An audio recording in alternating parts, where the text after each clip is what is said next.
One moment, Zhao Qianzhi was still in his car, negotiating a piece of land on his mobile phone. The next, there was a violent crash and everything went black. When he opened his eyes again, what greeted him was a shabby, peeling wooden ceiling overhead. Rubbing his throbbing head from a hangover, he slowly sat up from the hard bed. He vaguely remembered getting into an accident, but had no idea why he was here now. As soon as she walked through the door, Chen Yun saw that the man in the bed was awake. Her delicate, fair face turned instantly pale. Her beautiful phoenix eyes widened in fear as she quickly scooped up her daughter, who had been sitting by the bed, and pulled her into her arms. She backed away several steps, as if she had seen a ghost, keeping a safe distance from the man on the bed. Zhao lifted his gaze to the pretty woman dressed in worn-out clothes. She had fine features, rosy lips, and white teeth undoubtedly attractive. But right now, she was staring at him in terror, as though he were some kind of monster. He considered himself good-looking, and had held high positions for years.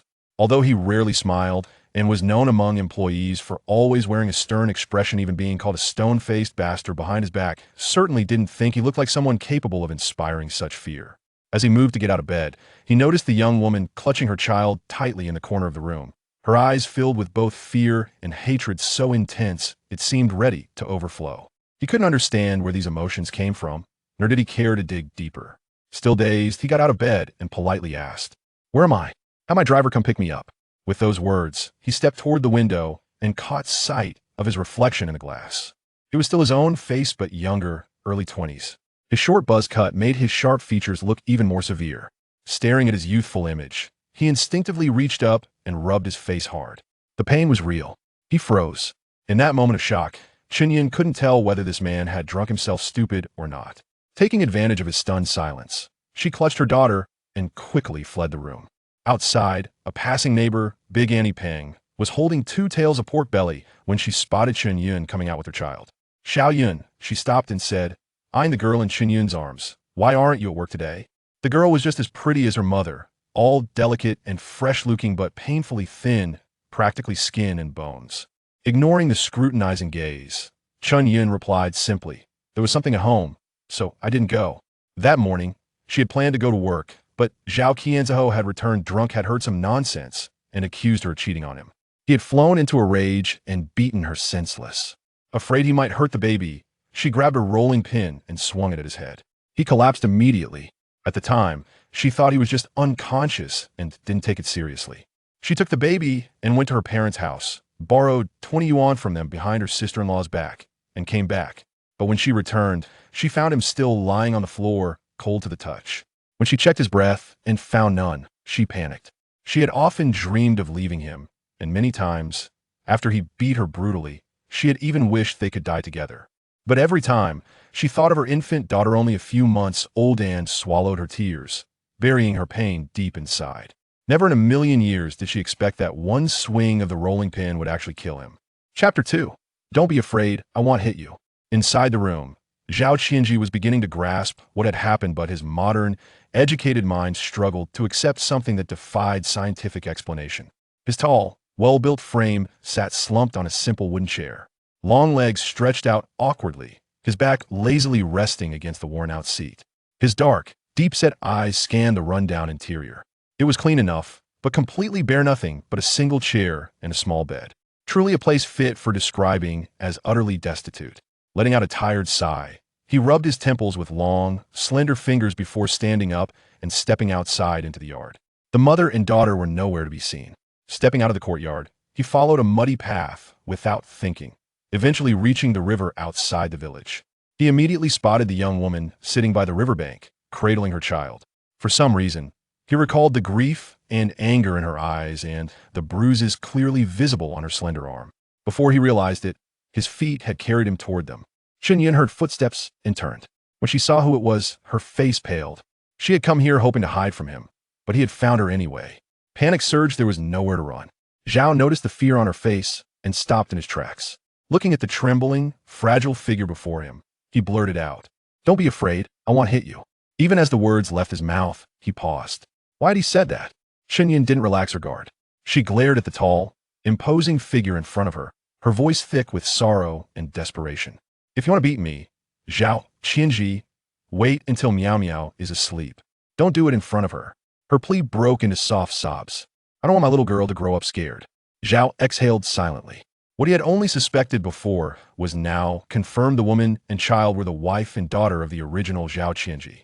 At first, he thought the bruises on her arm must have come from someone else.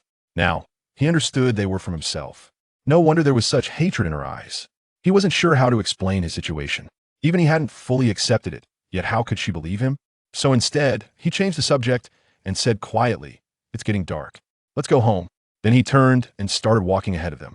Chen Yun didn't know what cruel trick this man was planning, but the sun had already set, and night was falling fast. After hesitating briefly, she picked up her daughter and followed behind him, keeping a distance of at least 2 meters from his tall, broad back. They walked side by side back into the courtyard. Chen Yun entered the room with her daughter, placed her gently on the small bed, covered her with a blanket, and then stepped outside. She went to the kitchen and began preparing dinner. Meanwhile, Zhao leaned lazily against a stone bench in the yard, his long legs stretched out aimlessly. By habit, he reached into his pocket for a cigarettetto, calm his nerves, to clear his head. But the pocket was empty. Nothing. Just then, a voice rang out from the entrance of the courtyard laid back and smug. "Brother Ji, let's go. Time for drinks." Zhao glanced at the newcomer with his peripheral vision. The man kept stealing glances toward the kitchen, and Zhao, being a man himself, knew exactly what that look meant. It was full of ill intent. Chapter 3. He had been aware of his family's impoverished state, yet he never anticipated it would manifest in such a dire manner.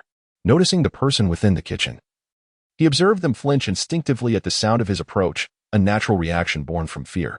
With this sight, he averted his gaze, his pent-up anger seeking an outlet. To avoid frightening those in the kitchen, he rose and said, "Let us step outside." As he spoke, he moved towards the courtyard. Inside the kitchen, Chen Yun, upon hearing the fading footsteps of the 2 men, nearly crumpled to the ground, tears streaming down her pale, delicate face. She could endure the hardships of life, even the occasional beatings, as she had gradually grown accustomed to them. However, she could not accept the lewd advances from other men, nor the indifferent demeanor of her own partner. Behind a straw stack, the towering figure of Zhao Qianzhi, standing nearly 6 feet and 3 inches tall, rolled his shirt sleeves up to his elbows, revealing his muscular forearms. In his hand, he wielded a wooden stick, delivering blow after blow to Li Erqiang. Li Erqiang stood no chance against him, completely defenseless. With Zhao Qianzhi striking mercilessly, Li Erqiang curled up, cradling his head, and howled like a slaughtered pig. "Brother Ji, I beg you, stop hitting me. I promise I won't dare to look at your wife again." In the past, he had brazenly flirted with Chen Yun in front of Zhao Qianzhi, who had turned a blind eye. Yet today, for reasons unknown, after merely casting a few lingering glances, he found himself pinned to the ground, ruthlessly beaten. After a considerable time had passed, and only a faint breath remained in the fallen man, Zhao Qianzhi finally dropped the stick. He pulled a cigarette from his pocket, striking a match to ignite it and taking a deep drag, exhaling the smoke slowly. He cast a cold, disdainful glance at Li Erqiang, who lay on the ground like a lifeless dog, and said in a low voice, "If you dare to cross me again, I will ruin you." Li Erqiang, battered and bruised, curled up and sobbed in pain. "I understand." When he finally returned home, the sky had turned completely dark. Compared to the bright bulbs of other households, his home was illuminated only by the dim glow of a candle. He had suspected his family was poor, but he never imagined it was to such an extent. As he stepped inside, he was greeted by the sight of dark, coarse bread on the table, accompanied by a pile of unidentifiable pickled vegetables. The only appealing item was a solitary boiled egg. Having been raised in comfort, he found it nearly impossible to stomach such fare.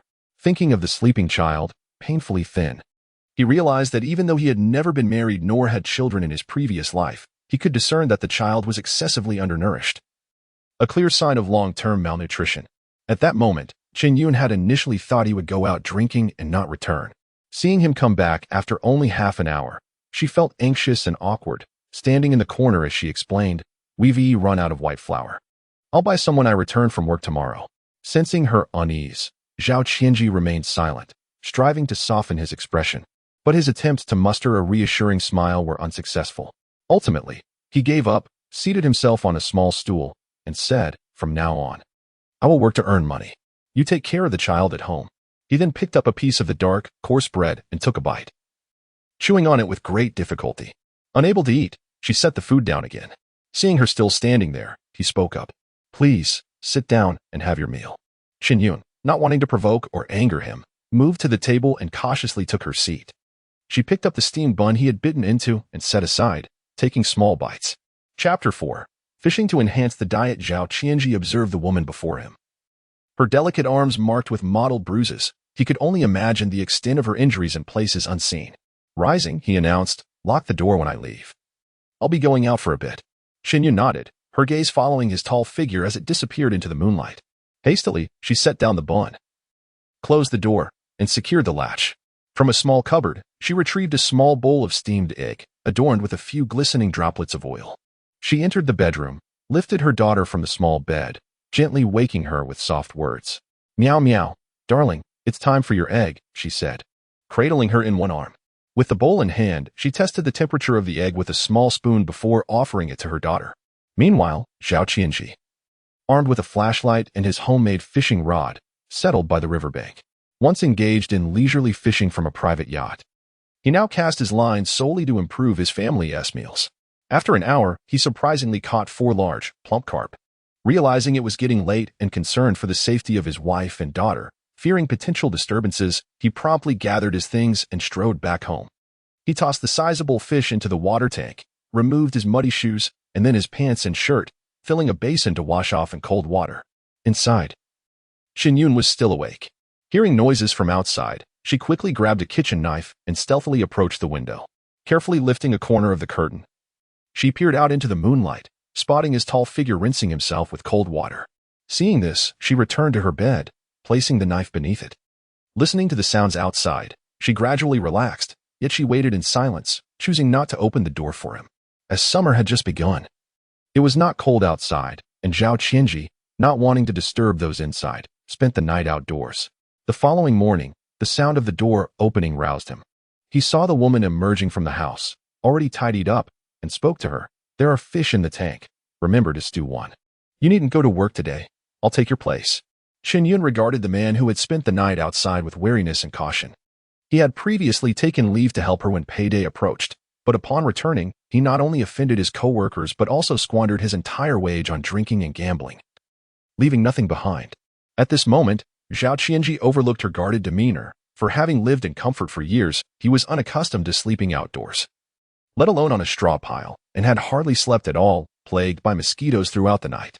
In a moment of low spirits, he entered the house, opened the dilapidated wardrobe, and retrieved a clean, slightly faded shirt and trousers. After dressing, he approached the kitchen door and called out to the busy figure inside. "I'm heading out. Just remember to look after the child at home." As he stepped outside, the portly aunt, drawn by his voice, appeared. She gazed in astonishment at the large carp in the water tank and called out from the kitchen entrance. "Zhao Yun."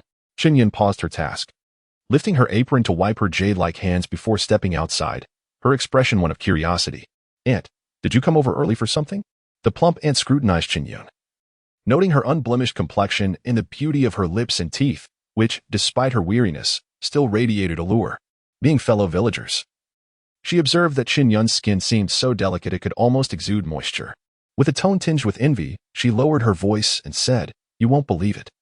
Yesterday, your man nearly beat Erqiang to death." Noting the change in Chen Yun's expression, she continued, "Boldly said that Erqiang came to your house yesterday and stared at you a bit too long. Your man called him outside and struck him with a stick, hitting him mercilessly." She hesitated, sensing a chill at her own words. She had long known that Zhao Qianzhi was not a good man, but this time he had finally acted like a husband, protecting his wife. She believed that after this incident, no man with ill intentions would dare to make lewd remarks towards Chen Yun again. At that moment, Chen Yun felt an indescribable mix of emotions upon hearing the aunt's words. She had previously confronted Zhao Qianzhi about being verbally harassed, but instead of defending her, he had scolded her for being shameless. Since that day, she had refrained from complaining to him. Outside, she had learned to fend for herself against ill-intentioned individuals, even resorting to cursing like a fishwife. Consequently, her reputation had begun to tarnish. But what did it matter? With no one to protect her, she had to learn to safeguard herself. Pulling her thoughts back, she noticed the aunt's gaze fixed on the water tank. Remembering her frequent reliance on the aunt to help look after her seedlings while she worked, she approached, bending down to retrieve a large fish. "This is from the river last night. Take one back to stew." The aunt graciously accepted, her hands instinctively reaching out. In these times, no family was overly affluent, and it was only natural to treasure a bit of meat. After bidding farewell to the aunt, Chen Yun returned to the kitchen, preparing a steamed egg for her daughter while she herself nibbled on a couple of hard bread rolls. Then, she gathered the dirty clothes and bed linen she had changed out of and carried them to the yard to wash. Meanwhile, Zhao Qianzhi, having made inquiries, arrived at the textile factory where his nominal wife worked and directly helped her resign, collecting a meager sum for her wages before heading to the town. At noon, before the plump aunt even entered the yard, she called out loudly, "Zhao Yun."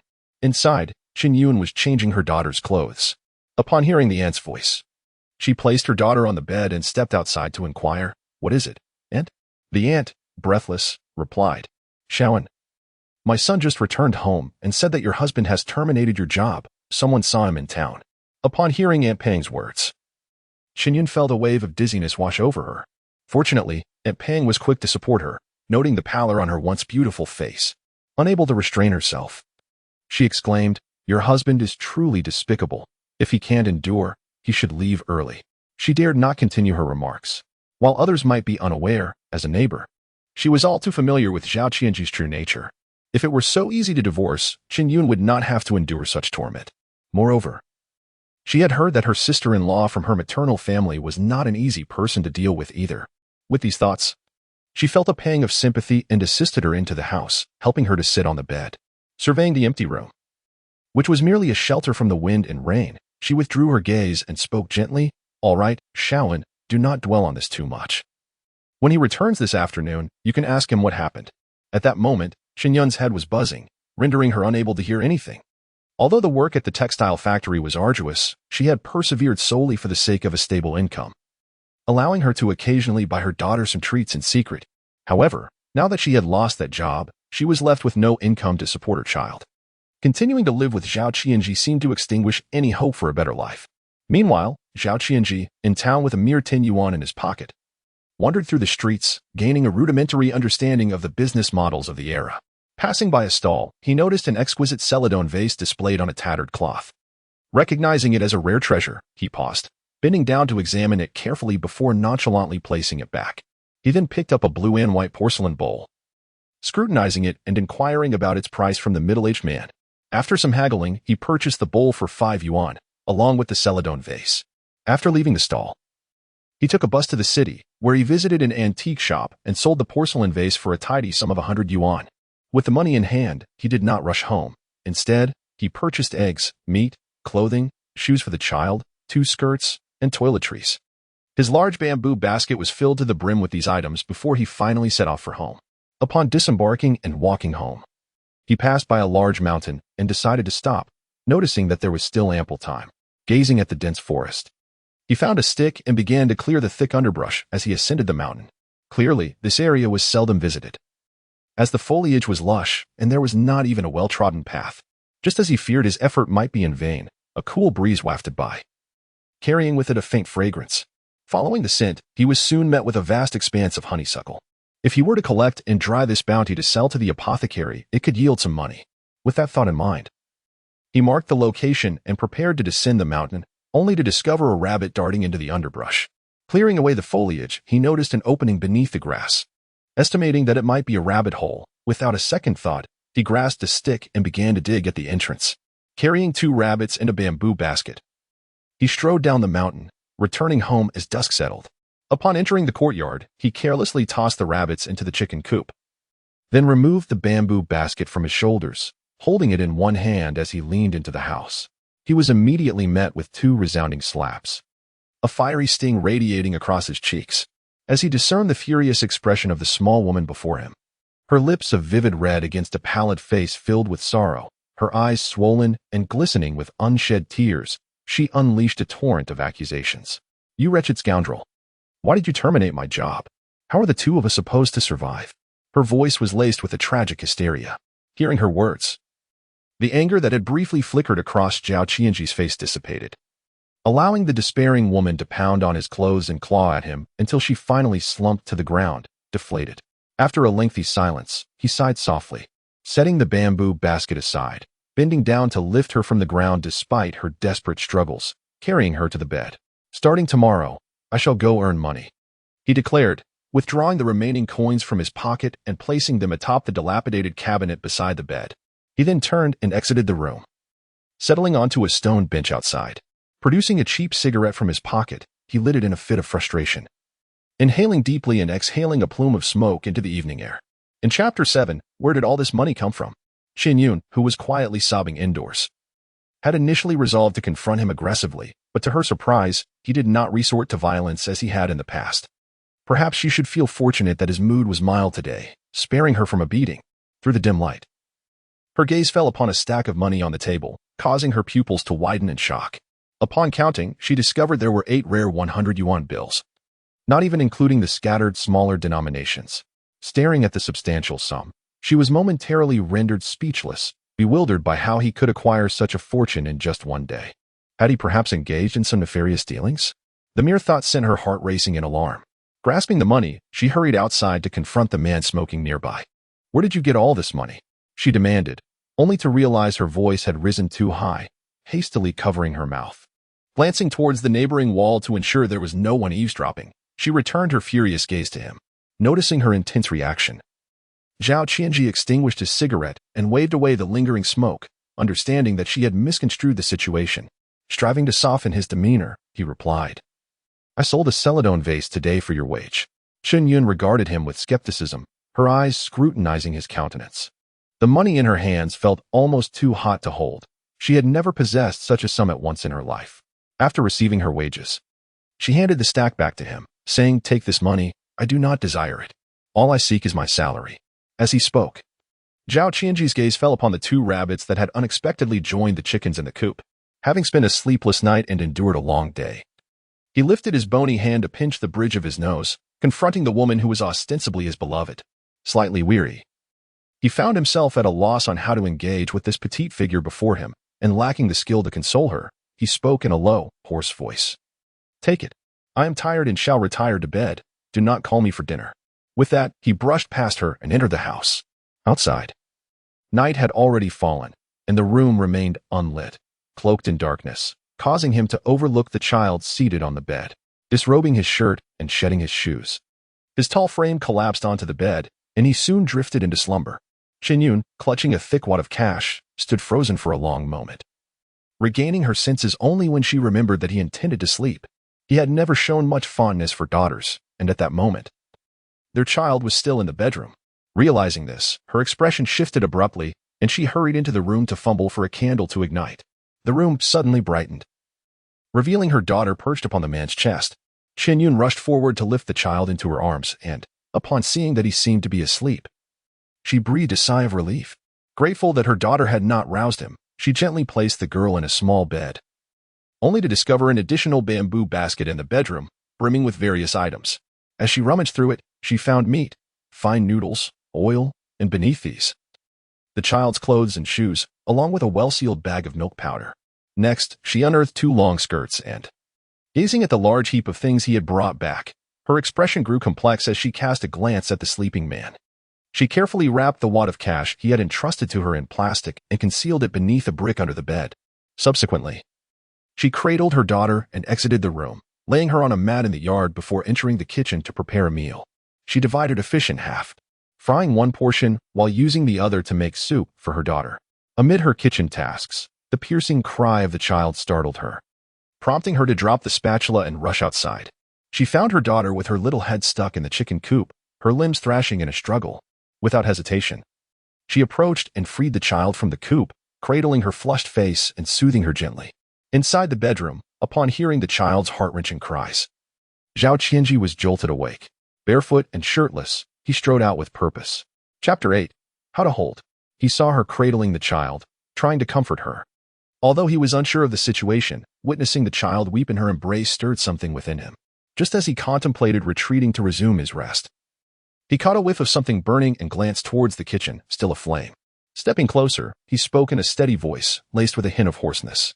"Hand me the child." Chen Yun, startled by the outstretched arms, instinctively tightened her hold on the child, her eyes narrowing in protective defiance as she replied, "No need." Her voice trembled with agitation. Seeing her in such a state, Zhao Qianzhi rubbed his weary yet handsome face.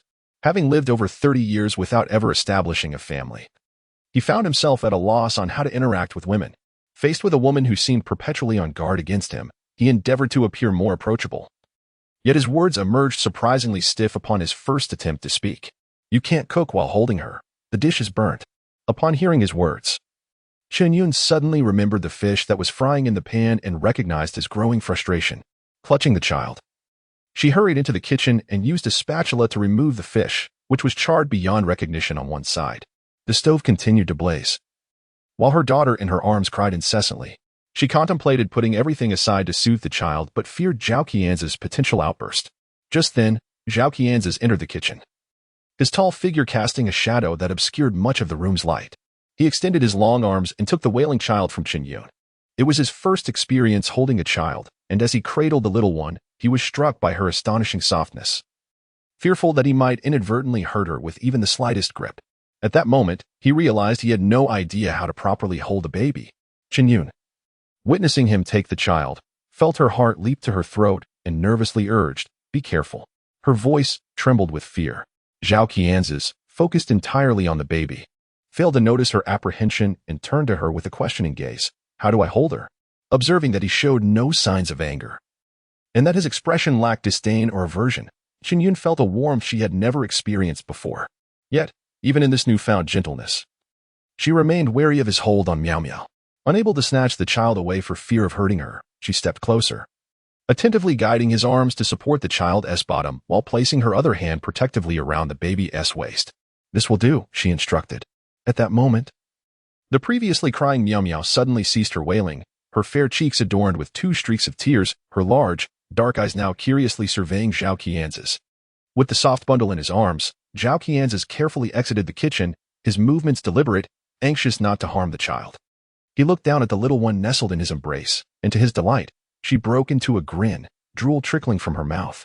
Observing this, he carried the child into the kitchen and remarked, "She is drooling." Chen Yun, washing the pan, cast a sidelong glance at him. Having noticed the stiffness in his body as he held their daughter, yet observing an unprecedented gentleness in his actions, she then retrieved a clean handkerchief from her pocket and gently wiped the drool from the corner of Miao Miao's mouth. "All done," she said. Zhao Qianzhi then cradled the child once more and ventured into the yard, aimlessly wandering about with the soft bundle in his arms, oblivious to the rabbits that darted past him. Chapter 9.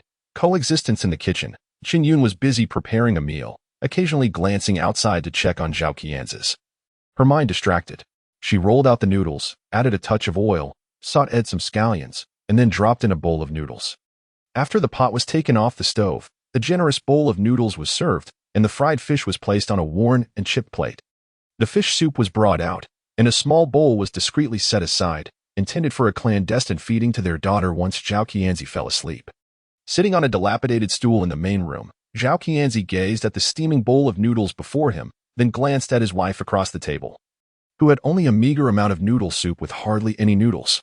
After she took the child in her arms, she lifted her bowl and, using chopsticks, transferred a substantial portion of noodles into her bowl, exclaiming, "It's too much. I can't finish it." Witnessing her actions, Chen Yun looked as if she had seen a ghost, uncertain whether the blow from the previous day had affected his mind.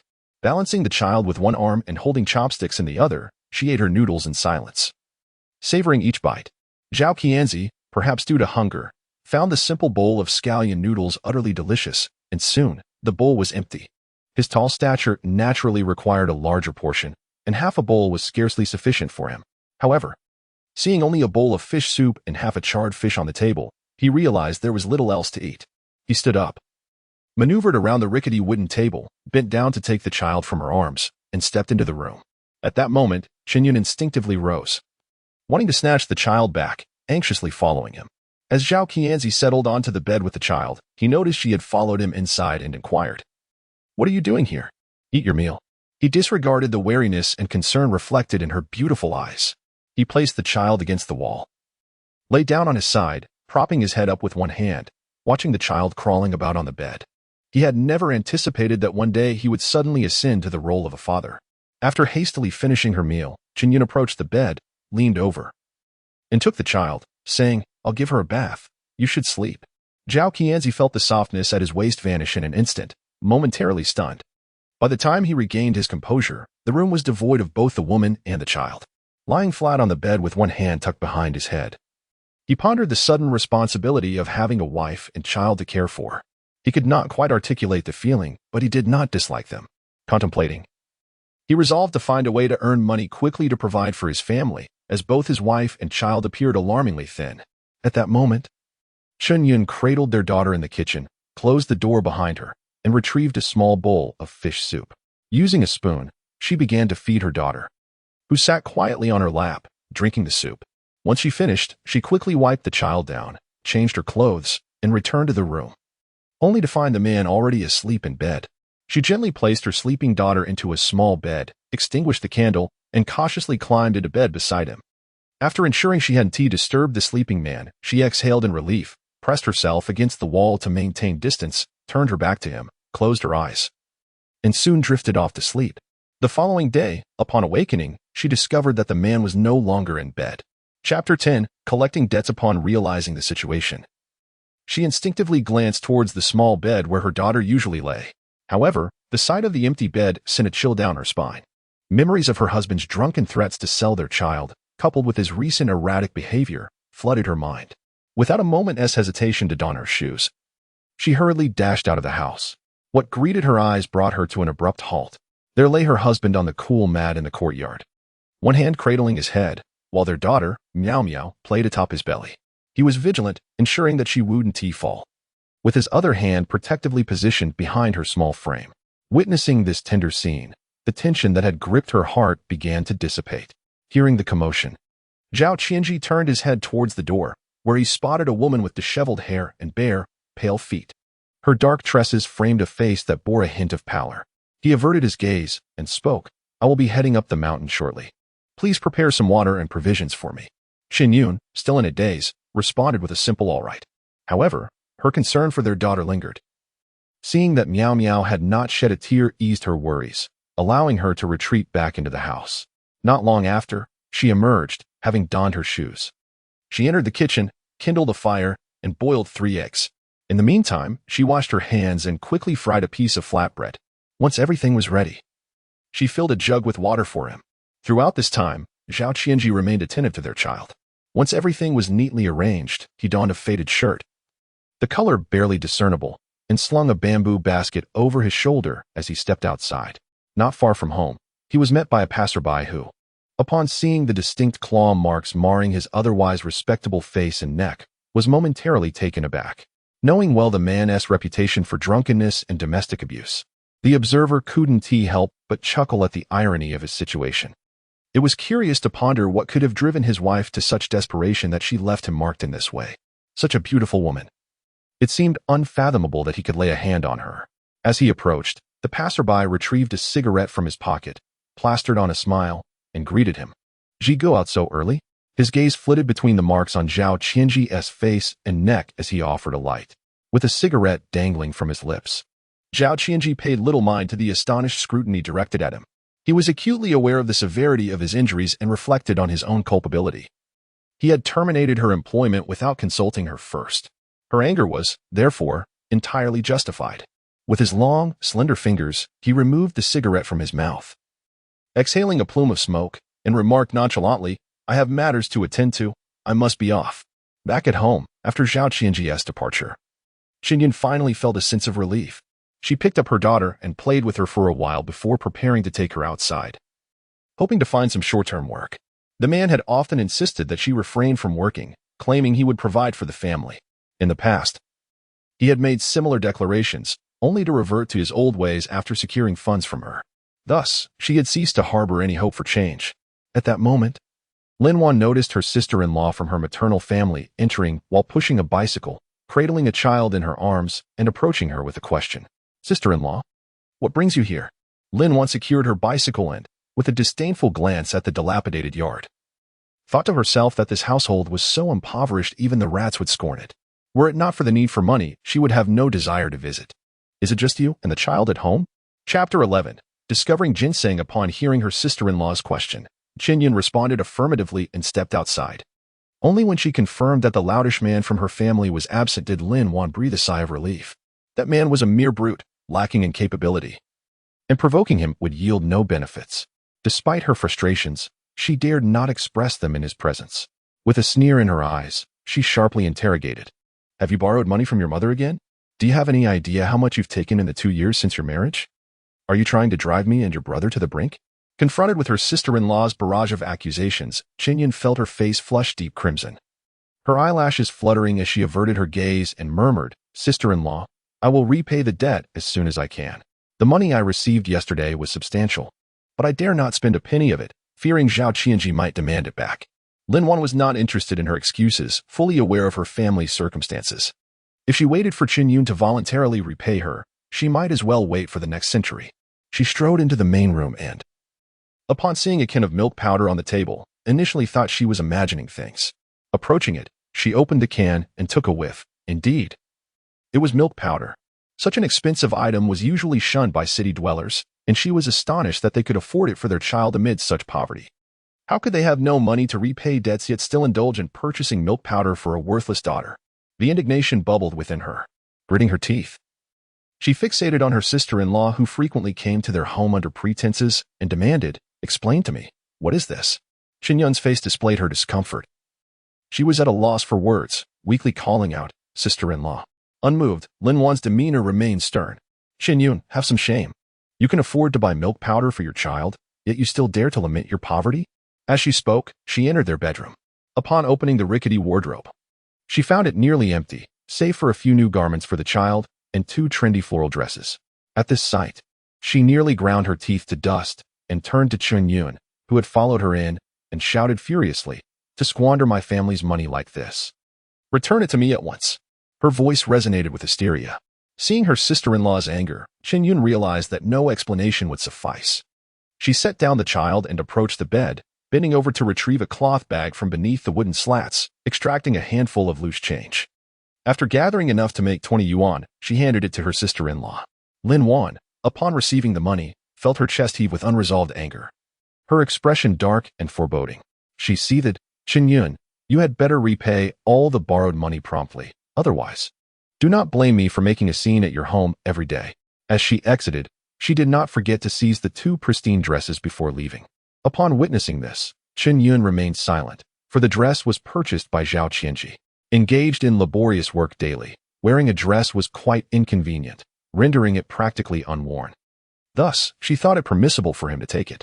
After the commotion stirred by her sister-in-law, Chen Yun felt compelled to act swiftly.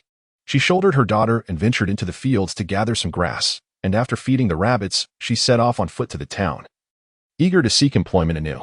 Meanwhile, Zhao Qianzhi, tall and robust, ascended the mountain with ease, recalling the location of the honeysuckle tree, and began his labor. Having never engaged in such work before, he toiled for nearly 2 hours, yet had barely harvested half of the honeysuckle blossoms. At noon, with the sun blazing fiercely, he sought refuge beneath a large tree, leaning against its trunk as he unscrewed the cap of his water bottle and drank deeply. Upon recapping the bottle, he noticed a flash of red amidst the nearby underbrush. Rising to investigate, he parted the weeds and, after careful examination, confirmed it was a wild ginseng plant. Bending down, he scrutinized the root, appreciating its considerable age. Originally intending to gather honeysuckle for some extra income, he had not anticipated this delightful discovery. Standing upright, he surveyed the lush forest, shouldered his bamboo basket, and wielded a stick as he navigated deeper into the thicket, where the foliage grew denser. During his exploration, after an hour of attentive observation, he astonishingly stumbled upon another ginseng plant. Estimating the time and distance, he deduced that more wild ginseng likely awaited discovery on the mountain.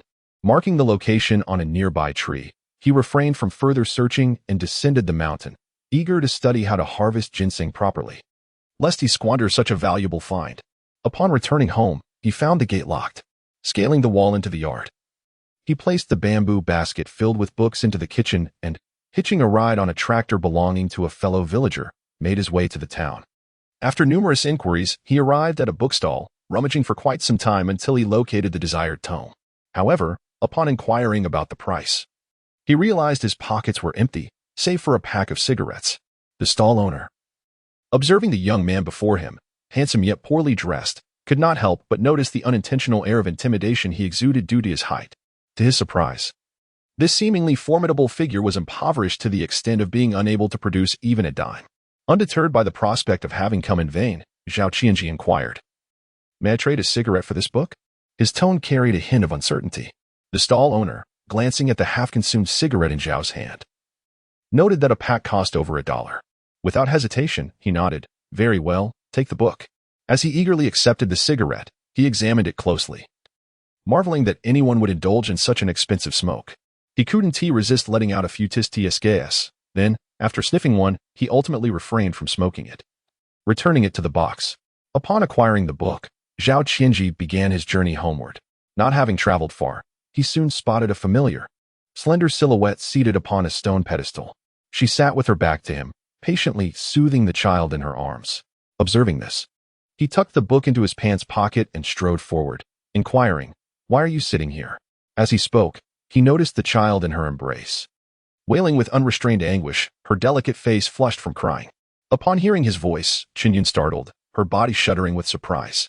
She then rose, clutching the child, and took a few steps back, distancing herself from him and avoiding his gaze. With her raven hair and crimson lips, her face bore no trace of emotion as she replied, "I came to see if there are any dishwashing jobs available." Her eyes, filled with concern, fell upon her daughter, who continued to cry unabated. Hearing her words, Zhao Qianzhi furrowed his brow, glancing at the child in her arms. He reached out, intending to hold the child, but she evaded his grasp. Retracting his hand, he asked, "Is the money I gave you yesterday insufficient for household expenses?" Although he was not well acquainted with the cost of living in this era, he believed that several hundred yuan should suffice to keep the household afloat. Chen Yun remained silent. Such a substantial sum was one she dared not touch. Zhao Qianzhi, witnessing her reticence, found himself at a loss for words, his gaze drawn to her tattered, ill-fitting garments, patched in several places. A complex emotion stirred within him as he struggled to fathom how the former owner of this body could have allowed a woman with a child to endure such hardship. Taking a deep breath, he spoke in a firm tone, "Let us return home." Chapter 13. Learning to dig ginseng. Chen Yun hesitated momentarily, yet ultimately trailed behind him, maintaining her distance and uttering not a single word. As Zhao Qianzhi walked ahead, he deliberately slowed his pace, concerned that the woman carrying the child might struggle to keep up. Upon reaching the spot where the tractor was parked, he was the first to mount it. He then bent down, reached for the child in her arms, and, cradling the infant with one hand, used his other hand, strong and well-defined, to lift her aboard. Chen Yun had expected to walk home but was surprised to find herself able to ride the tractor with fellow villagers. Once on board, she reached out to take the child from Zhao Qianzhi, only to have him evade her once more. Observing his awkward yet cautious handling of the child, she decided against further insistence. After holding the child for several hours, her arms began to feel sore and fatigued. Seated on a small stool, she watched as her daughter remained calm in his embrace, allowing her to exhale in relief. After approximately half an hour, the remaining villagers arrived, most of whom were men. Zhao Qianzhi instructed her to sit on the inner side next to him, while she was flanked by a newlywed bride. The two began to engage in a casual conversation. As the tractor rumbled towards the village, the group of burly men filled the air with raucous chatter, discussing the latest policies, news they had gleaned from the television at Brother Wang's house at the village head. No one dared to inquire about the disfigurement on Zhao Qianzhi's face. After approximately half an hour, the tractor arrived at the village. A group of men, clutching their belongings, eagerly disembarked. Zhao Qianzhi, tall and robust, effortlessly stepped down while cradling a child in his arms, and he turned back to lend a helping hand. Chen Yun hesitated, glancing at the outstretched hand, but eventually placed hers in his, feeling the warmth radiating from his palm. Once on the ground, she subtly withdrew her hand. Upon returning home, as Zhao Qianzhi's wife was unlocking the door, he bent down to gently place the child on the cool mat, removed his cloth shoes, and lay down on the mat, propping his head up with one hand as he delved into a rolled-up book from his pocket. Meow Meow crawled beside him, sitting against him while munching happily on a green apple given by a villager, saliva dripping down her chin. Meanwhile, Chen Yun, who had just entered the house, felt fatigued as she sat on the bed, her beautiful phoenix eyes dimmed by the lack of employment. At that moment, Li Xiaoyan, dressed in a floral shirt, entered the courtyard. Upon seeing Zhao Qianzhi, who had spent the entire day outside, engrossed in reading, she forced a smile, thinking that someone like him, a notorious slacker, could not possibly be reading anything worthwhile. "Aji is home," she called out, directing her voice towards the house. Xiaoyan, hearing her name called from the courtyard, Chen Yun stood up and stepped outside. Upon recognizing the visitor, she greeted her, "Sisterly, please come in." Li Xiaoyan hesitated for a moment, glancing at Zhao Qianzhi still lying on the mat, before entering the house. With a hint of embarrassment, she conveyed her purpose. "Xiaoyan, I know your family is facing difficulties. But soon my little rascal will need to start school and tuition fees will be due. Our household is nearing a crisis. Her expression reflected her predicament. Chen Yun understood the intent behind Li's visit. However, she had recently repaid 20 yuan to her sister-in-law in the morning, leaving her with only a few yuan. She had intended to save this money to buy some rice porridge for her daughter, and the bag of milk powder would hardly last a week. In that moment, she felt utterly lost. Zhao Qianzhi, who had been lying in the courtyard caring for the child, paused in his reading to listen attentively to the conversation inside. He had never considered that they were burdened with external debts. Setting down his book, he picked up the child and strode into the room, inquiring, "How much do we owe? I will find a way to repay it in the next few days." As he spoke, he noticed both their gazes turned towards him. Li Xiaoyan could hardly believe her ears, astonished that Zhao Qianzhi, the notorious rogue, would voluntarily offer to repay a debt. 12 yuan, she replied incredulously, quickly adding, "It's not a large sum, we can pay it back in installments. The main issue is that our household is truly struggling to make ends meet."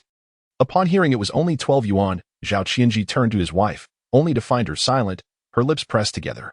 He had given her several hundred yuan just the day before. Uncertain of why she remained silent, yet unwilling to let her lose face before outsiders, he turned to Li Xiaoyan and said, "All right, I understand. I will send it over in a couple of days." Upon hearing that he would repay her within 2 days, Li Xiaoyan nodded, refraining from further comments. She made an excuse to leave, departing without lingering. In the main room, only the couple remained.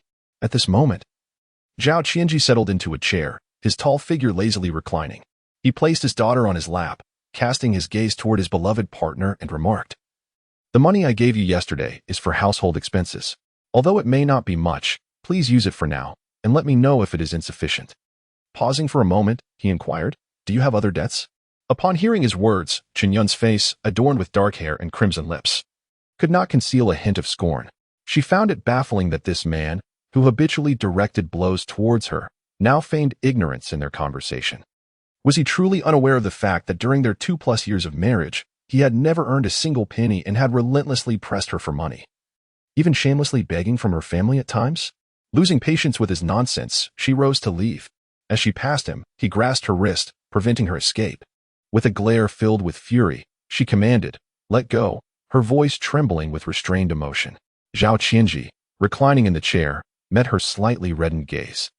The words he had on the tip of his tongue were swallowed back, and he instead said, "I was a fool in the past, but I will change. I will repay the debts as soon as possible." Chen Yun did not believe his words. Once he released her wrist, she left the room without looking back. In the kitchen, she noticed flowers in a bamboo basket. Picking them up for a closer inspection and inhaling their fragrance, she confirmed they were honeysuckle. Pondering where he had procured such blooms, concerned that such lovely honeysuckle might be wasted, she took the basket outside and spread its contents out to dry. That day, Chen Yun exchanged no words with Zhao Qianzhi.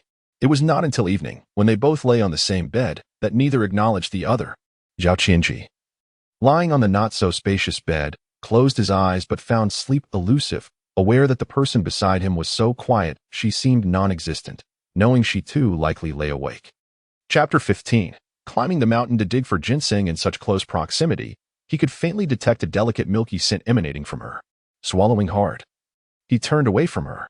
Knowing she had no desire to speak, he refrained from initiating conversation. Listening to the sounds of insects and frogs outside, he reflected on how he would typically still be busy at the company at this hour. Yet now, in an age devoid of the internet, where only a few affluent households possessed televisions, after dinner and a bath, there was nearly nothing to occupy his time. And so, without realizing it, he drifted into slumber. The next day, before dawn, to avoid the villagers, he stealthily took a flashlight and slung a cloth bag over his shoulder as he left the village. By the time the first light of dawn began to break, he had already been walking in the mountains for some time, and after a lengthy search in unfamiliar territory, he finally found ginseng. Wishing to practice with this before venturing to unearth another ginseng root, in order to prevent any accidental breakage of the delicate tendrils, I retrieved some tools from the cloth bag, though not particularly professional. Relying on the steps I had learned from my book, I began my meticulous work. By the time the sun rose high in the sky, Zhao Qianzhi had already dug a pit around the ginseng and proceeded to use the deer tongs to attend to the finer details. Meanwhile, at home, Chen Yun awoke to find that the man had already disappeared. Unaware of when he had left, Indifferent to his whereabouts, she crawled beneath the bed to check on the money. Relieved to find it still there before she rose to tidy up. Approaching the small bed, she noticed her daughter had yet to awaken. She picked up Zhao Qianzhi's clothes from the previous day, which he had discarded after bathing, placed them in a basin of water, and carried them outside. Once outside, after soaking the garments, she performed a brief morning wash, fed the rabbit in its cage with some grass cut the day before, and began to kindle a fire to prepare breakfast. By the time her meal was ready, and after feeding her daughter some milk powder, Zhao Qianzhi had still not returned. She nibbled on a hard vegetable dumpling to stave off her hunger and set aside the meal she had prepared for him, warming it in the pot. Subsequently, she locked the main door and took her daughter to gather wild vegetables. On the way, she encountered Sister Wang from the village, who was also foraging for greens, planning to make dumplings for lunch. Thus, the two women decided to walk together. In recent days, the incident involving Zhao Qianzhi's scratched face had become a popular topic of discussion among the villagers during their meals and tea breaks. Sister Wang, with a cheerful demeanor, playfully teased the little girl in Chen Yun's arms, and couldn't help but scrutinize Chen Yun. Her delicate, fair face, along with her slender, alabaster neck, were strikingly beautiful. Unlike before, when her neck bore the marks of constant wear, it was now unblemished, prompting Sister Wang to ponder silently.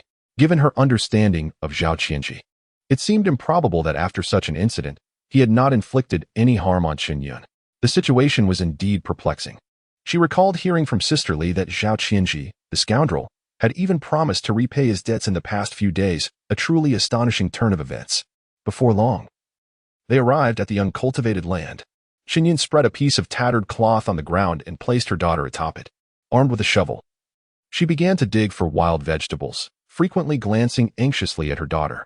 Little Meow Meow, now able to crawl, sat on the ground playing for a while, her chubby, fair hands grasping wild grass and attempting to stuff it into her mouth.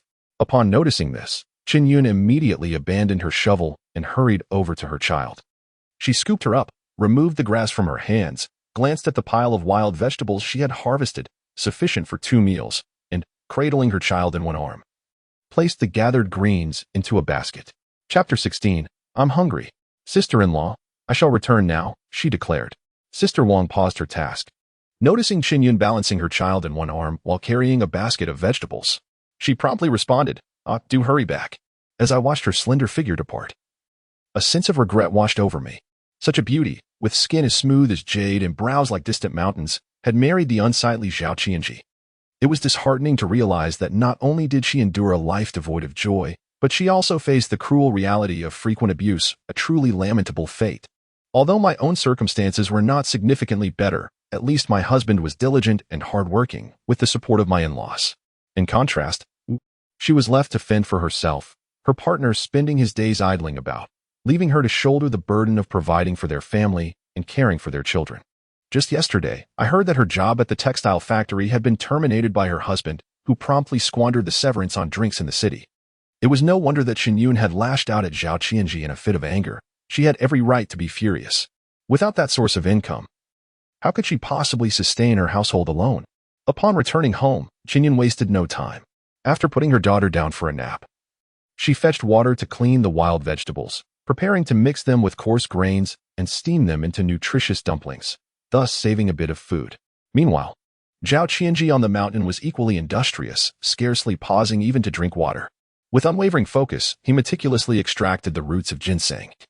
And by the time he unearthed a complete specimen, it was already past 3 in the afternoon. He noted that 3 roots had broken during the process, which was within his expectations. After wrapping the ginseng in cloth and laying it atop a bed of hay covered with wild grass beneath the bamboo house, he finally sat down to gulp down half a pot of water. After a brief respite, he hefted his hoe and descended the mountain, engrossed in his labor. He hadn't noticed his hunger until now, when it struck him with a vengeance. Arriving home, he set down the bamboo basket and removed his outer shirt. Initially intending to carelessly toss it onto the grass mat, he reconsidered, remembering that his child often played there, and instead draped it over a stone bench. He then loosened his belt and shed his long trousers, donning only a pair of boxers that showcased his well-defined physique. After drawing a bucket of well water and grabbing a towel, he stood in the yard, rinsing the sweat from his body. Inside the house, Chen Yun had just lulled their daughter to sleep when she heard the splashing of water from the yard. Approaching the window, she lifted the curtain. Catching sight of her husband bathing, his back turned to her. With that, she lowered the curtain, indifferent to where he had been all morning. Once finished, Zhao Qianzhi, clad in damp boxers, plopped down onto a chair, his long legs sprawled comfortably, leaning back lazily. He reached into the pocket of his discarded trousers, hoping to retrieve a cigarette, only to remember that he had traded them for a book the previous day. Gazing up at the clear blue sky, he found his thoughts drifting until his peripheral vision caught a glimpse of someone emerging from the house. With a languid drawl, he declared, "I'm hungry."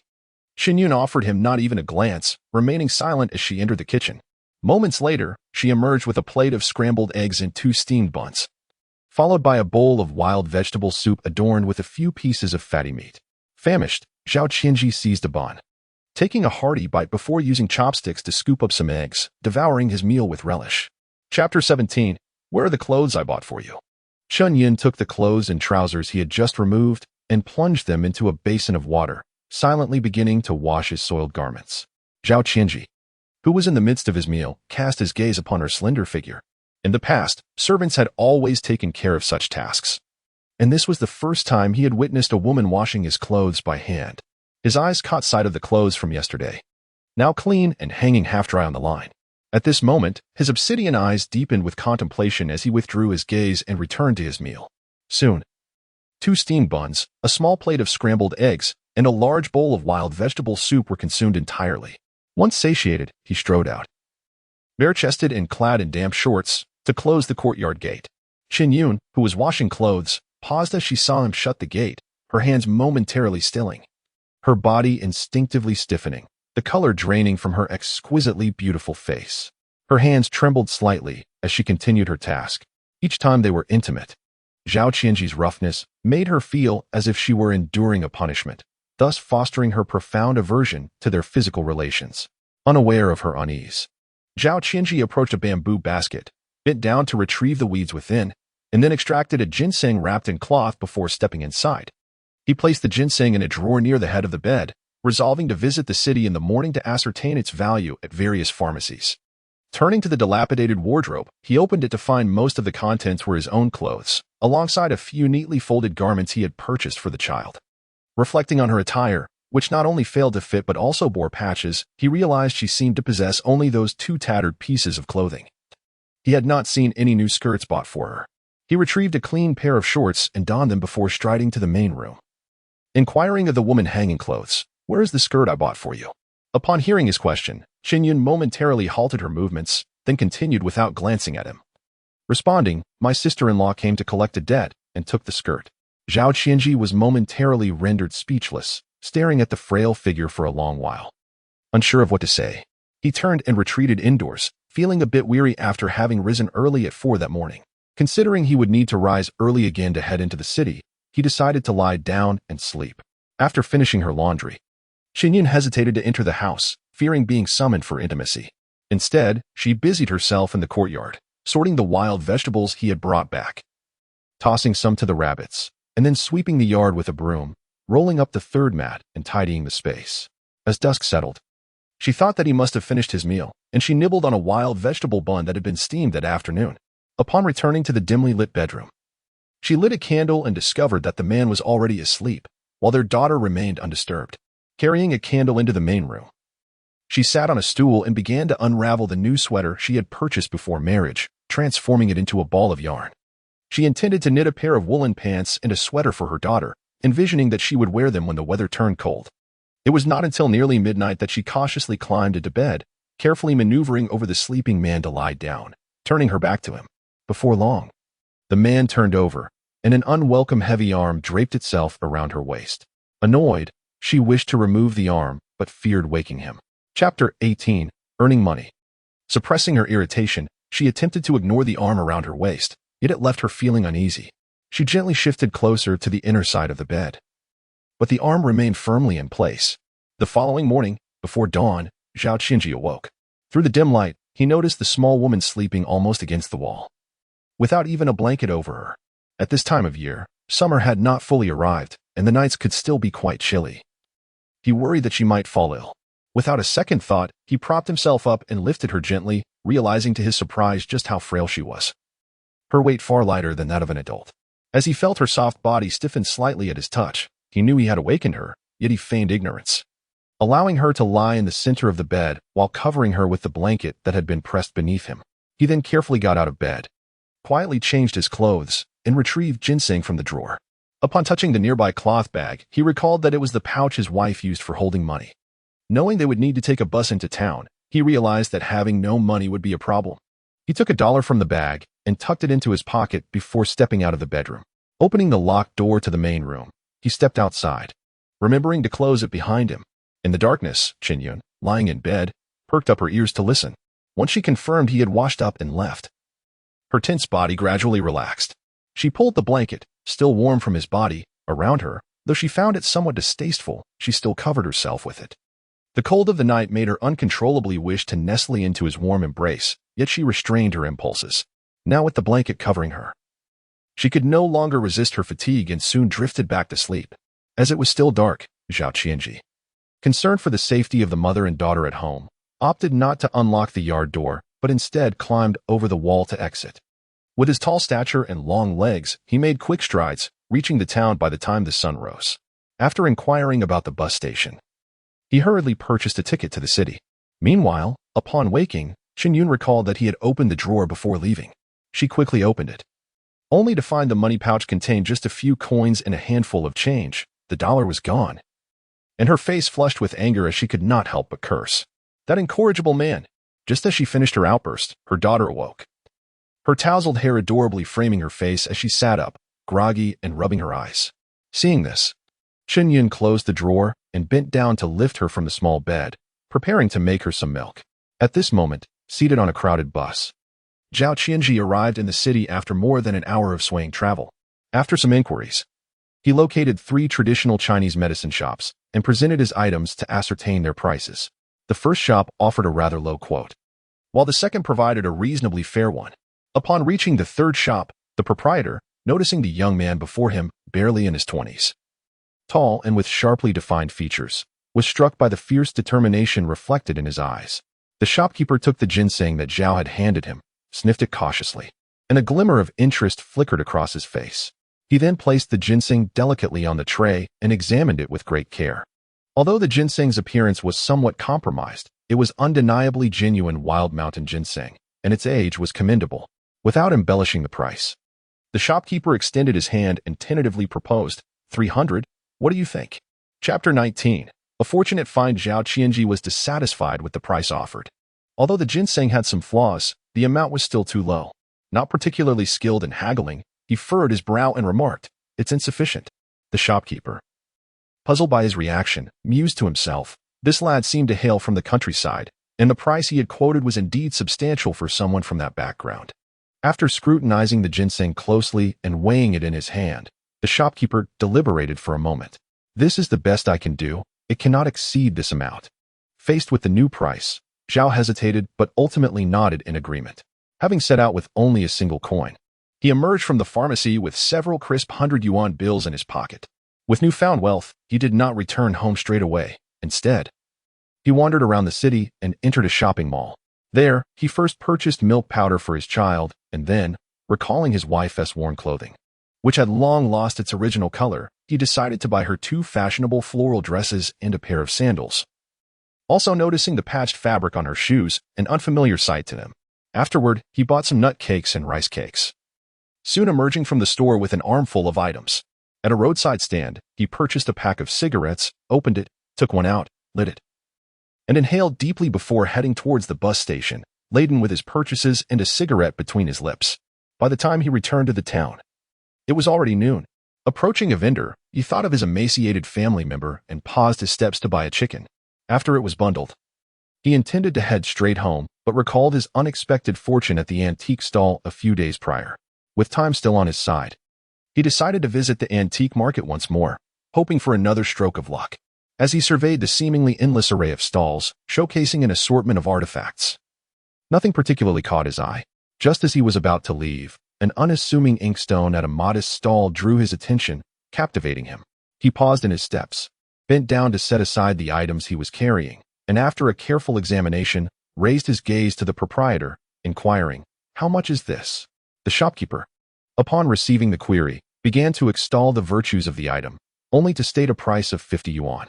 Zhao Qianzhi, having set down the item, was prepared to leave, not because the object was unworthy of the price, but rather, the inkstone was worth significantly more than the proprietor's valuation, clearly indicating his ignorance of its true worth. Such exorbitant pricing suggested that if he were to pay without hesitation, he would surely not acquire the inkstone. Observing Zhao Qianzhi's intention to depart, the shopkeeper promptly rose and anxiously interjected, "Young man, please don't leave. If the price is not suitable, let us negotiate. You may propose an offer." On hearing this, Zhao Qianzhi halted his actions, picked up other items for further inspection, and after inquiring about their prices, ultimately decided on 3 objects, including the inkstone, for a total of 20 yuan. In this era, such an expenditure represented the monthly earnings of an average worker. The shopkeeper joyfully accepted the money, counting it with a broad smile, his delight evident as he waved off Zhao Qianzhi. Having seized an opportunity, Zhao Qianzhi was acutely aware that in this time, amassing wealth was indeed a rather uncomplicated endeavor. Carrying a bundle of items, he returned home. Before even stepping inside, he could hear a commotion from within the main room. He casually tossed the chicken he was carrying onto the ground, placed the milk powder and clothing he had purchased for the children on the stone table, and strode into the house. Inside, Lin Wan was vocally demanding repayment. And upon seeing Zhao Qianzhi enter, her previously brash demeanor vanished in an instant. A forced smile crept onto her face as she greeted him. "Aji, you're back." After speaking, she nervously swallowed hard. She was acutely aware of the man's temperament. He struck without discrimination, regardless of gender. And she wondered if he had overheard her earlier insults, feeling a profound sense of guilt. Chapter 20. What have you been doing outside? Zhao Qianzhi glanced at his wife, noting the pallor on her beautiful face. Since his arrival, she had not even spared him a glance. He pondered what grievances she had endured in his absence. In his presence, she often resembled a feisty little cat, quick to anger. It seemed she had incurred debts, leaving her without the confidence to confront her adversaries. Retracting his gaze, he turned to the unfamiliar woman and, with a stern expression, inquired, "How much do you owe?" Upon hearing his question, Lin Wan, trembling with fear, cautiously disclosed the amount. In total, it's 182 yuan and 50 cents. As soon as she finished speaking, Zhao Qianzhi retrieved money from his pocket, counted the exact amount, and handed it over. This action left Lin Wan astounded, her eyes widening as she stared at the considerable sum in his pocket, momentarily speechless. In her astonishment, she reached out to accept the money, smiling sweetly as she remarked, "Aji, you've struck it rich." Her gaze then shifted to Chen Yun, her earlier arrogance replaced by a beaming demeanor as she playfully complained. Xiaoan, too, wondered why such a momentous piece of news was not shared with her sister-in-law. At this moment, she finally comprehended how a family so impoverished could afford to purchase such expensive formula for a child deemed a financial burden. Evidently, they had struck it rich. Had she known this would be the case, she would have refrained from causing such a scene today. Faced with her sister-in-law's fluctuating demeanor, Chen Yun, cradling her child, chose silence, having grown accustomed to the capriciousness of human emotions over the past 2 years. What puzzled her was how, after leaving the house that morning with merely a single yuan, he returned home with such a considerable sum of money in just half a day's time. At that moment, she felt no joy, only apprehension that he might have entangled himself in some grave misfortune. If he were to be incarcerated, it would be of little concern to her. What mattered was that their daughter, still so young, could not be left without care. Lin Wan, confronted with her sister-in-law's indifference, would have previously sought an opportunity to privately admonish her. However, the circumstances had shifted. Her husband was now earning substantial sums. She approached and affectionately kissed the child in Chen Yun's arms, stating, "It's getting late, Xiaoan. Do come by more often to see your parents." With that, she joyfully pocketed the money and exited the house. In the courtyard, she spotted a hen bound on the ground, and on the stone table lay an array of items, among which were 2 large jars of formula prominently displayed in a net bag. She couldn't help but pause, stepping closer to examine the bounty, her tongue clicking in disbelief at the sheer value of such a trove. Bewildered, she wondered what kind of mischief Zhao Qianzhi, the rogue, had been up to outside to amass such wealth so swiftly. Surely it couldn't be anything lawful, given her understanding of his character. She found it entirely plausible he could be involved in nefarious deeds. All she hoped was to remain untouched by any of it. With that thought, she dared not linger, hastily mounting her bicycle and departing. Inside, Zhao Qianzhi sank heavily onto a stool, exhausted from the morning's exertions. He placed every last coin on the table, his tall frame lazily leaning back against the chair as he declared, "You can take this for now." Chen Yun regarded the money on the table with hesitation, her gaze scrutinizing as she warned him, "I don't care what you've been doing outside. Just don't involve me and the child." Hearing his wife's words, Zhao Qianzhi realized she had misunderstood, unaware of what the original owner of this body had done prior. He reassured her, "Rest assured, I haven't engaged in any illegal activities." Chapter 21. The bruise still unhealed. Another slap received meeting her vigilant, beautiful eyes. Zhao Qianzhi understood that a few words would not suffice to clarify matters, nor did he expect her to believe him immediately. He thought that, with time, many questions would resolve themselves.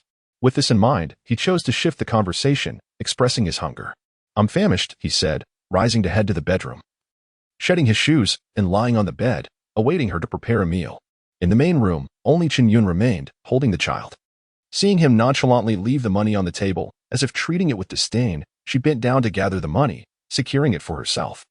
Placing his daughter into a wooden cart, he carefully wrapped the money in cloth and concealed it within the crevice of the eastern wall. Having completed these tasks, he exited the eastern room and stepped outside.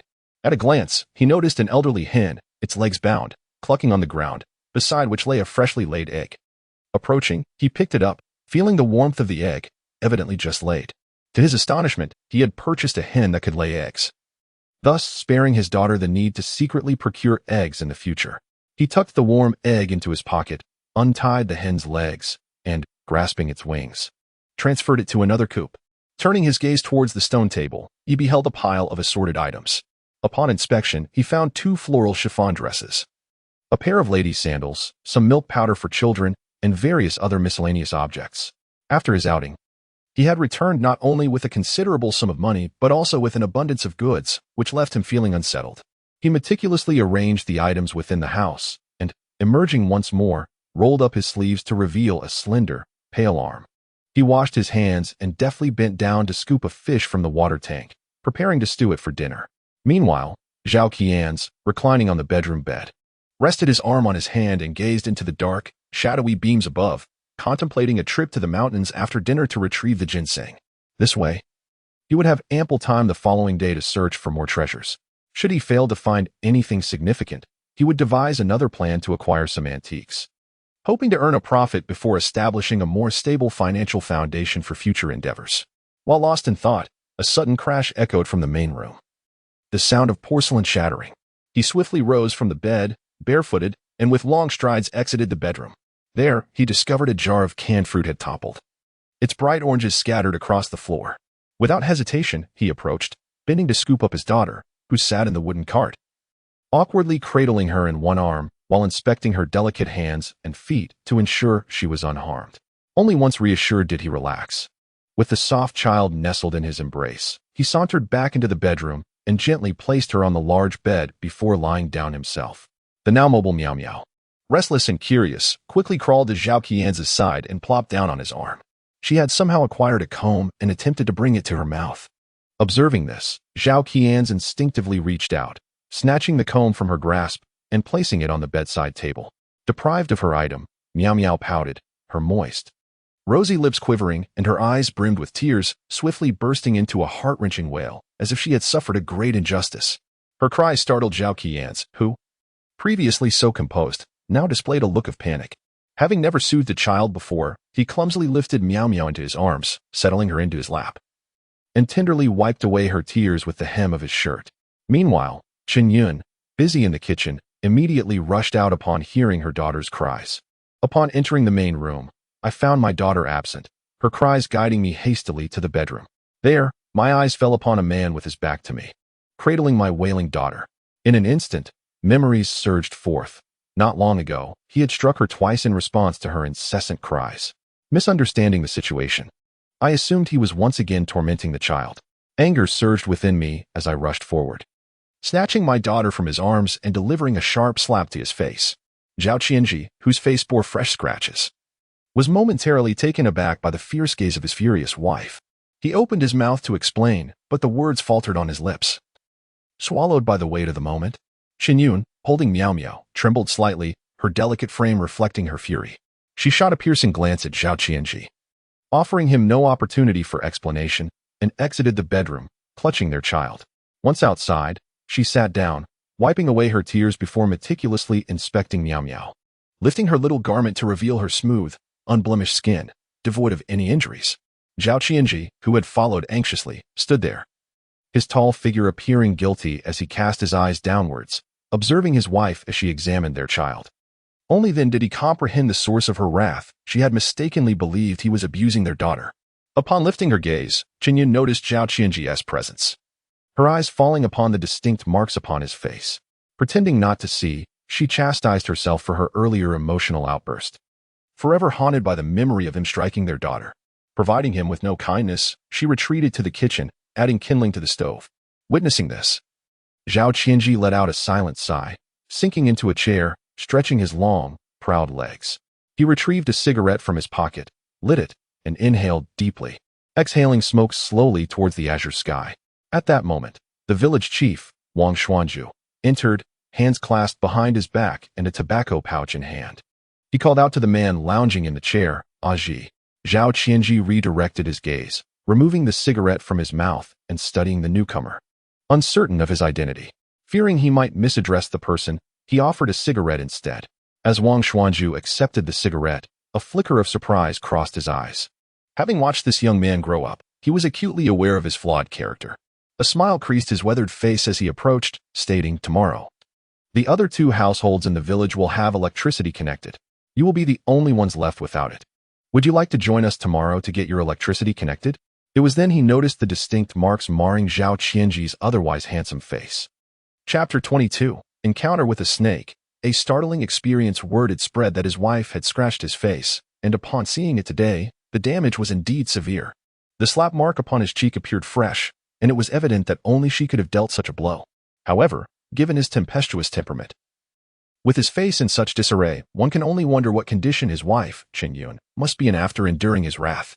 Nevertheless, this is a domestic affair, and even as the village chief, it would be inappropriate to interject.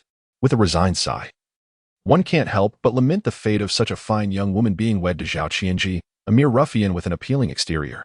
Upon hearing about the electrical situation, Zhao Qianzhi, who was still using candles at home, found the inconvenience secondary to the safety concerns posed by their children.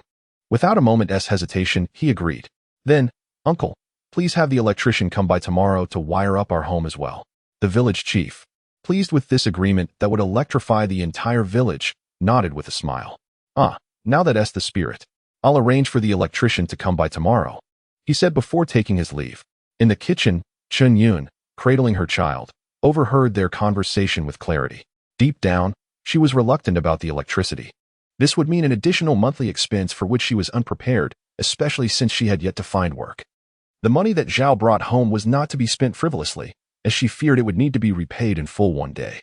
After the village chief departed, Zhao Qianzhi pondered the electrician's impending visit and realized it would be inconvenient for Chen Yun to manage alone with the child. He felt the need to remain home to help oversee matters, yet he was also concerned about the items concealed in the mountains. After some deliberation, he turned and entered the east room, retrieved his tools, and secured them in his pocket before stepping outside.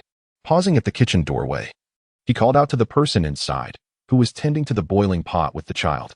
"You needn't wait for me to return for dinner. Just lock the yard gate once it gets dark." Without awaiting a response, he picked up a small iron shovel and, with an empty stomach and the clear imprint of a slap on his face, stepped out, striding toward the remote mountains beyond the village. Due to his tall stature and long legs, he walked faster than most, and within less than an hour, he reached the marked location of the ginseng. Fortunately, the sun was still high, and armed with the experience from yesterday's excavation, he approached this task with greater efficiency.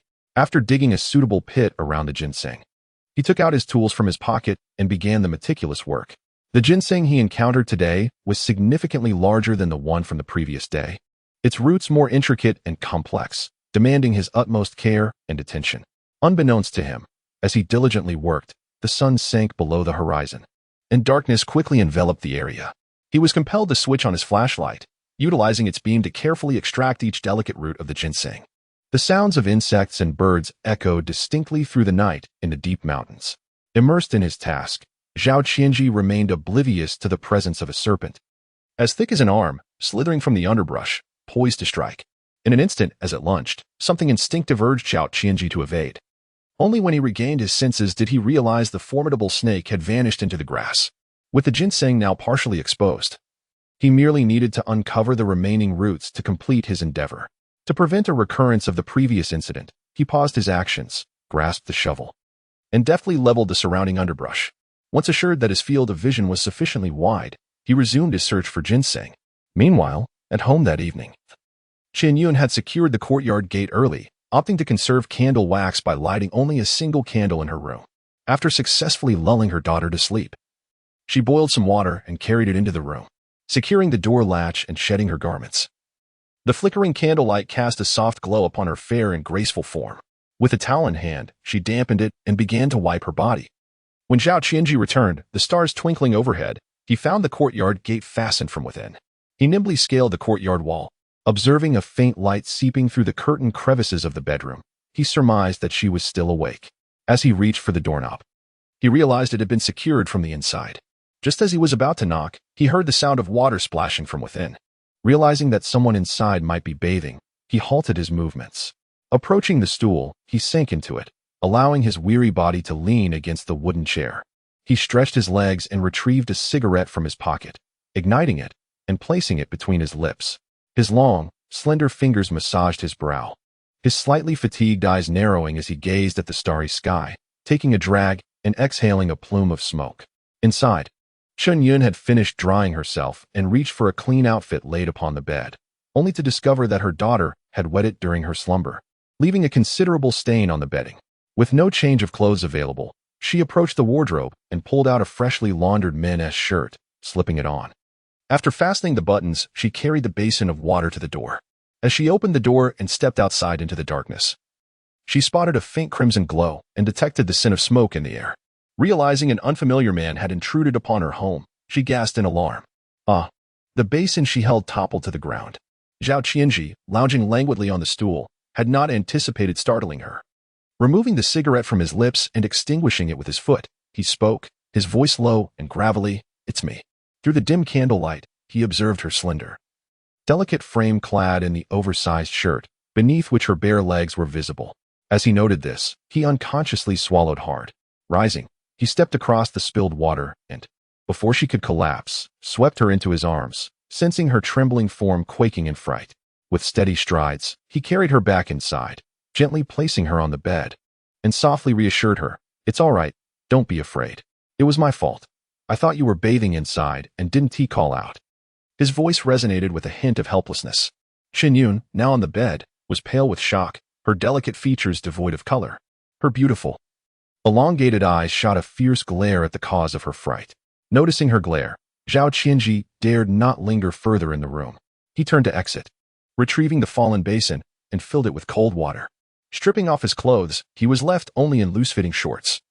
Standing in the courtyard as he rinsed himself with a towel. In the bedroom, Chen Yun took a considerable amount of time to gradually regain her composure. Initially, she had been genuinely frightened, believing that a rogue had intruded into her home. With Zhao Qianzhi absent, she, as a woman, felt utterly defenseless against a man. In that moment, she was at a loss as to how to respond. Chapter 23.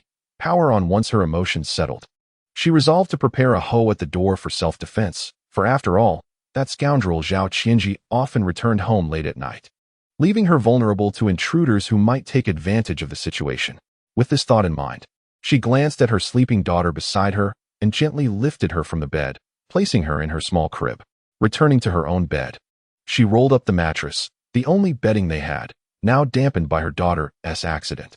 For the time being, she had no choice but to lay a bamboo mat on the wooden bed and endure a less than comfortable night's sleep.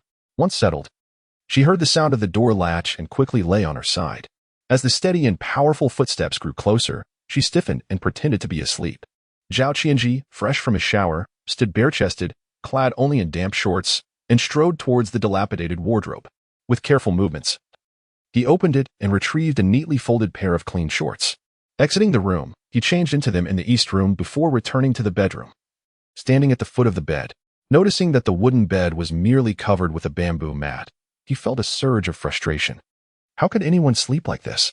His gaze fell upon the figure lying on the bed, her back turned to him, dressed in an ill-fitting men's shirt, her delicate, pale legs exposed. Bathed in the dim light, She appeared particularly slender and fragile.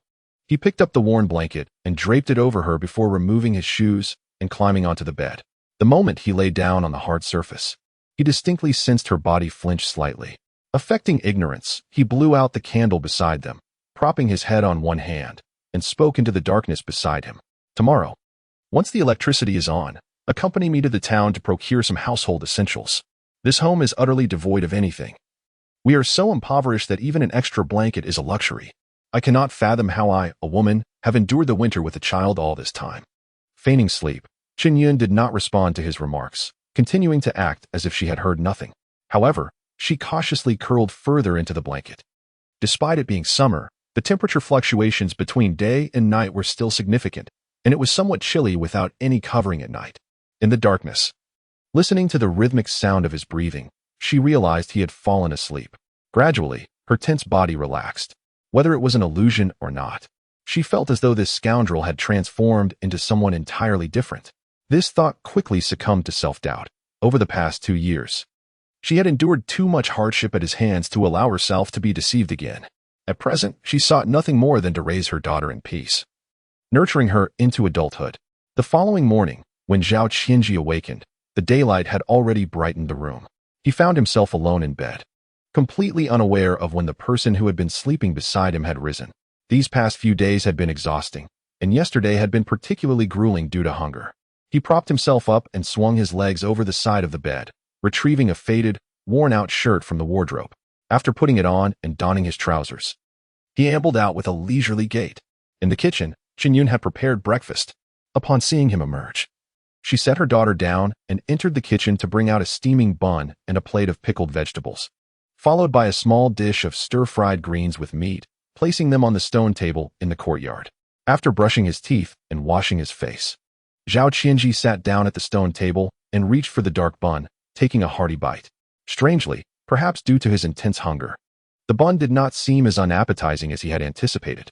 Chen Yun, who had taken a seat nearby, noticed he was eating the wild vegetable bun while ignoring the white flour buns. As she raised her chopsticks, her hand froze. He was eating, so why should she not? Realizing her reaction was too pronounced when he turned his gaze toward her, she lowered her eyes and explained that old hen is still laying eggs. We can collect one every day. Upon hearing her words, Zhao Qianzhi said nothing further. Having inexplicably found himself in this body, he had shattered many of his preconceived notions in just a few days. While they were eating, the village chief, Lu Xuan, arrived with an electrician. Noticing the food laid out on the stone table, a smile spread across his wrinkled face as he marveled at how this impoverished household could still afford to eat meat. A splendid breakfast, rivaling that of old Li's family at the east end of the village, who were renowned as wealthy landowners. With his carpentry skills, old Li had made quite a name for himself across the 10 nearby villages. Whenever anyone needed a new bed or wardrobe for a new bride, they would invariably approach old Li to place an order. Consequently, his family had become the affluent ones in the village, able to enjoy white flour buns at every meal and occasionally indulge in meat. Countless young women had longed to marry into old Li's family. In just a few days, old Li's son was to return from the city with a bride, a genuine city girl with a respectable job at a guest house, which was said to be easy work with a high salary. This news had old Li grinning from ear to ear, feeling as if their ancestral grave had been blessed. The villagers were all abuzz, eager to attend the feast to celebrate. Zhao Qianzhi set down his chopsticks, taking another bite of his bun, and noticed his daughter on the cool mat, her chubby little arms and legs kicking as she prepared to crawl onto the ground. He bent down, extending his long arms to scoop her up into his embrace. Chen Yun, seeing their daughter in his arms, quickly set down her bun and rose to take the child from him. Zhao Qianzhi evaded her outstretched hand and remarked, "Eat your fill."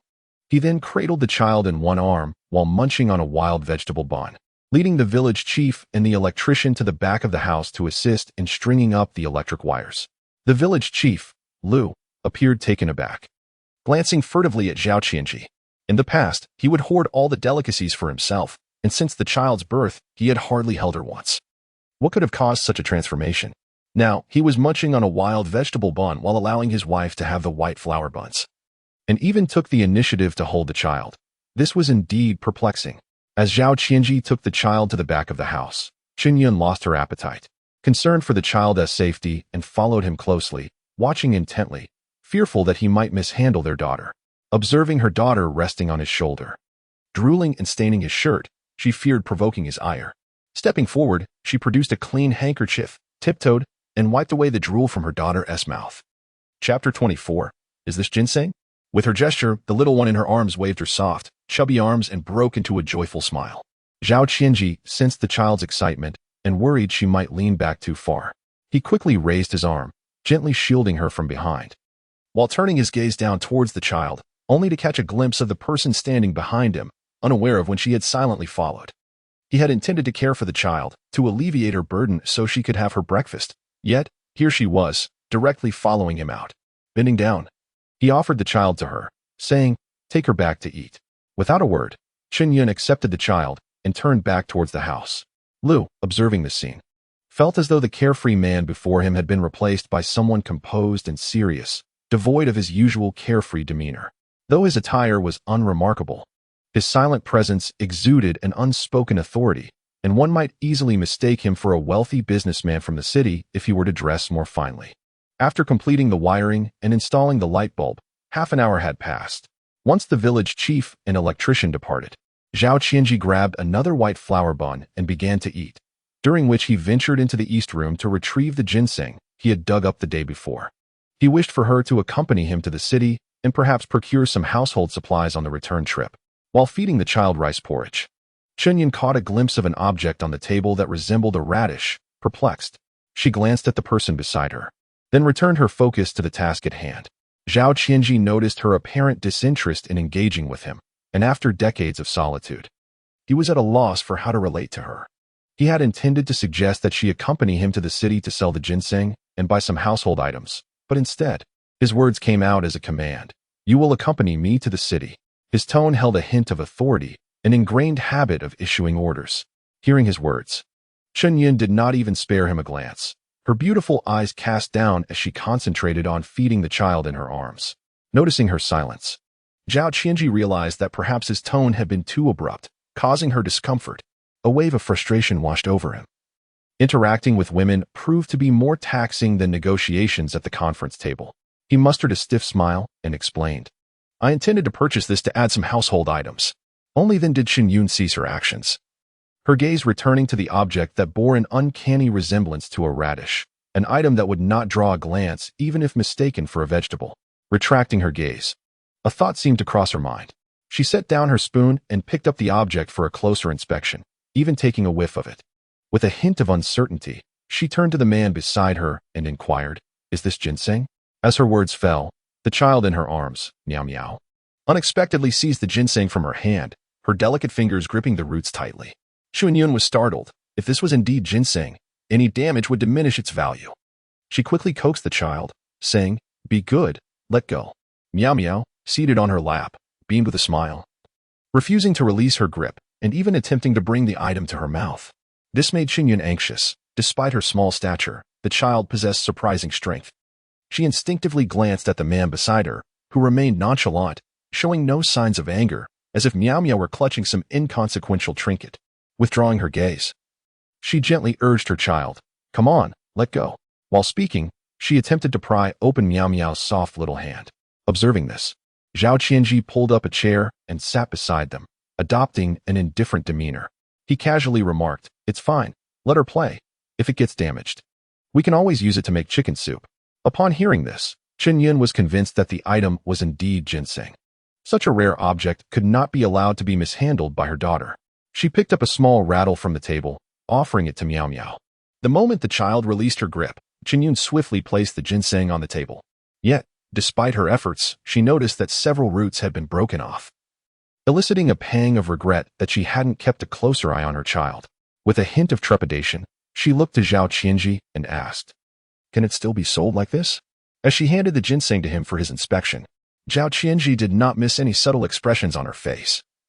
He retrieved the ginseng and placed it back on the table, stating, "It can be sold." Relieved to hear this, Chen Yun exhaled and tentatively asked, "Where did you get this?" Zhao Qianzhi, without hesitation, replied truthfully, "I dug it up in the mountains." Chen Yun pondered this while retracting her gaze, remaining silent. Over the past few days, as she washed his clothes, she had indeed noticed they were speckled with mud. While tidying up the table, she had also seen a book about ginseng cultivation. Therefore, his early mornings and late nights must have been spent foraging for ginseng. And the money he brought back was all from selling it. Could something so small truly be worth so much? Would anyone really spend such a considerable sum just for a small piece of ginseng? With lingering doubts, she absent-mindedly finished feeding the child, then placed Meow Meow in a wooden pushcart and carried the dishes to the kitchen. After her departure, Zhao Qianzhi could not help but rise, cradling the soft, fragrant child in his arms as he settled back down, allowing the little one to perch on his lap while he bent down to playfully tease her. After a brief interval of about 10 minutes, Chen Yun, having tidied up the kitchen, entered the living room. Observing the man with their daughter in his embrace, she spoke. "Let us go. I'm ready." Zhao Qianzhi remained motionless in his chair, merely lifting his gaze to appraise her attire, inquiring, "Do you not like the dress I bought for you?" Upon hearing his question, Chen Yun glanced down at her outfit. Realizing that the trousers she wore seemed to be fashioned from fabric cut in her youth, bearing the marks of time. The color had faded to a dull hue, and the knees, worn and patched, showcased a visible little fabric repair. She could hardly recall the last time she donned a dress, and with their impending trip to the city, she feared he might find her appearance embarrassing. Without uttering a word, she turned and retreated into the bedroom, shutting the door behind her. Opening the wardrobe, she retrieved a chiffon silk dress, caressing the smooth fabric. Though unfamiliar with such things, she recognized that these two dresses must have been quite costly. If he truly cared, a simple and durable outfit would suffice. There was no need for such extravagance, which not only squandered money but also lacked practicality. Moreover, her daily tasks demanded functionality, rendering dresses quite inconvenient. After what seemed like an eternity, Zhao Qianzhi noticed the door swing open and, upon glancing up, found himself momentarily taken aback. The dress clung beautifully to her form, perfectly accentuating her delicate figure. As he swallowed, his gaze shifted from her unadorned face, framed by dark hair and red lips, to the faintly fading bruises on her pale arms, causing his eyes to cloud with concern. He then redirected his attention to the child in his arms and asked, "Did you bring money?" His voice carried a hint of a low, hoarse timbre. Chen Yun, now clad in her new dress, nodded awkwardly, unsure of where to place her hands and feet. Her stride slightly stiff as she followed him out, turning to lock the living room door behind her. She hastened to catch up, eager to take the child from him, but he deftly evaded her grasp. At the entrance of the courtyard, a plump auntie, busy fluffing cotton, paused her task upon seeing Chen Yun in her fresh dress and lovely sandals. For a moment, she thought her eyes were deceiving her, but upon confirming the sight, she smiled and greeted her. "Oh, Xiaoyan, looking so splendid. Where are you off to with your man?" Responding with a delicate smile, Chen Yun replied, "Just a trip to the city." The plump auntie, still somewhat astonished, nodded in understanding, then waved her hand, urging her to hurry along, lest Zhao Qianzhi find an excuse to vent his frustrations on her later. Watching the young couple's figures recede into the distance, she sighed softly. In recent days, she had not heard any commotion between them, suggesting that Chen Yun had likely conceded to the situation regarding her employment. Even if she were to argue with Zhao Qianzhi, it would only result in his violent response. Zhao Qianzhi, cradling the child, slowed his pace until the person behind him caught up. The two of them took over an hour to reach the town. Upon arriving at the bus station, after purchasing tickets and boarding, they discovered that the vehicle was already filled to capacity, with many standing, creating a rather cramped atmosphere. Observing this, Zhao Qianzhi furrowed his brow, contemplating disembarking to wait for the next bus. At that moment, the ticket collector bellowed through the carriage, calling out for anyone willing to offer their seat to the person with a child.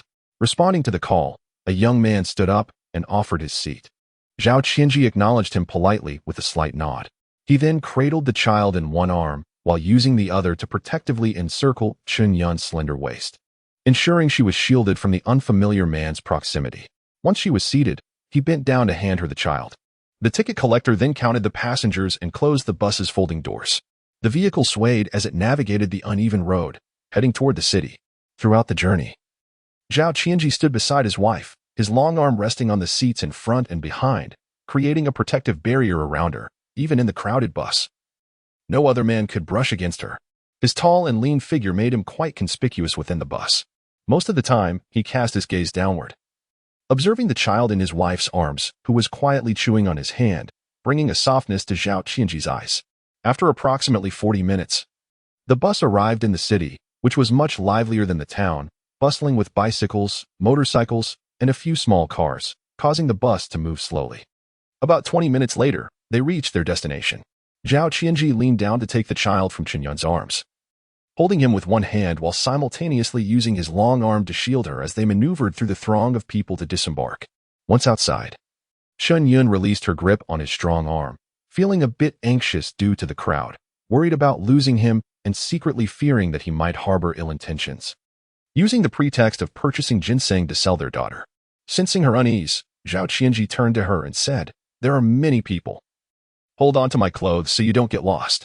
Hearing his words, Chen Yun, without hesitation, grasped the hem of his shirt, feeling somewhat reassured. After a short walk, they arrived at a well-established herbal shop. Upon seeing them, the owner immediately donned a welcoming smile, bypassing the counter to courteously invite them inside. "Please, come in." This time, he led them directly to the back courtyard and served them tea. Once seated, Chen Yun retrieved the carefully wrapped ginseng from her bag and placed it on the table. The owner's eyes sparkled at the sight of the plump ginseng, as he recalled an old customer who desired such fine goods for brewing liquor.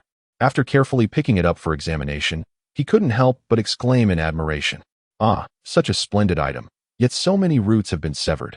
What a pity." The tone carried an unmistakable sense of regret. Otherwise, given the age and quality of this ginseng, it could undoubtedly fetch a handsome price.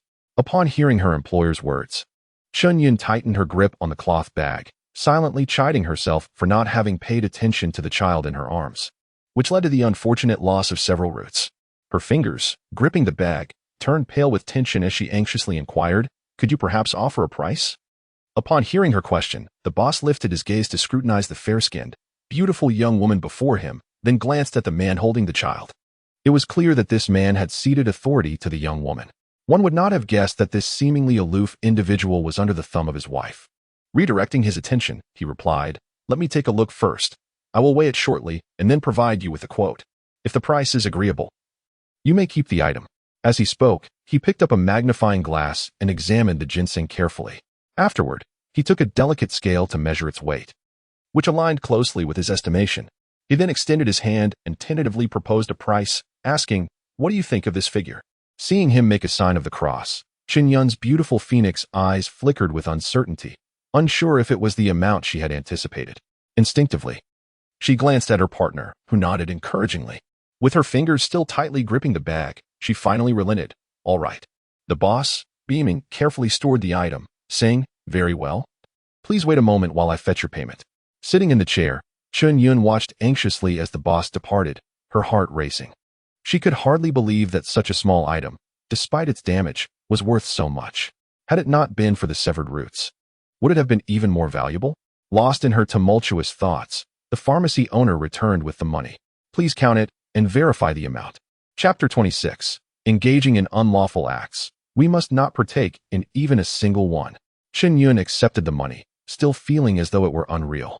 Upon counting, she found it to be a neat stack of 10 rare 100 yuan bills. She looked up at the boss and confirmed, "Correct." She then carefully placed the money into the cloth bag. Once outside the pharmacy, Chen Yun grasped the fabric of Zhao Qianzhi's shirt with one hand, while holding the bag tightly against her chest with the other, unwilling to relax her grip for fear of losing it or attracting the attention of thieves. To her, every passerby appeared to be a potential threat. Unaware of her concerns, Zhao Qianzhi, cradling the child, led his wife to the marketplace, saying, "Let us see what we need for the house. We shall purchase some items today, and I will return another day to replenish." Hearing him, Chen Yun glanced at the array of clean, bright items, recognizing that these wares were intended for the affluent city dwellers. Although they had earned a considerable sum today, the expenses of raising a child would soon accumulate. Even if they needed a few items, procuring them in town would already be quite commendable. Pulling at his shirt to prevent him from venturing further, she spoke with a hint of urgency. "In our home, we lack for nothing. Let us hasten back." With such a substantial sum of money tucked away, she felt a palpable unease within her, for in all her years, she had never possessed such a large amount of money to roam the streets with. Zhao Qianzhi, cradling a child, paused in his steps and glanced sideways at the person beside him. "We should purchase an electric fan, and we need to acquire some bedding as well," he suggested. Chen Yun, who had always been accommodating to him, spoke with a hint of negotiation in her tone. "The weather is about to warm up. We won't need the bedding just yet. In a few days, after my mother has finished fluffing the cotton, She can make us 2 new quilts without delay for autumn. As for the electric fan, even the wealthiest family in the village, Uncle Lee's, has not splurged on one. We certainly cannot afford such extravagance. While uttering these words, she discreetly observed the man beside her, apprehensive of saying something that might displease him. Noticing her gaze, Zhao Qianzhi remained silent, understanding that acquiring household items today was out of the question. He finally replied, "Then let us go." Chen Yun was taken aback by his swift concession, fearing he might change his mind. She nodded eagerly and followed him out of the store, making their way to the bus station. By the time they returned to the village, it was already past 3 in the afternoon. They had not yet reached their doorstep when Chen Yun spotted her mother waiting at a distance. Surprised by her presence, she hurried over and inquired, "Mom, what brings you here?" Chen Yun initially thought she was imagining things until her daughter approached, allowing her to take a careful look at her. It had been ages since she had seen that sparkle in her daughter's eyes. Chen Yun was well aware that her daughter was strikingly beautiful, resembling a pampered city girl, yet in reality, she had always worn hand-me-downs from her older siblings. As a mother, Chen Yun had rarely bought her daughter new clothes. And though her daughter never complained, Chen Yun felt a deep sense of guilt for not providing more. However, with the 3rd and 5th sons still unmarried and reaching marriageable age without a single suitor, her attention often strayed from her married daughter. Upon noticing the fading bruises on her daughter's arm, her expression darkened instantly. She cast a disapproving glance at her approaching son-in-law, who was balancing the child in one arm while carrying a large bag of items in the other. As Zhao Qianzhi approached and heard his wife call her mother, he greeted the weary-looking middle-aged woman with a simple, "Mother." Chen Yun was momentarily taken aback by his address. After over 2 years of marriage, she had seldom heard her son-in-law refer to her in such a manner, except when asking for money. With an awkward expression, she responded, "Ah." Quickly regaining her composure, she turned to her daughter and asked, "Where have you two been?" With a cheerful tone, Chen Yun replied while opening the gate, "We went to the city." Chen Yun nodded and entered the courtyard, carrying her basket. The reason for her visit today was sparked by overhearing a conversation between her eldest daughter-in-law and her son the previous night, revealing that the daughter-in-law had approached Zhao Yun for some money. Upon reflecting on Zhao Yun, a woman tirelessly juggling the demands of life while raising a child, it becomes evident that her household is already grappling with financial strain. Yet, she finds herself burdened further by the arrival of her mother-in-law, stirring a mix of anxiety and frustration within her. Despite her feelings, she refrains from confronting her elder daughter-in-law, choosing instead to wait until her grandchildren have eaten and set off for school before making her way over. However, upon her arrival, she discovers that the gate is locked. Inquiries with neighbors reveal that her son and daughter-in-law have departed for the city early in the morning. Thus, she finds herself waiting, and as time passes, she realizes that she must return home before darkness descends. Once inside, Chen Yun places the bag of money aside and hurriedly fills a teacup with warm water, offering it to her mother with a gentle, "Mother, please drink." Chen's mother takes the cup, gulping down the water in one breath, and notices her son-in-law sensibly cradling the child in the shade of a tree outside. She leads her daughter into the east room, lifting her garments to retrieve a handkerchief from a hidden pocket, revealing a scattering of coins within. "Take this for now. I will bring you more in a few days," she insists, pressing the coins into her daughter's hands. As Chen Yun gazes at the pile of small change, her eyes well up with tears. For each coin represents countless hours spent laboring to earn a meager living. She attempts to return the money, her voice trembling as she says, "Mother, our family does not lack for money at the moment. Please keep this." Witnessing her daughter's teary eyes, Chen's heart aches with empathy. She understands all too well the bitterness of enduring a life of poverty. Regrettably, her son-in-law is a man of lethargy, contributing nothing to the household finances and frequently extending his hand for more. Firmly, she places the money back into her daughter's hands, cautioning her, "Take this. Look at how thin you've become. I brought 2 tails of meat. Remember to eat it tonight." Chen Yun wipes away her tears with the back of her hand and hastily returns to the east room, grabbing a cloth bag and rushing back to her mother. "Mother, look, we truly have money now," she exclaims, shoving the pile of coins into her mother's hands once more. Chen's eyes widen in disbelief at the sight of the money, her heart heavy with sorrow rather than joy. With tears brimming, she gently clasps her daughter's hands and implores, "Shaoan, we must never engage in illegal activities or allow ourselves to be taken advantage of. Such paths are irrevocable." Her voice trembles with emotion, fearing that poverty might lead her daughter and son-in-law astray. Chapter 27. Divorce. Suddenly, a recollection of her eldest daughter-in-law's words surfaces, indicating that Zhao Qianzhi possesses a considerable sum of money, which he has used to repay his debts on the spot. A chilling thought creeps into her mind, and with quivering lips and a shaky voice, she earnestly warns, Zhao Yun, such actions must never be taken. They cannot be concealed. If discovered, you will bear the burden of shame for life, and even Miao Miao will suffer the consequences.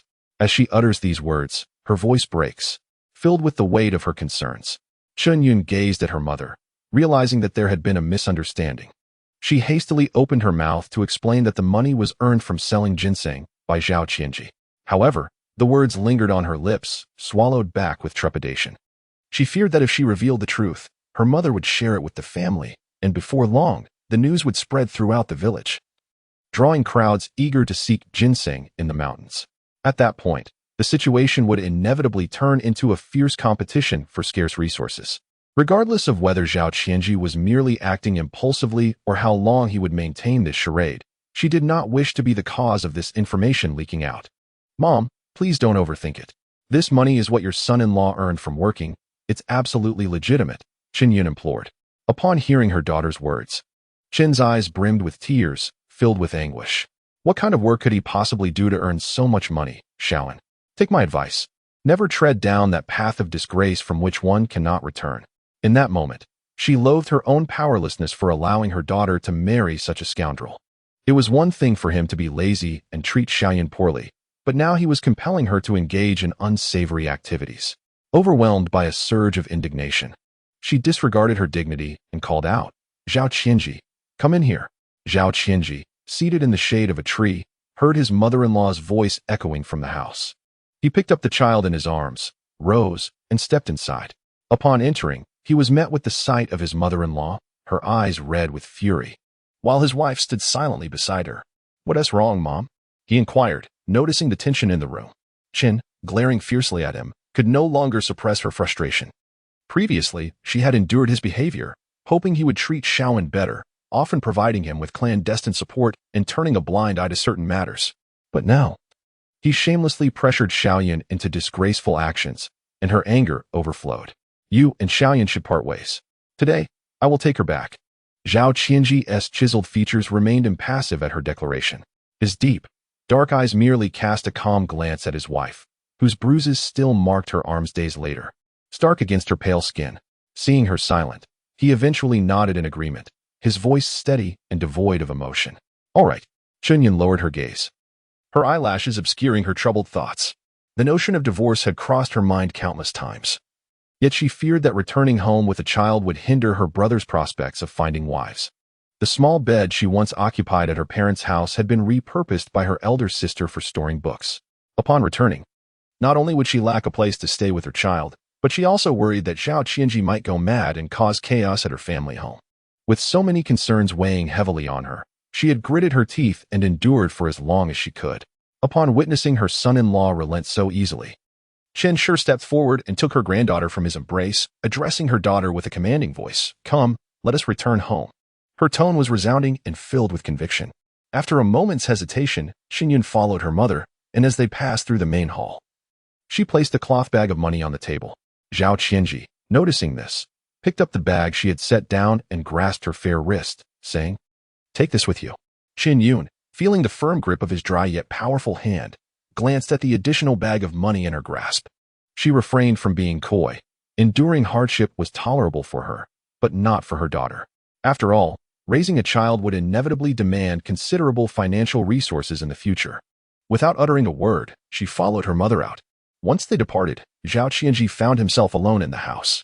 On the way, Chen Shi subtly hinted to her daughter, Tomorrow, I shall have your sister look around the city. She knows many people. Perhaps she can assist in finding a suitable marriage prospect for you. It matters not if he is older, as long as he knows how to cherish you. Upon hearing her mother's words, Chen Yun blurted out without a second thought, Mother, I have no desire to remarry. In this life, having Miao Miao is sufficient for me. Chen Shi shot her daughter a look of exasperation and thrust the child into her arms, exclaiming, What nonsense are you speaking? As a woman, how do you intend to support this child without a husband? Chen Yun chose not to argue, as she was unwilling to engage in conflict with her mother at this moment. However, She had already resolved in her heart that even if she were to part ways with Zhao Qianzhi, she had no intention of seeking another partner. She quietly contemplated that once she saved enough money, she would move out from her family home and live independently with Miao Miao. By the time they returned to the old Chen residence, the sun was nearly setting. Chen Dazhuang, seeing his mother and younger sister returning from their in-laws, removed the cigarette from his mouth and inquired, "Which scoundrel is Zhao Qianzhi? Has he bullied my sister again?" Chen sure cast a glance at her eldest son, who was always a day late and $1 short. Every time she urged him to confront Zhao Qianzhi, he would invariably retreat, behaving like a turtle withdrawing into its shell. If only the three brothers united, Chen Yun would not have to endure such mistreatment from her son-in-law. "I have decided that Chen Yun shall divorce him and live in your eldest sister's room," she declared. The brothers had not divided their household. The third and fifth had reached marriageable age, and the entire family now lived together, young and old alike. At that moment, Chen Dazhuang spoke up first. "Mother, you know how my sister is. She detests anyone entering her room. If you place our sister there and she becomes upset, refusing to provide living expenses, how are you expecting my wife and children to manage?" Upon hearing her eldest son's words, Chen Shi was rendered speechless. No one understood the family's circumstances better than she did, and the only stable source of income was her eldest daughter, who worked in the city. Since childhood, she had been strong-willed, always striving for superiority, even against her own sister. Consequently, over time, the entire family had accommodated her, inadvertently fostering Chen Yun's more passive nature. Yet, I could not bear to witness that scoundrel Zhao Qianzhi pushing my daughter into the abyss. This unspeakable matter could not be disclosed to them, and I could only muster the courage to declare, "This matter is settled." After speaking, I gestured for Zhao Yun to take the child back inside. Chapter 28, Disdain. Chen Yun silently cradled the child as she entered the house. This was the reason she gritted her teeth in perseverance, unlike her elder sister, who possessed the ability to secure a position as a sales clerk in the city's shopping mall with just a high school diploma. Her own prospects were far less promising. That job was not only easy and respectable, but also offered a handsome salary of 45 yuan a month, allowing her to contribute a stable 15 yuan to her family each month. She had heard that her sister was now dating a man who seemed to be a well-respected teacher. In contrast, Chen Yun felt inadequate. Not only was she devoid of any skills, but she had also married a man who frequently burdened her family with his needs. If she were to part ways with Zhao Qianzhi and return to live with her family, though they would not voice it, she knew it would indeed be a considerable strain on them. This realization had led her to hesitate for so long to broach the topic of divorce. As the atmosphere in the courtyard grew tense, a fashionable woman adorned with a head of woolly curls and painted in alluring crimson lipstick entered, her high heels clicking against the ground as she swayed her hips. Chen Dazhuang was the first to notice her arrival, his face brightened with a beaming, ingratiating smile as he rose to greet her. "Little sister, you're back," he exclaimed, stepping forward to take the 2 large bags she carried. Seated on a bench, Chen Shi lifted her head towards the entrance, and indeed, she saw her eldest daughter return, radiantly dressed and embodying the demeanor of a city dweller. She was now the pride of the family, and her eyes sparkled with affection as she said, "Why didn't you call ahead, Junjun? I could have sent your brother to fetch you at the village entrance." Chen Jun smiled gently and waved her hand. "I just wanted to take a stroll since it's been a while since I've been home to see the changes." Her gaze swept across the dilapidated courtyard. Having lived in the city for so long, returning home felt akin to stepping into a rural backwater. The large dog, Ergo, who had been hiding inside, sensed the arrival of his aunt and dashed out like a little rocket, eager for treats. The 2 boys rushed towards Chen Jun, barking excitedly, "Auntie, Auntie." Concerned that their dirty hands might soil her newly purchased dress, Chen Jun sidestepped the 2 brothers. "All right, go on. Auntie brought you sweets and biscuits." The mischievous children, upon hearing there were indeed treats, swiftly launched themselves toward their father, eagerly rummaging through the 2 large bags he had brought. Meanwhile, Chen Shi moved a clean stool in front of her daughter and inquired, "Is there something specific that brings you back at this time, Junjun?" As Chen Jun was about to sit down, she noticed a stain on the stool and momentarily grimaced in distaste, choosing instead to smile at Qin Ma and reply, "Yes. My partner wishes to visit our home. Please tidy up well tonight. I have bought new clothes and shoes for Dad, you, and your brother. Remember to wear them tomorrow and present yourselves well." Upon hearing the words of her eldest daughter, Mrs. Chen nodded enthusiastically. "Ah, very well. I shall promptly clean the house, inside and out, ensuring your partner is thoroughly impressed." Chen Jun merely smiled faintly in response. choosing not to engage further. If it were her wish, she would never again step foot in this impoverished mountain abode. Inside, Chen Yun had just managed to lull the child to sleep when she heard the lively commotion outside, signaling her elder sister's return. After tucking her daughter in snugly and discreetly placing money beneath the pillow, she stepped outside and called out to the elegantly dressed figure. "Sister." Chen Yun, observing her younger sister emerge from within, was taken aback to find her still at home at this hour. She offered a non-committal hum as a reply. Her gaze fell upon the exquisite dress adorning her sister, a garment she recognized as the most expensive and fashionable from her own online shop, a piece she could scarcely afford. How could their family, struggling to make ends meet, possibly afford such a luxurious item? As darkness enveloped the sky, she urged, "It's late. You should head back." At that moment, Mrs. Chun interjected, addressing her eldest daughter. "I have no intention of allowing your sister to stay with Zhao Qianzhi. I would prefer she resides here for the time being, especially since you are rarely home. Let her sleep in your room." Chen Jun's expression darkened instantly, showing no regard for her mother's words. "I am not even married yet, and you are so eager to expel me? You want to clear out my room for someone else?" Hearing the commotion outside, Chen Dazhuang hurriedly stepped out, instinctively aligning himself with his elder sister. "Mother, it's rare for our sister to return. Please, do not provoke her anger. Let her and the child continue to sleep in the small bed she used before marriage. I'll draw the curtain later. It won't matter." Mrs. Chen cast a troubled glance at her younger daughter. Witnessing the comforting smile on her sister's youthful face tugged at her heartstrings, nearly bringing tears to her eyes. Fearing she might weep if she lingered any longer, she quickly retreated into the kitchen to wash her hands and prepare dinner. Chen Yun, observing this scene, scoffed softly before turning on her heel and entering her room. Upon seeing the child sleeping on the bed, a flicker of disdain crossed her features. Just as she contemplated leaving, her peripheral vision caught sight of a cloth bag nestled beneath the pillow, irritating her at the thought of Chen Yun placing unsightly items on her bed. With a rough gesture, she pulled it out, intending to discard it, but sensed it contained something. Upon opening it, her eyes widened in disbelief at the sight of numerous large banknotes. Shock coursed through her as she counted them, her astonishment deepening. Reacting instinctively to the noise outside, she hurriedly stuffed the money into her clothing pocket and returned the empty bag beneath the pillow. Outside, Chen Dazhuang assumed a protective elder brother-esque demeanor, addressing Chen Yun. "Sister, you understand that our elder sister has been living in the city under less than ideal conditions. She surely cannot adapt to this place. I will prepare the small bed for you, so you can sleep there with the child." Upon hearing her elder brother's words, Chen Yun merely nodded in acknowledgement, understanding his message. After Chen Dazhuang entered the house, he noticed his younger sister, looking somewhat flustered, hastily emerging from the room. He intended to ask her if she needed help tidying up her bedroom, but she hurriedly exited instead. Resolving to tidy up the small wooden bed where his younger sister slept, he proceeded with his task. Later that evening, after dinner, Chen Yun returned to her elder sister's room, gently lifting her sleeping daughter and cradling her in her arms. She then reached under the pillow to retrieve a cloth bag. However, upon inspecting it, she realized something was amiss. Setting her daughter down, she opened the bag only to discover it was completely empty. The money had vanished without a trace. A wave of disbelief washed over her, leaving her paralyzed in shock. Chapter 29. The money is gone. Bitten back. She quickly placed her daughter back on the bed and meticulously examined the cloth bag, finding it undamaged. She lifted the pillow and even overturned the mattress, searching frantically. Yet her money remained elusive. At that moment, she felt a chilling sensation in her limbs. Struggling to comprehend how such a substantial sum could have disappeared so swiftly in her own family home.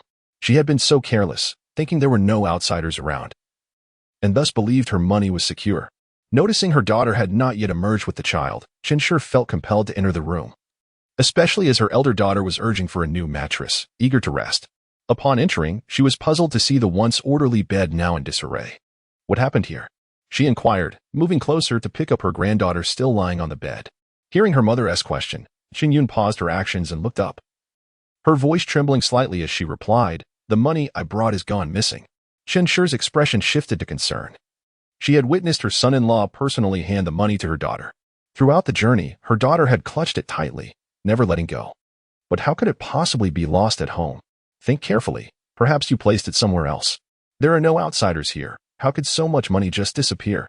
Chen Yun shook her head in frustration, insisting that she could not have made a mistake in such a short time.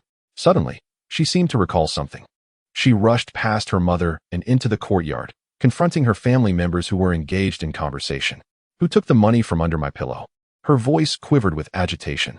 Her words drew the attention of her family, each one turning to look at her. Only Chen Yun instinctively covered her pocket, unable to meet her younger sister's gaze. At that moment, the head of the family, Chen Fu, spoke up. "What money?" Chen Yun did not respond to her father's inquiry, her eyes scanning the faces of her relatives. They finally settled on her elder sister, who was looking down, covering her pocket. Chen Yun stepped forward, firmly pulling her sister's hand away. She pulled a stack of money from her pocket, confirming it was indeed the sum she had lost. Under the watchful gaze of her family, she spoke. "This is the money I brought." As her words resonated, the entire family turned their eyes toward the one they held in high regard, unable to fathom that she could commit such an act. Chen Yun felt the collective scrutiny of her family upon her, a wave of shame and anger enveloping her, rendering her utterly mortified. Growing up in an era that favored sons over daughters, she had always been cherished and protected as the family's daughter. Never had she endured such a humiliating ordeal. Her made-up face twisted with anguish. The thought of being branded a thief terrified her, for if word spread to the city, her precious job would be at stake. With this realization, her gaze hardened, fueled by a mix of indignation and fury, and she raised her hand to strike her younger sister. "Have you lost your mind? If you truly need money, I could lend you some. What nonsense are you spouting?" Her voice was laced with desperation. Chen Yun, having received the slap, felt a sharp pain coursing through half her face. She could hardly believe that her sister, whom she had always regarded with pride, not only denied it but also turned against her. Chen Lao, observing the scene, could not help but interject, "Little sister, I'm not trying to scold you. But even if your family is in dire need, you cannot defame your elder sister like this. If this gets out, how will she ever face the world?" Hearing his elder son's words, Chen father cast a disappointed glance at his younger daughter. Yet, he ultimately remained silent, sighing as he squatted down to smoke quietly. Chen Lao-san, seeing that his elder brother had spoken, felt a sense of obligation as a man, hoping for future support from his sister who worked in the city, and chimed in, "Little sister, apologize to our elder sister. We are all family, and I believe she will not hold this against you." Witnessing both the elder brother and the third brother supporting their elder sister, and noticing their father silently smoking in the corner, seemingly acquiescing to the notion that she was indeed slandering their sister, Chen Yun felt a deep sense of betrayal, realizing that they all doubted her. She took a deep breath and spoke defiantly, "Mother knows about this money. If I am lying, she can testify against me." With that, she turned her gaze toward her mother, who had just emerged. At this moment, Chen Yun was gripped by panic, her face drained of color, her body trembling uncontrollably. She clutched the sides of her skirt tightly, desperately trying to maintain a facade of composure. Chen Shi wore an expression of distress. She understood well that the money retrieved from Jun's pocket belonged to Yun. However, she had not anticipated that her strong-willed and proud eldest daughter would resort to such actions. Yet, at this moment, the significant sum of money was obtained by Jun through dubious means, and should this truth come to light, it could tarnish her reputation irreparably. In contrast, the eldest daughter had a stable job in the city, which made it entirely plausible for her to save such a substantial amount. Even if this were to spread, no one would dare to speak ill of her behind her back. Under the watchful gaze of her family, she dared not cast a glance at her youngest daughter, gritting her teeth as she spoke. "Shaoan, apologize to your sister, and let this matter be put to rest." Her simple statement left Chen Yun momentarily stunned, to the point where she questioned her own hearing. How could she not comprehend her mother's words? Before coming home, her mother had shown her the money, so why was she now echoing the same sentiments? The yard fell into a profound silence, broken only by Chen Yun, who sighed in relief as the tension in her body began to ease. The terror on her face was replaced by a smug expression, her eyes betraying an unmistakable mockery as she casually adjusted her freshly curled hair. Though she was unaware of how her younger sister had amassed such a fortune, the fact that even their mother, who was supposed to support her, was now against her, clearly indicated the dubious origins of the money. Affectedly and generously, she remarked, "We are all family. I do not wish to create an ugly scene." With that, she extended her hand. "The money, please. This is for my wedding and cannot be lent to you." The eldest daughter-in-law observed the unfolding drama with keen insight, fully aware that this substantial sum belonged to her sister-in-law. Chapter 30. Hearts turned to shadows watching her mother support her sister-in-law. She felt no obligation to clarify matters for her sister. After all, since her marriage, it had been evident that the entire family had turned their hearts away from her. Regardless of how well her sister-in-law performed, this pack of ingrates had never acknowledged Chen Yun's merits. Thus, it became clear that one should not be overly kind, for it often leads to being taken advantage of. Among these people were, of course, those closest to her, who often inflicted the deepest wounds. Yet, as she gazed at her sister-in-law, she noticed the once vibrant and beautiful eyes now dulled with despair, her delicate, fair face marked by a hint of hopelessness. The actions of her family had evidently left her heartbroken.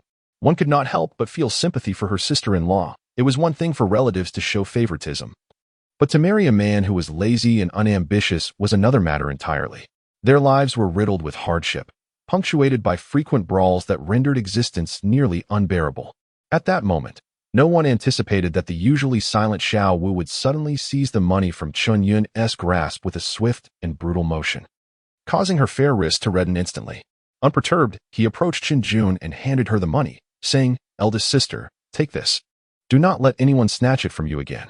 Realizing what had transpired, Chen Yun lunged forward to reclaim what was not rightfully hers, but before she could reach out, Zhao Wu pushed her to the ground. Pain flashed in her eyes as they watered. Yet the emotional torment inflicted by her brother's actions was far more devastating than the physical pain. Witnessing her youngest son's behavior, Chen's eyes brimmed with tears. She knew better than anyone that Chen Yun had been wronged. However, she could not voice her thoughts, for she feared tarnishing her daughter's reputation. Handing the child she held to her eldest daughter-in-law, she approached her son, striking him and scolding, "Do you not have a shred of conscience? You have forgotten how your second sister cared for you during your childhood, carrying you on her back every day and reserving all the delectable treats for you." Confronted by their mother's reprimands, Zhao Wu stubbornly refused to relent, his eyes filled with determination as he defiantly argued with her. Those were indeed the days of innocence. I never imagined that after her marriage, she would transform into someone so selfish, even seizing the money belonging to our elder sister. After uttering these words, he forcefully placed the money into the elder sister's hands. The family tacitly accepted his actions, believing that the younger sister had unjustly accused the elder. Consequently, silence enveloped the room as they observed with cold indifference. This prompted Chen Yun, who had been pushed to the ground, to lose her composure and scoff disdainfully. In that moment, she felt that her lifelong dedication and understanding had become utterly absurd. Throughout her upbringing, she had worn the cast-off clothes of her elder sister, while the latter enjoyed a separate room, leaving her to sleep on a small wooden bed concealed by a curtain. Despite being the top student in the family, she willingly forfeited her chance to attend her dream school under the family's subtle pressure for the sake of her elder sister. Her selflessness and desire to avoid burdening her parents led her to work hard, yet this was the fate she had to endure. Struggling to rise from the ground, she realized she could no longer endure this household, fearing she might succumb to madness.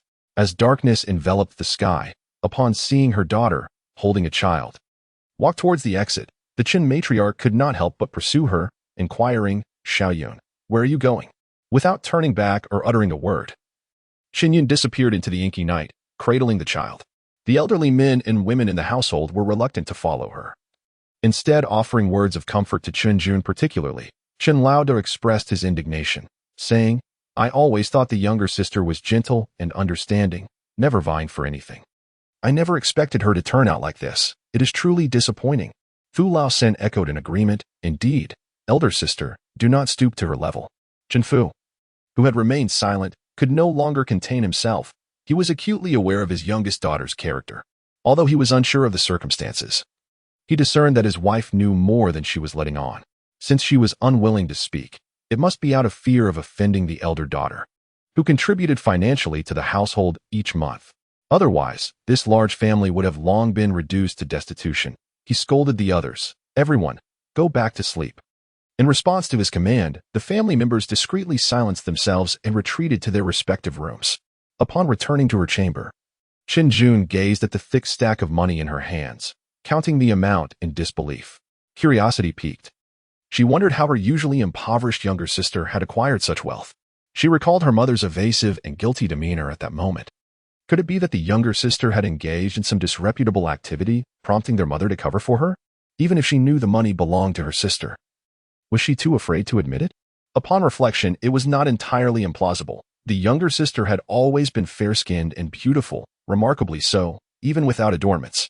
Her skin was so delicate that it seemed one could squeeze water from it. The man she married, while possessing a handsome visage, was far from commendable. It was rumored that he frequently solicited money from her younger sister, and it wouldn't be surprising if he coerced her into selling her body for financial gain. Shaking off these thoughts, she carefully tucked away the money she had just received and called upon her sister-in-law to tidy up the house and prepare her bed anew. Meanwhile, Chen Yun was chasing after her daughter in the dark, acutely aware of the distress and grievances that burdened the young girl, tears streaming down her face as she lamented. "Zhao Qianzhi, it's not that I refuse to help you. Even if you harbor hatred towards me, it matters not. I cannot bear the thought of you being ridiculed by others in the future." Chen Yun remained silent, her gaze vacant as she embraced her sleeping child and made her way homeward. Once terrified of the dark, she found, in that moment, that the inky night held no terror for her. The surroundings were eerily quiet, punctuated only by the distant croaking of frogs from a nearby pond. It was unclear how long she had been walking, but upon encountering her familiar village, where every home glimmered with soft lights, a longing to return surged within her. She quickened her pace, even as stones cut into her toes, leaving them bloodied, yet she felt no pain. At home, Zhao Qianzhi, faced with his wife's desire for divorce, had taken their child back to her family's house. Clumsy in the kitchen and utterly inept at cooking over a clay stove, he had subsisted on 2 hard, wild vegetable buns. At that moment, clad in loose pants and revealing his muscular arms, his long, straight legs adorned with dense hair exuded an overwhelming masculinity.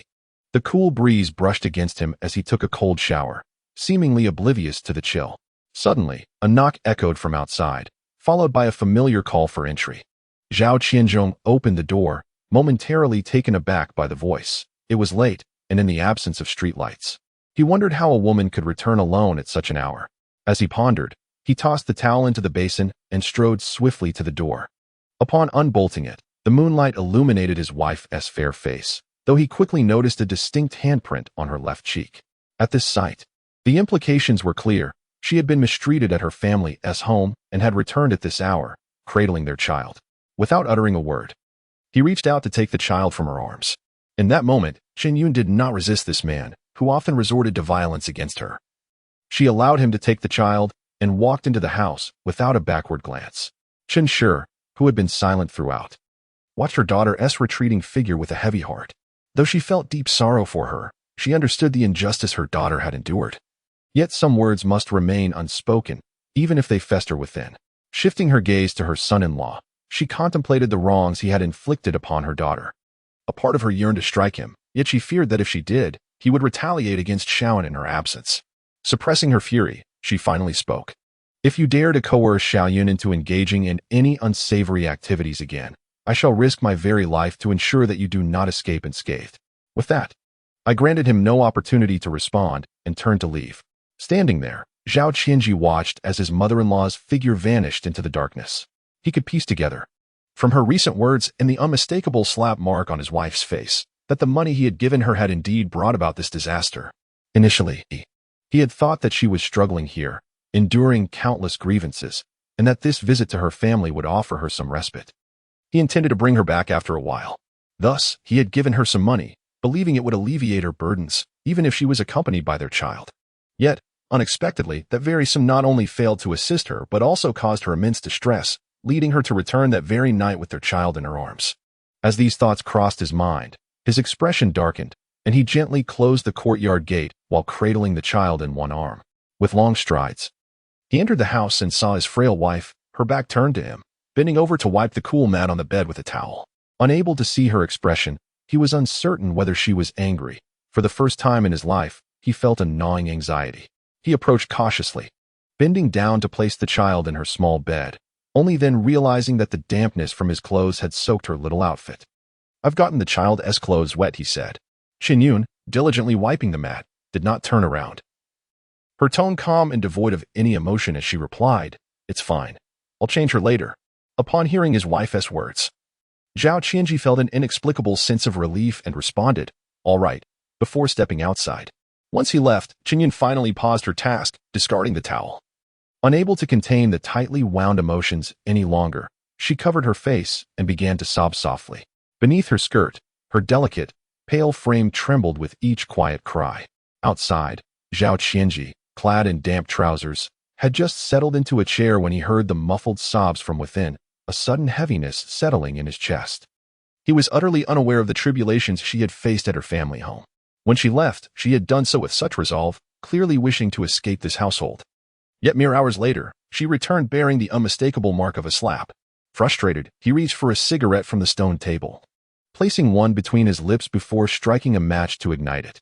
He inhaled deeply, his dark, cold eyes gazing up at the vast expanse of stars. After a moment, he slowly exhaled the smoke, fully aware that if this continued, without a legitimate source of income, the sudden influx of such a large sum would undoubtedly lead to speculation. Now, even her closest kin doubted her integrity. What of outsiders? In this era, which remained harsh towards women, should she acquire a tarnished reputation, how could she possibly endure? Contemplating these matters, he removed the cigarette from his mouth, extinguishing it with his foot, and resolved to establish a legitimate business by tomorrow. Money should be acquired through honorable means, allowing the woman standing behind him to maintain her dignity and confidence. After an indeterminate period, Zhao Qianzhi, surrounded by discarded cigarette butts, rose only once he confirmed that the occupants of the room had ceased their weeping. He stood, stretching his long limbs with a languid gait, bending to enter the room and shutting the door behind him. Treading lightly, he parted the curtain and beheld the figure on the bed. Clad in a white tank top and floral shorts, lying on the inner side, seemingly asleep. A glance at the small bed revealed his daughter, her damp clothes having been replaced. With an inexplicable sigh of relief, he approached the wardrobe, retrieving a clean pair of shorts, discarding the wet ones in the process. Bare-chested, he climbed into bed, draping a thin blanket over her delicate, pale form, then extinguished the bedside lamp before lying down. As his tall frame settled, the bed, already modest in size, felt even more constricted. In the darkness, he failed to notice his arm pressing against a strand of raven hair. Chen Yun, pinned beneath his arm, remained silent, eyes shut, though she was far from asleep. Uncertain of her companion's motivations for covering her with a blanket, she was too weary to ponder it further. Stiffening her body, she contemplated informing him about the money but lacked the courage to face his wrath. Amid her internal struggle, she listened to his steady breathing and resolved to wait until the morrow to disclose her news. At the break of dawn, she arose, careful not to disturb the slumbering pair, and slipped into the east room to dress. Once he exited the bedroom, Chen Yun opened her striking, clear eyes. She had not slept a wink all night, tormented by the thought of the substantial sum misappropriated by her sister from her family. Unsure of how to broach the subject with Zhao Qianzhi, fearful he might react violently upon learning the truth. Caught in this quandary, she hesitated to speak, deciding instead to postpone the conversation until she found a more opportune moment or until his mood was particularly amiable, hoping he would be less incensed. Meanwhile, Zhao Qianzhi left the house, gathering his tools and preparing a jug of water for his excursion into the mountains. With the experience gained from previous ventures, he adeptly ascended the mountain, wielding a stick as he meticulously searched inch by inch. Chapter 32. Long-term plans.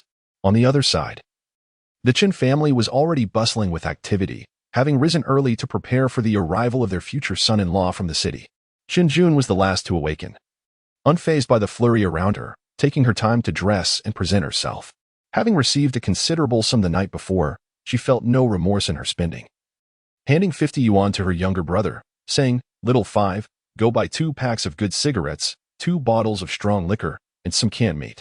Receiving the money, Little Five was elated by his sister's generosity, his hands trembling with excitement. "I know, sister. I'll go right away," he exclaimed, pocketing the cash and riding off on his bicycle. In the kitchen, Chen's mother, overhearing their conversation, felt her eyes welling with tears once more. "Never did I anticipate that my beloved eldest daughter would engage in such treachery. How could she summon the audacity? Those were Xiao Yun's hard-earned funds." She was acutely aware of the hardships Xiao Yun endured, yet she brazenly took that money. The mere thought of Xiao Yun's despairing gaze from last night twists my heart with anguish. I tossed and turned in bed, unable to find solace. My mind is consumed with worry. If Zhao Qianzhi discovers that money has been withheld, will he resort to violence against Xiao Yun once more? With this troubling thought, I could no longer feign ignorance. I untied my apron and declared, "Eldest daughter-in-law, I shall pay a visit to Xiao Yun and endeavor to return by noon. I leave everything here in your capable hands." Upon hearing this, Lu Wan immediately protested, indignant at the prospect of her future son-in-law visiting while she, the daughter-in-law, was left to toil in the kitchen. She cast a sidelong glance at her sister-in-law, who, with her air of entitlement, seemed to believe herself a pampered lady of leisure, returning from the city without ever lifting a finger. How conceited she had become after a few years in the city. Unable to restrain her contempt, Lu Wan muttered to herself about her sister-in-law's selfishness. Even daring to touch her sister's money without a shred of fear for retribution. Though her thoughts were rife with indignation, she maintained a facade of cheerfulness as she removed her apron, saying, "Mother, I cannot bring myself to slaughter that hen. You know my kind heart. I simply cannot do such a thing."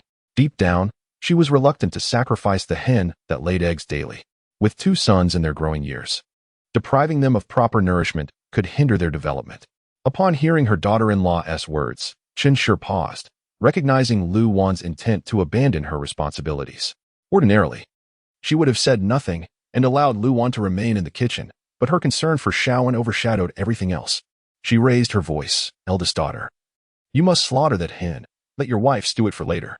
With that, she exited the kitchen, not even sparing a glance for her eldest daughter, and hurried toward the gate.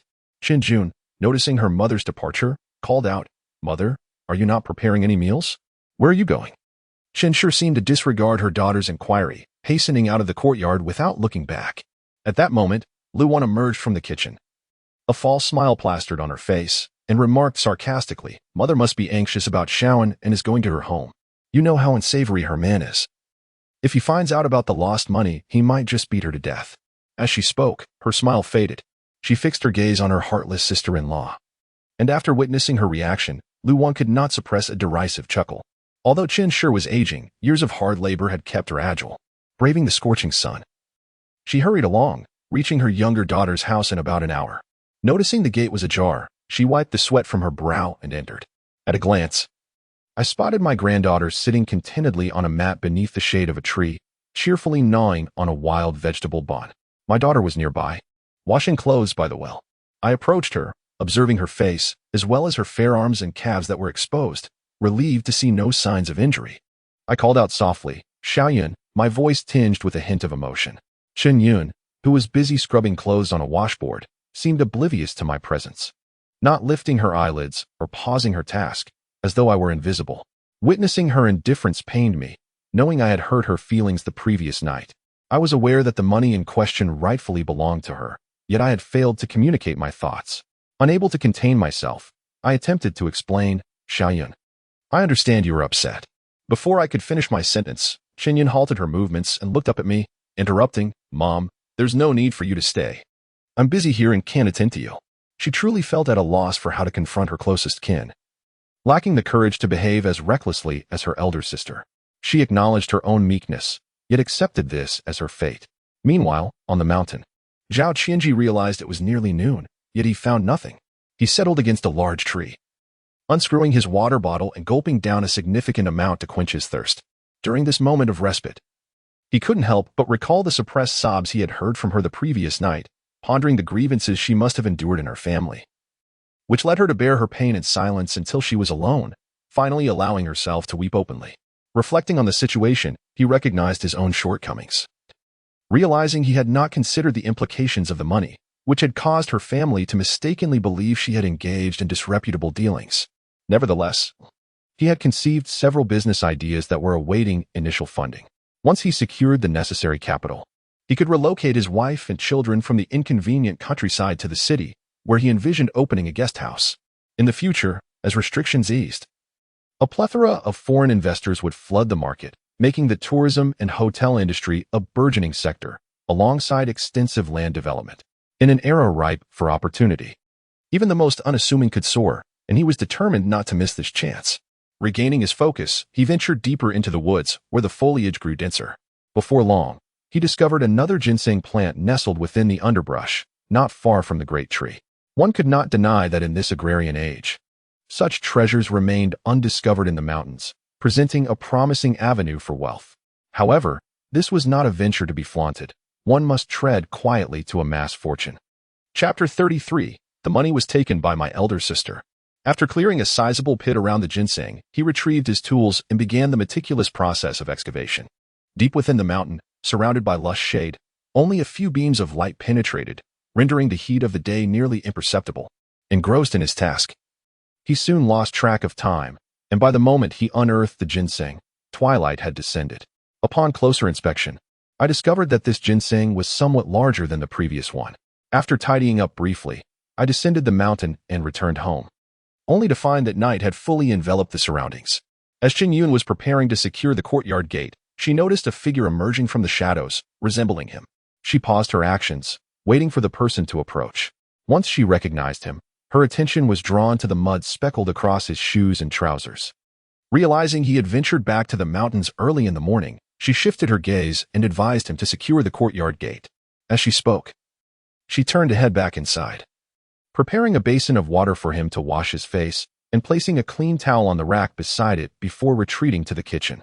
At the stove, she lifted the lid of the pot, revealing the meal she had set aside for him. She carried it into the main room and placed it on the table. After arranging everything, she picked up the bamboo basket and sat nearby, weaving a sweater for their child by the light, while her daughter slept. Listening to the sound of water splashing from the courtyard, she contemplated the need to rise early the next day to prepare some food for him to take back to the mountains. As for the substantial sum of money that had been misappropriated by her sister, she did not dare to disclose it to him. Before long, Zhao Qianzhi entered, his damp hair cropped short, striding in confidently. Approaching the table, he first retrieved the ginseng wrapped in cloth from his pocket, followed by a set of tools from another pocket, placing them all on the table. "Where did you put the inkstone I bought last time?" he inquired. Chen Yun raised her gaze to him, recalling the items he had purchased a few days prior, the bottles in the east room and a nondescript black stone that appeared to be an inkstone.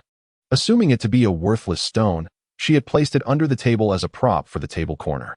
His sudden question about it made her wonder if it was indeed something of value, and she hesitated before responding. "I used it to prop up the table corner."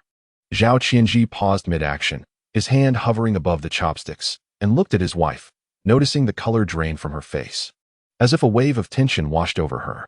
Realizing his expression had been overly rigid, he quickly softened, diverting his gaze and casually picking up a piece of fried egg, stating nonchalantly, "Just give it to me.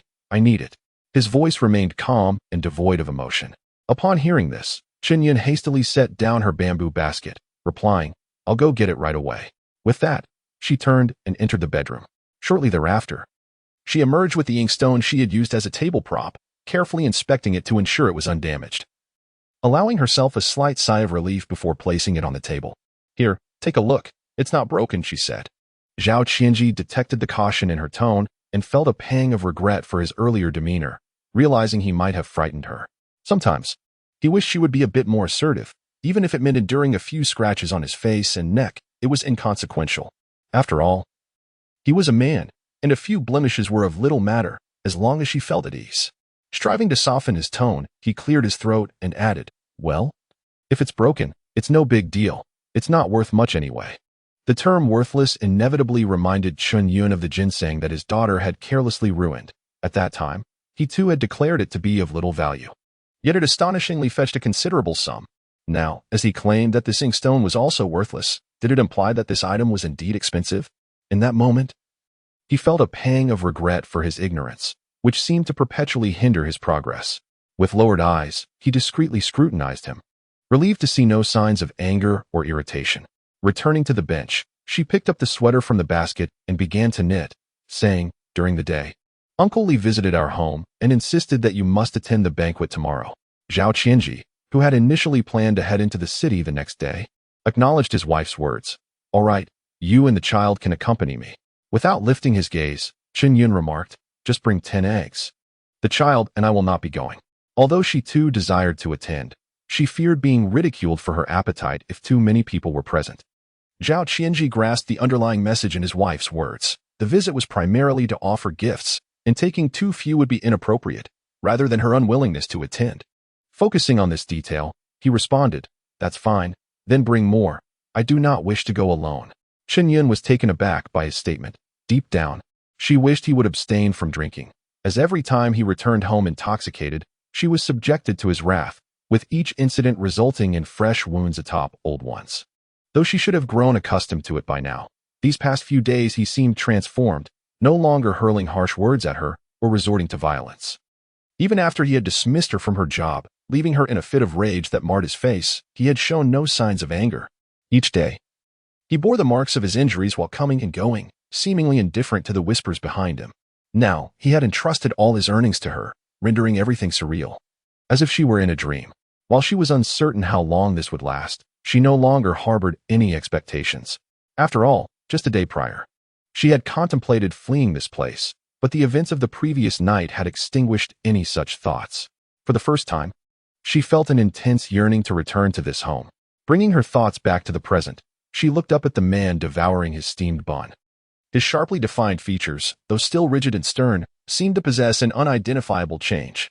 Perhaps it was the fact that he had been earning money and had ceased to direct his fists toward her, creating an illusion that should not exist.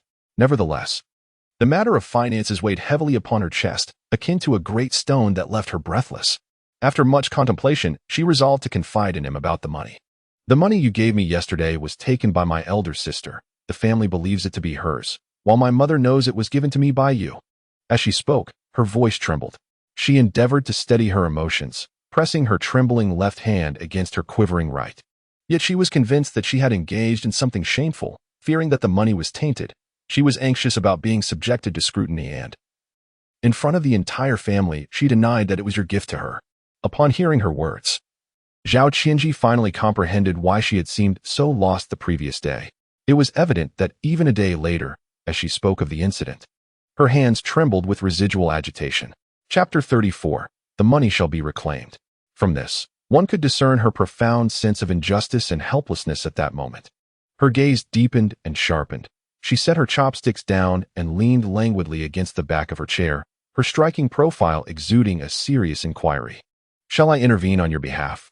At his words, Chen Yun's frail figure shuddered violently. The exquisite beauty of her face drained of all color. Her slender fingers clutched her hand tightly as she sensed no hint of anger from him, leaving her uncertain of his current disposition. If he were to intervene, given his past erratic and violent nature, it would be fortunate if her family emerged unscathed. The thought of such a confrontation was unimaginable, and she shook her head, her ruby lips parting to say, "No, I will find a way to reclaim the money." Zhao Qianzhi, observing her reaction, subtly furrowed his brow, realizing that his words had been misconstrued. Initially contemplating whether to help her vent her frustrations, he reconsidered and rose to his feet. "Since I have entrusted you with the money, it is entirely up to you how to manage it. The decision rests in your hands." With that, he strode into the bedroom. His utterance left Chen Yun, still seated, in a state of profound disbelief. The beautiful glimmer in her eyes dimmed momentarily as she processed his implication. Was he truly not inclined to pursue the matter? So much money, casually withheld by her own sister.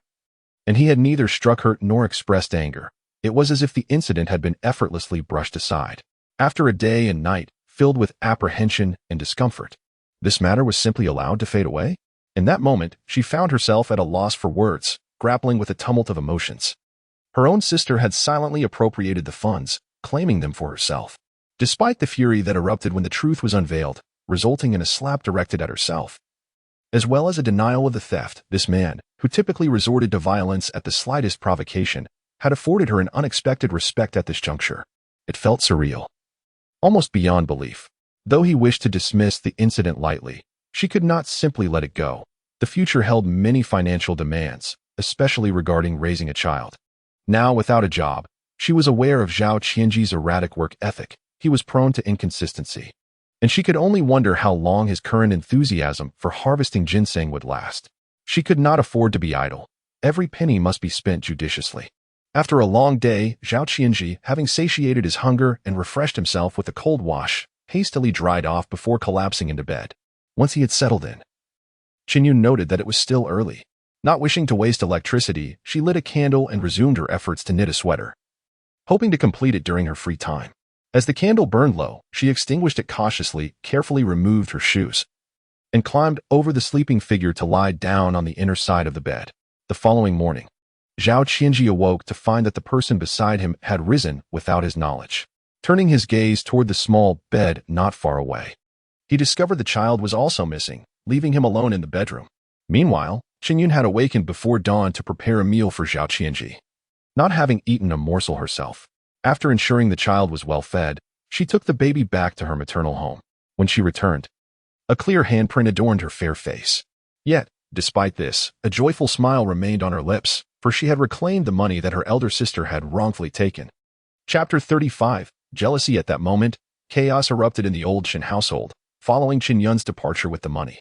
Chen Jun, who had worked in the city for several years, now looked down upon her family, her disdain palpable.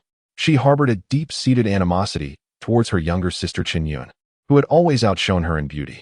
Jealous of her sister's fair complexion and the admiration she received wherever she went, Chen Yun had never been lauded for her own looks. Only when she secured a respectable and stable job in the city did the villagers begin to praise her abilities, claiming she had become fashionable and beautiful. Conversely, her younger sister, once celebrated, had seen her life plummet into disarray since marrying the rogue Zhao Qianzhi from the neighboring village. Thus, the prophecy of the fortune-teller from her youth had come to fruition. At 15, a traveling fortune-teller had extolled Chen Yun's auspicious fate, proclaiming her destined for great wealth and the life of a noble woman. When it was Chen Yun's turn, the seer foretold a life of toil and insignificance, devoid of the joys of descendants in her later years. In hindsight, those words seemed nothing but folly. Unable to tolerate his eldest daughter's antics, Chen's father emerged from the house, silently squatting at the entrance, inhaling one puff of his pipe after another. A man who had led a simple and honest life for most of his years, he could scarcely fathom that his twilight years would be filled with turmoil instigated by his two daughters. His once proud eldest, who worked in the city, had resorted to petty theft. Fortunately, this scandal unfolded within the confines of their own home, sparing them from the tongues of the outside world. Had it been known, they would have been subjected to ridicule by the villagers. Similarly, unable to remain indoors, Chen's wife emerged with tear-stained eyes. Upon seeing her husband smoking silently, her pent-up rage erupted, and she bent down to strike his shoulder, exclaiming, "You useless man, all you do is smoke. You might as well smoke yourself to death."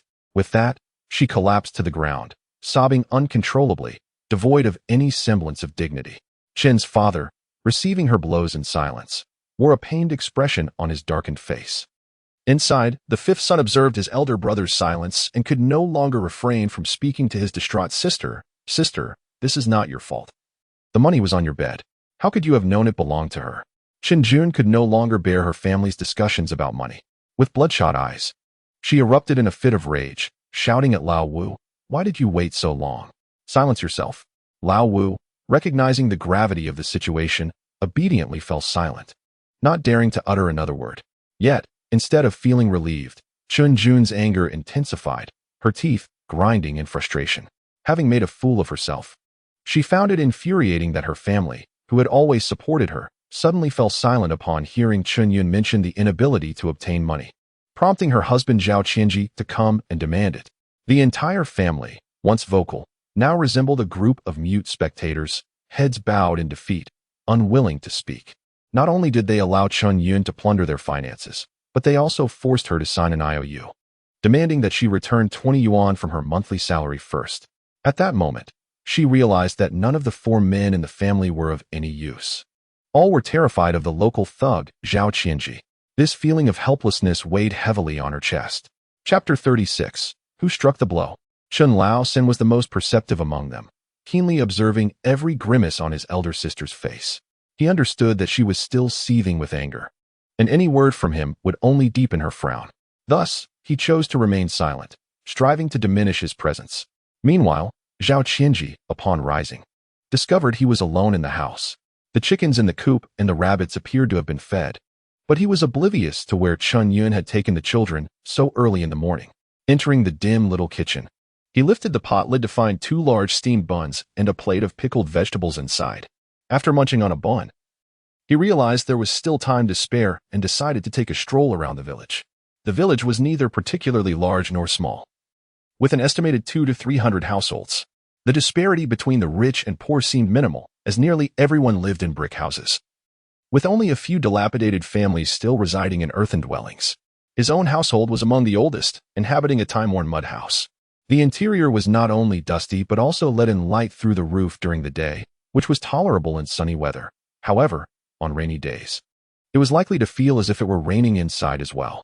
He pondered the necessity of renovating the house before the cold set in, especially given the many items his family urgently needed. At that moment, he resolved to devise a means of earning a living as soon as possible.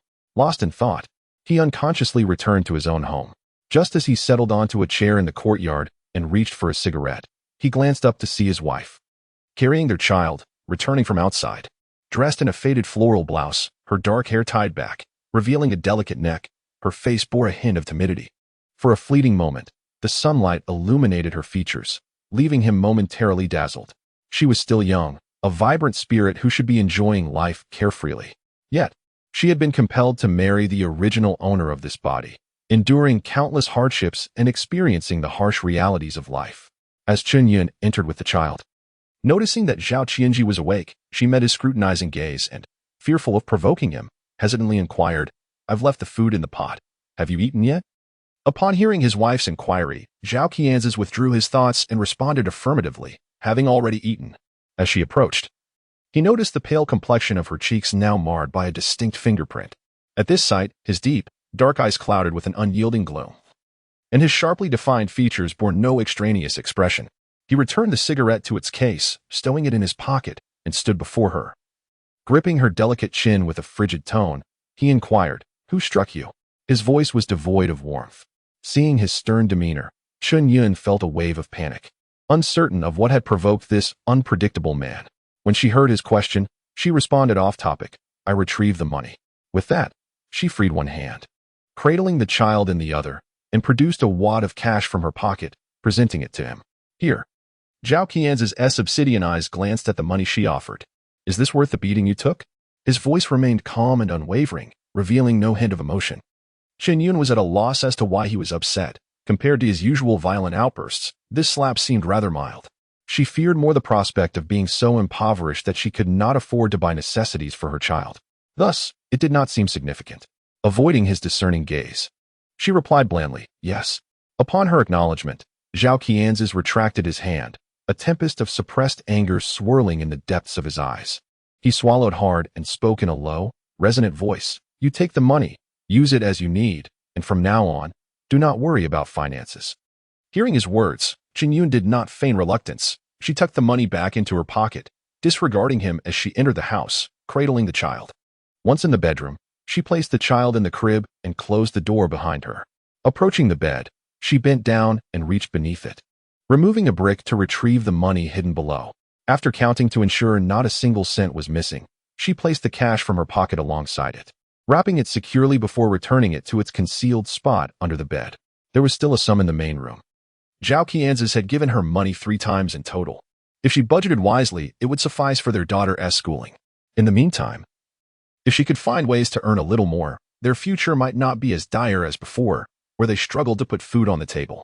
Having organized these matters, she emerged with a buoyant spirit, lifting her daughter into her arms and planting a kiss on her soft, pale cheek. At that moment, the carpenter, old Zhang, with a face full of creases and an unmistakable smile, called out to Zhao Qianzhi, who was smoking in the yard, "Aji, why are you still at home? Hurry and bring your wife and child over for dinner." Everyone else gathered. Upon hearing his words, Zhao Qianzhi deduced the speaker's identity and replied, "All right." He then glanced at his wife, who was emerging from the house with their child in her arms. Removing the cigarette from his mouth and extinguishing it with his foot, he stepped forward to take the child from her grasp, saying, "Let us go." Although Chen Yun felt quite cheerful at that moment, the thought of parting with so many eggs to share with others caused her a pang of reluctance. After the child was taken into his arms, she did not immediately enter the house to fetch the eggs. In the past, when finances were tight, they could barely afford to buy rice porridge for their daughter, let alone treat her to a steamed egg. Though Zhao Qianzhi had recently earned a considerable sum from ginseng digging, which he entrusted to her, she still refrained from extravagance. She lifted her gaze, contemplating expressing her reluctance. But upon meeting his deep, dark eyes, the words clung to her throat and she swallowed them back. Instead, she chose not to furrow his brow and, with a gentle demeanor, acquiesced, "Wait for me a moment." With that, she turned and entered the house. Reluctantly, she gathered a few eggs, placed them into a basket, and stepped out.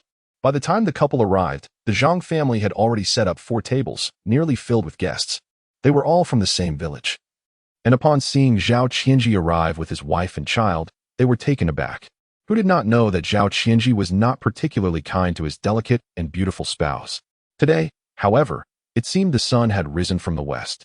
As he brought his wife and child out for a meal, some could not help but whisper among themselves, recalling the incident from a few days prior when Zhao Qianzhi's face had been scratched. No one had expected that the usually gentle Chen Yun could exhibit such fierce strength, leaving marks on Zhao Qianzhi's face. A slightly older middle-aged woman, her face illuminated with a smile, waved at Chen Yun, saying, "Zhao Yun, come and sit over here." Chapter 37. Abstaining from alcohol. As the seating was divided into male and female sections, after handing the eggs to Aunt Zhang, Chen Yun reached out to take the child from Zhao Qianzhi, concerned that he might drink too much and later return home to strike her. Unable to restrain herself, she lowered her voice and gently urged, "Drink less." With that, she cradled the child and settled beside Aunt Lu. After she sat down, Aunt Lu cast a knowing glance at Zhao Qianzhi across the mail table, observing his well-defined features marred by the still healing scratches. Initially, she had thought it was mere gossip, but now it seemed the rumors were true. Redirecting her gaze, she playfully teased the child in Chen Yun's arms. Despite being a girl of seemingly little value, the child exuded an inexplicable charm. It was then that Aunt Lu noticed the pale yellow, fluffy tulle dress the child was wearing and exclaimed in surprise, "Oh, Zhao Yun. This little dress your daughter is wearing must not have come cheap." Hearing Aunt Lu's question, Chen Yun adjusted the dress slightly and replied, "I don't know. It was bought by Zhao Qianzhi." Although she was unsure of his sudden generosity, he had not only purchased several outfits from Miao Miao, but had also bought a dress for her. The first 2 outfits had gone unworn, having been taken by her sister-in-law, and upon learning this, he had bought her 2 more. Besides wearing one when they went to town a few days ago, she had not dared to don the other, as country folk often worked hard, and wearing such expensive clothing was not only impractical but also raised concerns about damaging them. After her casual remark that it was Zhao Qianzhi who bought it, the women at the other table exchanged incredulous glances. Zhao Qianzhi is a character well understood by those around him. He is a ne'er-do-well, indulgent and lazy, a man of idle pursuits. Not only does he shirk responsibility, but when intoxicated, he resorts to violence against his wife. These are matters known throughout the village. It is inconceivable that such a man would voluntarily provide clothing for his child. Many harbor doubts about Chen Yun's claims, suspecting she is merely preserving Zhao Qianzhi's reputation. Everyone is aware of their dire circumstances.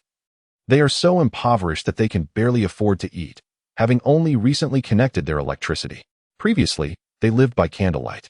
There are unspoken truths that the women are reluctant to voice, fearing to offend Chen Yun, who is indirectly informing her husband about Zhao Qianzhi.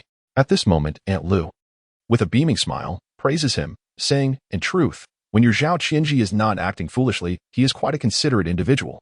Though he may lack ambition, he is one of the most handsome men in our vicinity."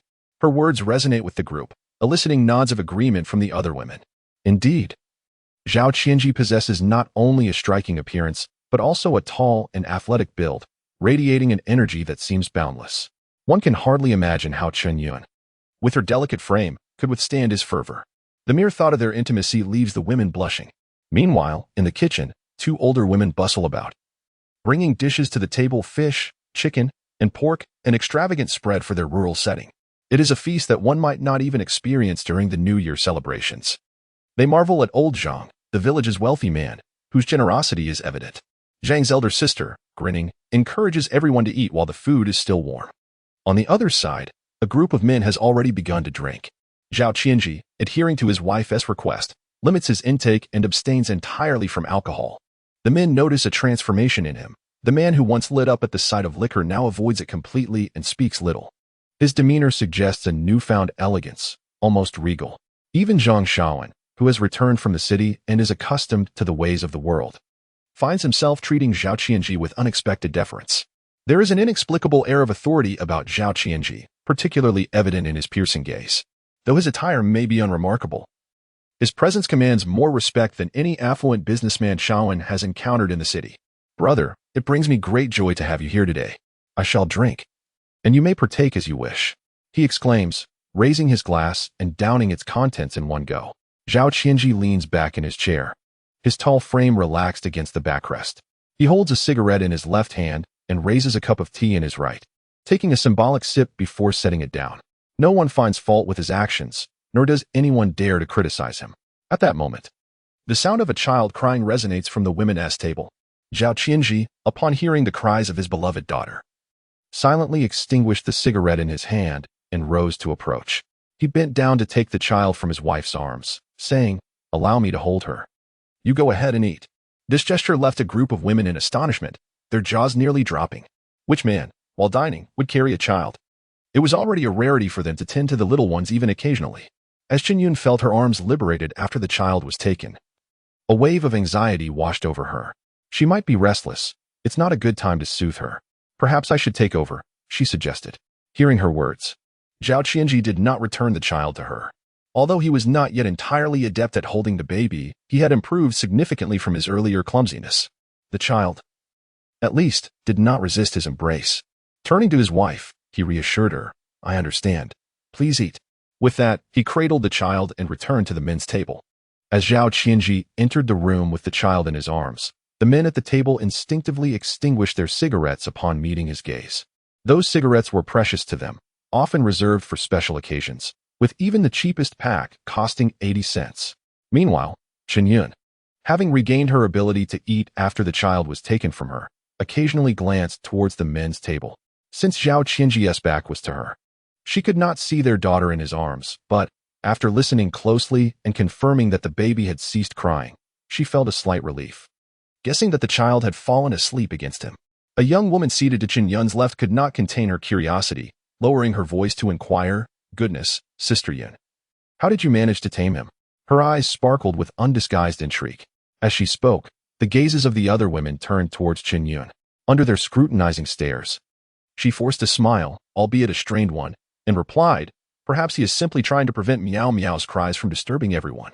In truth, she was as puzzled by Zhao Qianzhi's transformation as anyone else, yet she dared not hope for too much.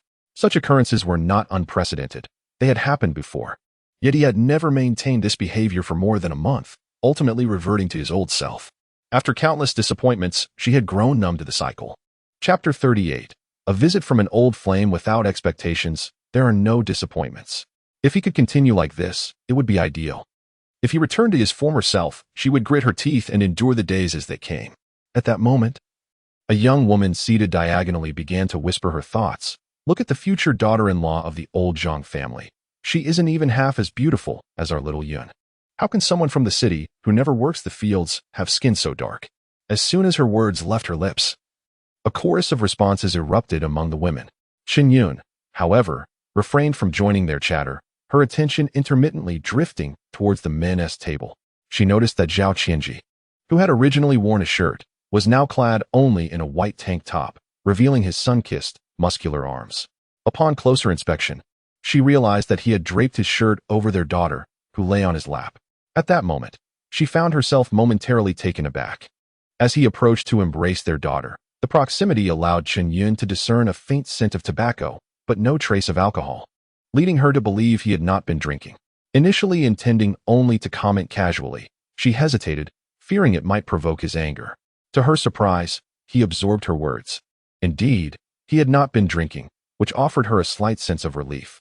It seemed unlikely that he would, in a drunken state, resort to violence against her that evening. The meal continued, and the group lingered until after 1 o'clock in the afternoon before dispersing. Chen Yun observed her daughter, cradled in Zhao Qianzhi's arms, still soundly asleep despite the commotion around her. It was remarkable that the child could rest so peacefully in his embrace. Chen Yun stepped forward, extending her hands, and asked, May I hold her for a moment? However, seeing him sidestep her outstretched hands, he strode ahead with long strides. Disappointed yet undeterred, she withdrew her hands and followed him homeward. Seated near the entrance, Aunt Fat, who was weaving a bamboo basket, noticed the couple walking in tandem. Their striking good looks made for an aesthetically pleasing sight, reminiscent of a devoted young couple. Particularly, Zhao Qianzhi, with his long arms cradling the sleeping child, appeared somewhat paternal, an unexpectedly rare sight. Observing this, Aunt Fat called out to Chen Yun, Are you two heading to your Uncle Zhang's for a gathering? Realizing Aunt Fat was at the entrance, Chen Yun turned to her with a smile. Yes, Aunt. As she spoke, she reached the door first, retrieved her keys, and unlocked it, allowing him to carry the child inside. Zhao Qianzhi gently placed their daughter on the bed, cautiously removing the shirt that covered her and draping a blanket over her. He then turned and entered the east room, retrieving the ginseng he had dug up the previous day and wrapping the inkstone securely before exiting the house. Outside, he noticed his slender wife laboriously drawing water from the well. Today, he observed that Uncle Zhang's setup was quite convenient. A few presses yielded water effortlessly. He placed the items on the stone table and stepped forward, grasping the rope with determination. Let me handle this, he offered, startled by his sudden appearance behind her. Chen Yun stiffened, feeling the warmth of his firm chest against her back, and inhaling the clean, rich scent of soap that clung to him. Catching a glimpse of his strong arm as he rolled up his sleeves, she silently maneuvered away from his embrace. Zhao Qianzhi, with his long, defined fingers, gripped the water rope effortlessly, lifting a bucket with ease. In no time, he filled the water tank to the brim. Turning to see his wife emerging from the house with the clothes he had changed out of the previous day, his deep-set eyes flickered momentarily before he spoke. "I have something to attend to. Don't wait up for me tonight." Chen Yun nodded in acknowledgement, responding softly, "All right." After his departure, a young and beautiful stranger graced the household, dressed in vibrant attire, her hair styled in the latest fashionable curls. Her lips appeared as though they had just savored the sweetest of delights. Clad in a light-colored, figure-hugging red dress, complemented by delicate high heels, she moved with an alluring grace. Upon entering the courtyard, she surveyed the surroundings with a hint of disdain before finally fixing her gaze upon Chen Yun, who was washing clothes. The fair-skinned and stunning woman, with her elegantly arched brows and breathtaking beauty, caught her attention. Noticing that Chen Yun was washing a gray shirt, she instantly recognized it as belonging to Zhao Qianzhi, deducing that she must be his wife. Previously, she had heard tales of Zhao marrying a beauty and had scoffed, assuming she was merely a rural girl lacking worldly experience. Little did she anticipate that the woman would possess such striking allure. Had it not been for a chance encounter with Brother Chen at the mall, where she witnessed Zhao Qianzhi discreetly purchasing 2 expensive dresses, she would remain oblivious to his wealth. After dismissing Brother Chen, she observed closely and noted that he had acquired numerous costly items, primarily for children and women's use. Initially believing the dresses were intended for himself, she awaited his humble apology, yet he never appeared, seemingly vanished from existence. Were it not for his fortune and those exquisite dresses, she would not have lowered herself to such a degree. Suppressing her envy as she beheld the raven-haired beauty, she elegantly tossed her hair and inquired, "Is Qianzhi at home?" Upon hearing her voice, Chen Yun lifted her head, finally acknowledging her presence, and rose to shake off the suds from her hands. She surmised the woman's identity last year during Miao Miao's birth. She learned of Zhao Qianzhi's affair with a city woman, renowned not only for her beauty, but also for her flair. This woman was evidently the one Zhao cherished deeply. Due to his family's modest means, the woman's family objected to their union, hence their separation. To her astonishment, this very woman had now come to her home. Faced with Zhao as paramour, she felt neither animosity nor affection, her emotions remaining subdued as she replied, "He has gone out. Do you require something?" Her nonchalance startled Lin Fong, who sensed that the woman had deduced her identity. Yet she did not react with the expected fury, but rather approached her without a word. It seemed her relationship with Zhao Qianzhi was not as strong as anticipated, validating Lin Fong's efforts at sowing discord over the past 2 years. Regaining her composure, she adopted an air of superiority and seated herself upon a stone bench. "I merely came to take a look," she stated, her gaze filled with disdain as she scrutinized Zhao Qianzhi's wife from head to toe. In that moment, as a fellow woman, she genuinely felt a pang of jealousy towards the woman before her. A rural girl with such fair and tender skin was astonishing enough, but her exquisitely sculpted features left her feeling slightly comforted upon observing the woman's tattered attire. She has always known that the money Zhao Qianzhi spends on himself comes entirely from the labor of that foolish woman in the textile factory. However, she does not feel sympathy for her. Rather, she considers such a woman utterly useless. What does it matter if she is beautiful? If she cannot even manage her own man, her hardships are well-deserved and self-inflicted, having nothing to do with her. As for Zhao Qianzhi, her feelings are conflicted. Despite her disdain for his humble origins, she is reluctant to relinquish a man of such attractive stature. He is not only handsome but also tall and well-proportioned, making her look good in front of her friends. She has been stringing him along, not only for the financial benefits but also with the intention of discarding him once she finds someone more suitable, or perhaps to return to him if her new relationship falters. Thus, she is determined not to lose this long-term source of support, especially after seeing his fair-skinned and beautiful wife, which has sparked a sense of urgency within her. Particularly troubling is the fact that after he acquired wealth, he did not immediately present her with gifts nor entrust his finances to her. She senses that he may be slipping out of her grasp. With a firm resolve, she decides that today she must wait for Zhao Qianzhi to return and clarify the situation. Chen Yun observes her sitting there, showing no signs of leaving, and chooses to ignore her, continuing instead to wash clothes at the basin. Lin Fong looks down upon her actions, believing that no amount of diligence on a woman's part will win a man's heart, and cannot resist a sarcastic remark. "Do you know how much my dress and shoes cost?" She inquires, watching for any reaction. Noticing that Chen Yun is unfazed, not even casting a glance in her direction. Lin Fang continues, these were not expensive, just a few dozen yuan. Zhao Qianzhi gifted them to me, and I have many more like them at home. Perhaps one day I'll have him bring some of the clothes I no longer wear for you. Upon hearing that Zhao Qianzhi might retrieve clothes for her, Chen Yun's hand falters in her washing. She is uncertain whether the 2 dresses in her wardrobe are indeed the ones Zhao Qianzhi bought for this woman. Sensing Chen Yun's unease, Lin Fang smirks with satisfaction, thinking that she has struck a nerve. It appears that she does care. And it is clear that those expensive dresses were indeed gifts from Zhao Qianzhi to the woman before her. Having achieved her goal, she loses interest in further engagement.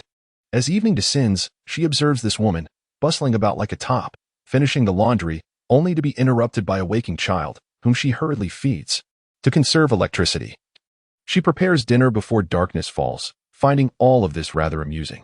She has no desire to live as this woman does. As night approaches, her anxiety grows. She feels increasingly uncertain about Zhao Qianzhi, wondering if he has been seeing other women during this time apart. With these thoughts swirling in her mind, she confronts the woman, who is munching on coarse cornmeal buns. Does he often come home this late? How did you become his wife?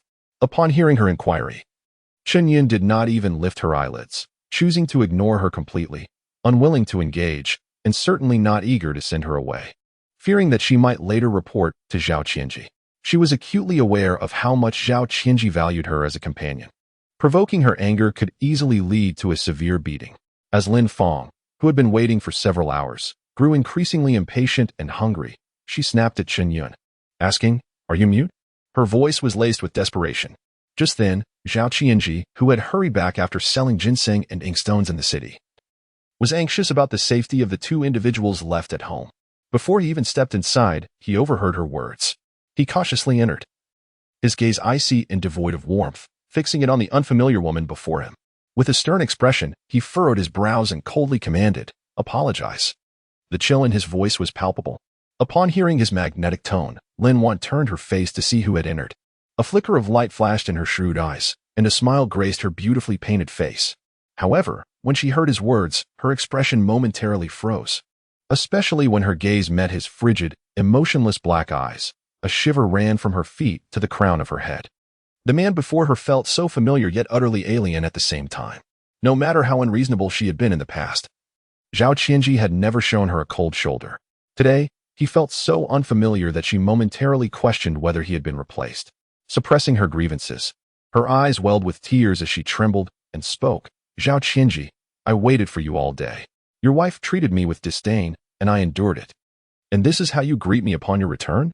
Her voice was filled with profound hurt, lacking the previous arrogance she had displayed towards Chen Yun. Chen Yun, surprised that she had been so patient, felt that the flames of Lin Wan's anger had ultimately burned her as well. Setting aside the coarse bun she had been nibbling on, she glanced at the man who had rushed back, noticing his gaze fixed on her. Regardless of whether he believed her, she spoke up to avoid a beating. "You have treated her well. I know it better than anyone. How dare I disrespect her?"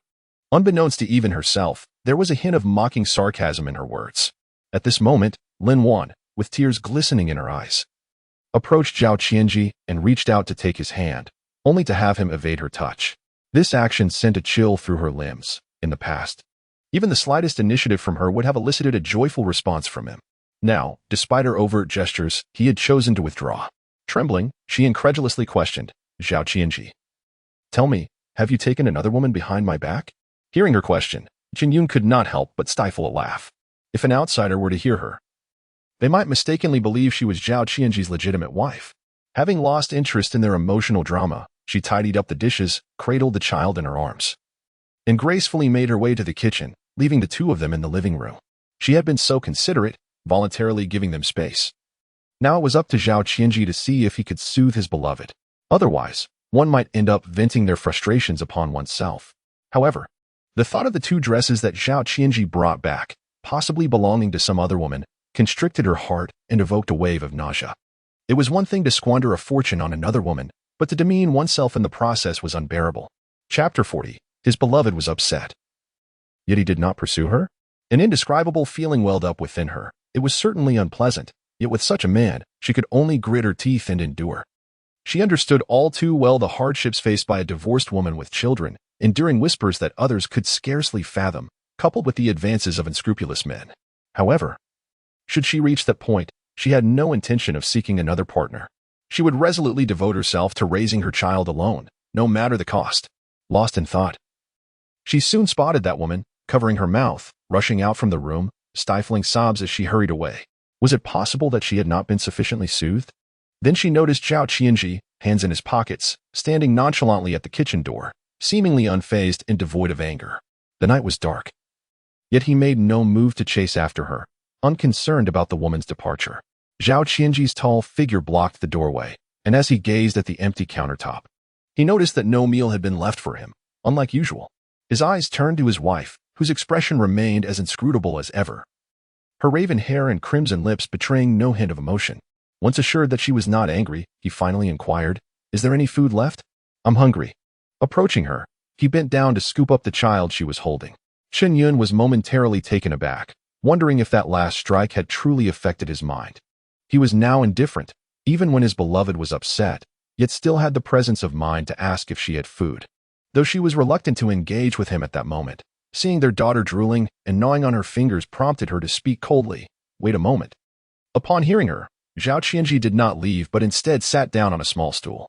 His tall frame seemed somewhat cramped on such a diminutive seat, however. He felt no desire to go anywhere else, merely wanting to remain there and wait for his meal. At that moment, Lin Feng, who had bolted from the house, had not ventured far before halting her steps, waiting in place, still seeing no sign of Zhao Qianzhi pursuing her, which left her feeling utterly frustrated. She could hardly believe his cold indifference towards her now, as if he had transformed entirely. The memory of his gaze, once filled with tenderness and charm, now felt utterly strange and devoid of warmth. Turning back, she glanced at the small earthen house, illuminated by 2 lights. She had no intention of spending her life toiling like that other woman, laboring endlessly. Though Zhao Qianzhi had a handsome appearance, he lacked the capabilities to provide the life she desired. If that were the case, it was better to sever ties here and now. With that thought, she withdrew her gaze, donned her high heels, swayed her hips, and made her way forward through the darkness. In the kitchen, Chen Yun had prepared a meal for Zhao Qianzhi, but, overwhelmed by anger, she opted not to serve it. Instead, she hastily made 2 vegetable pancakes and remarked that they would have to make do with the limited supplies at home. She placed the dish on the table, bent down to take their daughter from his arms, and exited the kitchen. Unlike before, she did not prepare his wash water. She directly entered the main room and retreated to the bedroom. After she left with the child, Zhao Qianzhi finished drawing water, washed his face and hands, and finally picked up the vegetable pancakes to eat. As he surveyed the dilapidated kitchen, he was surprised to find it meticulously organized. It was hard to imagine how she, a woman juggling work and household responsibilities, had managed it all. After finishing his meal and washing the dishes, he turned off the light and stepped out of the kitchen. In the main room, he retrieved a wad of cash from his pocket, which he had spent on ginseng and an inkstone, and entered the bedroom. His eyes were immediately drawn to the woman sitting against the headboard of the bed. She wore a light floral short-sleeved shirt, her long, dark hair casually pinned back, exposing her fair neck.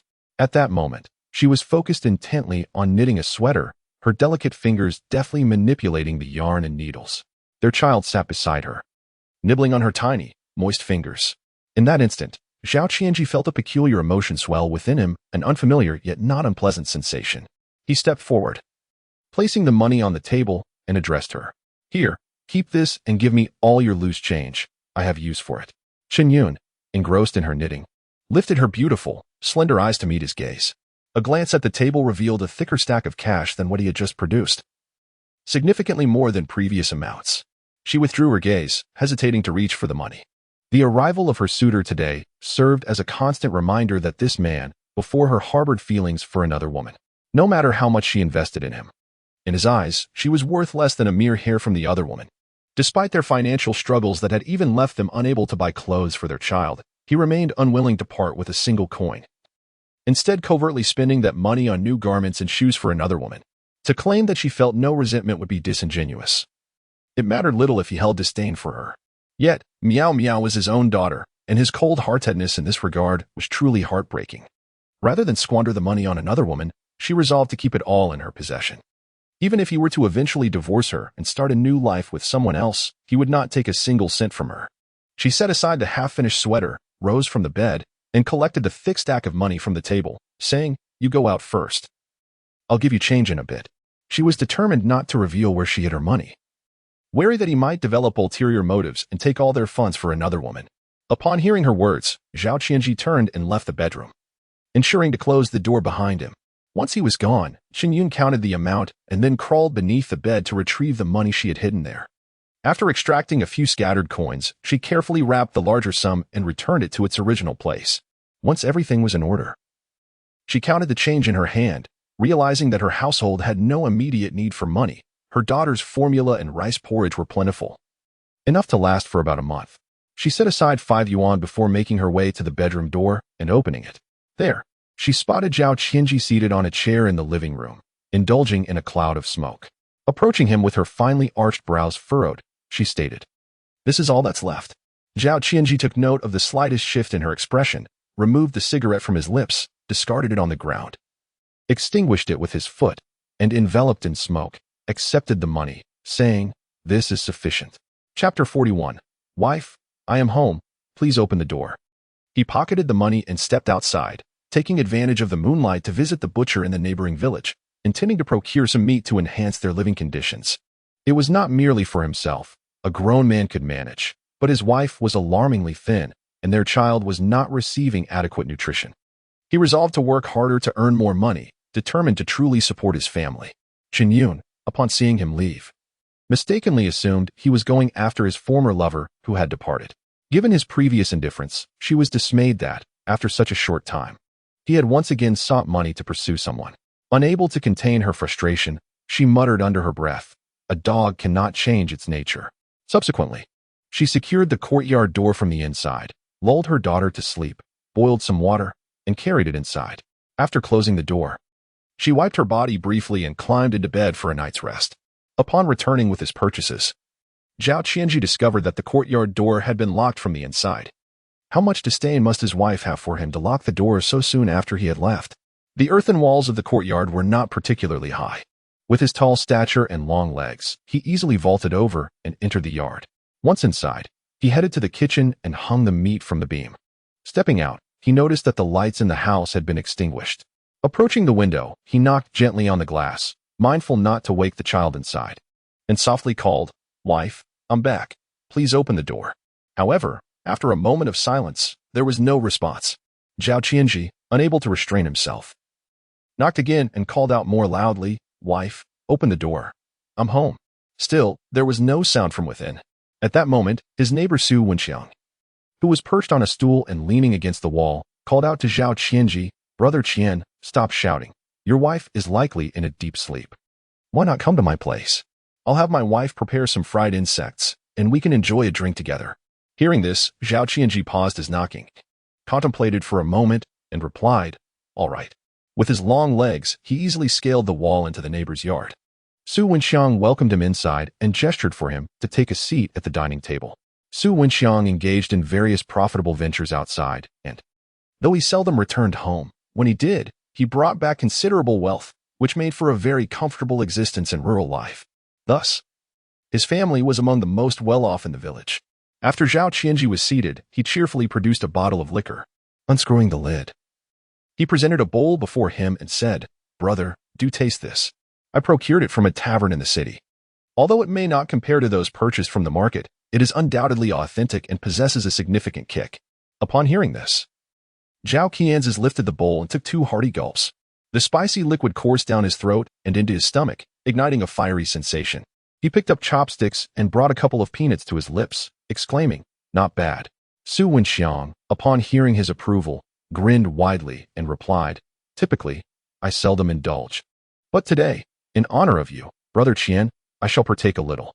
As he poured more liquor into Zhao's bowl, he continued, "I surmise that sister-in-law will be looking for you shortly." Zhao Qianzhi, not fully grasping the implication behind his words, was too indifferent to ponder it deeply and merely stated, "She has fallen asleep. I shall manage the night in the courtyard." Su Wenxiang could not suppress his laughter, realizing the remarkable transformation in the man before him. Previously, when his wife mentioned Zhao's change, he had been skeptical, but witnessing it firsthand today, he was convinced. Otherwise, given Zhao's former brutish demeanor, would his wife dare to lock him out? He would have surely smashed the door down. Now, he was contemplating spending the night outside in such weather. While he wouldn't freeze, sleep would be elusive. Meanwhile, within the home, Chen Yun lay in bed, tossing restlessly. Initially irked, she feigned ignorance and intentionally refused to open the door. She intended to let him stew for a while longer before eventually getting out of bed to let him in. But to her surprise, Su Wenxiang had preemptively called him to drink. Whenever Zhao Qianzhi consumed even a little liquor, he turned into a different person. Concerned that he might become inebriated and cause a scene, thus robbing her of the night's rest, her worries mounted. Finally, she resolved to turn on the light, dress, and step outside. Arriving at the courtyard, she called out to Su Wenxiang's home, "Zhao Qianzhi, come back here." Su Wenxiang's wife emerged from the kitchen, where she was preparing a dish. Standing on a stool against the wall, she wiped her hands on her apron and beckoned to Chen Yun, saying, "Sister-in-law, Brother Qian is drinking inside. You might as well come and sit for a while." Chen Yun glanced at Su Wenxiang's wife and replied, "Do not let him drink too much. He becomes unruly once intoxicated." She then approached the courtyard door, unlatched it, and stepped outside. Hurrying to Su Wenxiang's home, she entered to find Zhao Qianzhi lifting the bowl to his lips.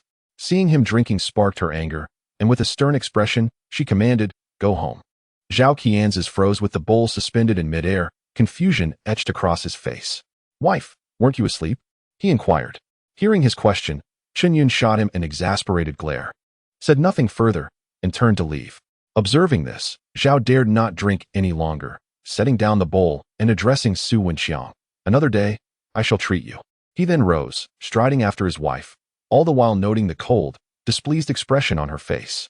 "I merely returned from the neighboring village with some pork. I did nothing else," he added. Upon hearing his words, Chen Yun was momentarily taken aback, having initially assumed that he had gone off to pursue his lover. To her surprise, he had indeed gone to buy pork.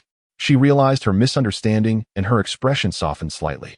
As he secured the courtyard gate, she instructed him, "Wash up before coming in. You reek of alcohol." Zhao Qianzhi, having heard his wife's remark, fetched a bucket of water and took a cold shower, brushing his teeth twice before entering the house. Once inside, he noticed his wife lying on the inner side of the bed, her back turned to him. Unsure whether she was asleep, he treaded lightly, climbed onto the bed, and extinguished the light. In the darkness, with his eyes closed, he inhaled the faint, delicate fragrance that emanated from his wife. As a vigorous man, he found it difficult to resist such temptation. What had initially felt like fatigue now transformed into heightened alertness, rendering him wide awake. In that moment, he regretted not having indulged in more drink, for then he would have likely fallen asleep instantly. Instead, he found himself in a state of restlessness, unable to find solace in slumber, his body charged with an inexplicable energy. He tossed and turned in bed, until Chen Yun's cold voice pierced the silence. "If you're not going to sleep, then get out." At her words, Zhao Qianzhi immediately settled down, wary of moving, and compelled himself to fall asleep quickly. Chapter 42. The flood, however, before he could drift off, the sound of rain began to patter outside, soon accompanied by flashes of lightning and rumbling thunder. In the next moment, he felt the person beside him roll over and, in the darkness, felt her smooth skin brush against his calf, causing his breath to hitch involuntarily. Clearing his dry throat, he extended his arm, turned on the light, and inquired about her abrupt departure, his voice husky and low. Chen Yun ignored him, flinging open the door to the main room and dashing out into the downpour. Upon returning, she carried pots and bowls in her arms. A quick glance at the ceiling confirmed her suspicions, and she began to place containers on the floor to catch the dripping water. Zhao Qianzhi raised his gaze to the ceiling, finally grasping her intent. As the rain intensified outside, water began to seep into the house. After finishing her task, Chen Yun approached her daughter's small bed, ensuring that the area where she slept remained dry before feeling at ease, knowing that such heavy rain would prevent any chance of sleep that night. Zhao Qianzhi observed as her clothes clung to her form, drenched, while her dark hair stuck to her alabaster neck. Seeing this, he urged, "Go change your clothes. You'll catch a cold." Only then did Chen Yun realize her garments were soaked. She went to the dilapidated wardrobe, rummaged for one of his old shirts, and retreated to another room to change out of her wet clothes, donning his oversized attire. The pants were so long that she had to roll them several times and cinch the waist with a piece of string. Having dressed, she returned to the bedroom, found a stool, and sat beside her daughter's small bed, beginning to knit a sweater. Occasionally, she would glance up to check the bowls for rainwater, taking them outside to empty them when full. Zhao Qianzhi gazed at the modest room, which was cluttered with 8 pots and bowls of varying sizes. all utilized to collect the rainwater that leaked from the roof. Absorbed in thoughts of earning a living, he had completely forgotten that this house had long fallen into disrepair. Reflecting on the pressing matter at hand, he realized that the foremost task for tomorrow would be to mend the roof. Otherwise, the rain outside would only exacerbate the dripping within. While he could endure such discomfort as a solitary man, his wife and children were not as resilient to such trials. He picked up a cigarette from the table and leaned against the doorframe, peering into the inky blackness of the night as the rain poured down relentlessly.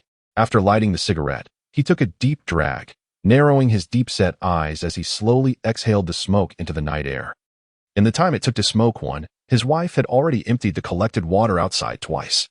Extinguishing the cigarette, he returned indoors and addressed his wife, urging her to sleep while he kept watch. Seated on a stool, Chen Yun dried her hands with a towel and resumed her knitting. She held no belief in Zhao Qianzhi's assurances and was disinclined to engage with him. Her previous trust had led to increasingly disappointing outcomes. Such occurrences had become routine for her, and she no longer contemplated reliance upon him. Noticing her indifference, Zhao Qianzhi approached and took the knitting from her hands, adopting a facade of seriousness as he insisted she go to bed, his tone carrying an edge of rigidity. Chen Yun lifted her gaze to meet his penetrating eyes, perplexed by a sudden concern. In the past, during torrential rains, he would sleep soundly, feigning deafness, never bothering to check the situation.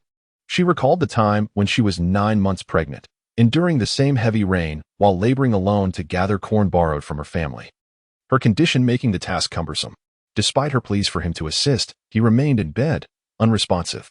Ultimately, she had completed the task alone, nearly falling several times in the process.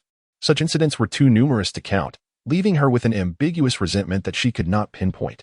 Shaking off her thoughts, she lifted their daughter from the small bed and placed her on the larger one, lying down beside her. She closed her eyes, feigning sleep while listening to the sounds from the main room, reassured that Zhao Qianzhi was indeed pouring out the rainwater. However, she remained anxious, reluctant to succumb to slumber. It was only when the sound of rain seemed to lessen that fatigue overcame her, and she drifted off. Meanwhile, Zhao Qianzhi sat in the main room, periodically emptying the bowls filled with rainwater, unaware of how many trips he had made back and forth. In the boundless darkness of the night, urgent sounds of gongs echoed, followed by frantic shouts. "The flood has come! Wake up!" Upon hearing the commotion outside, Zhao Qianzhi sprang from his stool, hurried to the door, and confirmed the alarming news. Grabbing a flashlight, he strode into the bedroom with long strides, calling out, "Wife, wake up, there's a flood." As the conversation unfolded, she had already arrived at the bedside, retrieving the blanket and enveloping the still sleeping child. In an instant, Chen Yun awakened, observing him cradling their child, and hurriedly descended from the bed. Without a moment's thought to don her slippers, she rushed barefoot out the door alongside Zhao Qianzhi. Outside, a torrential rain continued to pour, accompanied by the distant sounds of commotion from neighboring households, intermingled with the cries of children. The chilling raindrops struck her, rendering her acutely aware of her surroundings. She gazed at the tall, upright figure before her, holding the child, wielding a flashlight, and striding forward with long strides. Although uncertain of their destination, she waded through water that initially reached her ankles, only to find it soon rising to her calves. The water surged with such rapidity that contemplation was futile. She could only trust this man, who was typically unreliable. Zhao Qianzhi also sensed the swift rise of the water. He halted, handing the flashlight to his wife, who was trailing behind. With one arm securing their daughter, he grasped her slender hand with the other. "Hold on tight. We shall seek refuge on that mountain outside the village, for it is the highest ground." Upon hearing his words, Chen Yun felt an inexplicable calm wash over her as she acknowledged him with a soft "all right." She allowed him to guide her, wading through the water toward the village's outskirts. Fortunately, they had left in a timely manner. By the time they exited the village, the water had not yet reached their waists. Having visited this mountain several times, Zhao Qianzhi was familiar with the path, leading his wife and child upward. They ascended to a height where they could be assured that even the fiercest flood would not reach them, allowing him to finally exhale in relief. They found a makeshift shelter in which to hide. As he paused, he noticed that the child, swaddled in the blanket, had awakened at some point. He checked within the folds and was relieved to find that the blanket had kept her dry. Observing the dawn's light creeping in, he caught sight of his wife, alarmingly barefoot. Her once flawless, fair feet were now marred with numerous scrapes and bloodstains. Realizing this, he handed the child to her, removed his own damp shoes, and offered them to her, saying, "Stay here and wait. I must go down to assess the situation." Chapter 43. Taking shelter on the mountain. Upon hearing his words, Chen Yun felt a surge of anxiety. As they had departed the village, the water level had risen so swiftly that chaos reigned, with cries and wails echoing around them. Throughout their journey, they had encountered few people, as many were likely at home, salvaging valuables.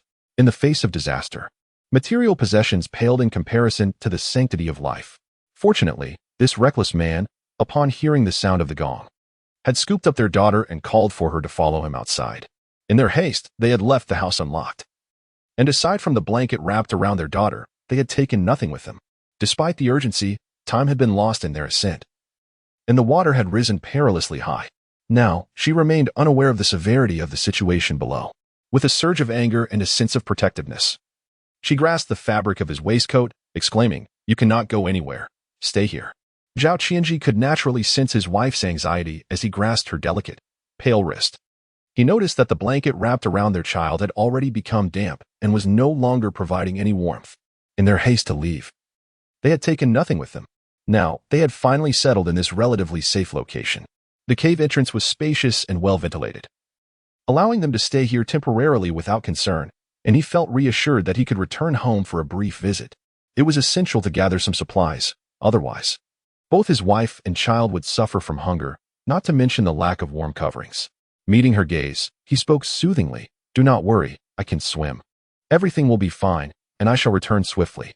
Chen Yun tightened her grip on his clothing, stubbornly refusing to let go. Understanding his wife's fear, Zhao Qianzhi recognized that, despite her strength, she was still a woman.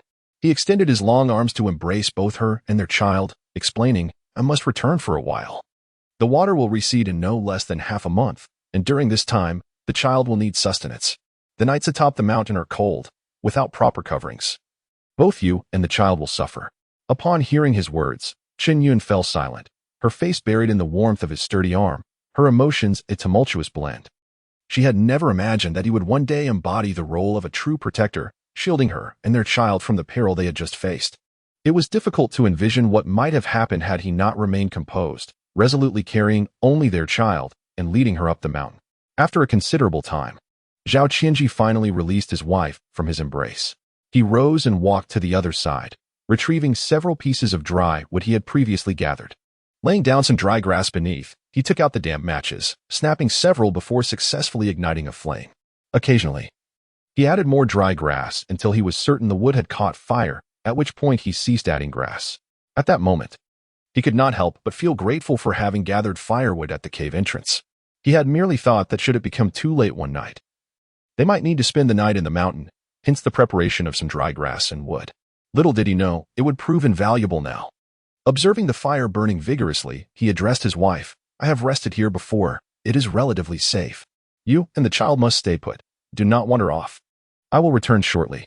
Chen Yun nodded, cradling their child as she watched him head down the mountain. Outside, the rain continued to fall gently, but the cave was spacious.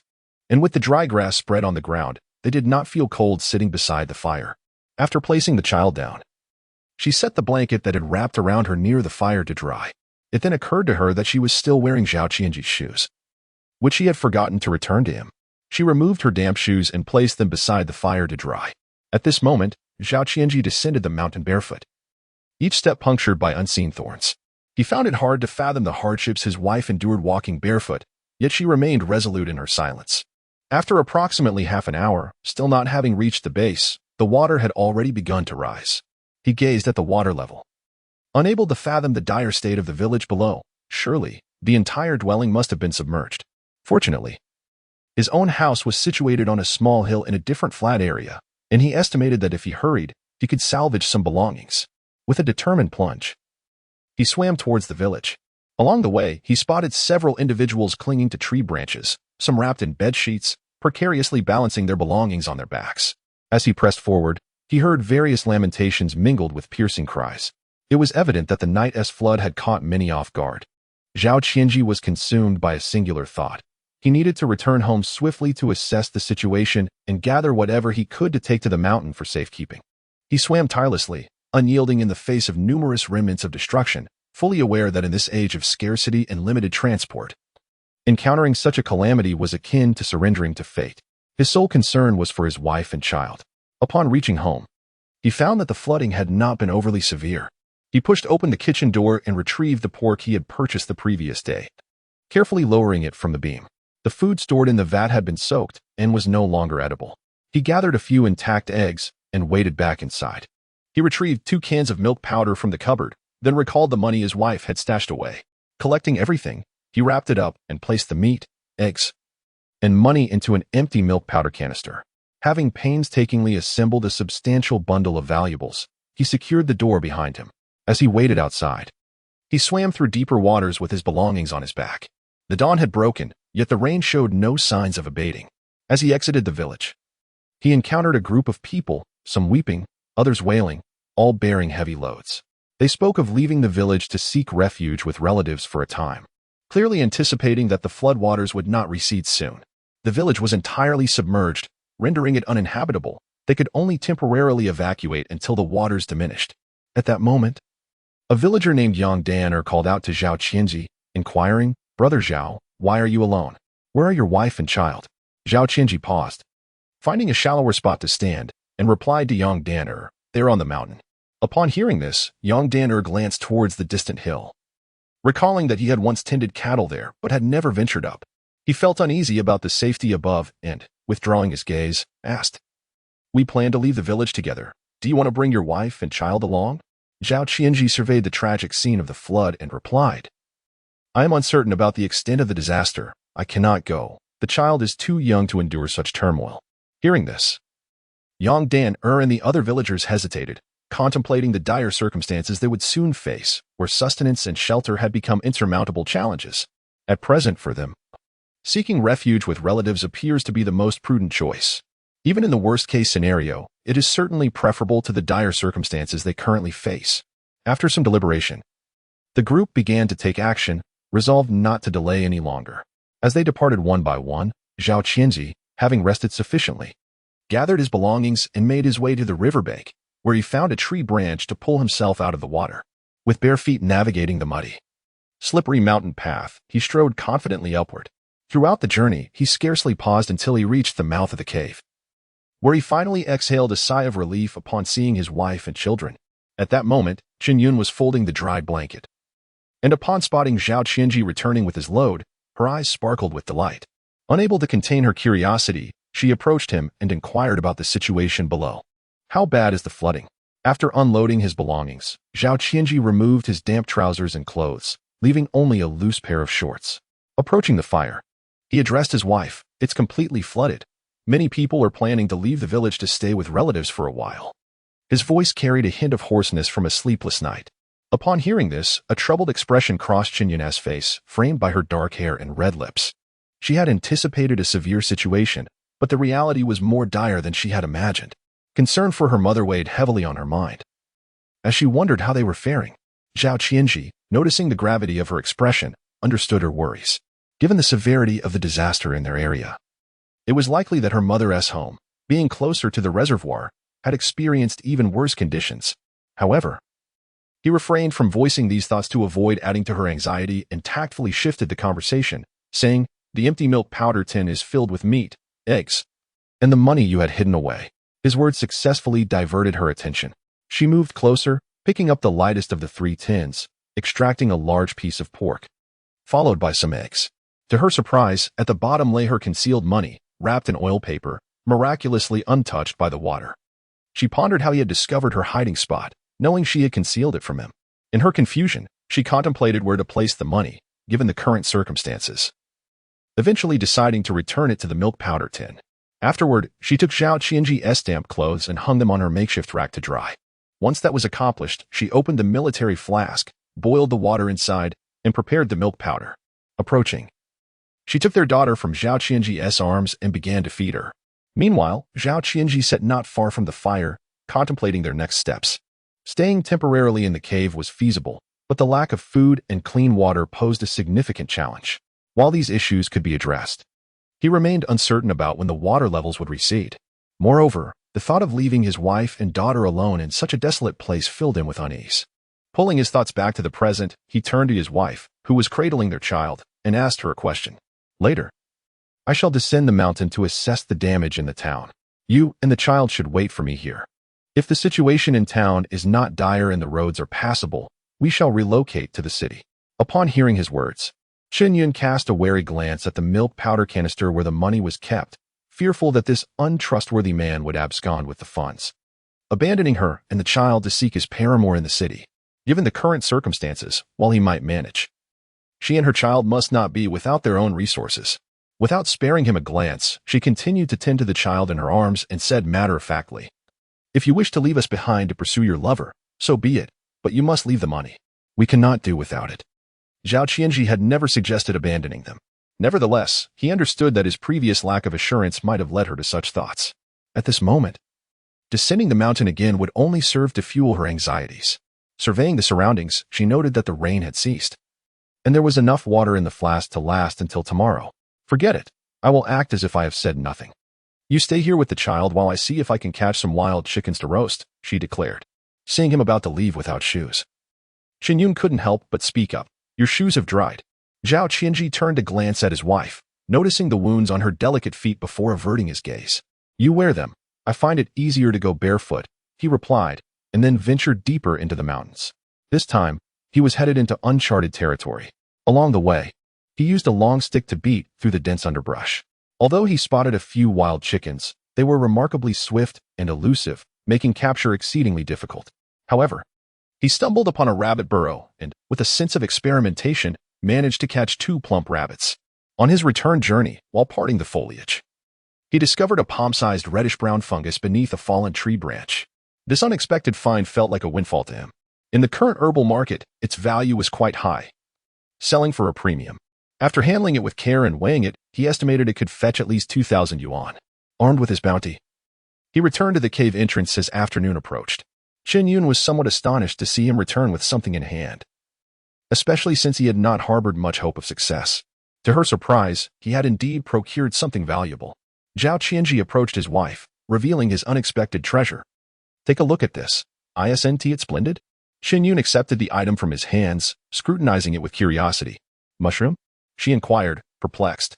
Zhao Qianzhi donned his dried clothes and explained, "This is lingji, a medicinal herb, and it holds considerable value."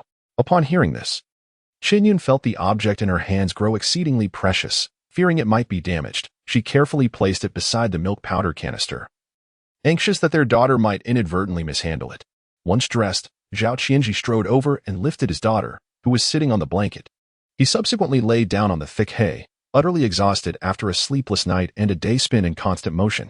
As he closed his eyes, he quickly succumbed to slumber. Chen Yun, noticing his repose, added more firewood to the flames. Chapter 45. The night watch. Though the sun shone brightly in the sky, the presence of her daughter in this desolate mountain left her feeling anything but fearless. Particularly distressing was the memory of her daughter's incessant wailing just before his return, a sound that echoed painfully in the stillness of the wilderness, amplified by the surrounding silence, save for the chirping of insects and the calls of birds. The helplessness and fear she felt during that time were immeasurable, yet she understood that her only source of strength was herself.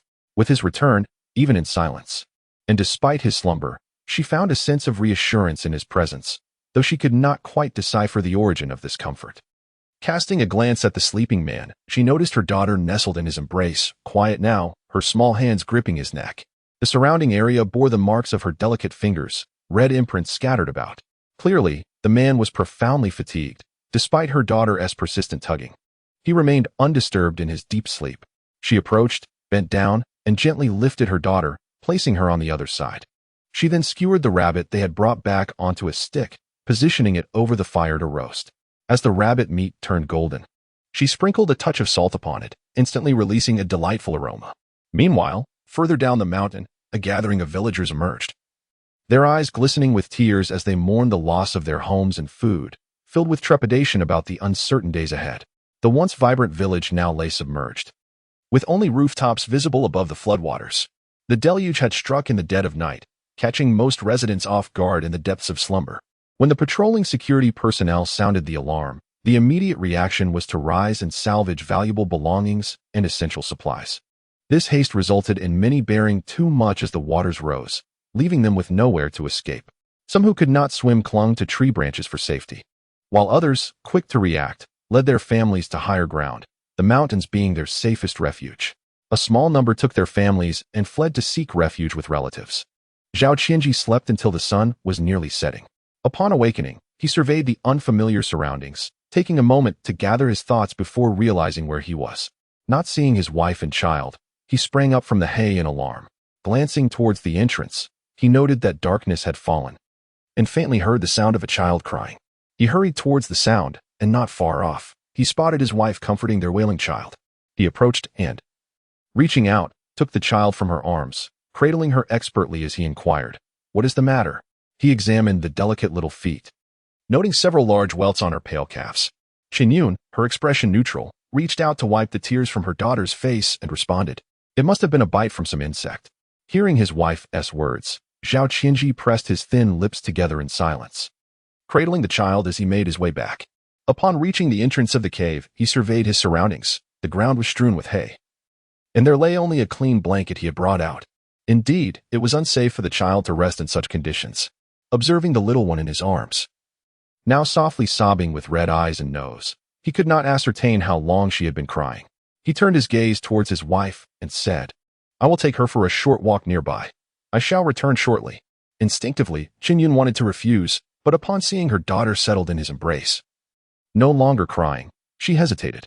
Instead of rejecting him, she admonished gently, "It will be dark soon. Do not wander far." Zhao Qianzhi obediently replied, "Understood." With his daughter held closely, he strode into the woods, awkwardly attempting to amuse her, which elicited a fit of giggles from the child. Chen Yun stood at the entrance, her heart heavy with concern as she watched the tall figure recede into the distance, only withdrawing her gaze once he became invisible. She bent down to sweep the cave with a makeshift broom, diligently removing ashes and scattering them in corners to deter insects. Taking advantage of their absence, she tidied the cave thoroughly, organizing the supplies and food to ensure nothing was wasted. As night fell, Zhao Qianzhi returned with the child, carrying a small bucket of water in his hand. Upon their arrival, Chen Yun first appraised her daughter cradled in his arms, and then noticed the full bucket. He sat down. Curiosity piqued, she inquired, "Where did you find such a bucket of water?" "The roasted rabbit is over there, still warm." Zhao Qianzhi placed their daughter on the clean blanket, poured some water into a basin, and washed his hands. He then took a piece of rabbit meat from the rack, found a seat, and called to his wife, "Come and eat with me." Having fasted since morning, Chen Yun, instead of diving into the meal, approached the basin and gazed at the clear, pristine water, as pure as spring water. In astonishment, she could not help but ask, where did this clean water come from? Zhao Qianzhi tore off a rabbit leg and, after she had washed her hands, handed it to her. "There is a pool of water ahead, but you must not go near it. The water is very deep." Although the pool was not large, from above it appeared dark in the center, indicating its considerable depth, resembling a spring. Absorbed in her thoughts, Chen Yun nodded absently and began to eat the rabbit meat slowly. At that moment, her mind was troubled, worrying about her mother and elder brother, uncertain of their condition. Following the recent flood, all their possessions would undoubtedly be rendered useless, and with winter fast approaching, acquiring new supplies would incur significant expenses. Most importantly, they would need to replenish their food stocks. Although the money in the formula tin was adequate, she truly hesitated to touch those funds unless absolutely necessary. Upon reflecting on these thoughts, I could not help but glance at the man across from me. I do not wish for much. I merely hope he does not act as foolishly as before. With that, I would have the confidence to endure life with him and our child. As dusk gradually descended, the mountain became particularly cold. Fortunately, a fire had been kindled at the cave entrance, rendering the interior warm and cozy.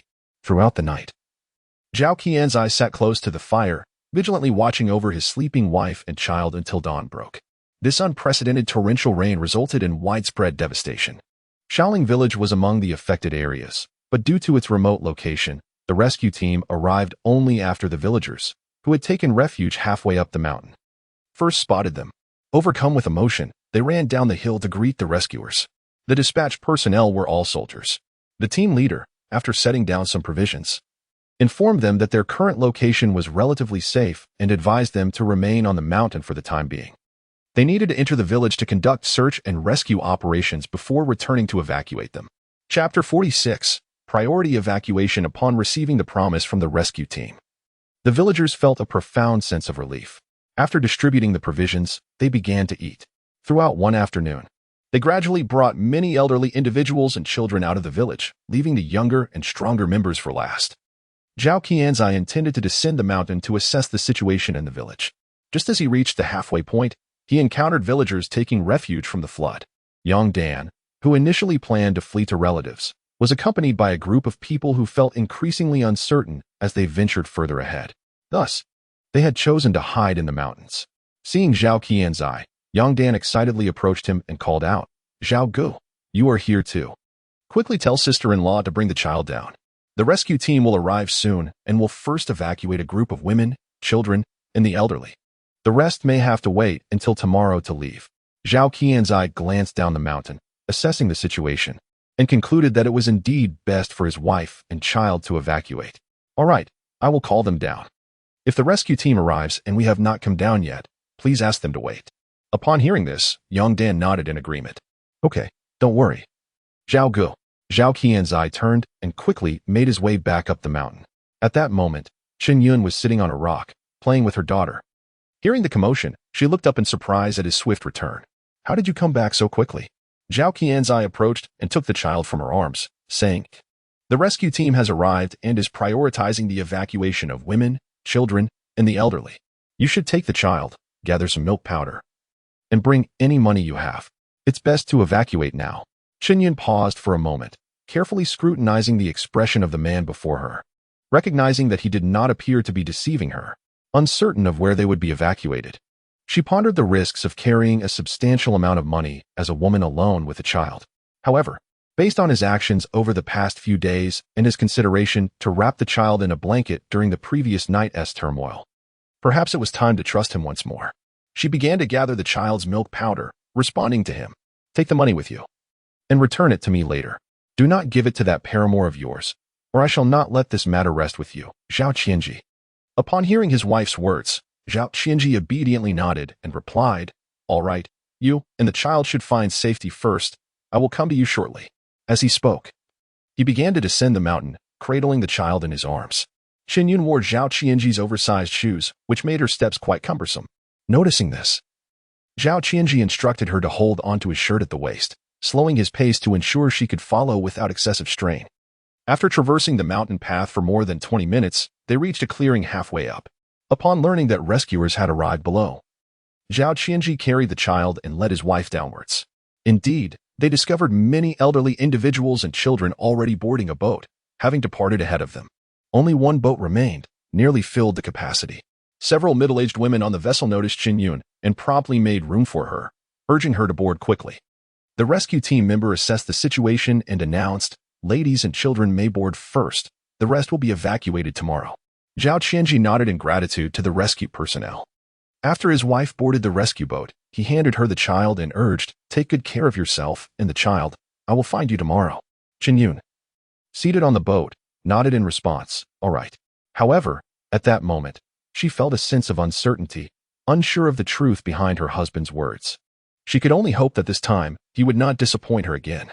The rescue team members observed the couple. The man was tall and well-built, with distinct features that exuded an air of authority, while the woman's beauty was striking, with rosy lips and white teeth, even in ill-fitting men's clothing. Her graceful figure was evident. They were astounded to find such a handsome couple in this remote mountain village. As the boat set sail, Zhao Qianzhi stood rooted to the spot, watching the figures of his wife and child grow smaller until they vanished from sight, reluctant to leave.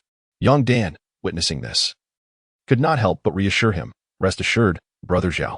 I heard from the rescue team that all evacuees from our village are gathered together, and they are provided with ample food, so they won't go hungry." Zhao Qianzhi nodded silently, lost in thought. He recalled the bite mark on his daughter's calf and the wounds on his wife's feet, feeling a surge of frustration. He pulled a cigarette from his pocket and offered one to Yang Dan. After lighting one for himself, he took a deep drag. Yang Dan held the cigarette, savoring its aroma, reluctant to smoke it, knowing that a pack cost 80 cents, an extravagant luxury for them, who usually settled for lower quality tobacco. Zhao Qianzhi remained in place, smoking 2 cigarettes before finally turning barefoot to ascend the mountain once more. Upon reaching the cave entrance, he found himself alone, despite having gone without sleep the previous night. He felt no fatigue at that moment. Gathering his belongings, he ventured back into the mountain, hoping to tempt fate once more. He had not ventured far when he stumbled upon a significant find. Besides this one, not far away, lay another. One must concede that this mountain truly harbors a wealth of treasures. He shed his tools and busied himself with the task at hand. It was not until dusk that he successfully unearthed 2 complete ginseng roots. Extracting a flashlight from his pocket, he retraced his steps back to the cave entrance. At that moment, he found himself utterly alone. He unscrewed his water bottle and took a few sips, gnawing on the rabbit his wife had roasted earlier in the day. Contemplating that his wife and child had likely been moved to safety, he resolved to descend the mountain early the next day, hoping to catch the first rescue boat to reunite with his wife and daughter. Meanwhile, Chen Yun, having consumed a bowl of thin porridge, requested some hot water to prepare formula for her child. She had been assigned to a large tent, housing the women and children from her village. From their conversations, she learned that the disaster had affected over 20 villages. Consequently, the evacuation was a formidable task, and the pressure on the rescue teams was immense. Therefore, priority had to be given to the elderly, children, and women, while strong young men remained behind to assist in rescue efforts if necessary. Upon receiving this news, Chen Yun remained distracted. A nearby aunt noticed that she was wearing her husband's clothes and shoes, and since she had not evacuated with the same group, she could not help but inquire, "Little Yun, you managed to escape with the child all by yourself? Where is your Zhao Qianzhi?" Chapter 47. He was among the first to evacuate. Chen Yun glanced at her child, who was happily drinking from a bottle. Retracting her gaze, she smiled at Aunt Wang and replied, "He is still on the mountain. He won't be able to leave until tomorrow morning." Upon hearing this, Aunt Wang felt a measure of relief, recognizing that Zhao Qianzhi, despite his faults, had shown some humanity by ensuring his wife and child's escape during such a calamity. Nodding with a sense of understanding, she remarked earnestly, "As long as he is safe, that is what matters most. Being alive is far better than anything else." Her eyes glistened with unshed tears as she lifted her hand to wipe the corners of her eyes, her expression tinged with sorrow as she continued. "You may not know this, but many lives were lost in our village due to the flood. Old Li's youngest son perished while trying to lead the cattle to safety. Such a fine young man, newly married and without children, is now gone." Upon hearing Aunt Wang's words, Chen Yun lowered her gaze, staring at her daughter in silence, grappling with her own thoughts. She truly did not know what to say. After experiencing such a harrowing escape, she realized that a woman with a child could hardly evade disaster. She couldn't help but ponder how Zhao Qianzhi was faring on the mountain that night. That evening, Chen Yun found it nearly impossible to sleep, as the tent was cramped with over a dozen people. The following day, before dawn, the child in her arms awakened. Fearing the infant's cries would disturb the others still resting, she ventured out of the tent with the baby. Though she did not voice her concerns, she craned her neck, eagerly awaiting the sight of Zhao Qianzhi. As morning turned to noon, the villagers descended from the mountains, each reuniting with their families, yet Zhao Qianzhi's presence remained conspicuously absent. Yang Dan, upon spotting Chen Yun cradling the child, approached her with a greeting. "Sister-in-law, why are you alone with the baby? Where's brother Zhao?" At his inquiry, Chen Yun's expression instantly faltered, and she asked, "When did he evacuate?" Unaware of the distress reflected on her face, Yang Dan replied carelessly, "Brother Zhao was among the first batch. He should have arrived by now. This area is vast, and he is likely still searching for you. Just wait a bit longer." His words plunged Chen Yun's heart into despair.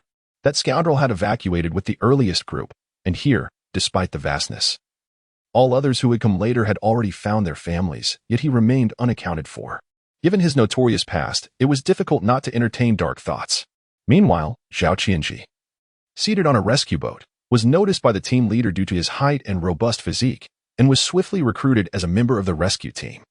Before departing from the boat, he instructed an elderly gentleman on board to inform his wife upon seeing her that he was participating in the rescue to alleviate her worries. The man readily agreed. Thus, Zhao Qianzhi accompanied the rescue boat to Xiaotao village, the home of his brother-in-law and mother-in-law, which had suffered severe devastation. Fortunately, the patrol team had sounded the alarm early, allowing most to escape, though a few were still trapped.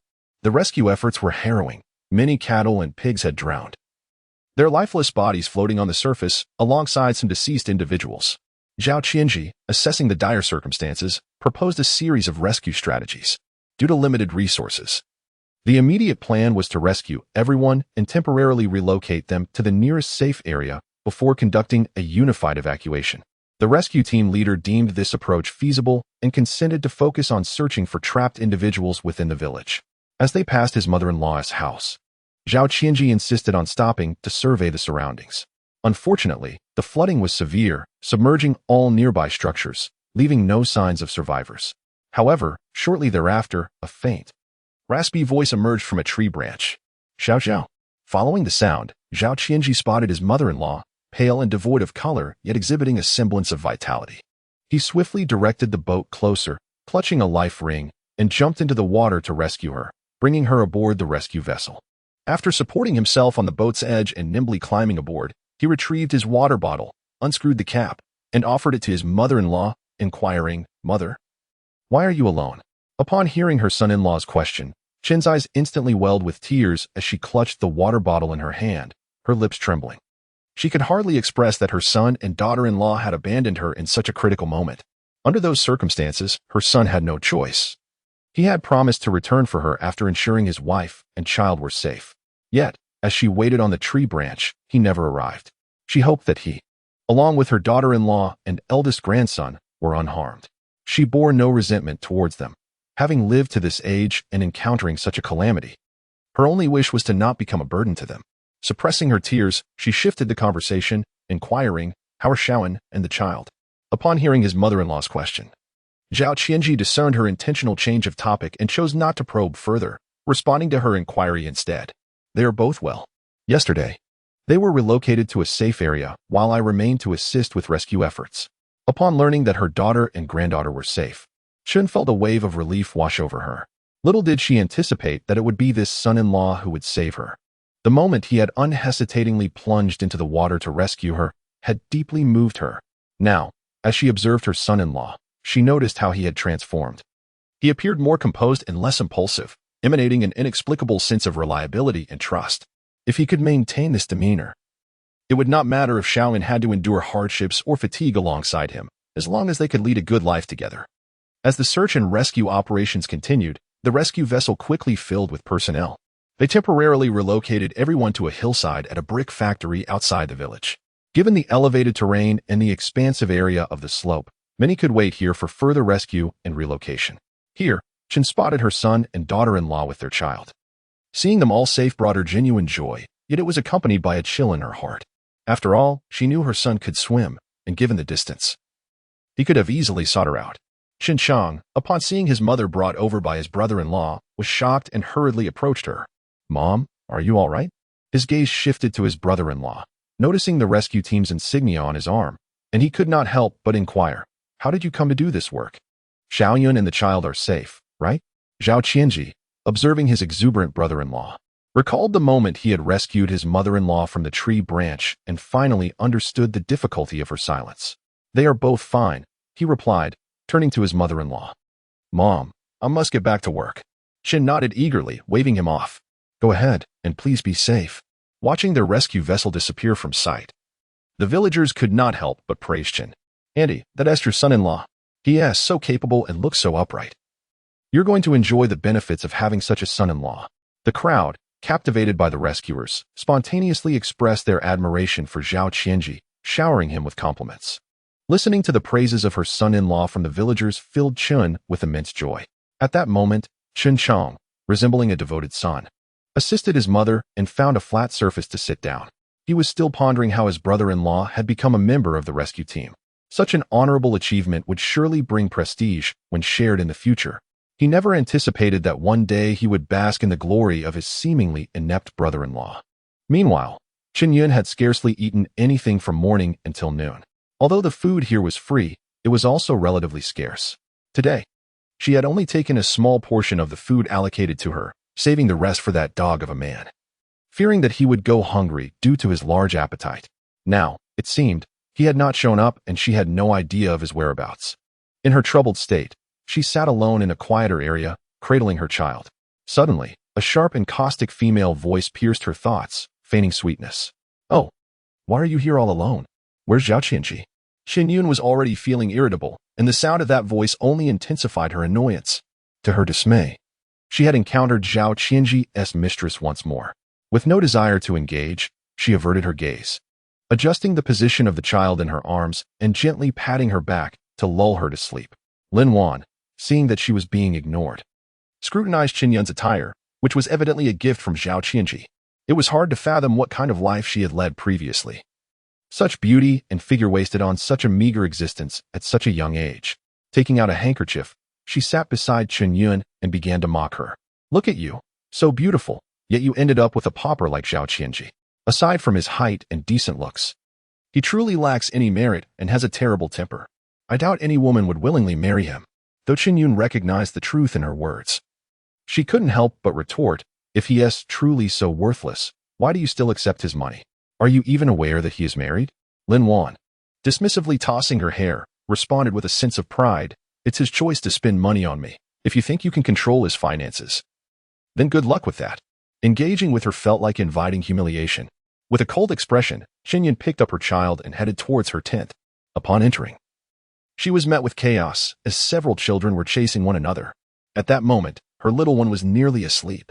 Originally intending to lay her down for a proper rest, it now seemed impossible.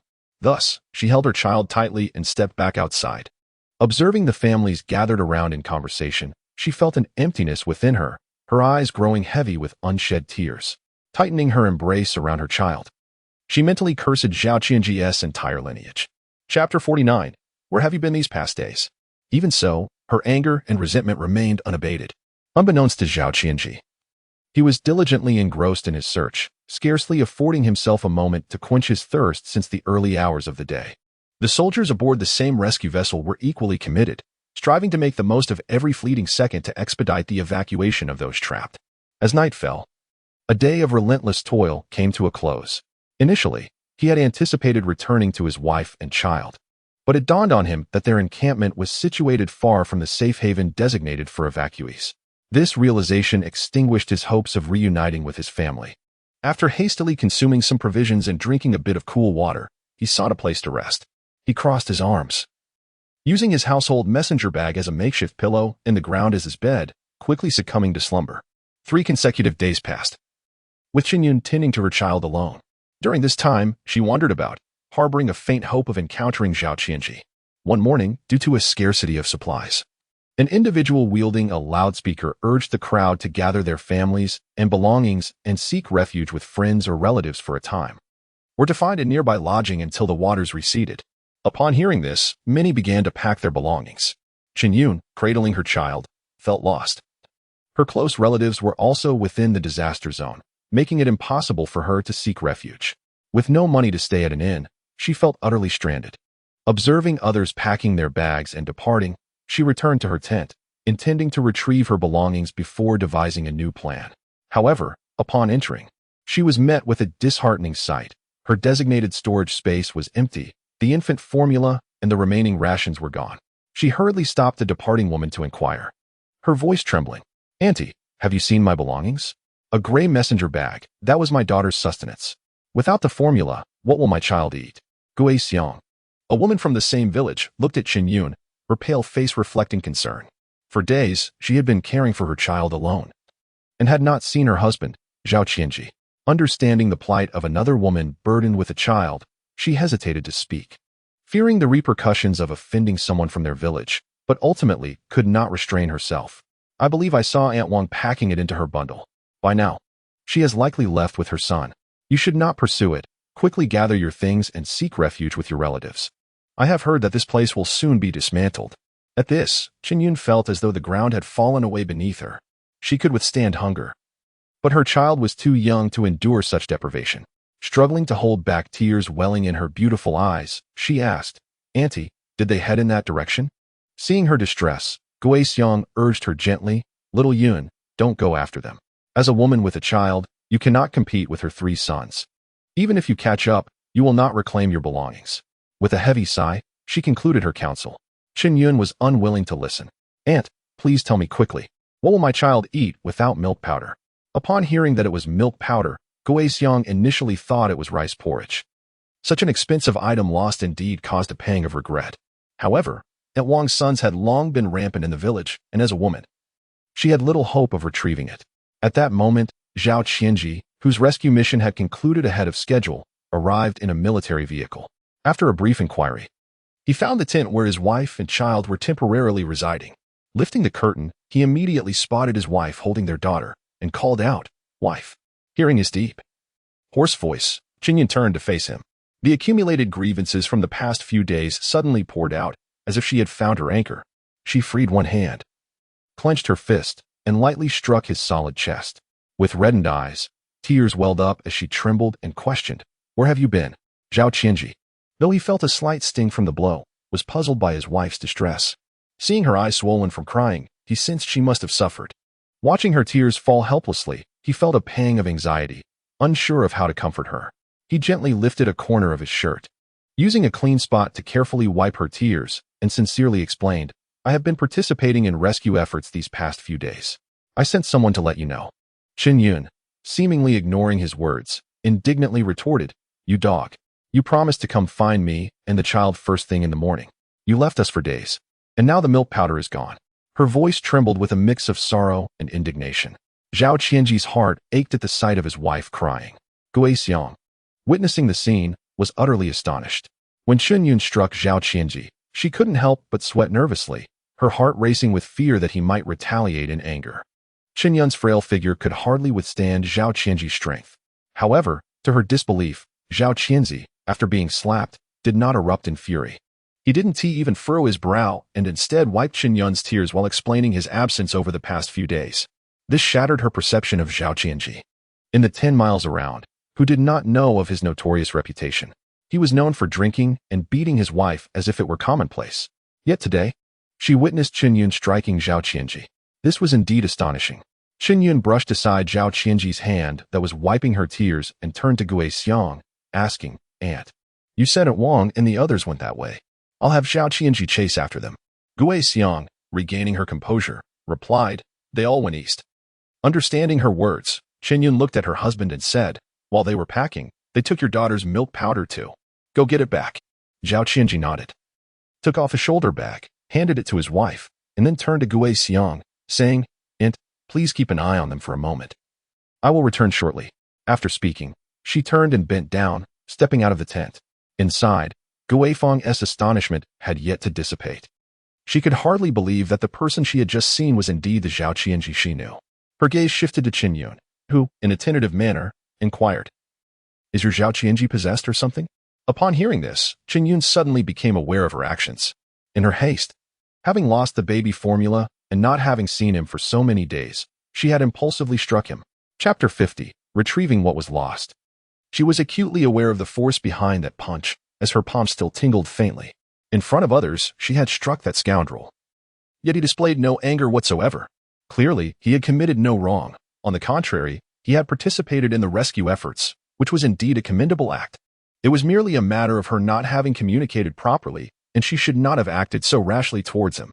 At that moment, Gui Fang patted her chest and sat down heavily, her expression still one of shock.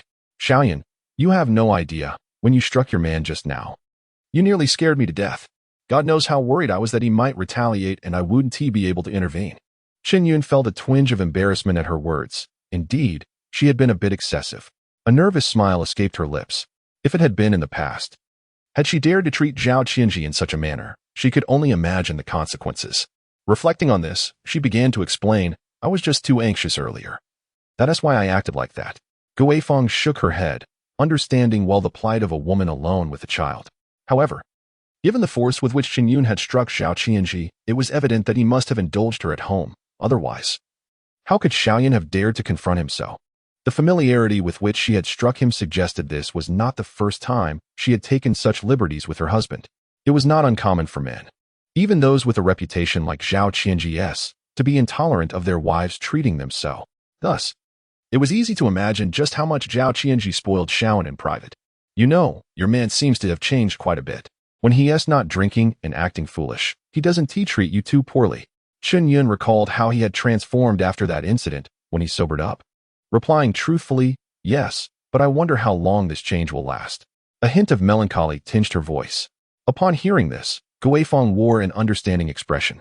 Having gathered some insight into the situation, she had heard rumors of Zhao Qianzhi maintaining a mistress outside and looking at the lovely Xiaoyan.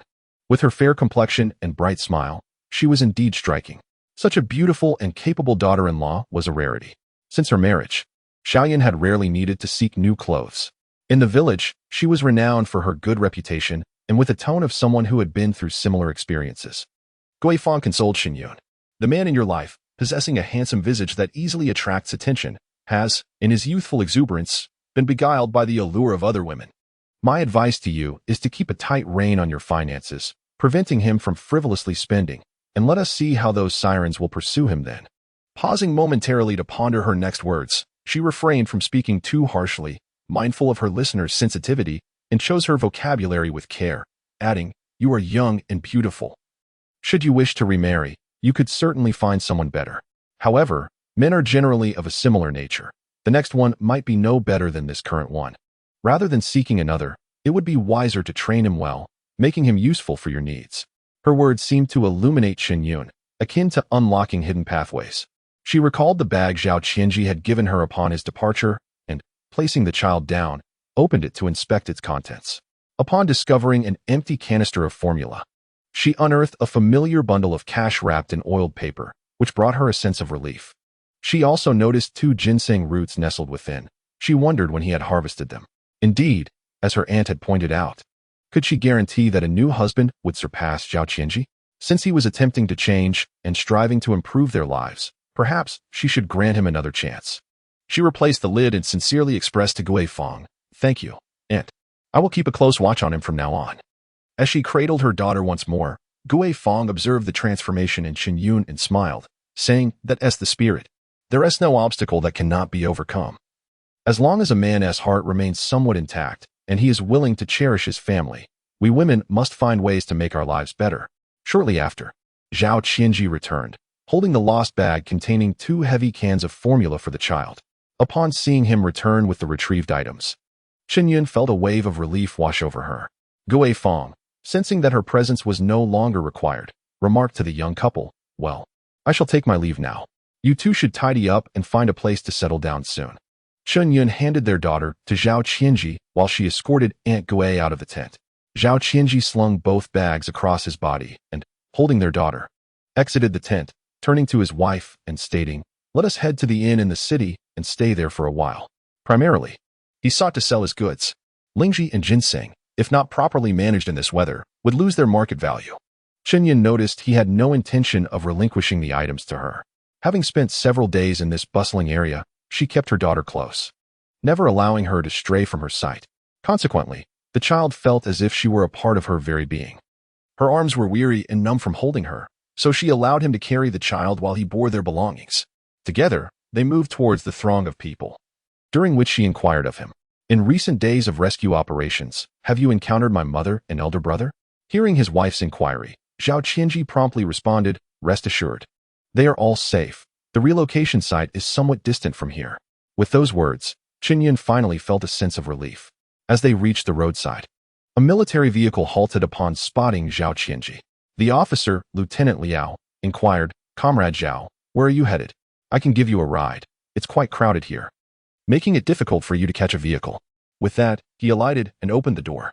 Zhao Qianzhi glanced at his wife, noting her approval before expressing his gratitude to Lieutenant Liao. "We appreciate it. We're heading to the city to find a guest house for a temporary stay." Lieutenant Liao responded with a smile, "No need for formalities. We owe you our thanks for the smooth progress of our rescue efforts these days." He politely nodded to Chen Yun as they conversed. Once in the vehicle, Zhao Qianzhi engaged Lieutenant Liao in conversation while Chen Yun quietly listened. It was the first time she had seen her husband, typically brash, comport himself with such decorum and composure in the presence of others. Chapter 51. Finding a guest house. After about an hour's drive, they arrived in the city. Due to their ongoing mission, Zhao Qianzhi and his family disembarked at a bustling intersection. The streets were teeming with people, a stark contrast to the disheveled appearance of the 3 of them, having fled the disaster overnight. Zhao Qianzhi cradled their child in one arm while taking Chen Yun's delicate hand with the other. He guided her through the throngs, eventually finding a quieter spot. "Let's find somewhere to rest before we grab a bite," he suggested, noticing that she was still wearing his clothes. The garment hung loosely on her slender frame, resembling a child donning adult attire, and even her shoes were his. This sight stirred a complex mixture of emotions within him. He resolved that once they settled in, he must procure several new outfits for her. Chen Yun, sensing her husband's gaze, glanced down at her attire and shot him a glare. "What are you looking at? Do you think I'm embarrassing you?" Her voice held a hint of irritation. Understanding her misunderstanding, Zhao Qianzhi quickly explained. No. I merely feel sorry for you and our child.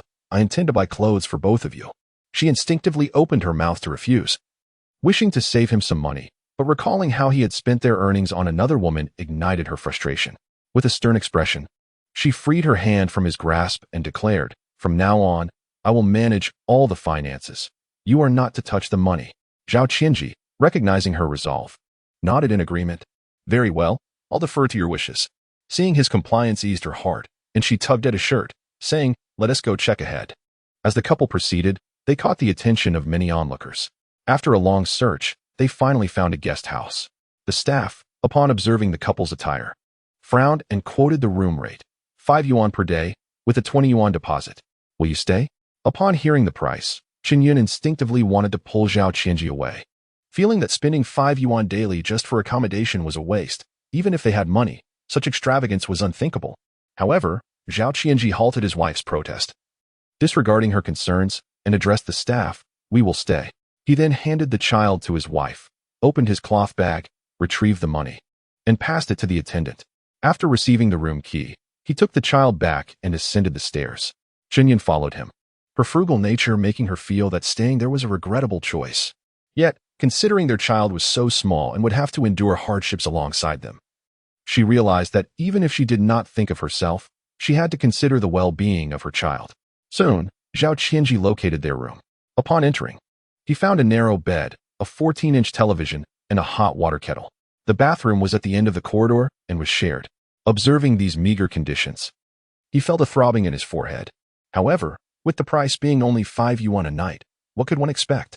This reinforced his determination to earn more money swiftly and to put an end to their current living conditions, so that his wife and child could enjoy a life free from financial worries. Once inside, Chen Yun was somewhat satisfied with the room, but still thought it was too expensive, contemplating finding a cheaper place the next day. After taking the child from Zhao Qianzhi and placing him on the bed, she instructed him, "Go fetch some water." Chapter 52. The Importance of Private Savings. Upon hearing his wife's request, Zhao Qianzhi picked up a basin and the hot water kettle, preparing to step outside. Just as he opened the door, 2 individuals stood at the entrance, each wearing a red armband. The leading middle-aged woman, with a stern expression and a face marked by age, declared, "Verification. Please present your identification." Chen Yun, fearing her husband might say something inappropriate, was anxious, especially since they had not brought their marriage certificate. In situations like this, renting as an unmarried couple could lead to penalties. She placed the child on the bed and approached the door, gently pushing past her husband to address the 2 individuals. "Hello, comrades. We are from Hengjiaguzi, having fled due to flooding. This is my husband. We left in a hurry and he doesn't have any documents." The leading middle-aged woman scrutinized the couple, taking note of their dusty, disheveled appearance, and then glanced inside to see the child on the bed. Their condition did not suggest they were an unmarried couple engaging in illicit relations, which softened her demeanor. She then said, "Given your special circumstances, we will overlook this. But next time you go out, remember to bring your identification." After speaking, the 2 turned and departed. Hearing their words, Chen Yun smiled and nodded, saying, "All right, thank you, comrades." As she watched them walk away, she finally exhaled in relief and urged her husband, "Hurry and get the water." With that, she turned and re-entered the room. Worrying about finding another place tomorrow and fearing another encounter with identity checks, Zhao Qianzhi carried a basin of water and a thermos to the end of the corridor. He first filled a bottle with hot water, then set it aside and washed his face briefly at the faucet. Afterward, he filled a basin with cold water, balancing it in one hand while holding the thermos in the other, and returned to his room. Once his wife had washed her face, he cradled their child and stepped outside. They arrived at a noodle shop not far from the guest house. Upon entering, he ordered 2 bowls of noodles, a plate of cold dishes, and beef. Hearing his order, Chen Yun couldn't help but kick his sturdy calf under the table. Zhao Qianzhi, unfazed by the playful jab, focused on entertaining their daughter nestled in his arms. He marveled at her delicate face adorned with bright, round eyes, feeling an increasing affection for her. When the waitress in a sanitary uniform brought the noodles, Chen Yun reached for the child, saying, "Let me have her." Zhao Qianzhi deftly avoided her outstretched hands and pushed a large bowl of noodles toward her, stating, "You eat first, I'm not hungry yet." Upon hearing this, Chen Yun ceased her insistence and picked up her chopsticks. At that moment, the restaurant was bustling with patrons, all engaged in lively conversation. Many were discussing the recent floods and lamenting the lives lost due to the disaster. Zhao Qianzhi observed his wife, who was solely focused on her bowl of noodles. He picked up his chopsticks and added a generous portion of beef to her noodles. Surprised by his unexpected gesture, Chen Yun glanced up at her husband. Perhaps he was also this attentive to his outside acquaintances, which stirred discomfort within her. She pushed aside the beef he had added and continued to eat only the noodles. Having long endured hunger, her stomach was small and soon she found herself unable to eat more. Looking at the untouched noodles, she pushed the bowl toward her husband, saying, "You eat it, I can't finish." She then stood up, circled the table, and took the child from him. Zhao Qianzhi picked up the used chopsticks from his wife's bowl and began to eat. Busy with rescue efforts recently, he had not eaten adequately. Even a simple bowl of plain noodles tasted delightful. He quickly finished the noodles left by his wife and polished off his own bowl as well, devouring the 2 plates of dishes in one go. Seeing that nothing was wasted, Chen Yun handed the child back to him and took out money to settle the bill. The 2 bowls of noodles and the plate of cold beef cost 3 yuan and 20 cents, which left her feeling a pang of distress. Without doing anything, they had already spent nearly 10 yuan on food and lodging. Consequently, when Zhao Qianzhi reached for money to buy a pack of cigarettes, he was met with a sharp glance from Chen Yun. Not receiving the money for cigarettes, Zhao Qianzhi, who had never understood why some men kept secret savings, finally grasped the significance of personal finances for a man at that moment.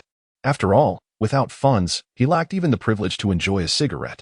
His gaze inadvertently glanced at the bag carried by his wife, within which lay ginseng and possibly some reishi mushrooms, presumably intended for sale at the pharmacy. With such provisions, they could retain a portion and minimize their contributions. However, with his wife accompanying him, any clandestine dealings became impossible. They arrived at a traditional Chinese herbal pharmacy. Chen Yun took the child from his arms and turned her body, prompting him to extract the contents of the crossbody bag.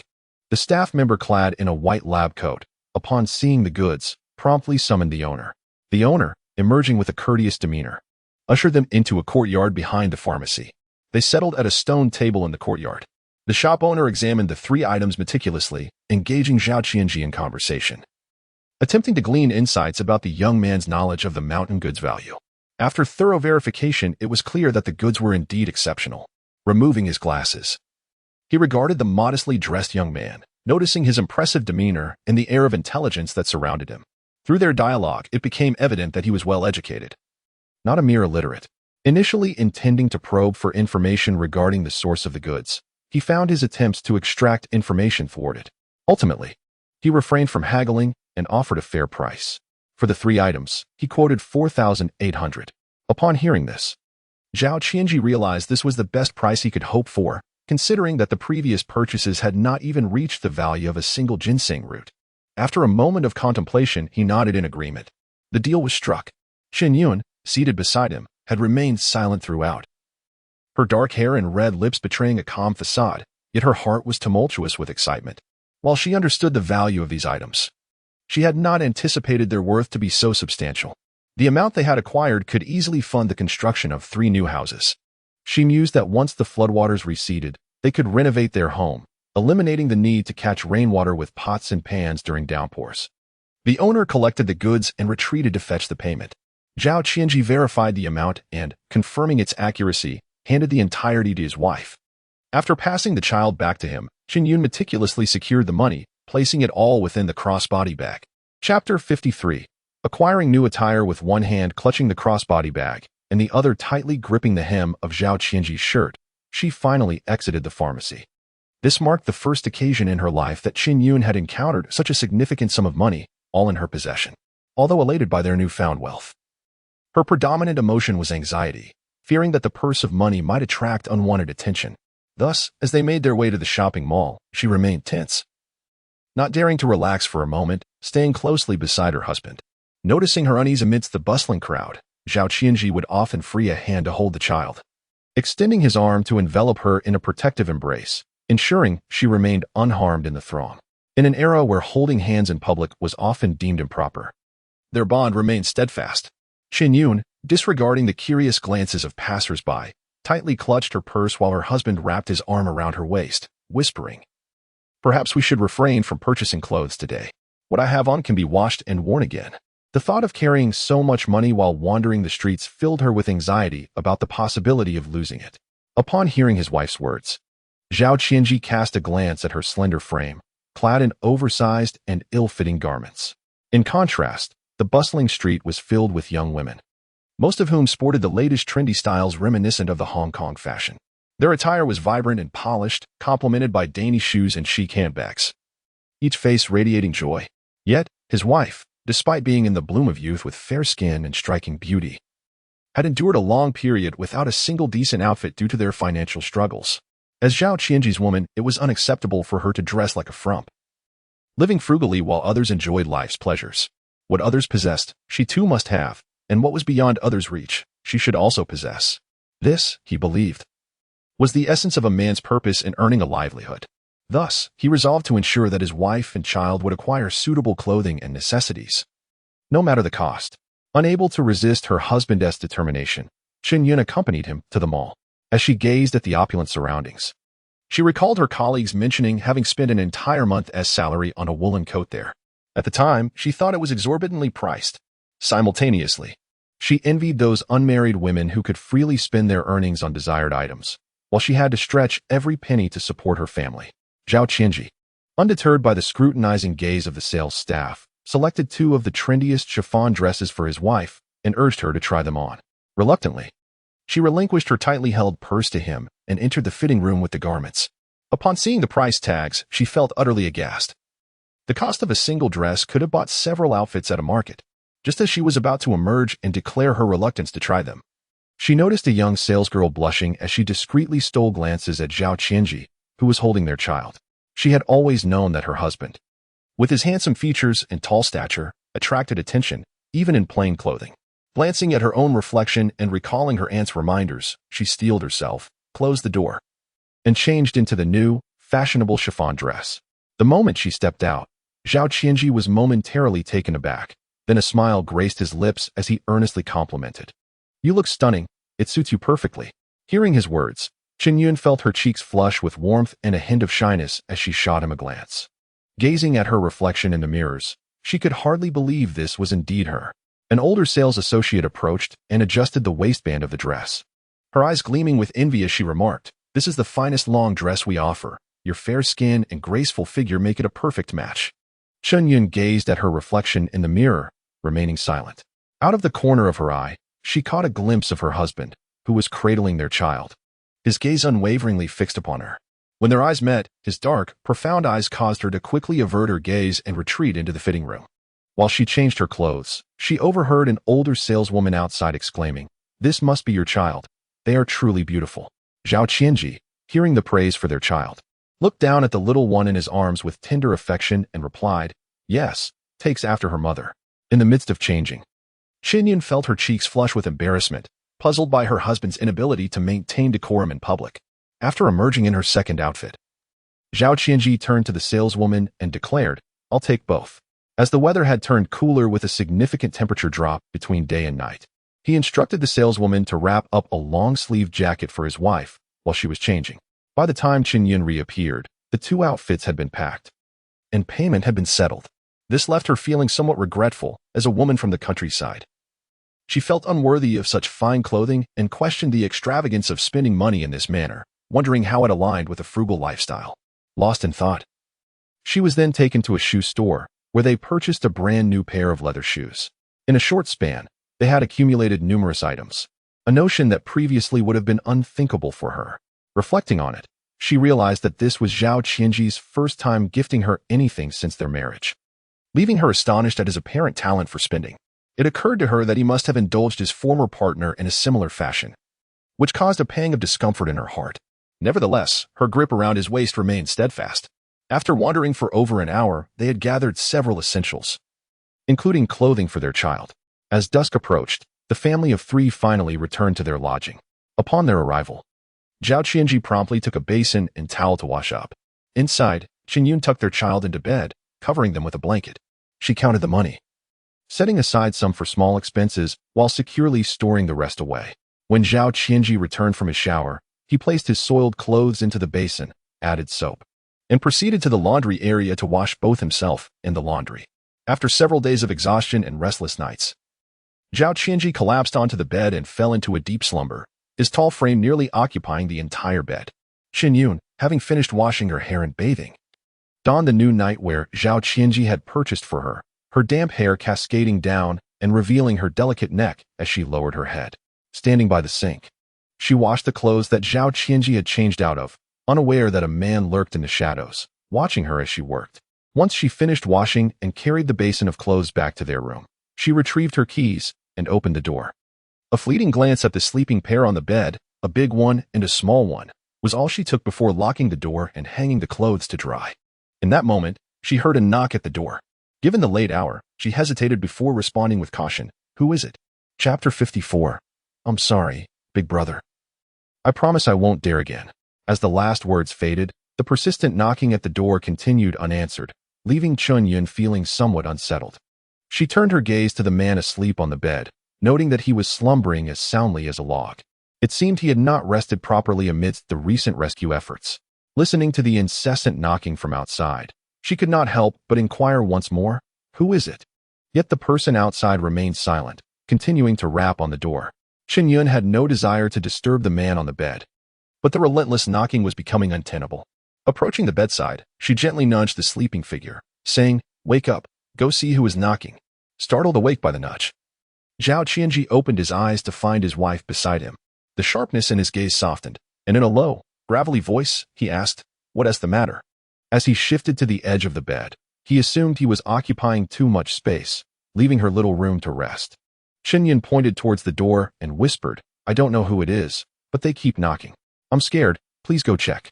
Upon hearing his wife's words, Zhao Qianzhi sat up, swinging his long legs over the side of the bed and making his way to the door. Just as he reached for the doorknob, Chen Yun grasped his firm forearm, her concern evident as she urged him, "Be careful." Nodding in acknowledgement, Zhao Qianzhi opened the door and stepped outside, closing it behind him. The figure waiting outside was a man, bare-chested and towering above, his well-defined physique giving the impression that a single punch from him could be lethal. Terrified, the man turned to flee, but in the next moment, he found himself yanked back by the collar and violently slammed against the wall, the impact jarring his insides. Clutching his chest, he succumbed to a fit of uncontrollable coughing. Zhao Qianzhi, barefoot and tall, approached with long strides, bending down to hoist the man off the ground, pinning him against the wall as he coldly inquired, "Why were you knocking?" The dark-skinned man was compelled to lift his gaze, meeting the chilling, narrow eyes of Zhao Qianzhi, and stammered, "I am sorry, I knocked on the wrong door." Observing the man's anxious demeanor, it was clear to Zhao Qianzhi that this was not merely a case of mistaken identity. He tightened his grip around the man's neck and spoke in a low, threatening tone, "Speak the truth." The man's face flushed crimson as he desperately struggled against the iron grip, managing to utter, "I'm sorry, brother. I was passing by the laundry room, saw your wife and couldn't help but look a bit longer, thinking she was alone. I promise I won't do it again. Please spare me." His voice trembled with palpable distress. Hearing this, Zhao Qianzhi's expression darkened, his eyes narrowing with a menacing glint. Tales of peeping Toms had often made headlines, and he had heard of men with such depraved inclinations, lurking to invade women's privacy in bathrooms and showers. It was shocking to realize that even in this straightforward era, such perversions existed. He had been careless, allowing his wife to bathe and do laundry in this bustling and without waiting outside. In the dimly lit room, Chen Yun, who had been eavesdropping by the door, began to grasp the situation. After hearing no commotion from outside, she grew anxious and quickly opened the door, rushing to grasp her husband's arm. "Zhao Qianzhi, let go." Her voice trembled slightly with fear, concerned that he might inadvertently harm someone in his rage. Upon hearing his wife's words, Zhao Qianzhi clenched his jaw, suppressing the fury that surged within him. Fearing that his anger might frighten her, he reluctantly released his grip. Without a support, he slumped against the wall, coughing violently. Seeing this, Chen Yun mustered all her strength to drag him back inside, locking the door behind them. She turned to him, admonishing, "All right, hurry and get some rest." She approached him and gave him a gentle push. Zhao Qianzhi sat at the edge of the bed, glancing at his wife. Noticing that she remained unperturbed by his earlier outburst, he obediently lay down. Chen Yun exhaled a sigh of relief, extinguished the light, and, in the darkness, climbed into bed, carefully placing their daughter on the innermost side to prevent Zhao Qianzhi from rolling onto her while he slept. Lying on the bed, Zhao Qianzhi felt a wave of regret wash over him. Unable to find sleep as he berated himself for being so reckless. In this era devoid of surveillance, one must be vigilant to protect their family. After a considerable time had passed, he presumed that his wife had fallen asleep and slowly propped himself up, stealthily slipping out of bed. At that moment, a voice emerged from the darkness. Chen Yun, still drowsy, softly inquired, "Where are you going?" Stopped in his tracks. Zhao Qianzhi turned and walked to the table, pouring himself a glass of water. "I was thirsty, just getting a drink. You should go back to sleep." With her eyes still closed, Chen Yun shifted her position and replied, "Finish your water and come back to bed.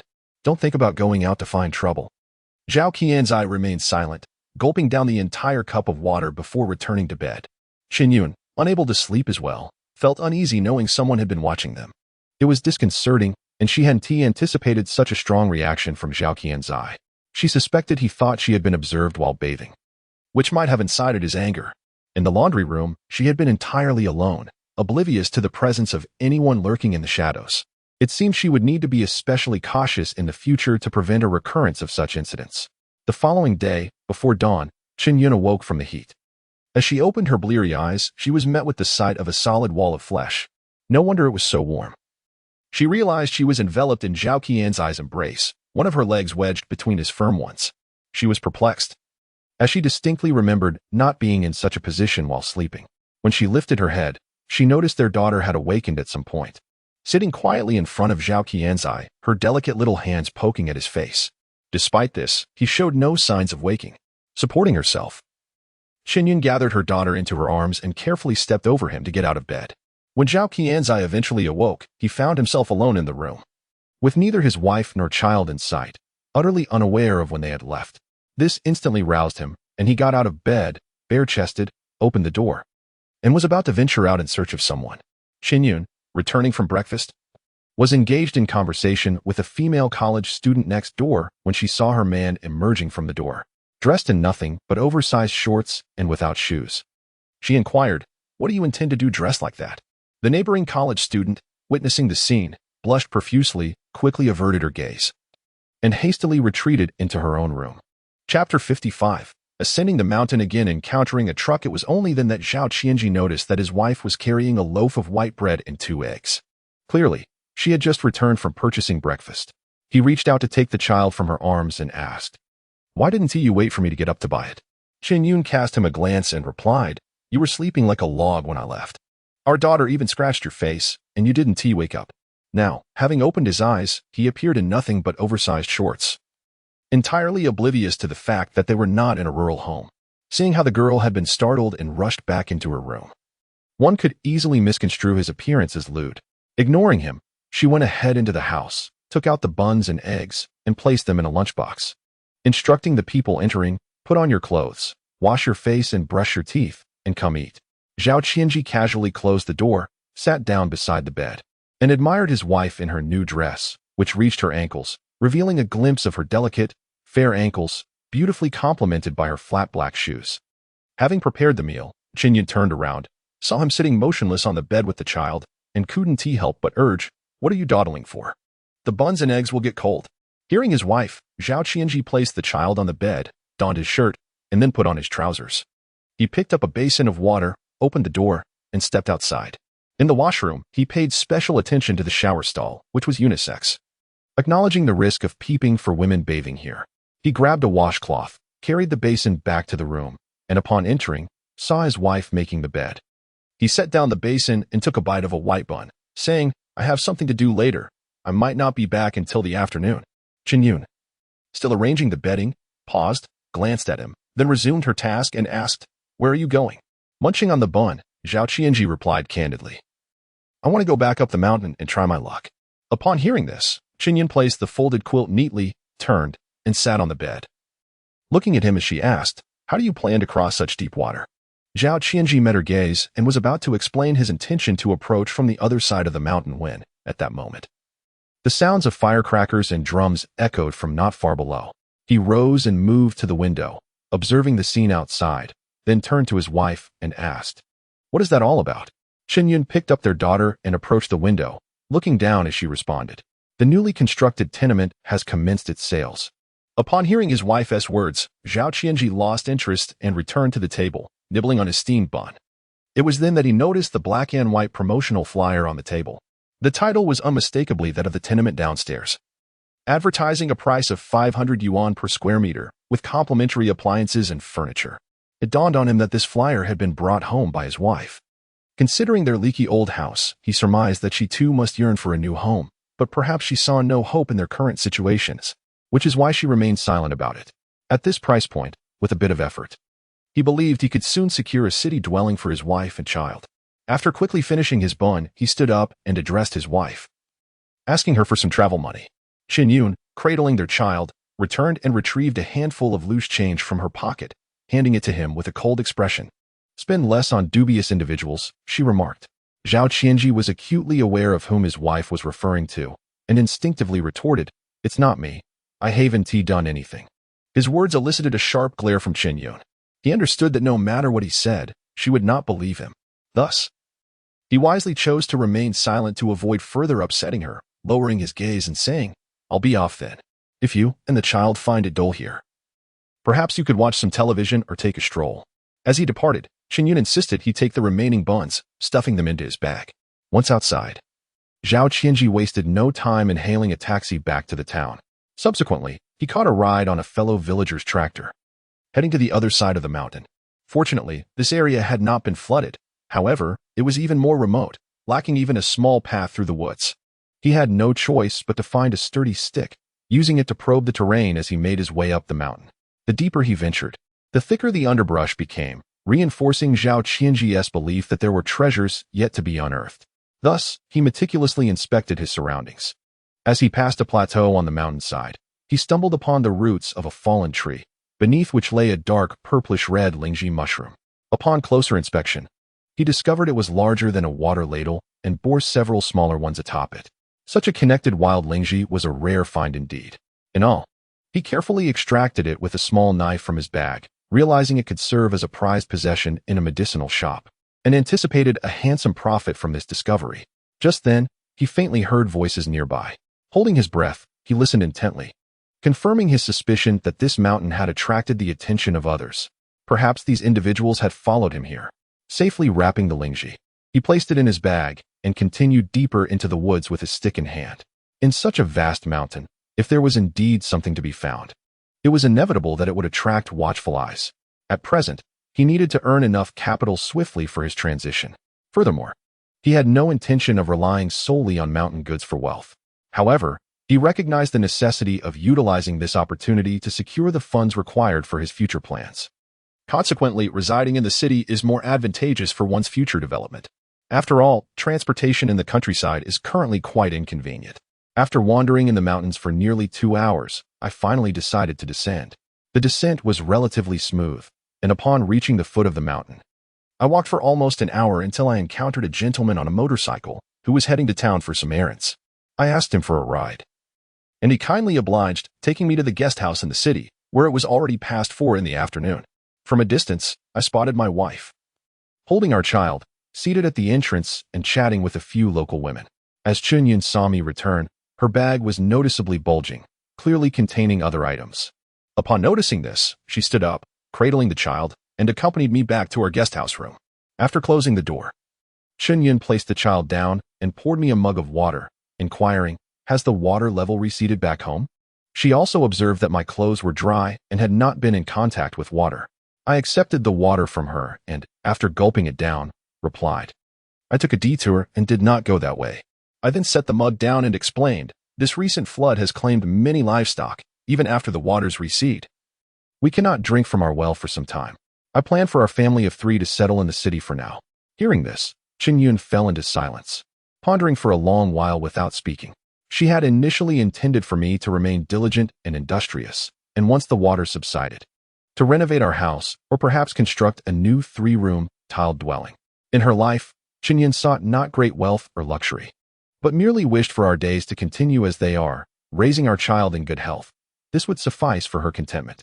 However, the current situation revealed that I, after coming to the city, had no intention of returning to the countryside. While it is indeed favorable to establish ourselves in the city, the cost of living here is substantial. Neither of us has a job, nor any source of income. How shall we sustain ourselves in the future? Looking at our young daughter, I contemplated that if it became untenable, I could invite my mother to care for the child while I sought employment, which might barely suffice for our livelihood. Yet, I sincerely hoped that I would not continue to associate with unsavory individuals. Unaware of my wife's thoughts, Zhao Qianzhi's assumed her silence indicated disapproval and decided not to press the matter further. He planned to sell the Lingji mushrooms the following day and then explore the area for suitable housing to settle into. After all, the guest house was bustling with transient guests, and he felt uneasy leaving them alone there.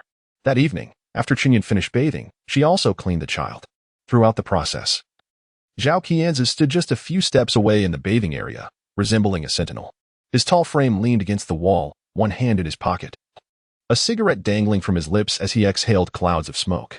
Nearby, Lu Wan, a university student, had just finished her shower and emerged from her room. Setting down her basin, she crouched beside Chen Yun, playfully engaging with the child in the water, exclaiming, "Little sister, your child is truly beautiful and adorable," while gently splashing water on the child's fair little belly. Chen Yun cast a glance at her, then turned her gaze away, smiling as she responded. Do not be deceived by her gentle demeanor. She possesses a fierce spirit. She gestured toward her husband, who was smoking a short distance away, pointing out the scratch on his face, a mark left by their little one. Unbeknownst to her, her wariness of Zhao Qianzhi had lessened significantly compared to before. In the past, she would become anxious at the mere thought of him holding their daughter, fearing he might harm her. However, as days passed, she began to perceive that perhaps he had indeed changed, allowing her to cautiously consider letting him interact with the child. Upon hearing Chen Yun's words, Lu Wan instinctively glanced at the man, taking in his sharply defined features before quickly averting her gaze. Yesterday, she had heard commotion from outside and was aware of the inappropriate man at the inn, who often peered in while others bathed. As a young woman alone, she felt too intimidated to speak out about such matters, leading her to avoid him as much as possible. Therefore, when she heard about Xiao Yun's husband confronting this man, she felt a surge of satisfaction. This morning, she learned that the man had hastily checked out of the inn overnight. Returning to the present, she remarked with barely concealed envy, "Xiao Yun, you are truly fortunate. You have married well, and your husband treats you with kindness." At her words, the smile on Chen Yun's face gradually faded, and she chose not to engage further in the conversation. Lu Wan picked up the child from the basin and wrapped her snugly in a blanket. Zhao Qianzhi, extinguishing his cigarette, strode over with long strides, taking the child from his wife's arms and leading the way.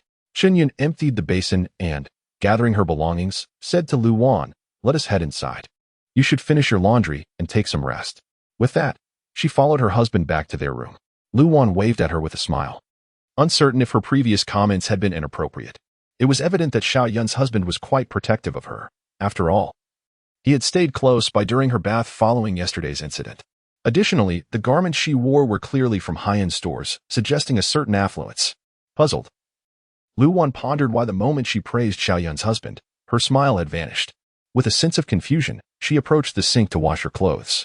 Meanwhile, back in their room, Chen Yun locked the door. Turning around, she noticed Zhao Qianzhi had already settled on the bed with the child. After placing the basin down, she picked up his discarded shirt, preparing to wash it.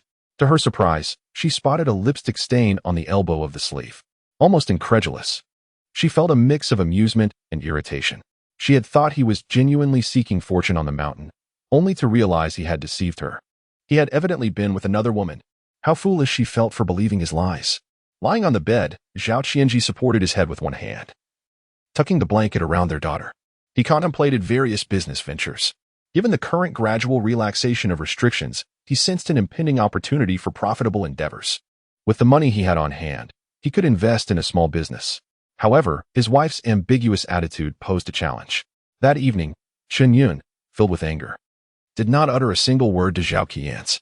The following morning, upon awakening, she discovered that the scoundrel had already procured breakfast and had left without her knowledge.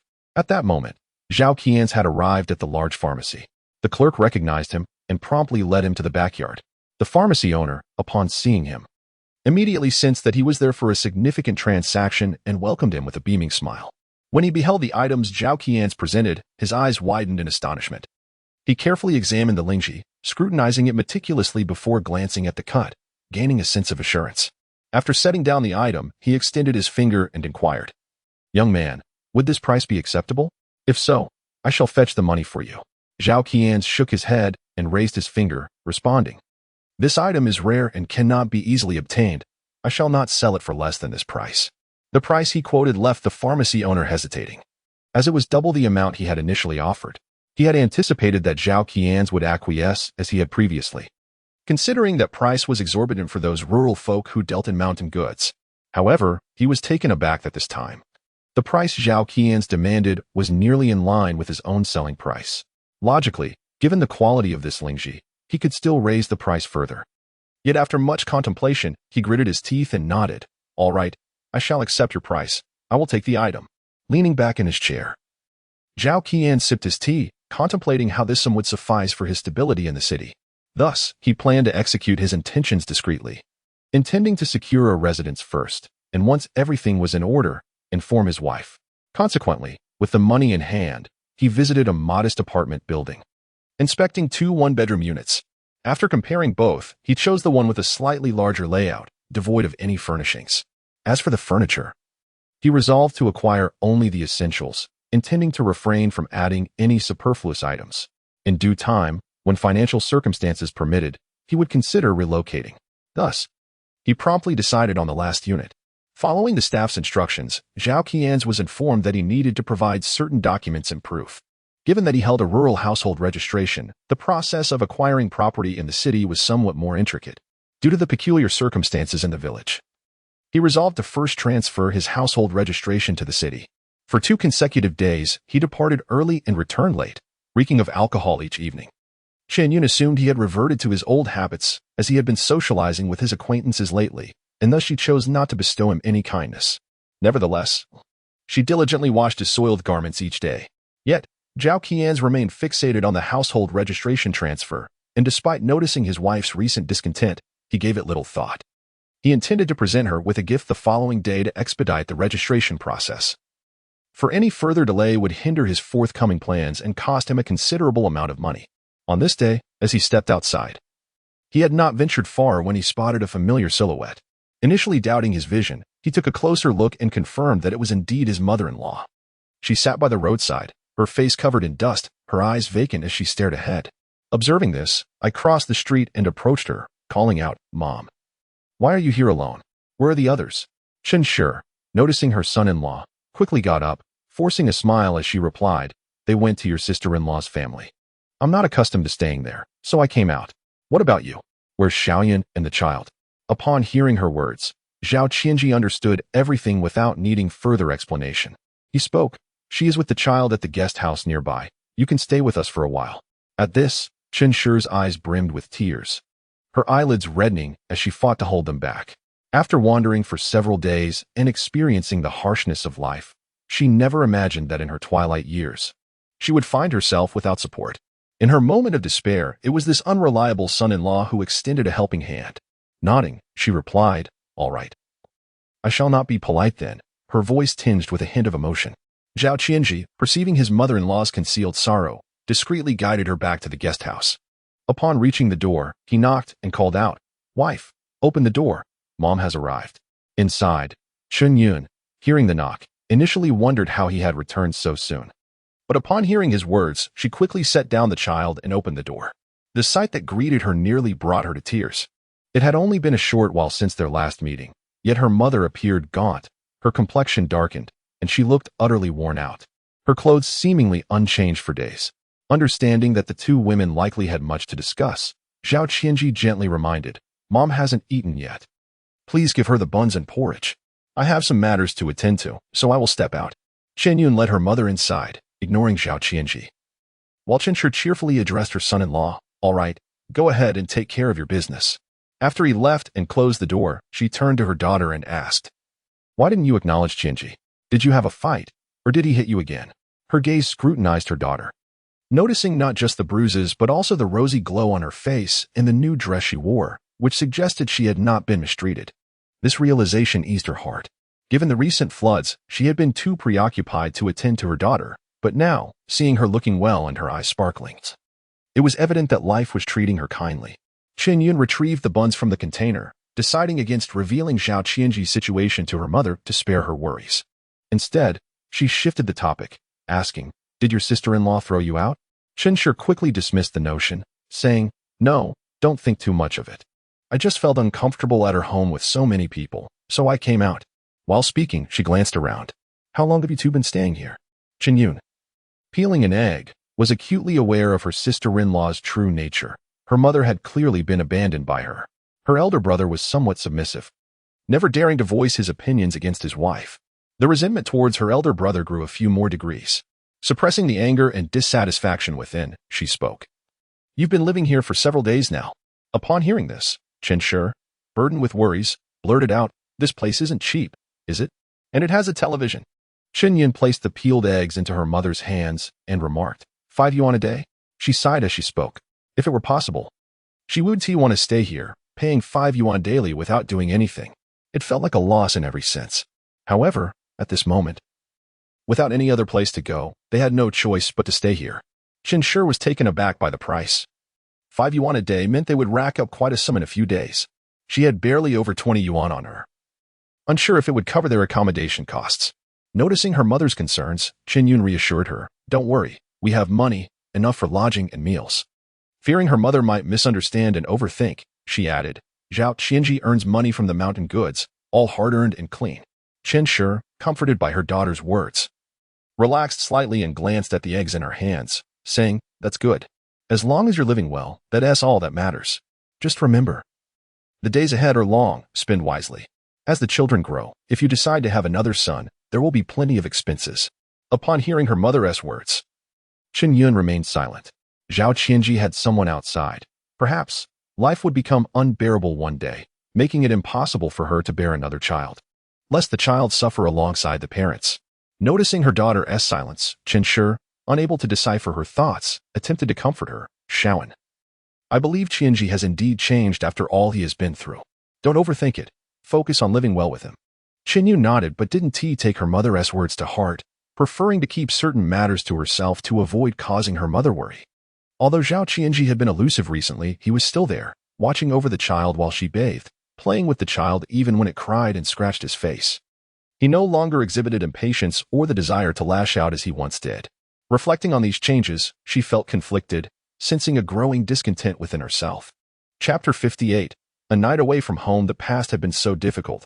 Every bit of his earnings had gone to his mistress.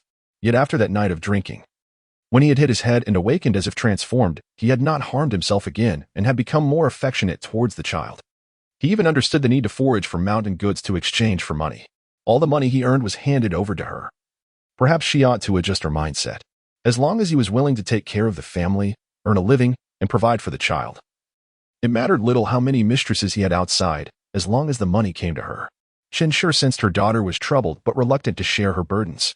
She took her hand and sighed softly, fully aware of the hardships her daughter had endured since marrying Zhao Qianzhi. Yet, such is the nature of women. Once married and with children, a man's shortcomings must be accepted as fate. Regardless of circumstances, witnessing my daughter in her current state is a world apart from before. She has gained a bit of fullness, her complexion is notably rosy, and most importantly, her attire, as well as that of her child, is evidently of high quality. Observing the two of them in this manner brings a sense of relief to my heart. Zhao, do not take offense at my harsh words. Every man, regardless of his virtues, possesses flaws. There are times when we, as women, must turn a blind eye and continue with our lives. Upon hearing her mother's words, Chen Yun nodded in acknowledgement. "I understand, Mom. Please eat." Yet, despite this understanding, the thought of Zhao Qianzhi, that scoundrel, keeping a mistress outside gnaws at her heart. After leaving the guest house, Zhao Qianzhi directly purchased 2 bottles of high-end liquor and cigarettes at the mall, carrying them to Director Wang's home. Director Wang resides in a dilapidated building, where cooking is a communal affair, sharing a single stove in the hallway. Upon seeing the items Zhao Qianzhi brought, his wife beamed with delight, welcoming him into their home, pouring tea, and inviting him to sit. However, Zhao Qianzhi did not sit down, nor did he mention the purpose of his visit. He politely informed Director Wang's wife that he had come primarily to express gratitude for her husband's assistance, with no other matters at hand. After a brief stay, he set down the items and made an excuse to leave. Director Wang's wife escorted him out, only returning to the house once he had disappeared into the distance. Upon inspecting the gifts, she was taken aback. Who would have thought that the seemingly ordinary young man would bring such luxurious items? Each piece was nearly equivalent to her husband's monthly salary. In the past, When others needed favors, they would seek out the well-connected Liu Kejang, despite her husband holding a higher official rank. Yet, her husband seemed to derive no benefits whatsoever. Today, she finally experienced the privilege of being a bureaucrat's wife. She must inquire of her husband what favor he performed for that young man to warrant such thoughtful gifts delivered to their home. After leaving Director Wang's residence, Zhao Qianzhi glanced at the time and took a bus back to the countryside.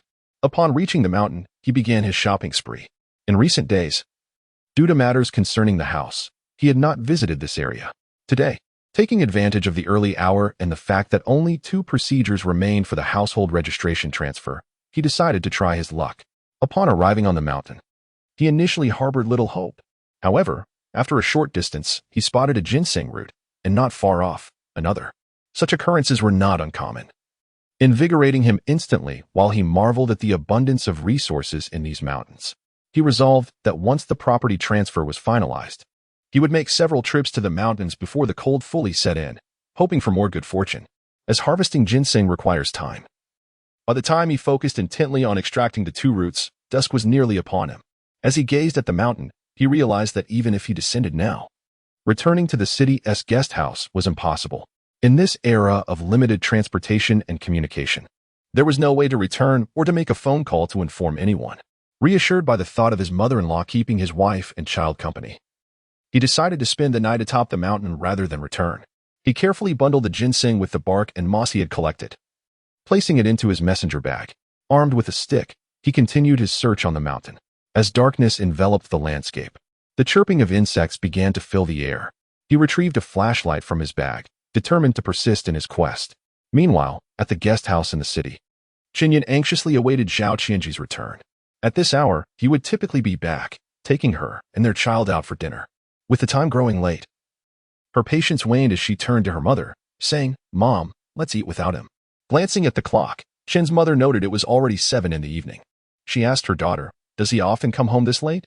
Chen Yun, with a somewhat expressionless face, focused on draping a small coat over her daughter and replied, "No. He usually returns early. He probably won TB back today. Let's not wait for him." Nodding in understanding, Chen's mother expressed her contentment, saying, "Be a bit kinder to Qianzhi. It's not easy for him to earn a living from the mountains. He might even have to stay up there overnight. If he's willing, he'll work hard, so let us give him some leeway." Upon hearing her mother's words, Chen Yun paused, realizing that whenever he returned from the mountains, he would be covered in mud. However, she recalled that for the past few days, his shoes and pants bore no traces of dirt, which was unusual for someone who had just come back from the mountains. Moreover, there were times when he returned with the faint scent of alcohol. Contemplating these thoughts, her beautiful eyes darkened as she considered the possibility that he was engaging in unsavory activities. Yet, how could she share such suspicions with her mother? Thus, she simply replied, "I understand, Mom." At that moment, a genuine smile finally graced Chen's mother's face. Her son-in-law was finally beginning to work hard for his earnings. She felt a sense of relief, knowing her daughter would no longer suffer alongside him. With her child in her arms, Chen Yun, accompanied by her mother, headed to a noodle shop across from the guest house where they enjoyed a meal together. When it came time to settle the bill, Chen's mother insisted that her daughter should not pay, concerned that her son-in-law's earnings might not have reached Chen Yun. She worried about her daughter running out of money and needing to beg her husband for more. Understanding the indignity of having to ask for money and the bitterness of not receiving it, she discreetly pulled out the cash she had wrapped in a handkerchief from her pocket to cover the cost of the noodles. As Chen Yun made her way home, she couldn't help but notice her mother's hands, worn and calloused. Over the years, in addition to farm work, her mother had spent her evenings mending shoes, using nearly all her earnings to support her daughter. This endeavor had subjected her to considerable hardship at the hands of her sister-in-law. Chapter 59. The connections that facilitate household registration. Even so, she had never uttered a single disparaging remark about her sister-in-law in her presence, nor dared to voice a complaint. Upon returning to the guest house, after placing the child down and securely locking the door, she retrieved her hidden savings and handed 2 large stacks of money to her mother, saying, "Mother, please take this money for now. All that he earns now comes to me, so I have money to spend." Chen was taken aback as she gazed at the substantial sum her daughter had thrust into her hands, her eyes wide with astonishment. She glanced again at the thick bundle of cash her daughter held, wondering just how much it could possibly be. A sense of unease crept into her heart as she incredulously asked, Is all this money truly earned by him? Her voice trembled with anxiety. She feared that her daughter might be coerced by her son-in-law into engaging in some unsavory dealings to acquire such ill-gotten gains. If that were the case, she would go to any lengths to ensure her daughter divorced him. Chen Yun did not miss the shock and fear etched on her mother's face. Realizing that her thoughts might have strayed into darker territories, she calmly tucked the money away. Had she not witnessed him sell the ginseng and lingji mushrooms herself, she would scarcely have believed that such items could be so valuable. In the countryside, many people could barely read, let alone understand the medicinal properties of these rare herbs. Even if they stumbled upon them while foraging for firewood, they would merely regard them as wild weeds or poisonous mushrooms, unaware of their potential worth. After securing the money, she turned to her mother, reassuringly stating, "Mother, do not let your imagination run wild. It is not as you think. This money is indeed what he earned from selling mountain goods, and I accompanied him twice." Chen, examining the money in her hands, nervously returned it to her daughter, her eyes glistening with unshed tears. "Zhao, please do not deceive me. What mountain goods could be worth so much? He has only been working for a few days. How could he possibly earn this much money? I was wrong. I shall no longer pressure you to maintain your relationship with him. Let us leave. I will take care of the child from now on." Unable to contain her emotions, she began to weep, lamenting her inability to provide for her daughter, who had married such a scoundrel as Zhao Qianzhi. Seeing her mother so distraught, Chen Yun understood that a few simple words would hardly suffice to convince her of the truth, that the money was indeed earned by that wretched Zhao Qianzhi through selling mountain goods. She had hoped that revealing her newfound wealth would alleviate her mother's worries, but it seemed to have had the opposite effect. Had she known this would happen, she would not have shown her the money. With Zhao Qianzhi absent, she dared not divulge the details of the ginseng he had collected to her mother, fully aware that she would relay the news to her elder brother and sister-in-law. Given her sister-in-law's avaricious nature, their maternal family would soon learn of it.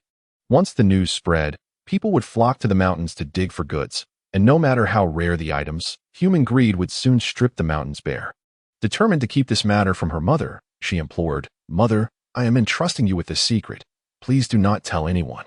Upon hearing her daughter's words, Chen felt a pang in her heart. She nodded, wiping away her tears with a handkerchief as she replied, "Do not worry, speak freely. I will ensure that your grievances are addressed," Chen Yun reassured. She was acutely aware of her brother's character. Had he possessed even a modicum of courage, he would not have allowed himself to be so brutally treated by that scoundrel Zhao Qianzhi. Over time, she had come to realize that certain matters could not be entrusted to others, not even to one's closest kin.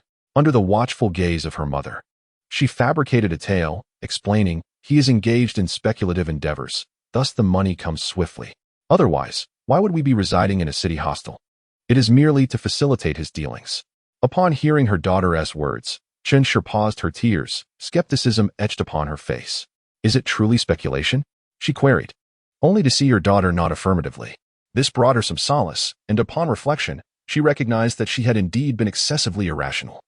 She knew her daughter's character all too well. If forced into such a situation, she would likely prefer death. Now, seeing her daughter's improved countenance and vibrant spirit, it was clear she had not endured torment. With a newfound understanding, her heart felt at ease. Although her son-in-law's activities were not yet sanctioned, whispers among the townsfolk suggested that policies were shifting to allow individual entrepreneurship, aimed at collective prosperity and enhancing the quality of life for the populace. Just hearing this was a testament to favorable policies. Thus, her son-in-law's endeavors would soon be encouraged, and seizing the opportunity to earn extra income was commendable. Relieved that her mother had accepted her explanation, Chen Yun picked up the 2 large bills she had set aside. "Mother, please take this money," she offered. Chen Shi adamantly refused, admonishing her daughter, "Earning money is no easy feat for you too, especially while raising children. As your mother, I possess little ability to assist you. Thus, save your earnings wisely. When you truly need it, you won't have to stoop to beg." Ultimately, Chen Yun put the money away once more. That night, Zhao Qianzhi spent a sleepless night on the mountain. Through his recent experiences searching for ginseng, he had discerned the preferred growing conditions for the plant. Following his instincts, he successfully located another ginseng root, significantly larger than any he had previously unearthed. After laboring tirelessly all night, until his flashlight's batteries expired and dawn began to break, he finally extracted the ginseng. The robust, intricately rooted ginseng was carefully wrapped in tree bark and moss before being placed into a slung cloth bag. As he descended the mountain, he overheard voices. Initially assuming they belonged to others searching for goods, he soon learned they were two individuals seeking a specific herb, known for treating psoriasis. Upon reaching the foot of the mountain, he headed straight for the town's bus station. At that moment, Yun Pengzi, briefcase in hand and en route to the town, spotted Zhao Qianzhi and hurried over with a warm smile, exclaiming, "Ah, if it isn't Qianzhi. Just as I was planning to head to the city to deliver materials, what a fortunate coincidence to find you here." Zhao Qianzhi gazed at the individual obstructing his path, noting that the final few procedures had come to a standstill, with no stamps forthcoming. Clearly, the efforts initiated the previous morning had begun to bear fruit. He inquired, "Director Yin, is there something amiss?" Upon hearing his query, Director Yin felt a surge of unease. However, years of navigating the complexities of human interaction allowed him to swiftly compose his expression. He had never anticipated that this impoverished lad from the countryside possessed such remarkable acumen. The young man had evidently established connections with the city's leadership, compelling Director Wang to contact him directly, adopting an unexpectedly congenial tone. "Forget about the formalities. Just call me Brother Yin, if you don't mind." As they spoke, Director Yin retrieved a cigarette from his bag and offered one to Zhao Qianzhi with a tone of sincere earnestness. "My brother, I must apologize for my previous oversight. Should you encounter any issues in the future, do not hesitate to reach out directly." Zhao Qianzhi accepted the cigarette, placing it between his lips, and with a slight bow, he allowed Director Yin to light it for him before taking a deep drag. Exhaling a plume of smoke, he replied in a deep, resonant voice, "Then I extend my gratitude to you, Brother Yin." Hearing this, Director Yin chuckled, realizing that this young man was indeed a figure of considerable depth and sophistication. He reflected on how he had previously misjudged Zhao, swayed by the words of subordinates who labeled him a village bully, a man of excess who indulged in vices. Yet, after this interaction, he discerned a maturity and composure in Zhao that belied his age, particularly in the way he conducted himself, calm and collected. It was evident that he was far from the unrefined individual depicted by others. If he was not mistaken, this man was destined for greatness. "There's no need for thanks. We are brothers from here on out," Zhao Qianzhi said, now holding the documents that had been properly organized. With a cigarette in his mouth, he glanced at Director Yin and stated, "Brother Yin, you carry on with your tasks. I must return to the city. I'll treat you to a drink another day." Director Yin nodded with a smile, waving him off. "Go on, then."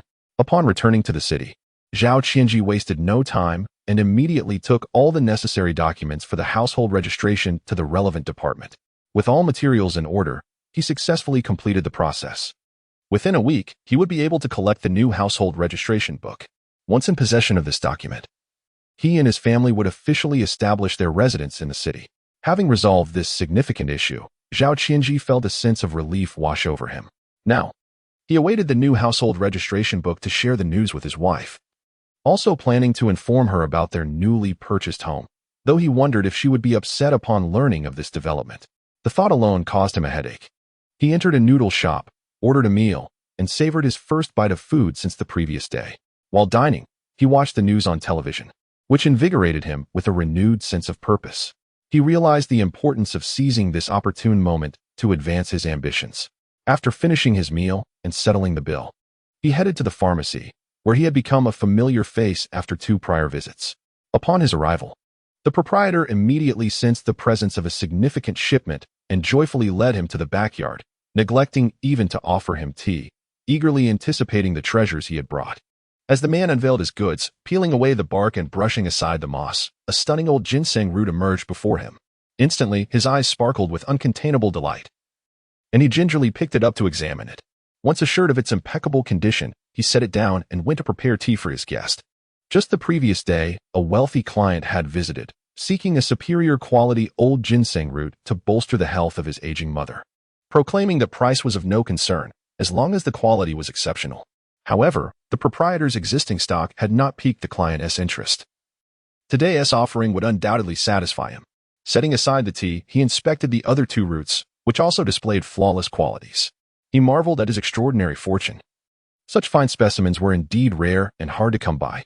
No one else could match his luck, as he had the privilege of selling exquisite goods in his shop every few days. To secure the treasures he held, he inquired, "What is your asking price?" "I will take all 3. Upon hearing this, Zhao Qianzhi did not hastily respond with a price. Instead, he lifted his teacup and savored a sip. At that moment, he felt no urgency, having discerned the proprietor's eagerness for the substantial goods. It was evident he already had a buyer lined up. Once the merchandise was in his possession, it would be easily sold. The pharmacy owner, sensing Zhao's nonchalance, began to feel anxious, realizing his earlier lack of composure could lead to regret. However, he set aside his worries and extended a price offer. For these three, what do you think of this price? Upon reviewing the offered amount, Zhao Qianzhi recognized it was a fair and generous offer. With this sum, he could finally secure the storefront he had seen just days prior in the alley and begin the process of acquiring a business license. A simple tidy-up would suffice to launch the shop. He contemplated that ordinary merchandise would hardly attract customers due to fierce competition. Thus, he planned to explore the burgeoning southern market for trendy jeans and vibrant leather shoes. The lengthy supply chain from that region would inflate costs, ultimately diminishing profits. Noticing Zhao's prolonged silence, the pharmacy owner could no longer restrain himself. Brother, the price I am offering is the highest I can go. Any more, and I will be unable to proceed. Zhao Qianzhi, snapping back to reality, set down his teacup and replied, agreed. Hearing his acquiescence, the pharmacy owner's face lit up with joy. Excellent. Wait here. I will fetch the money for you. An hour later, when Zhao Qianzhi exited the pharmacy, he felt the weight of exhaustion after a day and night without rest. He proceeded to the bank, deposited the money, and secured the receipt before returning to the guest house. Upon his return, he discovered his wife was not home. Only his mother-in-law was present, tending to the child. Observing her son-in-law covered in mud from his shoes and pant legs, Chen remarked, Qianzhi is back.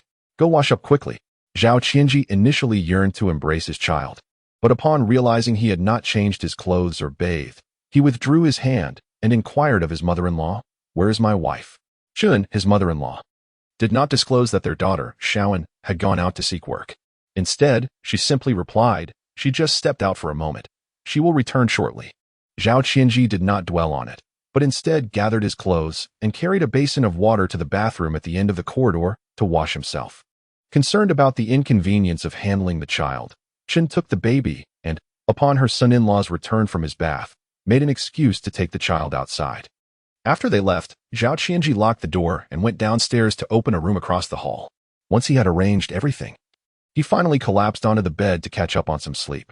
By evening, Chen Yun returned home from her work and saw her mother seated on a bench outside, cradling the child.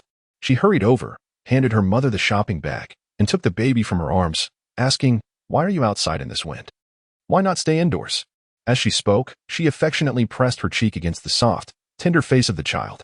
Hearing her daughter's question, Chen rose and responded, Qianzhi is back, and he looks like he has been up all night.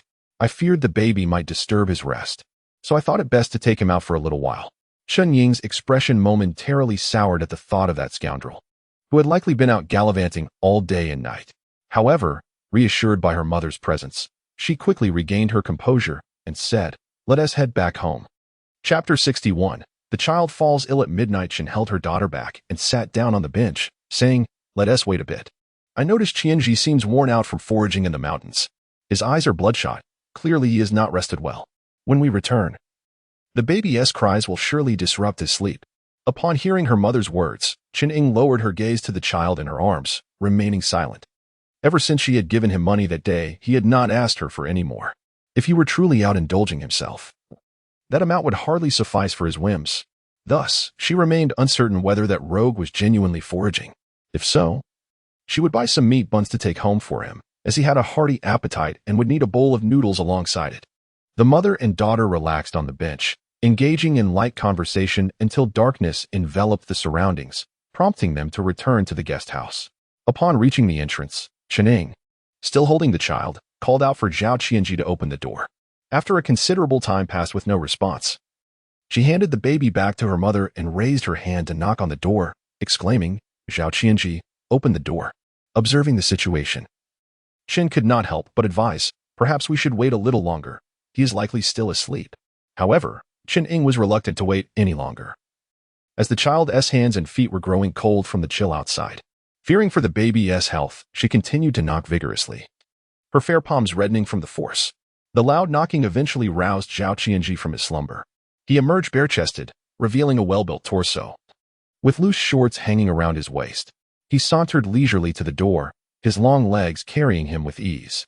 As I opened the door, I was greeted by the sight of my wife standing at the threshold, her expression devoid of emotion. I was unaware of how long she had been knocking. Turning slightly, I uttered, "I must have dozed off and failed to hear you." My voice bore the deep, husky timbre of someone who had not rested well. Chen Yun stepped into the house, casting a glance at the clothes I had shed, which were indeed speckled with mud. It appeared that my absence last night was genuine. I had ventured into the mountains. Witnessing this, her resentment dissipated significantly. She picked up a food container and instructed, "Put on your clothes. I will go fetch some food for us." I took a clean outfit and dressed, replying to her, "I will go," as I produced the key to the adjacent apartment. I handed it to her, saying, "I reserved a room for my mother next door. Here is the key." Chen Yun accepted the key and looked at me with surprise, evidently not expecting such thoughtfulness. Initially, I had planned to let her sleep on the floor if I returned home tonight, but since I had secured a room, it seemed reasonable for my mother to stay next door as well. "We could strive to find work tomorrow." Noticing the telltale signs of sleeplessness in my eyes, she said, "You should rest a little longer. I will go with Mom." Chen Yun did not allow me to argue, closing the door behind her as she left with her mother. Upon entering the adjacent room, I observed that it was not only fully furnished but also larger than our own living space. It was evident that this was not a budget accommodation. Chen Yun's mother, perceiving the quality of the room, felt a pang of guilt, believing she had inadvertently added to the burdens of the couple. She spoke, "Let the child stay here tonight. I will take care of him. Don't be too cold towards Qianzhi. Since he is willing to work hard now, it's important to treat him kindly. Otherwise, over time, a rift may form between you two." Upon hearing her mother's words, Chen Yun nodded in agreement, responding, "Understood, Mom." That evening, after Chen Yun finished her bath and laundry, she remained nearby while I, with a cigarette in my mouth, approached her with the freshly washed clothes and returned to our room. After hanging the clothes to dry, I extinguished the cigarette, removed my outer garment, and climbed into bed. Chen Yun noticed that the water on my feet had not yet dried as I lay down. She was about to admonish me to dry my feet before getting into bed, but remembering her mother's advice, she swallowed her words. With the child over at her mother's place, she suddenly found herself with some leisure time, wary of being alone in the same room with me. Fearing that I might harbor inappropriate thoughts, she took a sip of water and resolved to check on the child. Upon realizing I had fallen asleep so quickly, she observed that I must have been exceedingly fatigued. If I was that tired, what had I been doing lingering in the laundry room? She approached, pulled back the neatly folded blanket, and covered me before stepping outside. Upon reaching the adjacent room, she knocked and called, "Mom, open the door." Chen Yun's mother rose, came to the door, and upon opening it, asked, "The child is asleep. Why aren't you in bed at this hour? Come back and rest. I need to sleep as well." Chen Yun, sensing her mother's reluctance to allow her entry, understood her intentions. However, at this moment, she was not inclined to have another child. One was sufficient for now. Perhaps in the future, if Zhao Qianzhi, that scoundrel, truly found his footing and life improved, she might consider having another. Turning away, she returned to the house, locked the door, turned off the lights, removed her shoes, and slipped into bed, lying on the inner side. After a long day spent searching for work, she was utterly exhausted and soon fell into a deep slumber. In the midst of her peaceful sleep, she felt a warm body leaning against her, a heavy arm draped across her waist. Time passed, and in the dead of night, a rapid knocking echoed from outside the door. "Qianzhi, Xiaoyan, wake up. The child has a high fever and is vomiting." Chen Yun, who was a light sleeper, instantly awoke upon hearing her mother's voice and the sound of her daughter crying. Supporting herself, she sat up and nudged Zhao Qianzhi, who was still seated, urging him, "Get up. The child is ill." Her voice brimmed with urgency. Startled by the nudge, Zhao Qianzhi opened his eyes, reached for the light, and swiftly got out of bed. Barefoot, he approached the door and opened it to find his mother-in-law holding their child, who was crying inconsolably, her little face flushed. Chen Yun rushed forward to check on her daughter, feeling her forehead and realizing it was burning hot. "We need to go to the hospital." Zhao Qianzhi took the child in his arms and turned to his wife, noting her still in her nightgown. "Put on a coat and grab some money. We need to head to the hospital right away." Upon hearing his words, Chen Yun nodded quickly, grabbed the coat Zhao Qianzhi had discarded, slipped it on, and took her bag, slinging it over her shoulder. "Let's go. I'm ready." With that, she followed him outside, turning to her mother to say, "Mom, please stay here and watch over things. We'll be back soon." Chen's mother wanted to follow, but, upon noticing the doors to both rooms were unlocked, reluctantly stayed behind. In her distraction, she failed to notice that the door to her daughter and son-in-law's room had not been secured properly. Chapter 62. The thief. The lost money in a flurry, she locked her own room, entirely preoccupied and neglecting to check whether the door was secured. Then she hurried downstairs. Standing at the entrance of the guest house, anxiously awaiting news, hoping for the best regarding her grandchild's condition. Meanwhile, Zhao Qianzhi, having become familiar with the surrounding streets while handling the household registration process, swiftly arrived at a nearby hospital, cradling the child in his arms. Due to the late hour, there were few patients at the hospital. The on-call doctor assessed the child's condition and, considering her young age, recommended physical cooling and observation in the hospital for further monitoring. Chen Yun followed the doctor's advice and began cooling her daughter down. It was only after this that she noticed Zhao Qianzhi was bare-chested, wearing nothing but a pair of loose shorts. As he prepared to head out, he reminded himself to wear a coat, yet he neglected to put on any clothing at all. Thus, he walked ahead, cradling the inconsolable child in his arms. It was evident that he was deeply concerned about the child's condition, his brow perpetually furrowed in worry, particularly when his daughter cried out in anguish. One could sense his hands trembling as he held her. Such care and affection cannot be feigned. Reflecting on this now, it seems he may indeed be changing. He no longer sees his daughter as a worthless girl, willingly offering his earnings to support the family, a notion that would have been unimaginable in the past. Perhaps it is time for me to treat him with a bit more kindness, I thought, as I lowered my head to remove my coat. Zhao Qianzhi turned his face. Noticing the movement of his wife beside him, and with a swift gesture, he restrained her hand from unbuttoning her coat, his voice low and firm. "What are you doing?" The tone carried an air of authority. Chen Yun looked up at him and replied, "You aren't wearing anything. I was going to give you my coat." Upon hearing his wife's words, Zhao Qianzhi glanced down at his attire, withdrew his hand, and responded, "As a man, it doesn't matter whether I wear it or not. You should wear yours properly." Chen Yun was taken aback by his response, considering she was still clad in a nightgown underneath. She halted her actions, leaned forward, and gently touched their daughter's forehead. Though still warm, the child had ceased her crying, which brought some relief. Grateful that he had returned tonight, she realized that had he not been there, she would have been lost in this unfamiliar place, unable to find anyone to ask for directions at such a late hour. Meanwhile, at the guest house, Chen Shi anxiously awaited her son-in-law and daughter's return with the child, but time dragged on without any sign of them. It was not until dawn broke, casting dim light, that she finally spotted two familiar figures. Rushing forward, she gazed at the child in her son-in-law's arms and inquired, "How is she? Is everything all right?" Observing her mother's weary and haggard demeanor, clearly a result of a sleepless night filled with worry, Chen Yun soothingly reassured her. "It's fine now, the fever has subsided." Hearing her daughter's words, Chen Shi exhaled in relief and echoed, "As long as it's fine, as long as it's fine." The group ascended the stairs together. Even from a distance, Chen Yun noticed her room door slightly ajar, instinctively wanting to rush forward to investigate. Zhao Qianzhi, focusing on the child in his arms, sensed his wife's movement and quickly pulled her back, handing the child to her with an unyielding tone, "Stay here. I'll check it out." Receiving the child, Chen Yun felt a surge of anxiety. Most of their money was hidden beneath the bedding, and she couldn't fathom the possibility of a theft. Worrying, she turned to her mother and asked, "Mom, did you lock the door?" At that moment, Chen Shi stood frozen, utterly astonished by the situation.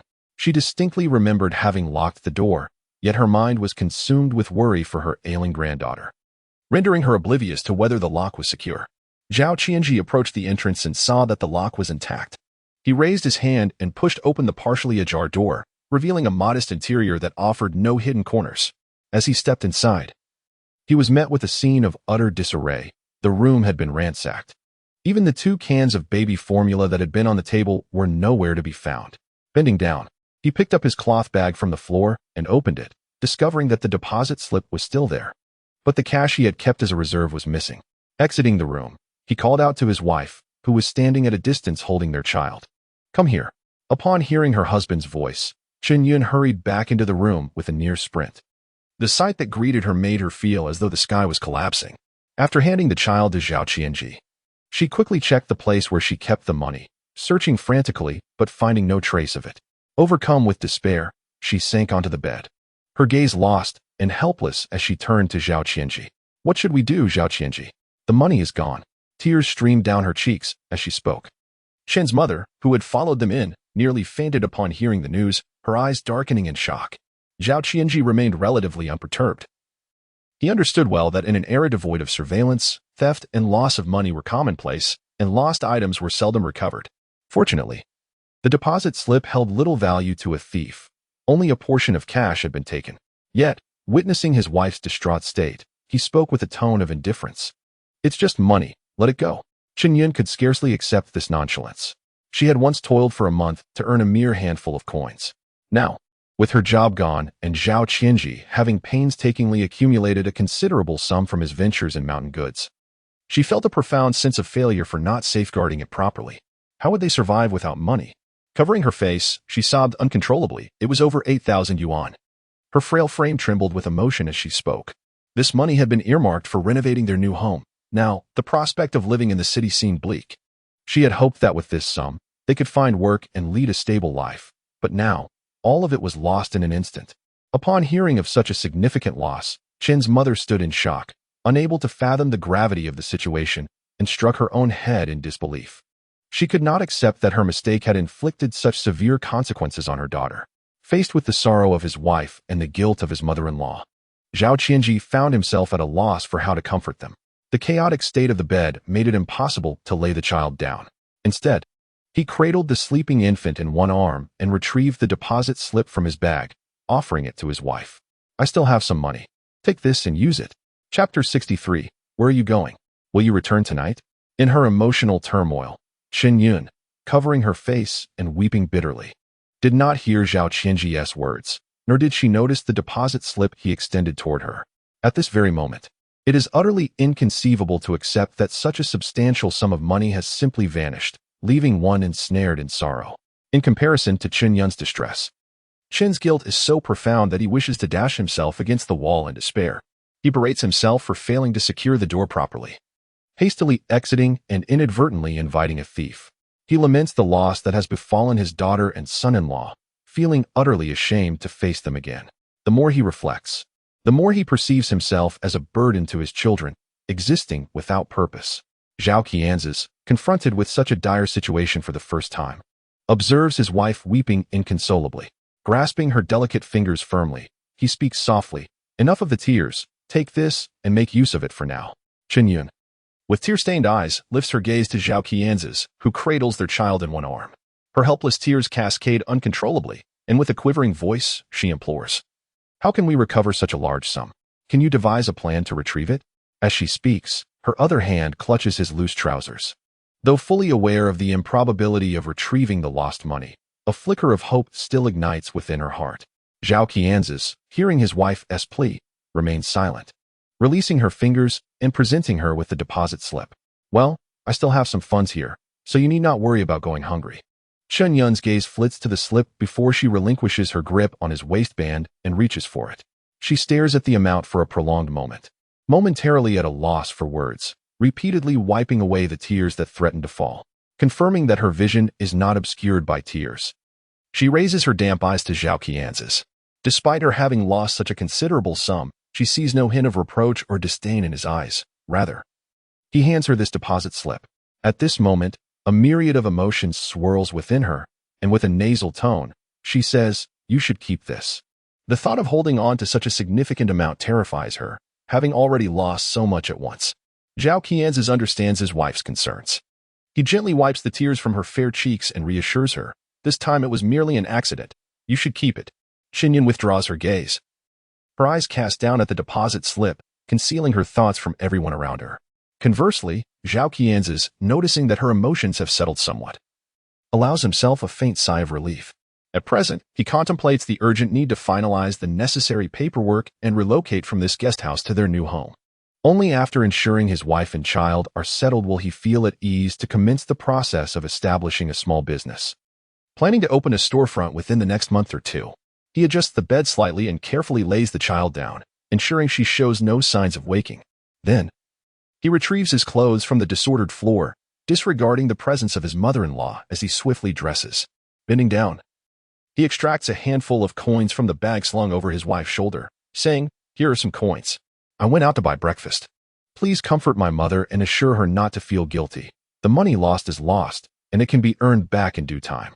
It is not worth jeopardizing her health over this." As I spoke, I tucked the money into my pants pocket.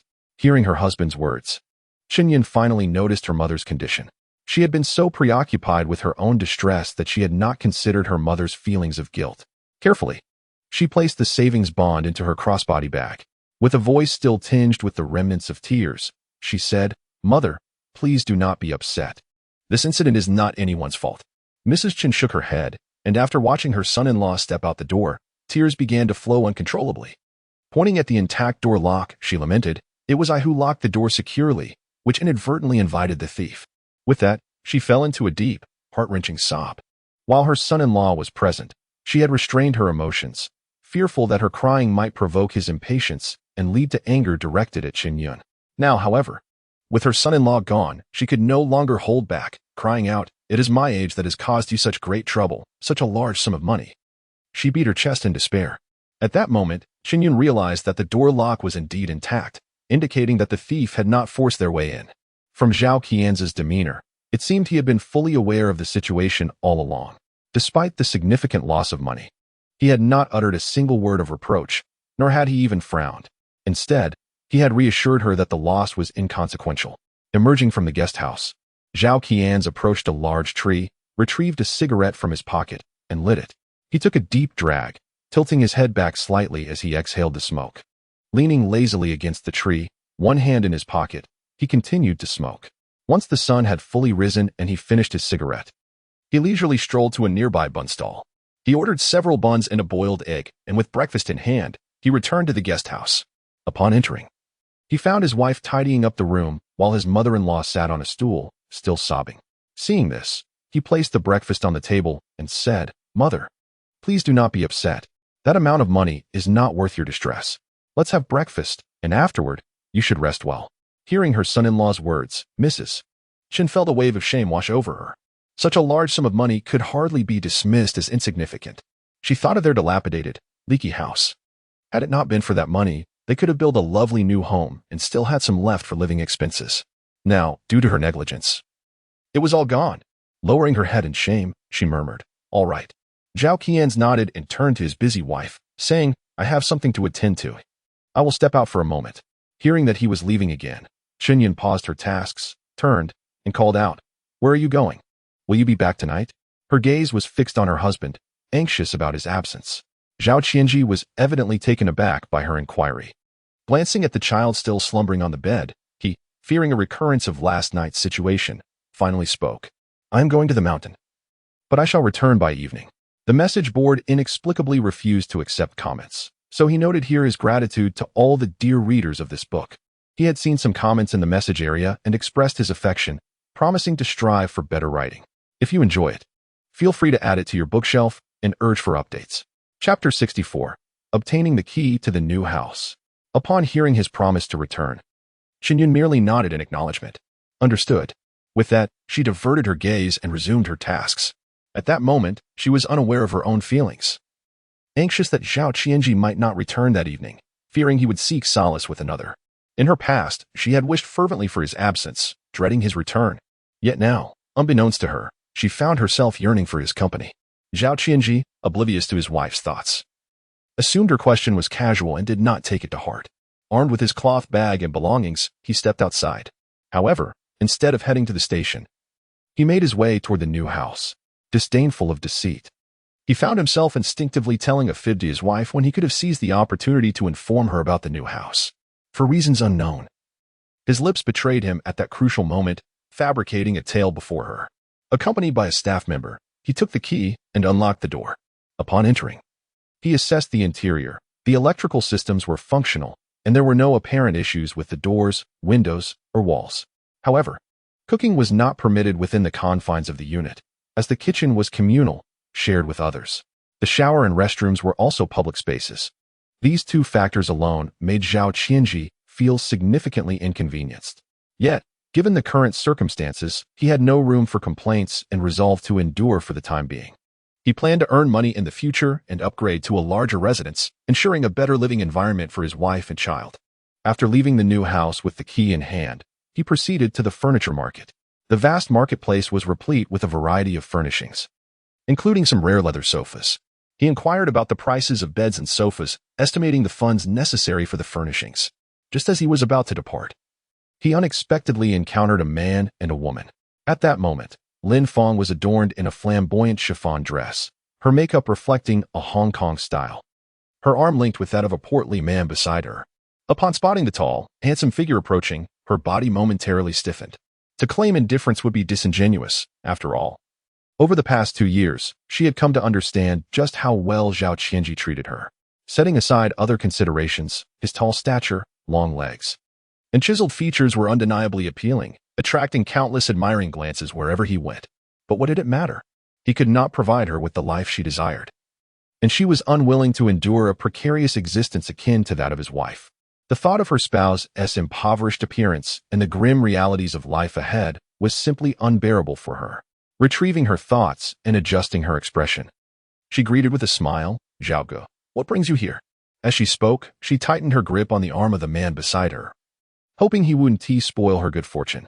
Zhao Qianzhi cast a glance at the two, his gaze ultimately settling on Lin Fong, responding with a perfunctory acknowledgement. Just looking at furniture. His magnetic voice betrayed no hint of emotion. Lin Fong was somewhat taken aback by his reaction, feeling a twinge of discomfort. After all, in the past, he would fly into a rage at the mere sight of her with another man, yet now, with her arm linked with someone else, he showed no response. Driven by an inexplicable urge, she introduced, "Zhao Ge, this is my boyfriend, Yin Dahai. He works as a section chief at the largest mall, and we are planning to get engaged, with the wedding expected by the end of the year. In 2 years, when we are financially stable, we intend to purchase a property in Mingyang Garden." Upon hearing her words, Zhao Qianzhi's sharply defined features remained impassive, merely offering a bland, "Congratulations." Yin Dahai, towering over the man before him, had heard of him but was meeting him for the first time. As a man himself, he could not deny the other's striking appearance. Yet, what did that matter? He was a city dweller with a respectable job, while this man was merely a country bumpkin, living off his wife, a pitiful figure, hardly worthy of comparison. With an air of superiority, he extended his hand, stating, "Hello, Mr. Zhao. I am Yin Dahai, Fong's boyfriend. If convenient, you are welcome to attend our wedding, which will be held at Wangjianzhu Hotel." His tone dripped with condescension as he spoke the latter part. Zhao Qianzhi, with a hand in his pocket, disregarded the outstretched hand, replying, "We'll see." He then politely nodded at them before striding away. Lin Fong turned to watch his tall figure retreating, feeling as though this Zhao Qianzhi had become a stranger, as if she had never known him. She was puzzled by how much he had changed in such a short time. With a mix of curiosity and concern, she shifted her gaze back to her fiancé, who was clearly displeased. She understood that he was the best marriage prospect she had at the moment. Missing this opportunity left her uncertain if she could find someone better. Lowering her head, she attempted to soothe him. "All right, let us not let unrelated matters upset us. Let us go." Sensing her sincerity, Yin Dahai finally relented, allowing her to link arms with him as they chose furniture for their future together. After exiting the furniture store, Zhao Qianzhi pulled out a cigarette, placing it between his lips and lighting it as he walked back. He contemplated that once the furniture was settled, he would need to have a serious conversation with his wife, informing her of his decision to transfer his household registration. He hoped she would not become angry or throw a tantrum over the matter. At present, he had only a few dozen yuan in his pocket, which was insufficient for anything. The money from his savings was earmarked as startup capital for opening a store. Thus, he needed to devise a way to earn money quickly for purchasing furniture and other living necessities. Realizing that the day was getting late, he fabricated a story about going to the mountains, knowing he would face questions upon returning home so early. Finding a park, I settled on a stone bench, crossing my legs to pass the time. Meanwhile, Chen Yun, who worked at the guest house, forced herself to stay busy throughout the day. Otherwise, when she found a moment's respite, her mind would uncontrollably drift back to the considerable sum of money she had lost. Thus, she washed every piece of the child's clothing, including Zhao Qianzhi's pants, shirts, and shoes. After completing these tasks, she busied herself with various forms of cleaning and tidying within the house. Chen, who had the child in tow, observed all of this, fully aware that her daughter, despite appearing composed, was deeply troubled. As a mother, she felt nothing but guilt and sorrow, yet found herself powerless to alleviate her daughter's distress. As dusk approached, she noticed her son-in-law returning home and instinctively glanced at her daughter, who paused her work, seemingly finding solace in his presence, and said, "Qianzhi, you must be tired." Chen Yun noticed his clean shoes and the lack of mud on his pants. Deducing that he had lied when he left the house, likely going to meet that woman again. This thought weighed heavily on her heart. However, she refrained from confronting him directly and instead asked, "What do you want to eat? I'll go buy it." Chapter 65, No Pickled Vegetables Today. Let us have something different. Zhao Qianzhi, oblivious to his wife's discontent, stepped forward, bending to take the lunchbox from her hands. "Let me handle it." As he neared, Chen Yun, with a hint of defiance, swatted his reaching hand away. Yet, she soon realized that she had no right to be angry. After losing such a substantial amount of money, he had not uttered a harsh word and had even handed her the savings slip for safekeeping. The family depended entirely on him for sustenance. Any further protests on her part would seem unreasonable and overly dramatic. Suppressing the tumultuous emotions swirling within her, she maintained a calm demeanor, stating, "If you don't say anything, I'll just buy it myself." With that, she grasped the lunchbox and headed outside. During this time, he had mostly been eating buns and noodles. Today, she resolved to change his meals. As darkness fell, Zhao Qianzhi, concerned for her safety on the night road, followed her without regard for her feelings, firmly taking the lunchbox from her grasp. Chen Yun was taken aback by his decision to accompany her, walking silently ahead. Zhao Qianzhi, with one hand in his pocket, followed closely behind, the two of them walking in silence until they reached a state-run canteen. The meals here were relatively inexpensive and varied, and thus, Chen Yun frequently stopped by during lunch hours to grab a couple of steamed buns and a serving of pickled vegetables, which sufficed as her meal.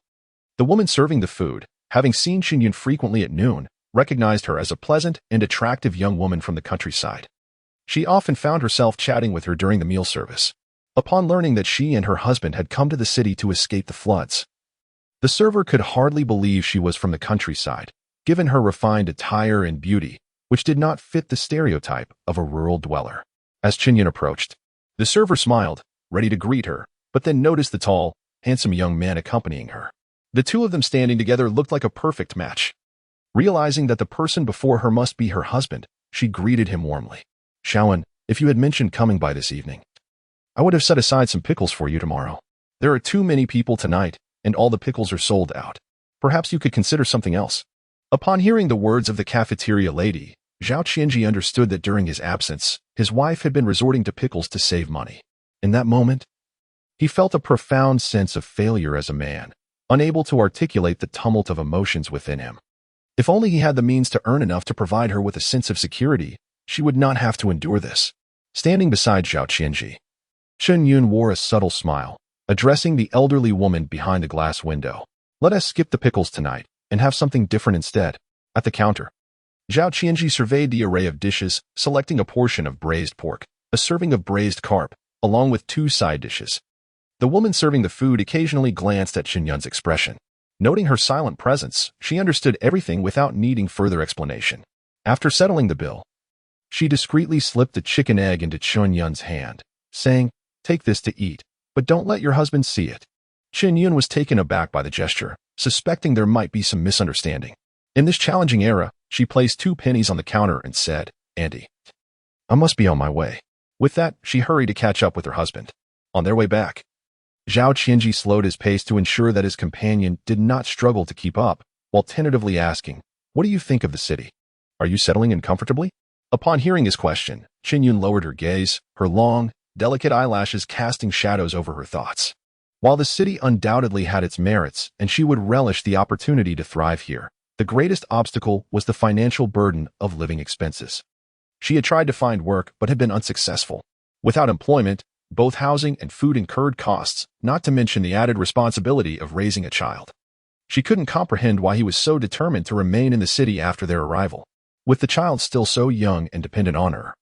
It fell entirely on him to earn a living. Although he had recently made a significant profit from selling mountain goods, the loss of a considerable sum weighed heavily on her heart, especially when she thought about those lost funds.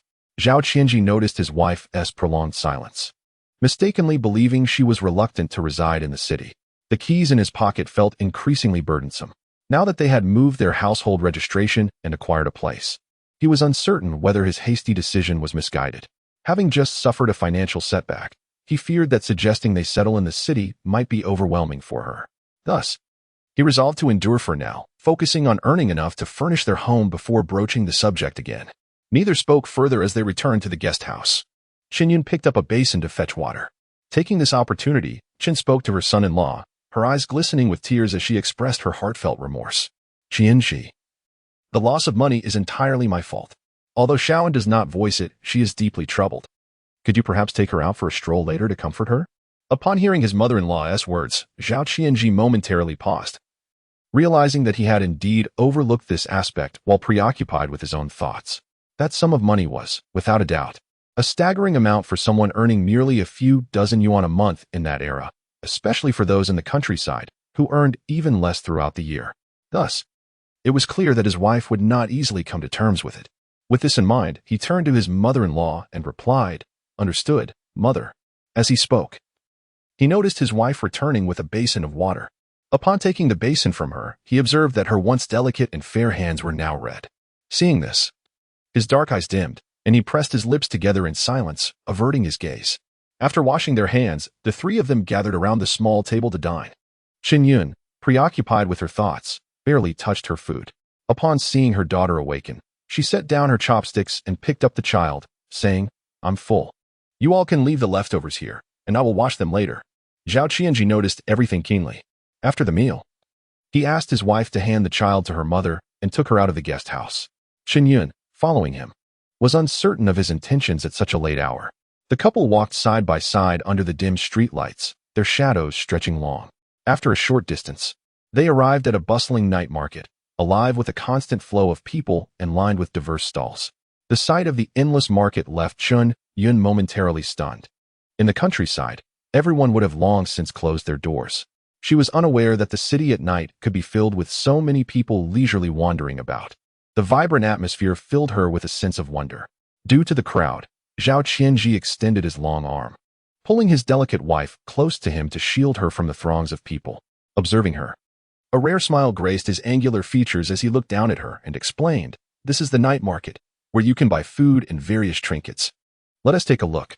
Chen Yun's attention was captivated by the myriad of stalls lining the street. Her curiosity piqued as they walked and explored. As they passed a barbecue stall, Zhao Qianzhi paused and suggested, "Let us try this." Hearing him, Chen Yun tilted her face to glance at her husband and quietly replied, "I didn't bring any money when I left home." Zhao Qianzhi, with his eyelashes lowered, met her gaze and smiled gently, saying, "I've got some." He then turned to the stall and ordered a selection of food. Afterward, he led his wife to find an empty spot to sit.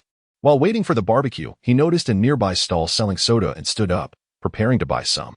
Chen Yun grasped his shirt tightly and inquired, "Where are you going?" Zhao Qianzhi, gazing at his wife who held onto his clothing, replied, "I'm going to buy 2 bottles of soda." He tilted his chin slightly, indicating the nearby stall. Following his gaze, Chen Yun released her grip and said, "Hurry back after you buy it." The owner of the barbecue stall, who approached with a plate, noticed the scene and, unable to resist, teased Chen Yun, whose hair was dark and lips crimson. "You must have just gotten married. Your affection is palpable, so tightly intertwined." Chen Yun smiled but remained silent. The owner's words made her realize something as she observed the tall figure weaving through the crowd, feeling perplexed about her own emotions. While purchasing the soda, Zhao Qianzhi took out a cigarette, placed it between his lips, and lit it. He occasionally glanced back at his wife, and after taking a few puffs, extinguished the cigarette. He returned to the barbecue stall with the open soda, placing it in front of Chen Yun. "Enjoy your meal," he said, offering her a skewer. Having rarely indulged in such delicacies before, he was astonished by the delightful flavor. To his surprise, it was quite delicious, though the spiciness was somewhat overwhelming.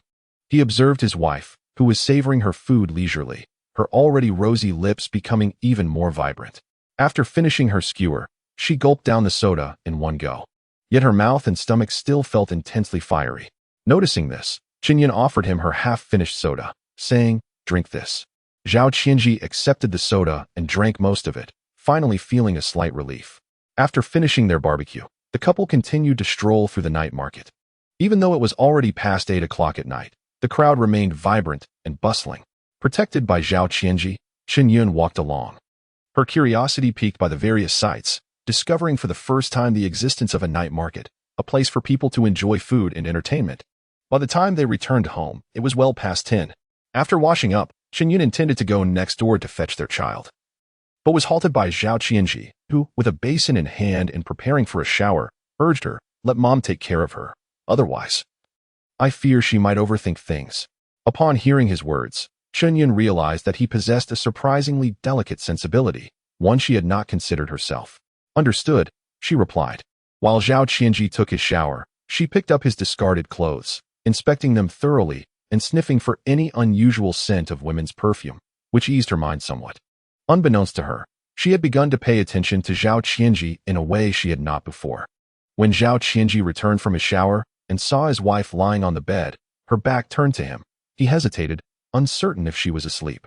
He treaded lightly, secured the door, turned off the light, and slipped into bed. The bed, which had seemed spacious before, felt constricted and crowded with his presence. At this moment, Chen Yun had yet to succumb to slumber. With her spare time, she could not help but dwell on the money she had lost, causing an immense ache in her heart, and tears streamed down her cheeks uncontrollably. Unbeknownst to her, Zhao Qianzhi, fatigued from several days of restless nights, soon drifted into sleep. In the dead of night, faint sobs reached his ears, and in a drowsy state, he instinctively pulled her into his embrace. Chen Yun, fearing she had awakened him, immediately stifled her cries. After some time, she cautiously raised her head, her swollen eyes peering through the dim light. Upon realizing he remained undisturbed, she breathed a sigh of relief, suppressing her weariness and forcing herself to refrain from further thoughts. Before dawn the next day, Zhao Qianzhi awoke, and the first sight that greeted him was his beloved wife curled up in his arms. Noticing her puffy eyes, he realized she had been crying in the night. Understanding that her sorrow stemmed from the lost money, a knot formed in his heart. He feared that if he did not earn more money quickly, she would remain in this state, which could lead to prolonged melancholy. Stealthily, he rose from the bed, dressed, and left the room. After a brief wash, he exited the guest house, purchased several buns, and made his way to the bus station. By the time he reached the mountains of the countryside, it was already past 10 o'clock. With plans to return that evening, he dared not waste any time and began to traverse the mountains with a stick in hand. Hours passed without discovering any valuable goods. As time pressed on, he realized he would miss the return bus to the city if he delayed any longer. Hastily, he descended the mountain, and given the reduced water levels, he found some areas shallow enough to only reach his calves. This prompted him to think of the belongings at home, and he turned back to the village. Upon returning, he found many villagers had relocated back due to a lack of shelter. As he waded through the water to his home, he opened the door to a scene of utter devastation. The interior was a pitiful sight, strewn with mud.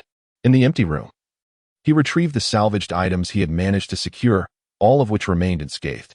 After tidying them up and packing them away, he locked the courtyard and set off toward the town, intending to sell these two items in the city to acquire furniture and supplies for his shop. Observing the comments in the message section, many readers noted that the female protagonist had endured much suffering, which had fostered her patient demeanor. As the plot unfolds, she will gradually transform. Chapter 67. The discovery of two keys not belonging to the house as he departed the village. Zhao Qianzhi witnessed villagers digging graves to bury their deceased livestock. A few villagers stood nearby, wiping away tears, for these animals had been their means of sustenance. The flood had obliterated their sole source of income, and their homes were unrecognizable, engulfed in mud. Everything they relied on for sustenance had been ruined. As winter approached, they would soon require warm clothing and fresh supplies. The burden of these necessities weighed heavily upon the villagers, who had long lived with minimal income. Thus, it was impossible for them not to feel distressed and sorrowful. Witnessing this plight, Zhao Qianzhi did not linger but quickened his pace as he exited the village. Upon arriving in the town, he managed to catch the last bus to the city. By the time he returned to the guest house, it was quite late. Chen Yun initially assumed that he would not return that day, and upon seeing him, a flicker of surprise danced in her beautifully swollen eyes. She then noticed the mud caked on his shoes and the hems of his trousers. Stepping forward, she took the cloth bag he had removed and hung it behind the door, turning to ask with a hint of urgency in her voice. "Did you go back to the village? Has the water receded?" Zhao Qianzhi removed his sodden shoes, leaving his feet bare against the floor. At that moment, he felt a deep conflict within.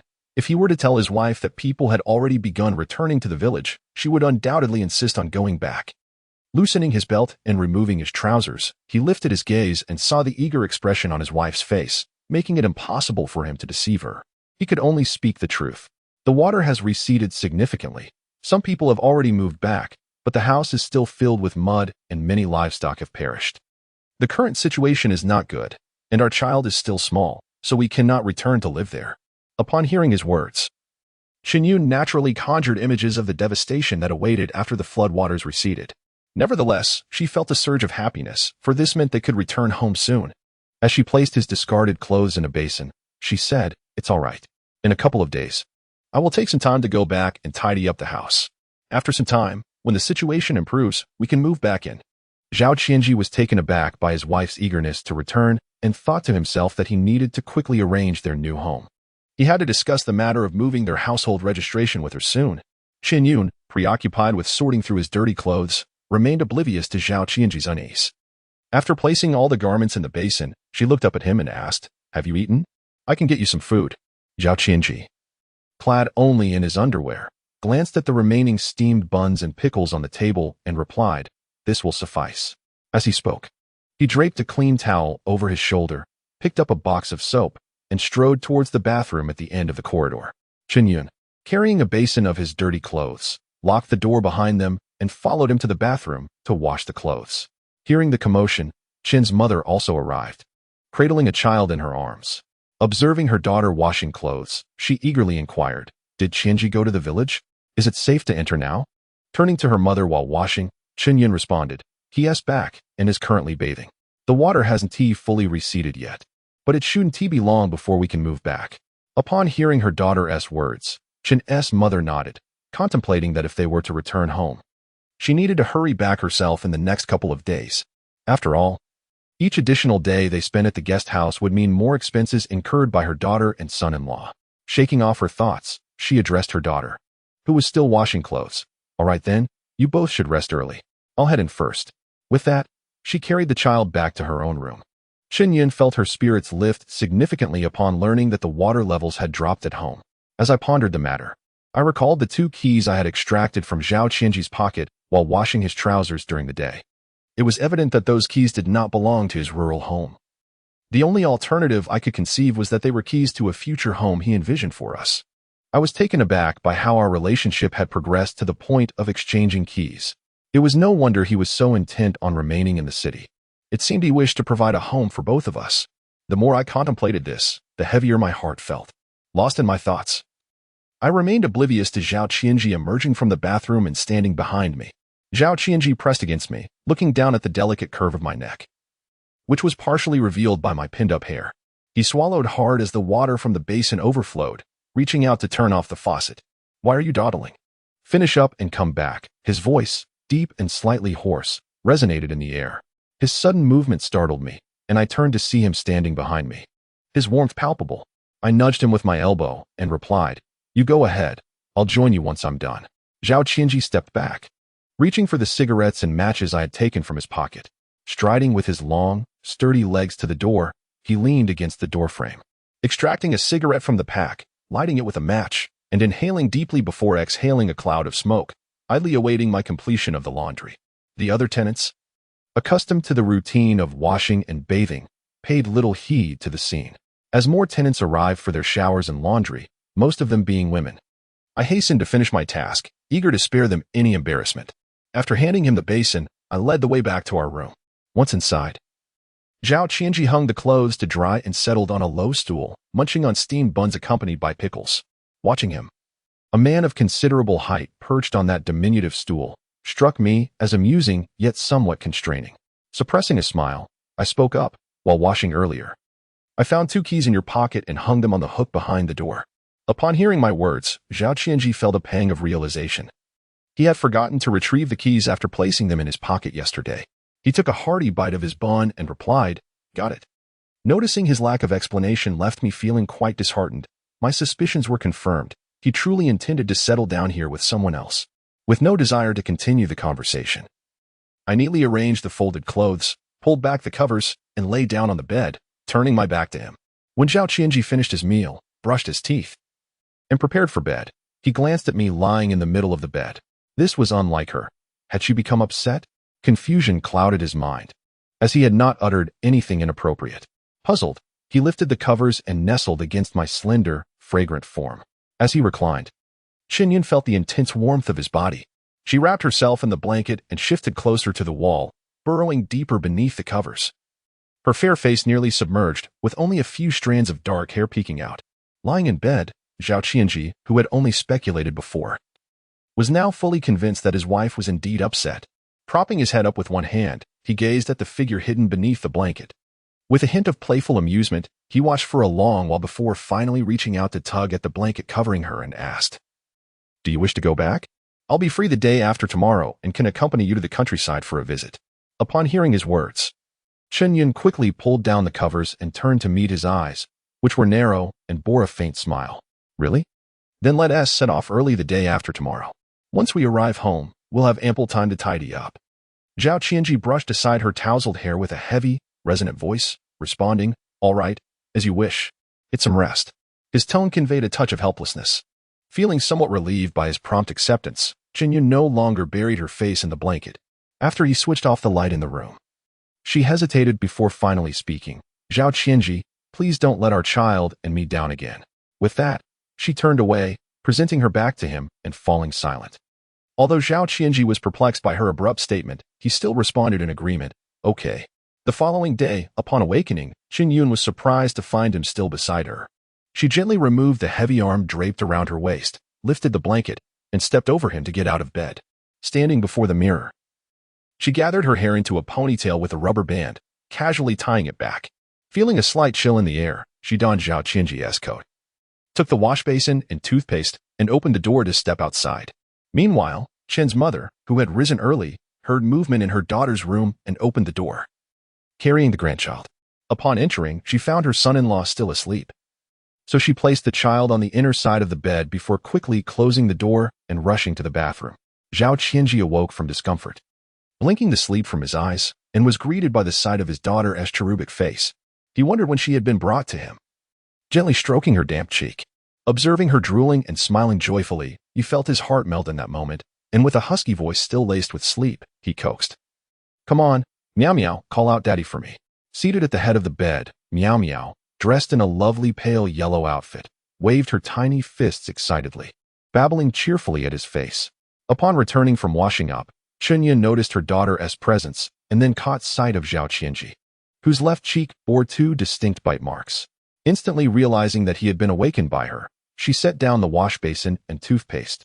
Addressing the man sprawled on the bed, "If you're awake, you should get up. I'll go prepare breakfast."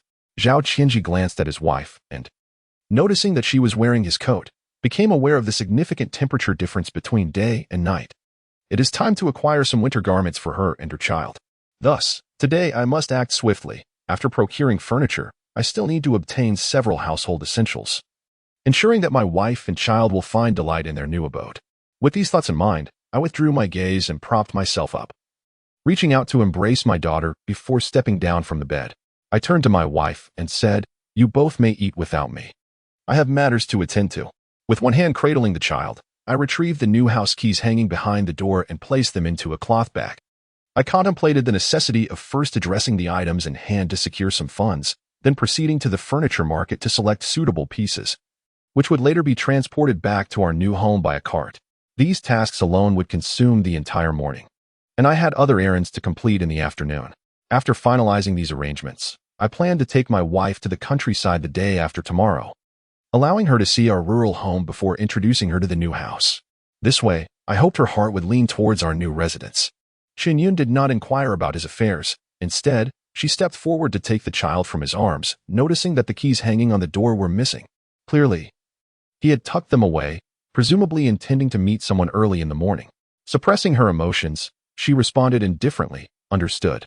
Once Zhao Qianzhi left the house, he arrived at several prominent antique shops.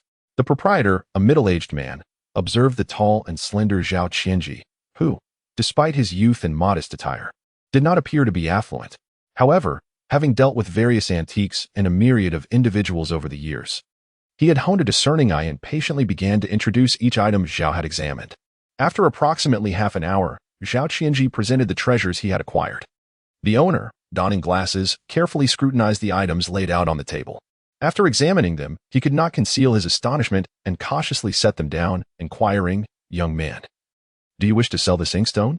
Upon Zhao's nod, the owner realized that the young man was not easily swayed and did not beat around the bush.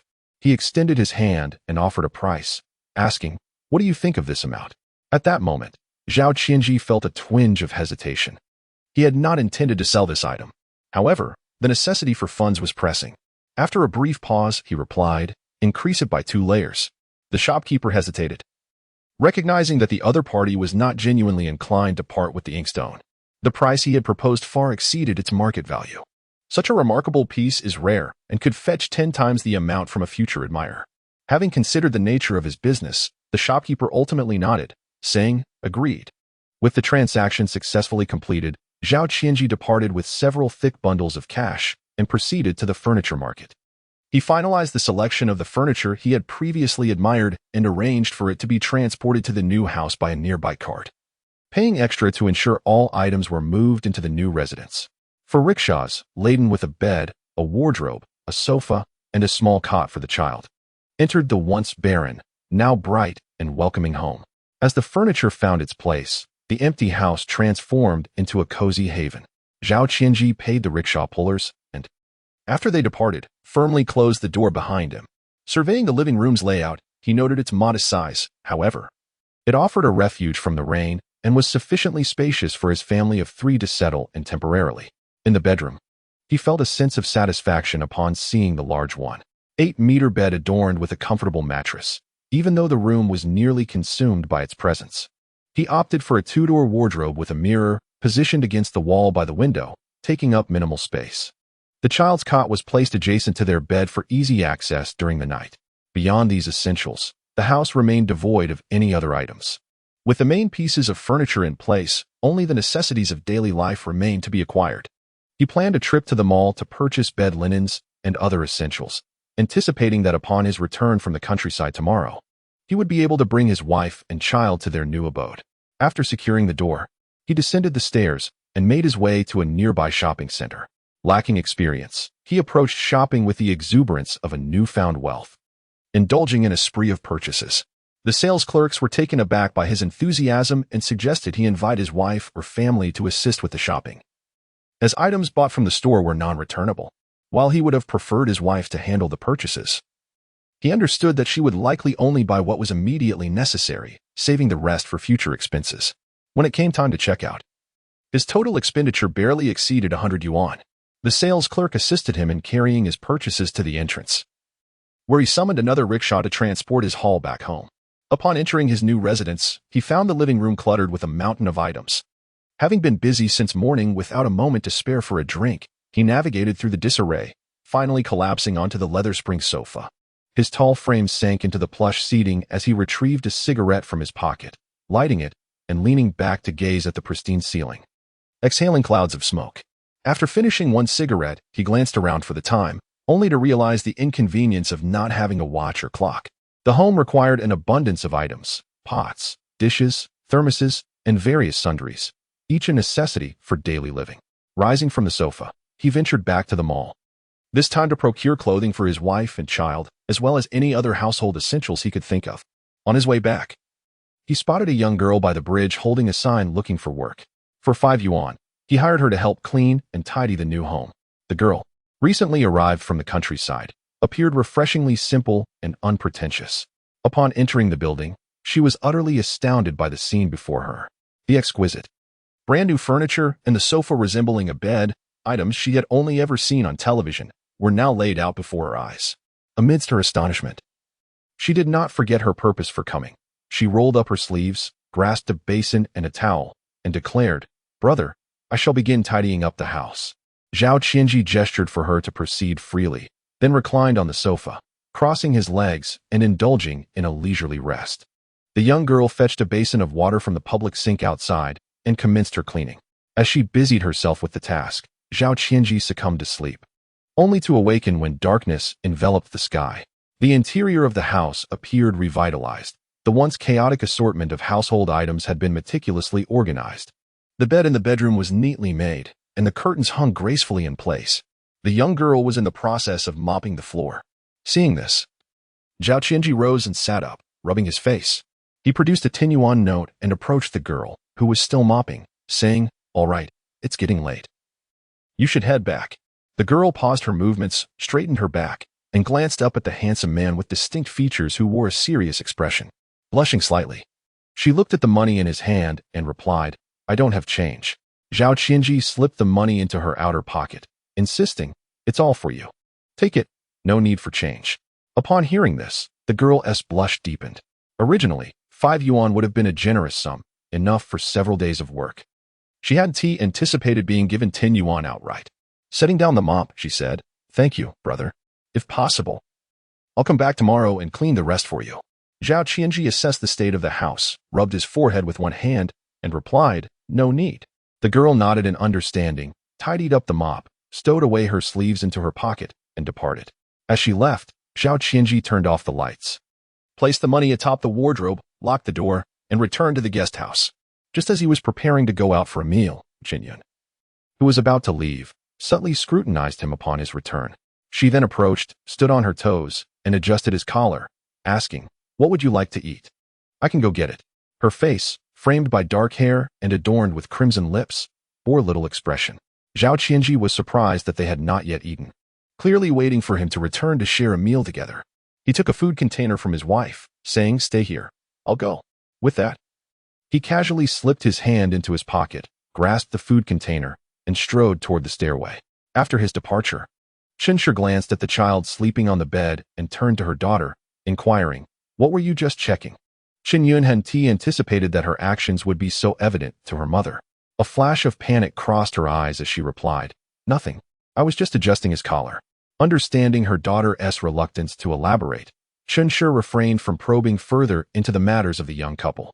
As someone who has traversed this path, he understood that a handsome son-in-law, especially one who is now financially successful, might provoke unwelcome thoughts. Thus, he remained vigilant regarding his daughter's well-being, ultimately a positive concern. Upon entering the cafeteria, Zhao Qianzhi surveyed the dwindling selection of dishes, opting for 2 meat and 2 vegetable dishes, additionally ordering a steamed egg specifically for his daughter. Just as he was about to leave the cafeteria, the heavens opened, unleashing a torrential downpour. Holding his lunchbox, he decided to linger at the entrance, waiting for the rain to subside. Before long, he spotted his wife approaching through the darkness, umbrella in hand. As she drew closer, he stepped forward, taking the umbrella from her grasp, saying, "In such heavy rain, there is no need for you to come out just to fetch me." While speaking, he tilted the umbrella predominantly towards her side. Chapter 70. Inspection. "Where have you been today?" Chen Yun turned her face to cast a glance at him.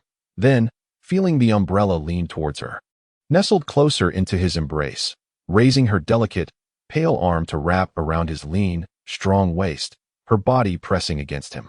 She felt his warmth radiating through his shirt. This rascal had a physique akin to that of a large heater.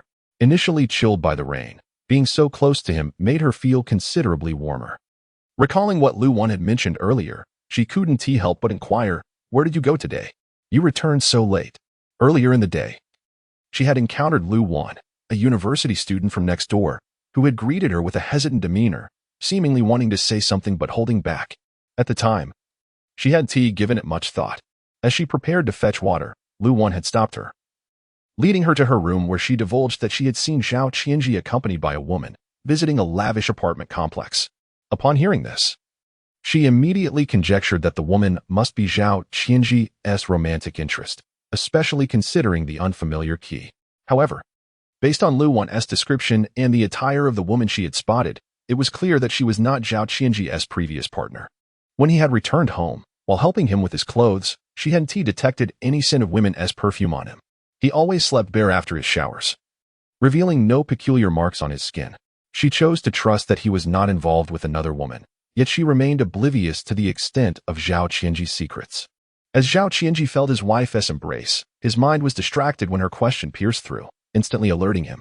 He glanced down at the person clinging to him, tightened his grip on the umbrella, and fabricated an answer. "I didn't go anywhere, just wandered around, looking at shops. I'm considering starting my own business." Upon hearing his words, Chen Yun's face, framed by her inky hair and adorned with crimson lips, betrayed no additional emotion. She recognized his deceit and knew further questioning would yield no clarity. Thus, she fell silent, her irritation causing her to unconsciously pinch Zhao Qianzhi's waist with some force. Startled by the pinch, Zhao Qianzhi remained resolutely silent. After returning to their guest house, Chen Yun folded the umbrella and returned it to Lu Wan next door. That evening, after showering, Zhao Qianzhi lay on the bed as usual, bare-chested, propping his head with one hand while playing with her child. Sitting on a stool, Chen Yun was folding clothes when she noticed some chaotic marks on the back of Zhao Qianzhi's body. Retracting her gaze, she spotted the bruises around his waist. A deep shade of purple. A wave of guilt washed over her. In her anger, she hadn't realized how harshly she had gripped him. Had he only been honest, she would not have been provoked to such an extent. The following morning, Zhao Qianzhi was roused from his slumber. Chen Yun, eager to return to her village, woke just past 5 to change her clothes and freshen up. Upon returning to the room, she found him still asleep and anxiously nudged him, saying, "Zhao Qianzhi, hurry up. It's almost 6. When he showed no response, she couldn't help but prod him again. At last, he stirred. As he got out of bed, Chen Yun headed to her mother's side to check on the child and brief her mother briefly. Once Zhao Qianzhi had washed up and dressed, they departed the guest house together. The couple made their way to the bus station. Since it was early, the bus waited a considerable half-hour before finally setting off toward the rural town. The ride was bumpy, taking over an hour to reach their destination. Upon arrival, Chen Yun spotted her elder sister, Chen Yun. After the slap she had received during their last encounter at their mother's home, they had not exchanged a single word. Thus, this time, Chen Yun chose to ignore her, gripping Zhao Qianzhi's arm as she prepared to walk in another direction. However, Chen Yun also recognized a familiar figure and, upon seeing the tall man beside her sister, realized it was none other than Zhao Qianzhi. Despite the flood that had ravaged their home, Chen Yun appeared utterly composed. Wearing polished shoes, Chen Yun hurriedly approached, calling out, "Zhao Yun." Upon hearing the shout behind her, Chen Yun pretended not to hear and continued walking with her husband. Zhao Qianzhi recognized the voice as that of his wife's elder sister and recalled the grievances she had faced at their mother's home, causing his dark, elongated eyes to dim slightly. Chen Yun caught up and grasped Chen Yun's wrist. "Zhao Yun, why are you ignoring me?" As she spoke, her gaze involuntarily roamed over her younger sister. Noticing Chen Yun's elegant high-end shoes paired with a chiffon dress that could only be found in department stores, she was taken aback. Her sister seemed transformed. The once dull light in her beautiful phoenix-like eyes now sparkled with vitality, and her fair skin glowed with a rosy hue, radiating good health. Stunned, Chen Yun pondered how her sister had changed so dramatically in such a short period. Their village had experienced devastating floods, leaving many homeless and displaced. Although the waters had receded significantly, the homes that had been submerged were still filled with mud, rendering them uninhabitable for the time being. Consequently, the brothers had crowded into the guest house they had rented, bearing the costs of both food and lodging themselves. Frustrated, Chen Yun had seized the opportunity to return today to assess the situation at home, hoping to facilitate their eventual return. Unexpectedly, I encounter my younger sister and her partner here. Chen Yun withdrew her wrist from her elder sister's grasp and regarded the person blocking her path, calmly addressing her. "Elder sister." Chen Yun was momentarily taken aback by the indifference displayed by her younger sister. She then glanced at Zhao Qianzhi beside her, pondering when their relationship had grown so intimate, walking hand in hand. While she was lost in thought, Chen Yun spoke again, "We need to head back. We shall take our leave." With that, she attempted to bypass her sister. Once Chen Yun regained her senses, she promptly obstructed her path again.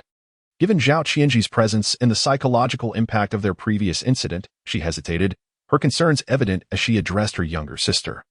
"Are you aware that Mother has been missing for quite some time?" Confronted once more, Chen Yun replied, "Mother is with me. She is fine and will return in due time." Upon hearing this, Chen Yun's eyes widened in disbelief. Just as she was about to express her anger, she caught a glimpse of Qianzhi's icy stare, which caused her to retract her words and instead inquire, "Wasn't your village also flooded? Where are you staying?" In response to her question, Chen Yun remained candid, stating, "We are residing in a guest house in the city. We returned today to tidy up and prepare for our eventual move back home." Chen Yun, overwhelmed by the revelations she had received in such a short span, questioned with uncertainty, "You are staying in a guest house in the city?" Chapter 71. Encountering my elder sister, a psychological disparity. Having already felt the strain of accommodating two brothers in the town's guest house, where daily expenses were considerably high, the thought of them relocating to a city guest house seemed utterly absurd. Observing her younger sister's attire, she couldn't help but wonder if Zhao Qianzhi had engaged in some disreputable dealings, earning money that allowed them to hide away in the city. This possibility seemed the most plausible. Chen Yun, not wishing to engage further, ignored her sister and took Zhao Qianzhi's hand, proceeding to walk away. Meanwhile, Chen Yun watched her younger sister's retreating figure, noting the drastic changes in her demeanor. In the past, she would never have dared to treat her so dismissively. Surely, she must feel emboldened by Zhao Qianzhi's support, deliberately attempting to make her appear foolish.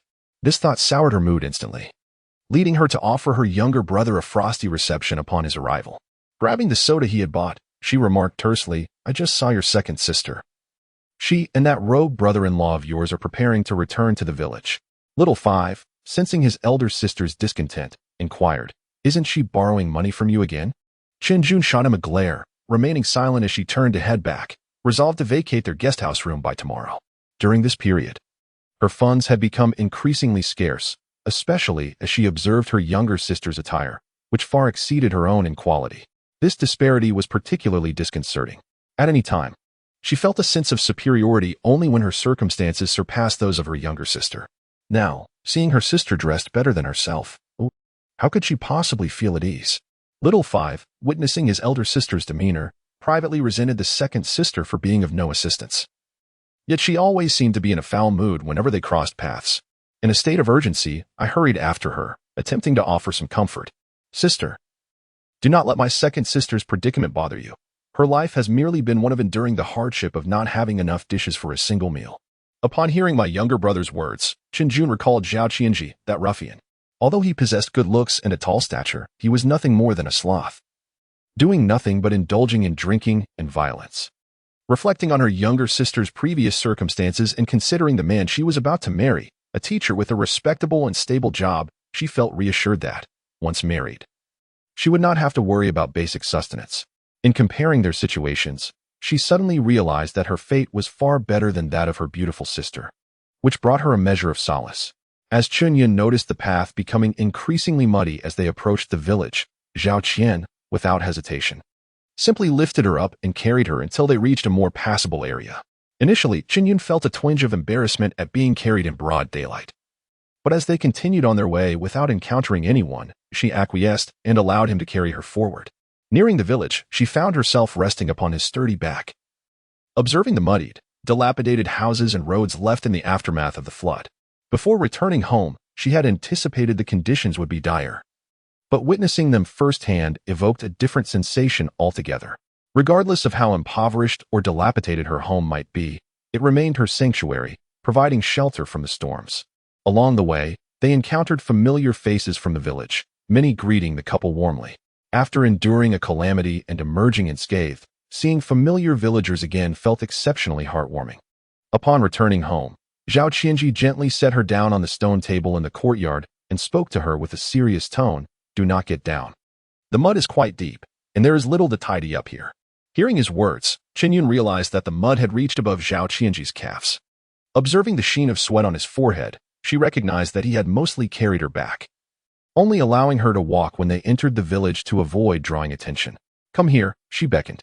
Zhao Qianzhi, perplexed, took a step forward, wondering what his wife intended. To his surprise, she produced a handkerchief and began to wipe the sweat from his brow. For a fleeting moment, he stood in stunned silence at her tender gesture. Once she had finished, Chen Yun tucked the handkerchief away and said, "In a while, when we return, I would like to have the house renovated. Otherwise, winter will be even more challenging." Zhao Qianzhi, upon hearing his wife's words, refocused his thoughts and replied, "When we return tonight, I have something to tell you." Seeing that he neither agreed nor opposed her suggestion left Chen Yun uncertain about what he intended to discuss later, leading her mind to wander uncontrollably. In that moment, she found herself devoid of any inclination to tidy up the mud-laden house. Zhao Qianzhi opened the door and stepped inside. Their return had been rather hurried 2 days prior, so he had not taken the time to examine the interior closely. Today, he discovered that the water had soaked the walls to a height of nearly a person. Their home, situated in a relatively elevated area, had fared better than some others, where the flood waters had nearly engulfed entire structures. Everything in the house has been drenched. The furniture is dilapidated, and there are no valuable items left to salvage, rendering everything disposable. Consequently, there is little to tidy up in this home. After he emerges from the house and secures the door, Chen Yun gazes at her shabby abode, initially intending to tidy up. She finds herself at a loss for words in light of its current state. Avoiding the outstretched arm of Zhao Qianzhi, she speaks, "Carry me." Upon hearing his wife's request, Zhao Qianzhi turns around, and as she leans down, he catches her and strides steadily out of the courtyard. Before leaving, he remembers to lock the yard once more. Having returned home, he feels little sentiment for the place, uncertain of when he might come back. In contrast, Chen Yun, perched on his back, remains notably silent, occasionally glancing back. Once they exit the village and tread on a more accessible path, she dismounts from Zhao Qianzhi's back. Compared to the joy of their arrival, the journey back is marked by her profound silence, her rosy face devoid of a smile. Upon reaching the city's guest house, she spots her mother sitting beneath a willow tree, cradling a child who is crying and squirming. Hastening towards her, she inquires, "What is the matter?" Chen Shi, relieved to see her daughter and son-in-law return, responds, "She must have missed you. She has been crying nonstop." Her tone carries a hint of fatigue. Chen Yun's gaze remains fixed on her daughter, and once the child's cries subside, she turns to her mother, saying, "We ran into my elder sister on the way back, and the water at home has receded. We will be able to return soon." Nodding in acknowledgement, Chen Shi replies, "I plan to go back tomorrow." Chen Yun remains silent, turning to her husband and glancing at the mud caked on his calves. "Let us go inside and clean up. Didn't you want to talk to me when you returned?" Zhao Qianzhi hesitates slightly, but nods, heading directly to the bathing area to wash away the mud from his feet and legs. Chen Shi observes her daughter's shoes, which are nearly free of dirt, in stark contrast to her son-in-law, whose pant legs are rolled up, revealing his lower legs caked in dried mud. Curiously, she asks, "Did you not enter the village?" Chen Yun, still holding the child, glances at her husband's shoes, which are caked inside and out with mud. Understanding her mother's question, she responds, "On the way back, when the path was difficult, he carried me."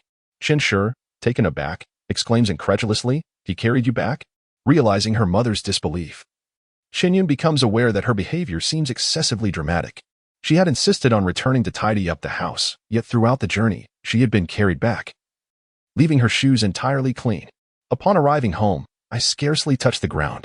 After all that back and forth, spending money on transportation in the end, I accomplished nothing and returned, a sheer waste of fare. What more clarity could the Chen family need? Within the guest house, sharing space with my daughter and son-in-law, it was evident that my son-in-law had transformed entirely. His temperament was no longer volatile. He had ceased drinking, and his demeanor was remarkably composed and measured. Every gesture exuded refinement. He had learned to be considerate, and it seemed that my daughter Xiaoyun's brighter days were yet to come. I sighed softly and spoke earnestly. "Seeing you both in this manner brings me peace. However, you must treat Qianzhi kindly moving forward. He has changed significantly. So do not let past grievances lead you to display displeasure towards him, understood?" Upon hearing her mother's words, Chen Yun nodded in acknowledgement. "Understood, Mom." Chen Shi wished to impart further wisdom, yet the words caught in her throat. Reflecting on her own shortcomings as a mother, she realized that it was clearly Xiao Jun who had taken Xiaoyun's money, and she had failed to support her daughter in that moment. It left her feeling remorseful for allowing her to walk home alone at night, burdened with the child. Each time she recalled this incident, a sense of guilt washed over her. At that moment, Zhao Qianzhi returned from washing up, having changed into clean shoes. He took the child from his wife's arms and said, "Let us tidy our things. We'll be moving to another place." Without questioning, Chen Yun instructed her mother to help gather their belongings and promptly began organizing their family's items. There was too much to pack, and soon she had filled a large suitcase, including toothpaste and toothbrushes. Chen Shi, with few possessions of her own, finished in no time.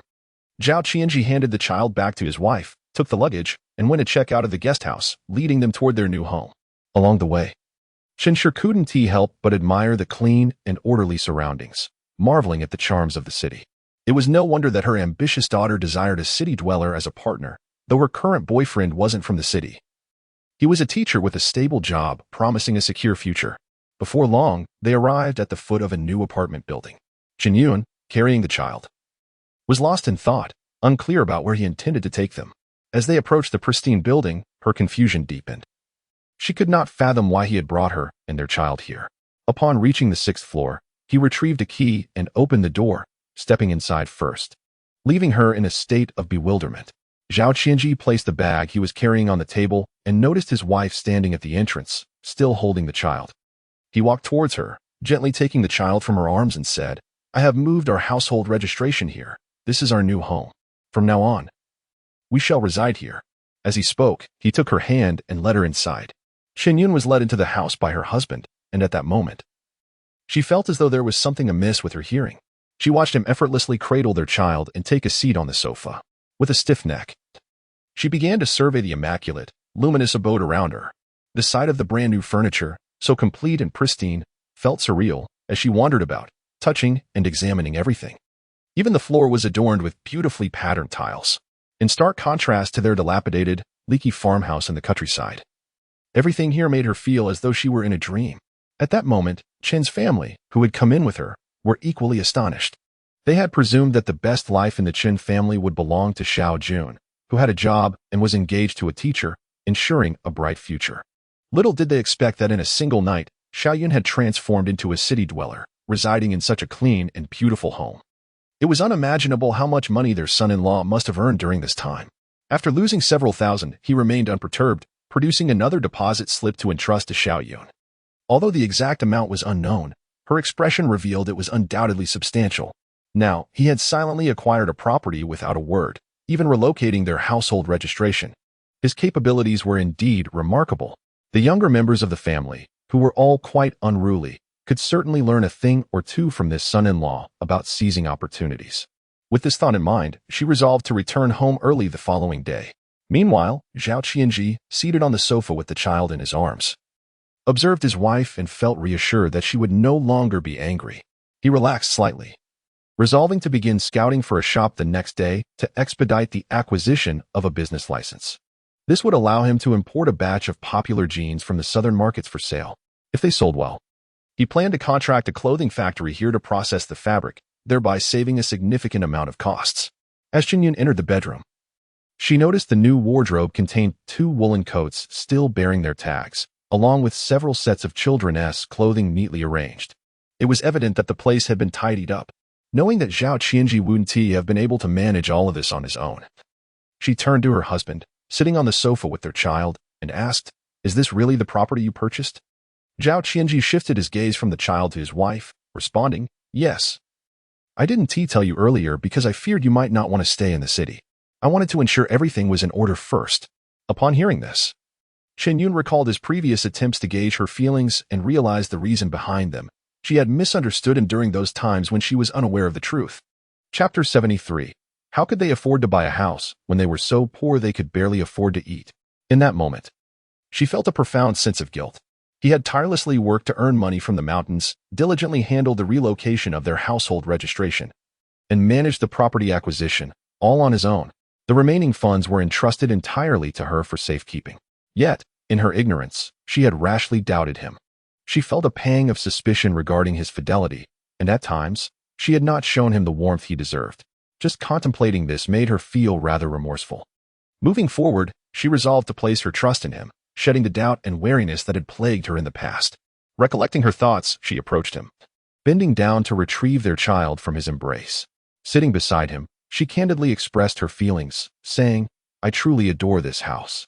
Zhao Qianzhi was taken aback by his wife's words. His previous concerns dissipated in an instant. Feeling lighter, he instinctively reached for a cigarette. But upon noticing his wife and child nearby, he retracted his hand, stating, "I have only made a few additions to the household. If there is anything lacking, please let me know, and I'll make arrangements." Upon hearing his words, Chen Yun let out a silent sigh. A glance around revealed the furniture and household items he had procured, all of which were evidently not inexpensive.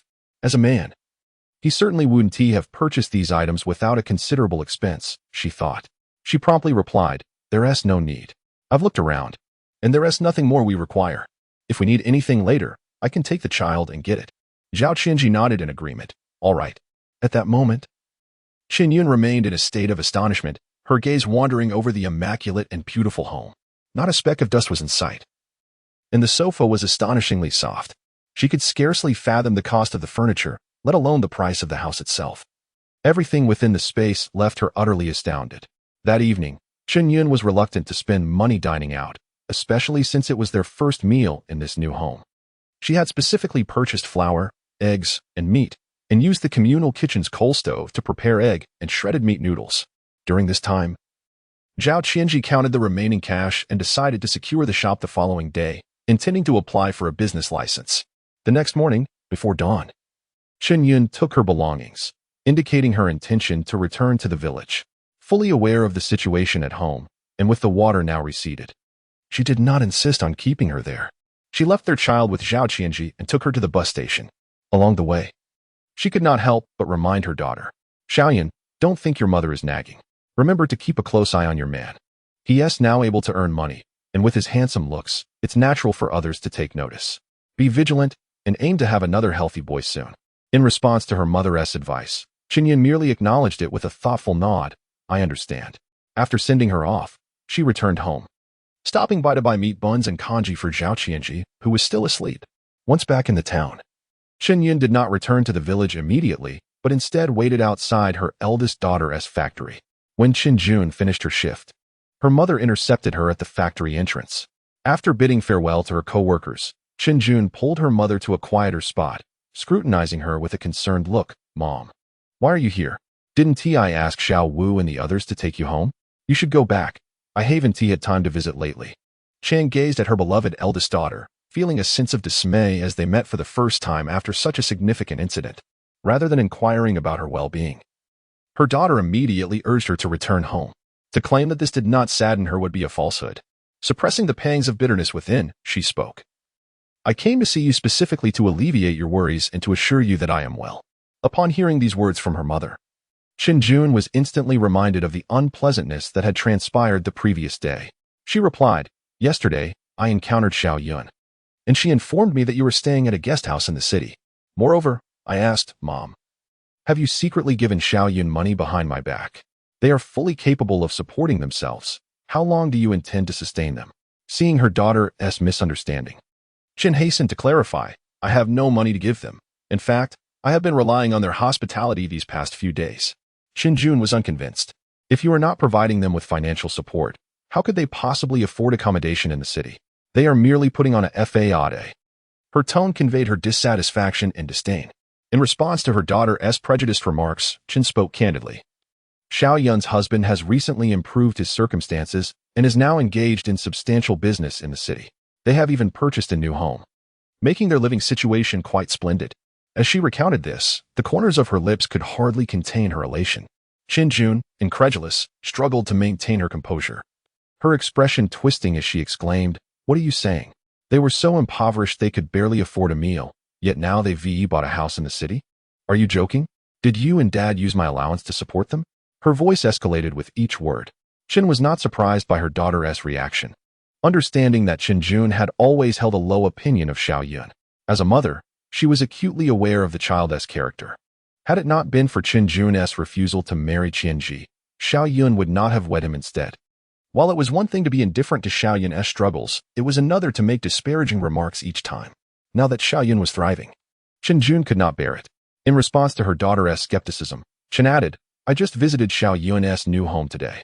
Their family of 3 now holds urban residency, and her husband is on the verge of starting his own business, destined to become a successful entrepreneur. It won't be long before they can afford a car. Her words ignited a flame of embarrassment within Chen Yun, who could hardly accept that the sister she had always looked down upon was now faring better than herself. I do not believe you. Accompany me to the city at once. I must see for myself. With that, she pulled Chen toward the bus station. Observing her competitive and obstinate daughter, Chen remarked, Enough. Zhao Yun is your biological sister. If her life is improving, you, as her elder sister, should feel joy for her. Just look at yourself. Chen Yun was momentarily taken aback by her mother's reprimand, for she had never been treated in such a manner before. Was it that now? Upon witnessing her younger sister's flourishing life, she deemed the allowances she had provided as insignificant? Meanwhile, in the city, Zhao Qianzhi had initially intended to rent a promising storefront. However, during negotiations, he learned that the seller wished to relocate abroad with their child and was keen to sell the property. Chapter 74. Acquisition of the shop. Inquiring whether Zhao Qianzhi had any interest in purchasing the storefront, the seller offered a remarkably low price if he was willing. This revelation caught Zhao Qianzhi off guard.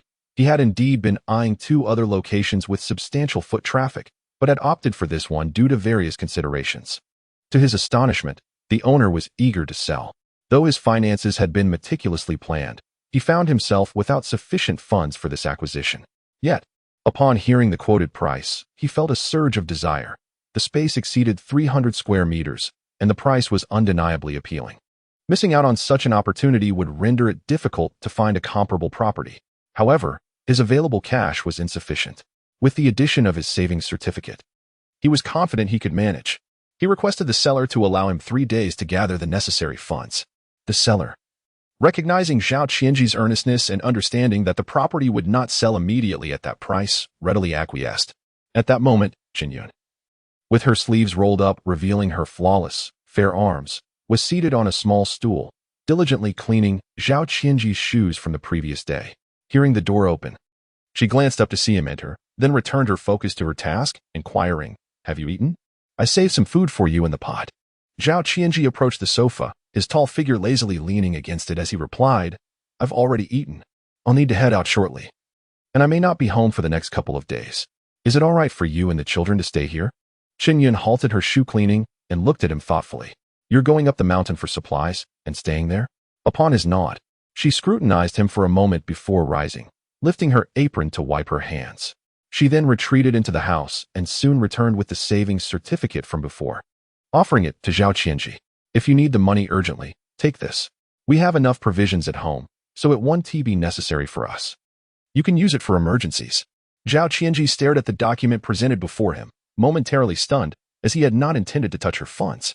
Throughout their time together, he had never broached the subject of finances, yet she had astutely sensed his need for money and voluntarily offered it to him. In that instant, he felt that his efforts over the past days had not been in vain. Extending his long arm, he embraced her slender waist, drawing her into his arms, burying his face in her shoulder and inhaling her faint, delightful fragrance. In a low, husky voice, he asked, "Are you not curious about what I need the money for?" Chen Yun had not anticipated his sudden inquiry. She gazed down at the head resting against her chest, choosing silence. Unable to articulate any sweet words of affection, she allowed him to hold her for a while. When he showed no sign of releasing her, she gently nudged his shoulder and said, "All right, hurry and let go. I still need to clean my shoes. When Miao Miao wakes up, I want to have time to wash them." Upon hearing his wife's words, Zhao Qianzhi released his embrace. Glancing at the deposit slip she had placed on the table, contemplating, he realized there was no need to rush back to the countryside to gather mountain goods. He resolved to secure the house tomorrow. From then on, he would be preoccupied with numerous tasks. The following morning, after finishing breakfast, Zhao Qianzhi stepped out with money in hand. No sooner had he left than Chen Yun, following the address given by her mother the previous day, inquired along the way and arrived at his doorstep. Even as she stood at the door, she found it hard to believe that her younger sister and her laid-back husband had managed to acquire property here. A quick mental calculation revealed that, given her meager monthly salary, a lifetime of frugality might not suffice to afford a house in this area. She knocked on the door, and upon hearing a voice from within, she confirmed it was her younger sister. Before long, the door opened to reveal her sister cradling a child. Clad in a pristine, elegant dress, her sister's lustrous black hair was elegantly styled, exposing her fair neck. The glow on her face, with its dark hair and red lips, radiated vitality. At that moment, she truly resembled a city dweller. The sorrowful gloom had vanished from her eyes, and her attire was no longer the worn-out garments she once avoided. Stepping past her into the house, Chen Yun was taken aback by the high-end furnishings that adorned the room. The genuine leather sofa sparked her curiosity about the cost. Entering the bedroom, she was astonished by the spacious, beautiful mattress, and a sense of imbalance surged within her. After settling on her own marriage, she had intended to urge her partner to replace the furniture. Yet, he insisted that the current furnishings were still usable and that replacing them would be a waste. This issue had caused her much private frustration, and ultimately, she had compromised due to his family's circumstances. She had at least hoped he would agree to replace the wedding bed, but he had yet to yield or express any stance. The thought of living with his siblings after marriage troubled her. However, finding someone with better prospects than him seemed impossible. She could only hope that in the future, with greater means, she could separate and live independently. Now, her younger sister, whom she had once looked down upon, was residing in the very city apartment she had longed for. Meanwhile, she herself remained unmarried, entangled in a myriad of trivialities. Her seemingly decent partner was burdened with family troubles and unwilling to invest in even basic furniture for their marriage. Had she married Zhao Qianzhi, she would be enjoying the apartment life herself. The more she contemplated, the more discontent swelled within her. Chen Yun had not anticipated her elder sister, with whom she had always been at odds, would arrive. After placing the child down, she regarded her sister, who was surveying the surroundings, and inquired with a blank expression, "What brings you here?" Hearing the question, Chen Yun averted her gaze and settled onto the sofa, fixing her eyes on her younger sister. With a tone tinged with arrogance, she remarked, "So, now that you've moved to the city, you truly believe you've become a city dweller? You don't even offer a glass of water to your own sister when she visits?" Chen Yun did not submissively heed her words as she had in the past. Instead, she took a seat on the sofa opposite her and spoke up. "There is no hot water at home." Chen Yun, upon witnessing this, was instantly incensed. For the thermos was clearly on the table, yet she feigned ignorance with wide eyes. After a moment of contemplation, seemingly suppressing her anger, she remarked, "I've heard from Mother that your husband is engaged in business. Conveniently, Xiao Wu has nothing to do. I can have him come over to assist you. You should mention it to your husband." In an instant, Chen Yun grasped the underlying motive of her visit. She was acutely aware of Xiao Wu's unwavering obedience to this elder sister. Without a second thought, she firmly declined, "I do not require any assistance. You needn't send him over." Noticing Chen Yun's brewing anger, she stood up, denying her any opportunity to respond, and said, "If there's nothing else, you should return home. I still need to go out to buy groceries and prepare dinner." Exasperated, Chen Yun felt the sting of humiliation for never having faced such disrespect from her younger sister.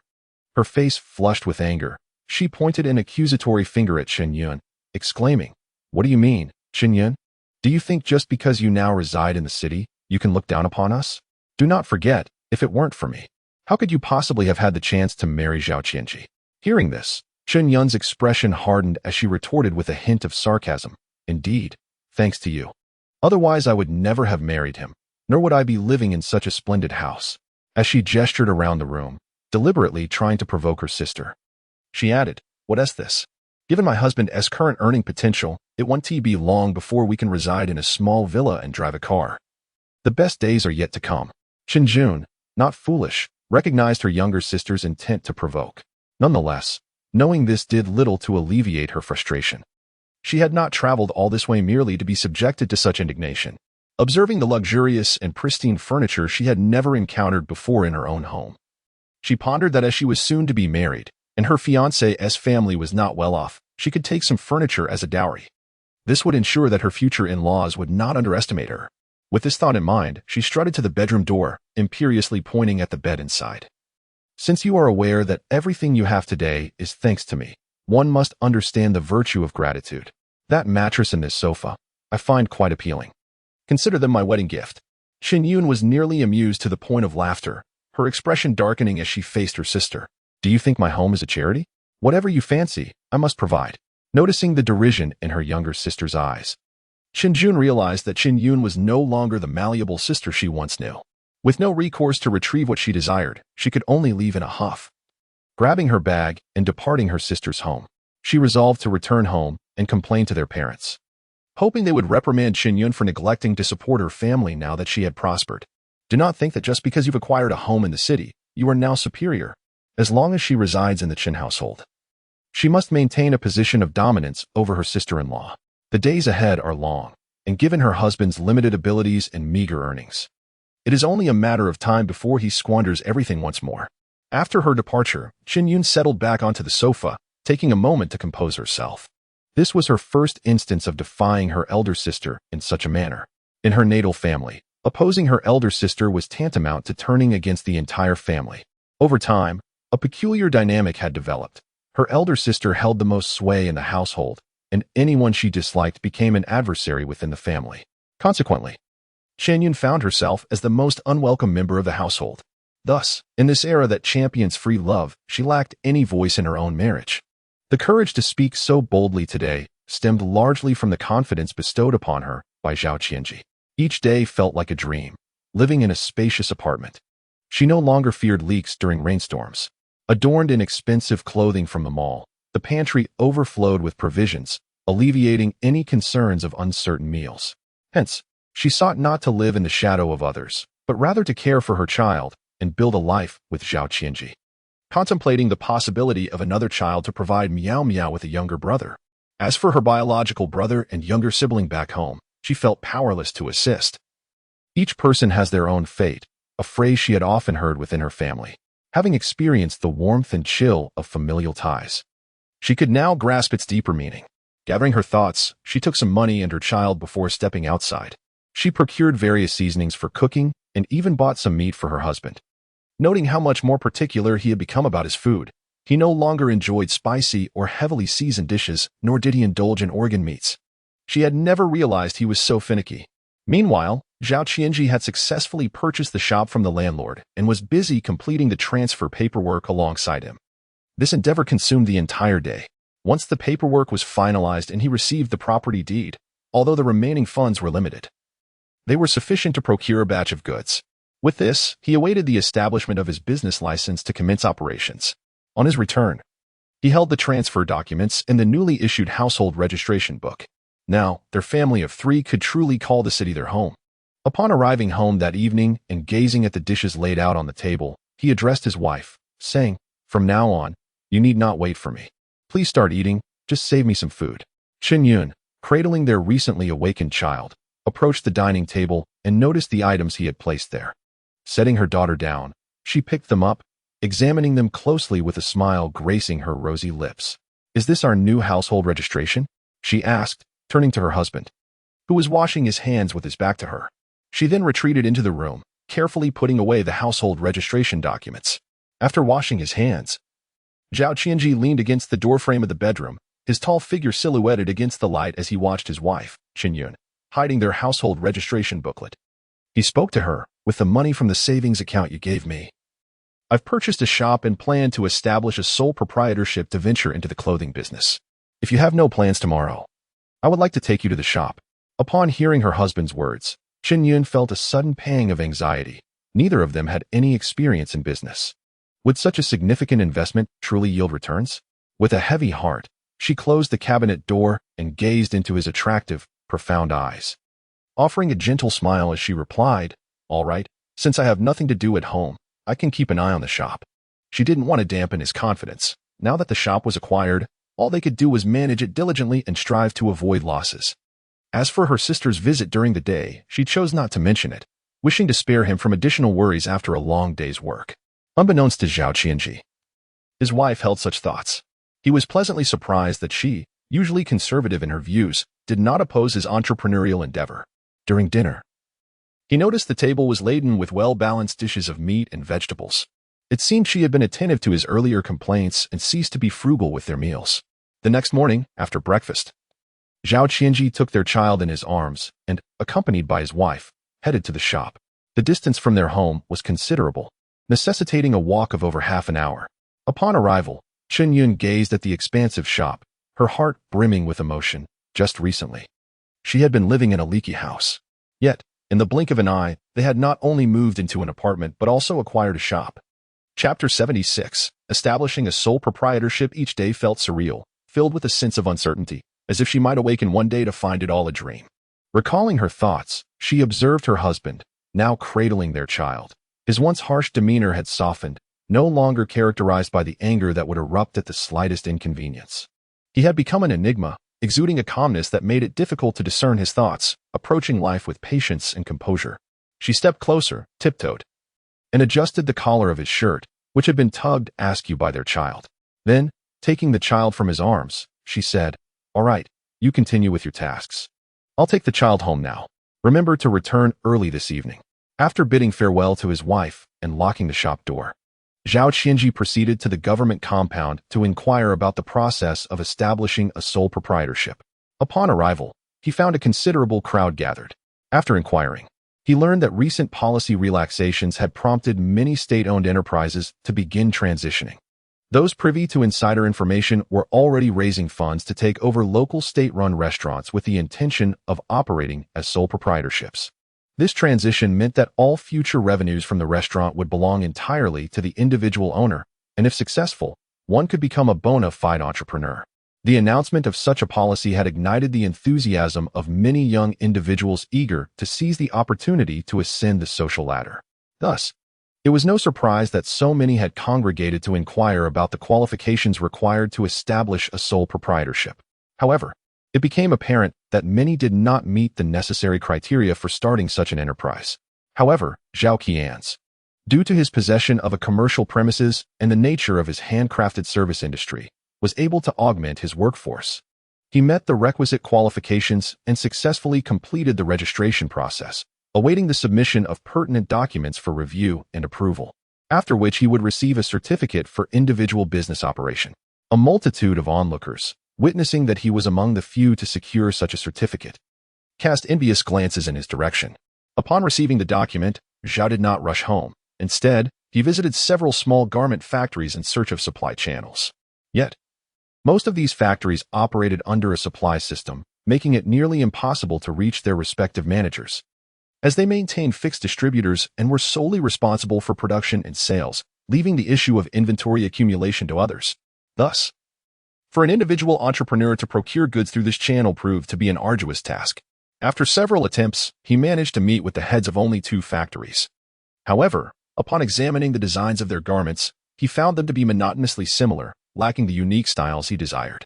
Particularly concerning was the absence of any sources for bulk orders of jeans, with some factories even unfamiliar with the product.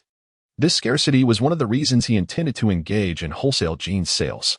Furthermore, jeans are renowned for their durability and comfort, making them suitable for a diverse range of consumers, from manual laborers to office workers, and especially appealing to the youth due to their stylish nature and high cost-performance ratio.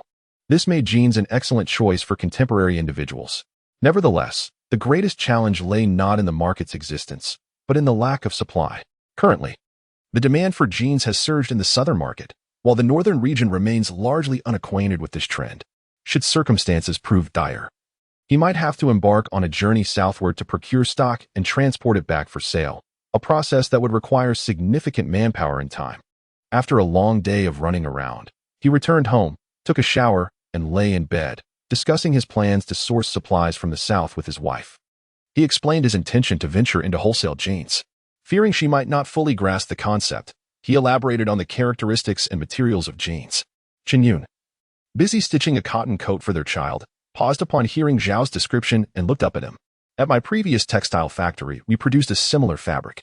For some unknown reason, a substantial batch ended up in storage. Why don't I inquire about it? You can then have the garment factory process it according to the design, she suggested.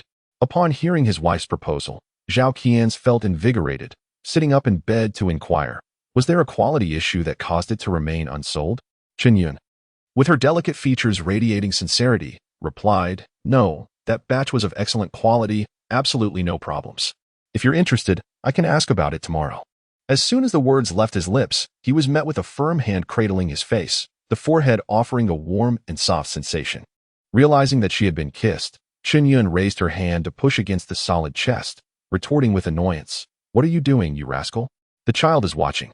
Zhao Qianzhi, with his sharply defined features, wore a smile, his previous worries about the cumbersome task of procuring goods from the south, now effortlessly resolved.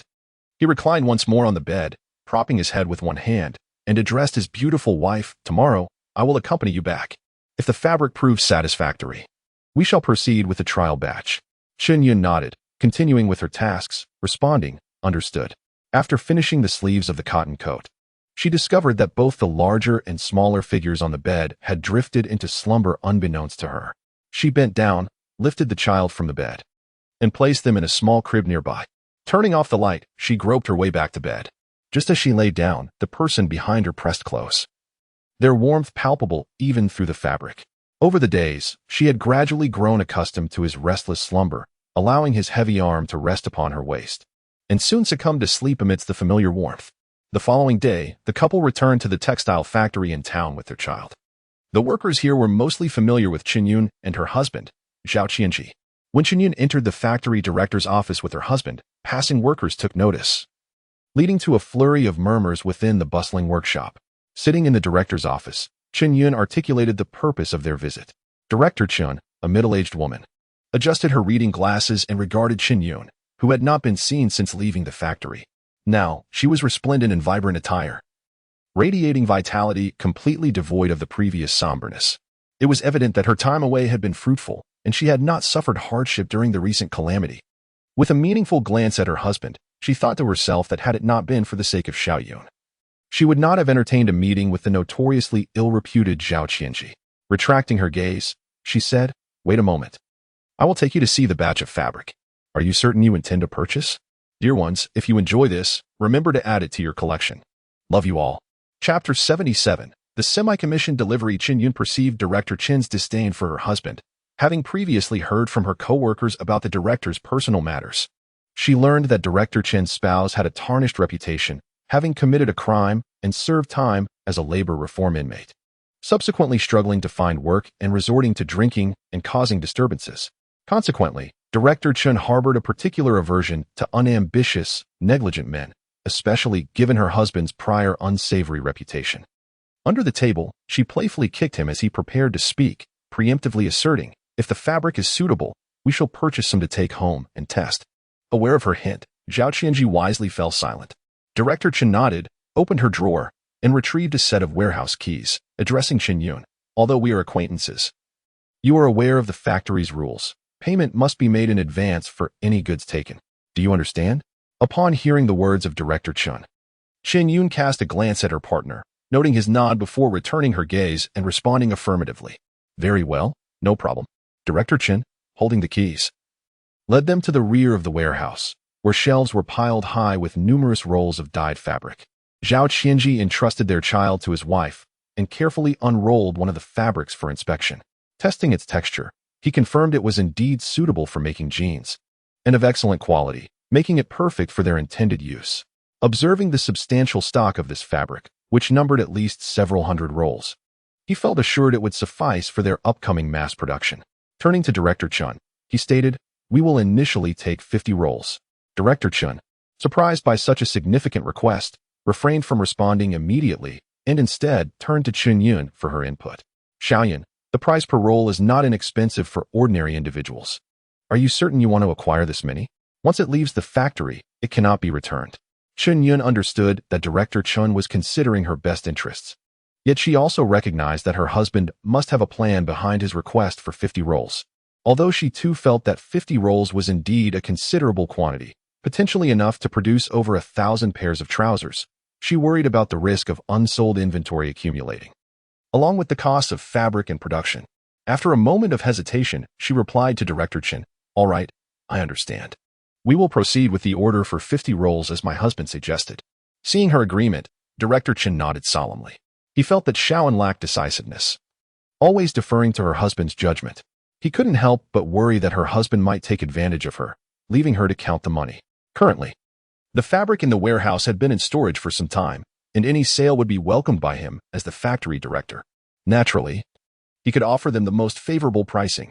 Returning to his office, he addressed the couple, "For the 50 rolls you requested, I can provide them at cost price.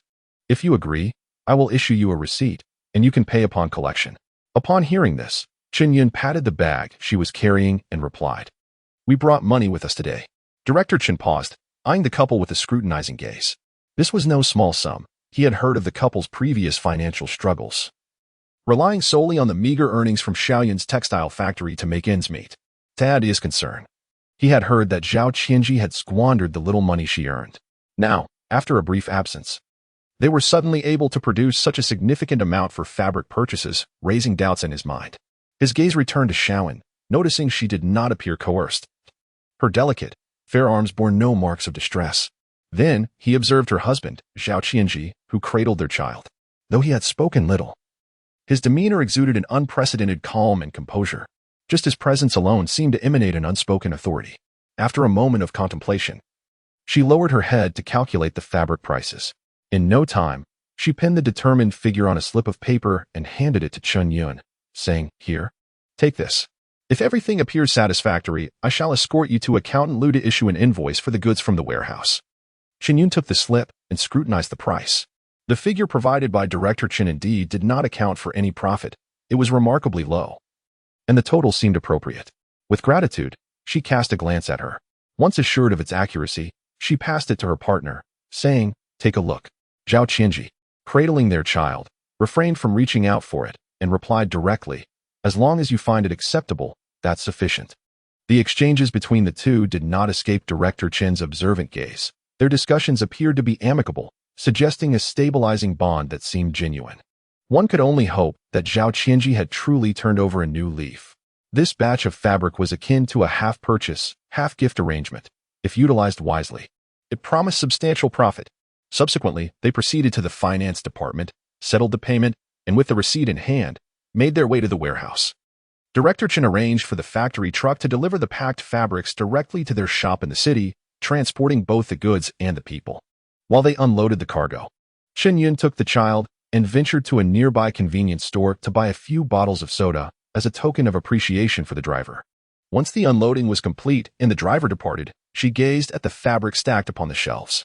Retrieving a handkerchief, she offered it to her husband to wipe his sweat and, with a hint of uncertainty, inquired, with such thick and rigid fabric, "Do you think anyone would actually buy jackets and pants made from it?" Hearing his wife's question, Zhao Qianzhi chuckled, wiping the sweat from his brow.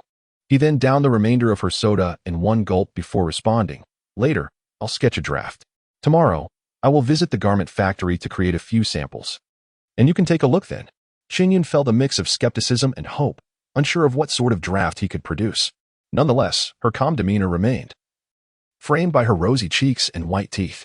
Observing the once vast emptiness of the shop now filled with fabric, she redirected her focus to him and said, "All right.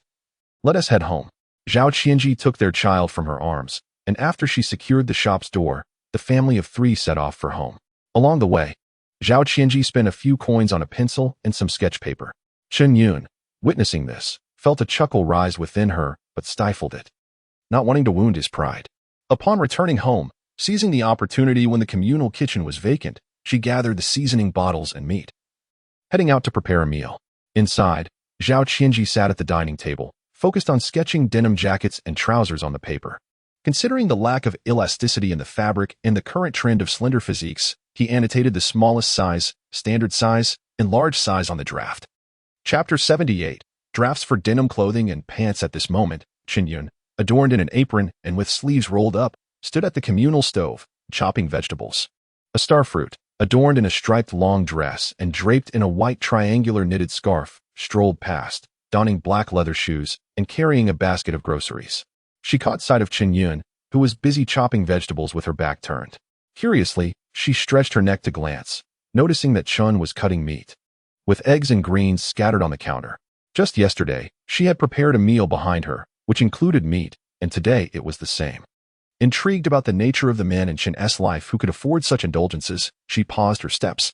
Approaching, she set down her basket and observed the ingredients on the counter, initiating a tentative conversation with a smile. "You must be the new resident of Unit 606. I'm from 607, your neighbor." Upon hearing her, Chen Yun halted her task and turned to the neighbor, peering at her slicing meat. Mistakenly thinking she was in a hurry to cook, she smiled and replied, "Yes, I might need a moment. Please wait a bit, it will be ready soon." As Yang Tao gazed at the fair-skinned and beautiful woman, her complexion radiant enough to seem almost luminescent, she couldn't help but feel a twinge of envy at her striking features. Suppressing her feelings, she politely said, "Oh, there's no rush. My partner works late. We are neighbors after all. You can call me Sister Yang. If you ever need anything, just let me know." Chen Yun, seeing her amiable demeanor, nodded with a smile. "All right, Sister Yang," before returning her focus to cutting the meat. Yang Tao, noting the pleasant nature of her neighbor and her beauty, assumed her partner must treat her well and couldn't resist asking, "Sister, since you moved here a few days ago, why haven't I seen your man? What does he do for a living?" Taken aback by the question, Chen Yun pondered the prospect of a future neighborly rapport and decided to be open. She placed the chopped meat into a bowl and replied, "My partner runs a small business. He is usually busy by himself, which is why he comes home late. Perhaps one day we can sit down together for tea." Upon hearing about her neighbor's small business, Yang Tao's eyes gleamed with understanding as she responded, "Ah, small business owners are quite admirable, far better than my own situation. In these times, small business is incredibly lucrative. Every penny earned goes directly into their pockets, which is certainly preferable to working in a state enterprise. It's no wonder your household enjoys such good food." Noticing Chen Yun preparing to heat oil for cooking, she decided it was best to excuse herself and return home. Chen Yun soon finished stir-frying 2 dishes and, using the remaining oil in the pan, fried a couple of eggs. She observed that the millet porridge on the coal stove was nearly ready. Carrying the cooked dishes back home, she placed them on the table and noticed a draft sketch created by her partner. Lifting her apron, she wiped her hands and picked up the sketch to examine it. The outerwear design was simple yet stylish, with a well-defined and smooth trouser cut. Though it appeared uncomplicated, it exuded an indescribable charm. She never expected her partner had such talents. The quality of the drawing could nearly rival that of a professional designer. Initially worried about the potential waste of fabric, she now felt reassured that the materials she brought home today would fit perfectly into their inventory. Just then, Zhao Qianzhi emerged from the bedroom and approached, wrapping his arms around her slender waist from behind. Bending slightly, with his joy resting on his slender shoulder, he gazed at his beloved wife from the side. At such a close proximity, he could faintly discern the delicate fragrance emanating from her. His elongated, dark eyes deepened with emotion as he swallowed hard. His voice low and husky as he inquired, "How are you? Is everything all right?" Chen Yun stole a glance at him from the corner of her eye before returning her gaze, feeling the weight upon her shoulder and the warmth radiating from behind her. She sincerely complimented him, "You look handsome." Just as her words resonated in the air, the sound of their daughter's cries echoed from within the house. She set down the draft paper and gently nudged his forehead resting on her shoulder, saying, "Go fetch the pot." Zhao Qianzhi straightened his back, his hands casually tucked into his pockets, watching as his wife seemingly escaped from his embrace and disappeared into the bedroom. Retracting his gaze, he sauntered leisurely towards the communal kitchen in the corridor. In the midst of washing vegetables, Yang Tao caught sight of the approaching man, tall and long-limbed, with chiseled features and deep, penetrating eyes that exuded profound wisdom. As he drew nearer, an unspoken sense of pressure accompanied his presence, hinting at his identity as the male head of household from Unit 606. Turning off the faucet, she smiled and inquired, "You must be from Unit 606, right? I'm your neighbor from Unit 607.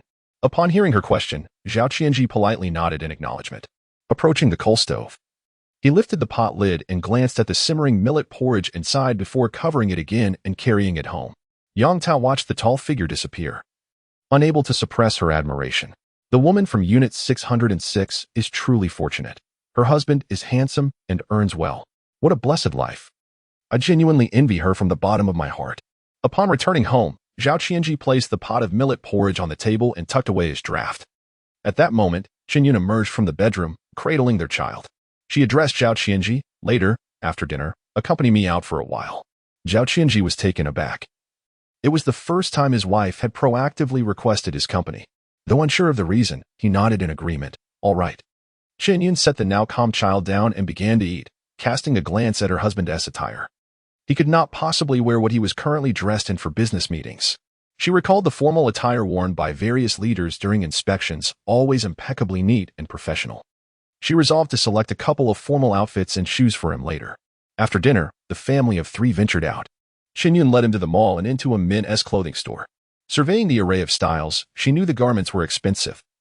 Yet she selected a pure white shirt and a gray one, along with 2 pairs of dress trousers, insisting he try them on. Zhao Qianzhi was utterly astonished. His wife had called him out merely to buy him clothes. As he observed her earnestness in selecting outfits for him, an unfamiliar sensation stirred within his chest, strange yet not unwelcome. She entrusted the child to her, holding the meticulously arranged garments, and entered the fitting room. After a brief interlude, Chen Yun observed him emerging in a crisp white shirt paired with tailored black trousers. His already tall stature was accentuated by the attire, perfectly showcasing his physique. Unable to restrain her thoughts, she mused to herself, "What a sight," and approached him, cradling the child with one hand. Rising slightly on her toes, she adjusted the collar of his shirt, saying, "Try on the other one as well. If all is well, we shall take both." Chapter 79. Negotiation success. Zhao Qianzhi obediently changed into another outfit and, after dressing, made sure to present himself for her approval. Previously, his suits had been custom-tailored, with shirts and ties delivered directly to him for selection by his personal steward. Thus, he had never experienced the process of choosing and trying on clothes in a boutique. Chen Yun found both ensembles to be exceptionally fitting and requested the staff to calculate the total cost, purchasing both outfits without hesitation. Subsequently, she selected a pair of leather shoes for him. The price was reasonable yet not overly cheap, ensuring that he would not overshadow others while conducting business. The following day, after a hearty breakfast, Zhao Qianzhi, dressed impeccably, stepped out with blueprints in hand. His first stop was a shop to collect a bolt of fabric, followed by visits to 2 small-scale tailoring workshops. The proprietors, upon learning he would provide the material, hesitated, as they had never undertaken such subcontracting before.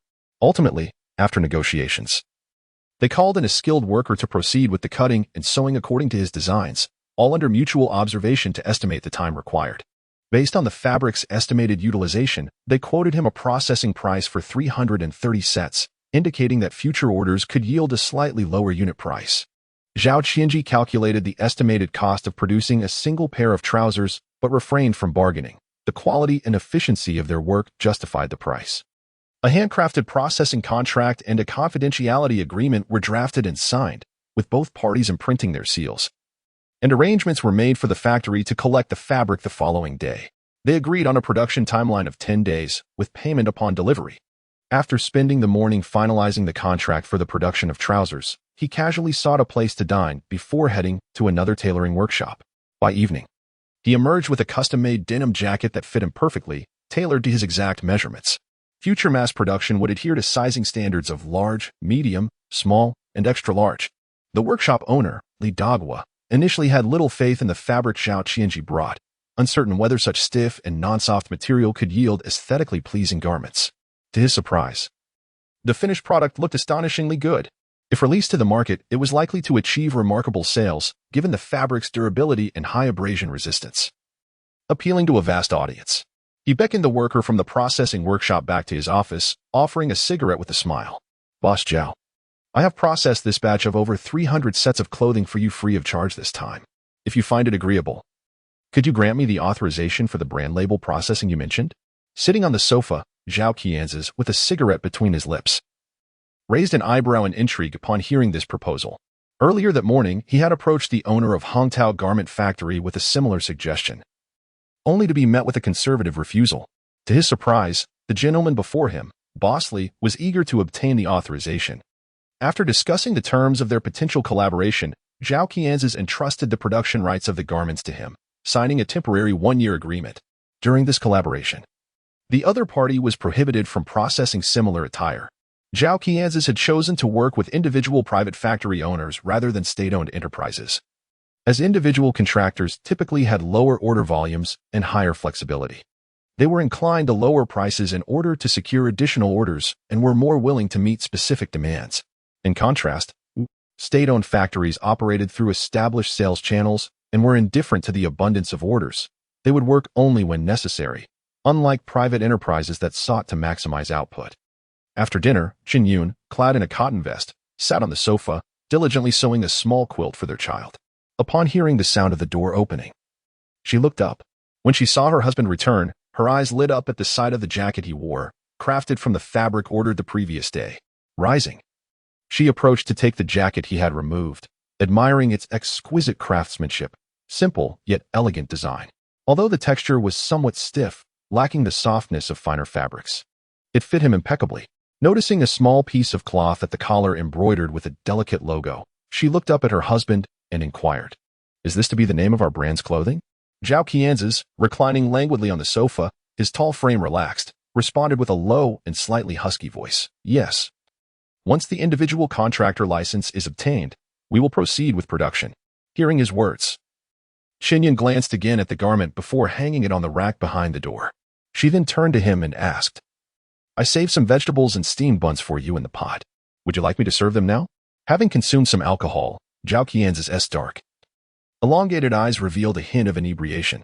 With 3 buttons of his shirt undone, exposing his healthy chest, he rested one arm on the edge of the sofa while patting the seat beside him, saying, "No need. I've eaten outside. Just sit with me for a while." Seeing him like this, Chen Yun leaned in to sniff the air and then straightened up, responding, "Wait a moment." In no time, she returned with a cup of freshly prepared honey water and handed it to Zhao Qianzhi, saying, "Drink this. I bought the honey for the child today. It cost 80 cents for a small jar." Zhao Qianzhi grasped the cup of water and drank it in one go, the subtle sweetness cascading down his throat and settling in his stomach, bringing him a sense of relief. Chen Yun, having wrung out a damp towel, approached him, taking the cup from his hand and placing it on the table. Though his expression remained stoic, she could sense his elation in that moment. It was likely that the discussions of the day had proceeded smoothly. Handing him the towel, she said, "Wipe your face and make sure to sleep early tonight." Receiving the towel, Zhao Qianzhi wiped his face and, with a deep and resonant voice, replied, "In a few days, once the license is approved and the trademark registered, we should be ready to deliver the clothing. Then, the shop will finally open." He glanced at his wife, a hint of curiosity in his eyes. "Aren't you going to dissuade me? Aren't you afraid I might lose everything?" Upon hearing his words, Chen Yun circled the table and sat beside him, resuming her sewing. I have endured houses that leaked and were exposed to the elements. What else is there for me to fear? She declared. Even if we find ourselves back to our previous life, we are still young. As long as we are diligent and hardworking, we need not worry about making ends meet. Her words plunged Zhao Qianzhi into deep contemplation, leaving him momentarily speechless. The living room fell into a tranquil silence. Chen Yun focused intently on sewing a small quilt, determined to create 2 or 3 pairs of thick trousers and cotton jackets for their daughter before the weather turned completely cold, anxious that once the shop opened, she would have no time for such needlework. After a while, sensing no movement behind her, she turned to glance back and found him with his eyes closed, seemingly asleep. He had been tirelessly managing everything alone without proper rest. Once the shop opened, she envisioned being able to bring their child along to help out and perhaps carve out a space in the store for cooking. This way, he would not be overwhelmed by the workload. Setting aside her needlework, she turned to him, gently nudging his arm, and said in a soft tone, "Don't sleep here. Go to bed." Zhao Qianzhi opened his elongated eyes, revealing a hint of fatigue marked by red veins. He rubbed his face with his hand and replied, "All right, I'll go take a shower." With that, he stood up, entered the room to fetch his clothes, and carried a basin of water and towel with him. Striding leisurely towards the communal bath, Chen Yun took the opportunity to spread out the neatly folded quilts. While preparing dinner, she overheard a neighbor mention the weather forecast, predicting a change in the night with a drop in temperature, prompting her to retrieve a blanket and lay it on the bed. After ensuring everything was in order, she checked on their daughter, gently tucking the blanket before exiting the bedroom. For the next 3 days, Zhao Qianzhi maintained a rigorous schedule, leaving early and returning late as he tirelessly pursued the necessary permits for his business, during which he also forged some connections. On this particular day, he successfully obtained the business license and trademark registration. The custom-made rectangular sign was also affixed to the side wall of the shop, elegantly covered with red silk cloth.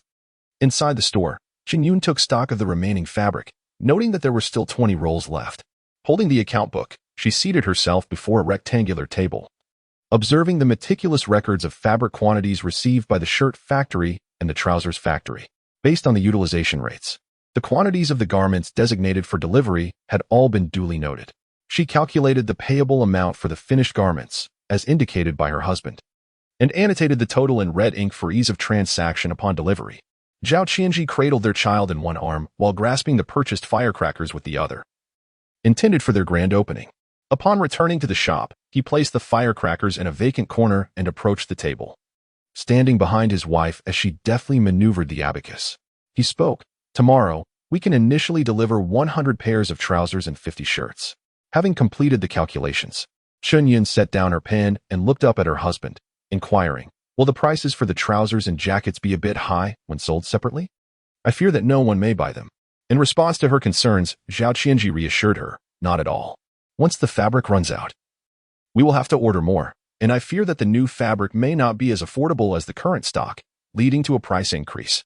Chen Yun nodded thoughtfully at her husband's words. The backlog from the textile factory was substantial, and it was uncertain when it would be depleted, especially considering that they had produced several hundred garments in one go, which they estimated would take months to sell out. At this price point, if the business was successful, selling a dozen or 20 sets would already be quite commendable. Zhao Qianzhi discerned his wife's apprehensions. He understood that discussing anything further was less effective than observing the sales performance post-opening. His objective was not retail, but to pivot towards wholesale, thus enabling them to swiftly penetrate the northern denim market and seize a competitive edge. The following day, after breakfast, Chen Yun accompanied her husband to the shop with their child. Shortly after their arrival, representatives from both clothing factories delivered the goods. As they inspected the incoming stock, she casually set aside a few items to confirm their quality, and after validating the craftsmanship, she settled the payment with one of the factories.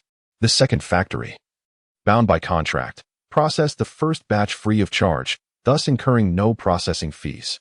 At that moment, Zhao Qianzhi, still holding the child, sat at the table, pencil in hand, sketching designs for women's denim flared pants and several styles of men's flared jeans. He resolved to instruct the factory to work overtime to expedite the production of the remaining fabric stock. Even before the official opening, curious passers-by could not resist peering into the shop to see what business was being conducted. Once the inventory was organized, Chen Yun recorded the trousers and shirts in the account book. After washing her hands, she took the child from her husband and said, "It's It's getting late. I will prepare dinner and bring it to you shortly. Hearing her words, Zhao Qianzhi set down his pencil and remarked, "No need to bring it over. I have matters to attend to, and it would be inconvenient for you to carry the child. Just pick up something to eat on your way back. There's no need to cook." Chen Yun glanced at the draft paper on the table and then at him. His lean figure made his brow bones appear even more pronounced. She spoke softly, "I understand. You carry on with your work. Please return home early this evening." She decided to visit the market later to purchase a chicken, intending to prepare a nourishing hen soup for him. Cradling the child, she left the shop. After the mother and daughter departed, Zhao Qianzhi focused on finalizing the draft before tidying up his belongings and heading to the Wangjiang garment factory. After handing the draft paper to the person in charge, he requested arrangements for a vehicle to transport the remaining fabric from the store. Early the next morning, before dawn, Chen Yun dressed herself and the child before accompanying her husband to the shop. Today marked a significant day for their business opening. The owners of Wangjiang Garment Factory and Hongtao Garment Factory, along with some acquaintances of Zhao Qianzhi's from his individual business dealings, came to show their support and celebrate. Both factory owners arrived in their Santana sedans, initially expecting a sparse turnout for the opening, only to be pleasantly surprised by the bustling crowd. They recognized several familiar faces among the attendees, including department heads and directors, which astonished them greatly. As firecrackers and drums erupted in celebration, Zhao Qianzhi took his wife's delicate hand and together they unveiled the red cloth. The name Chen Yun Clothing Company was revealed to the eager crowd. On this momentous day, Zhao Qianzhi, clad in denim attire and sporting a pair of oversized shoes, stood tall and distinguished, resembling a living advertisement. The gathering thronged with both men and women, eagerly pouring into the shop. Due to the influx of friends who had come to celebrate the opening, Chen Yun found herself solely responsible for managing the store. The majority of the patrons were young men, accompanied by some young women from the industry. The unique style of clothing was not available elsewhere in the market, and seeing the well-fitted garment worn by the shop owner piqued their interest. Many began inquiring if they could try the clothes on. Observing the lively atmosphere, Chen Yun called out, "Our denim jackets and pants are available for trying on. Please let me know your sizes, and I will fetch the appropriate ones for you. Our garments are of exceptional quality, ensuring you can wear them with confidence." Upon hearing that they could try on the clothes, the crowd eagerly began to specify their sizes for fitting. The energy in the shop reached a fever pitch as Chen Yun busily searched for sizes and processed payments. Soon, long lines formed outside the fitting rooms. The two factory owners outside were stunned by the scene, realizing that this style of denim clothing was destined to become immensely popular. They planned to return shortly and have their workers expedite the remaining stock to seize more orders. After bidding farewell to a department head, Zhao Qianzhi exchanged brief greetings with the other attendees. He then entered the shop, cradling the child in one arm, and approached his wife, who was busy searching for sizes. "I shall take over. You focus on attending to the child and handling the payments." Chen Yun retrieved a large denim jacket and a pair of trousers, rising to hand them to a young man. Only then did she have the opportunity to address her partner. "No need. I am not fatigued. I organized these garments myself. You may struggle to locate them, thus wasting precious time." She had anticipated a thriving business, yet never to this extent. The line of customers waiting to try on clothes had already stretched to the entrance of the store, with a steady influx of patrons entering to browse, which filled her with immense joy. The shop, originally spanning over 300 square meters, was now brimming with people. At that moment, two young men approached, clutching a denim jacket, and handed Chen Yun their payment. "Boss, I would like this jacket, and also the trousers." Chen Yun smiled as she accepted the money, replying, "Very well, allow me to fetch your change." She slipped the cash into her cross-body bag, retrieved the pre-prepared coins, and handed them over. Just as she finished providing the change and had yet to bag the clothing for the customers, several others clamored for appropriate sizes to try on. Hastily, she tore off a bag and handed it to the man who had just paid, then resumed her search beneath the cash register for the requested garments. Recognizing the situation, Zhao Qianzhi understood the necessity of hiring 2 additional workers, as the workload would only increase. He entrusted their child to his wife for her supervision, then bent down to retrieve the requested sizes of clothing. From the moment the store opened until noon, the foot traffic remained unceasing. By afternoon, every item had been sold out.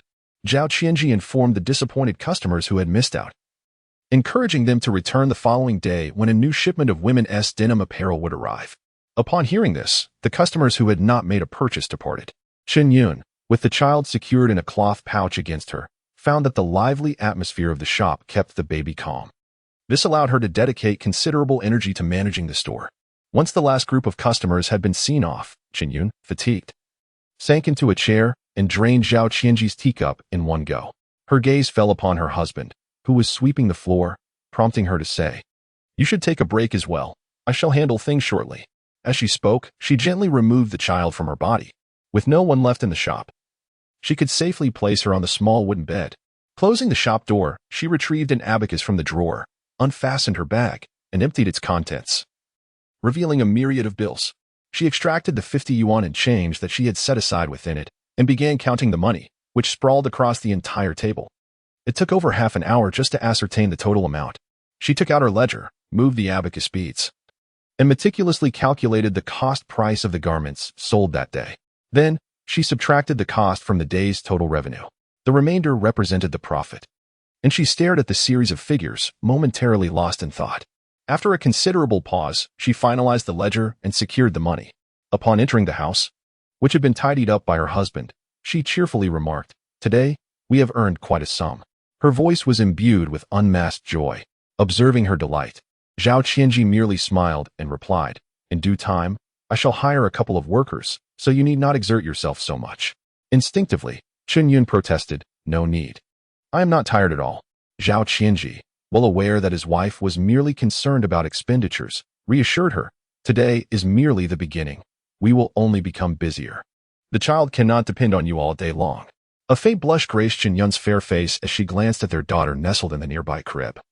Realizing that her husband's foresight was indeed more prudent than she had considered. Noticing her slight embarrassment, Zhao Qianzhi deftly shifted the topic, saying, "All right. You take the child home first.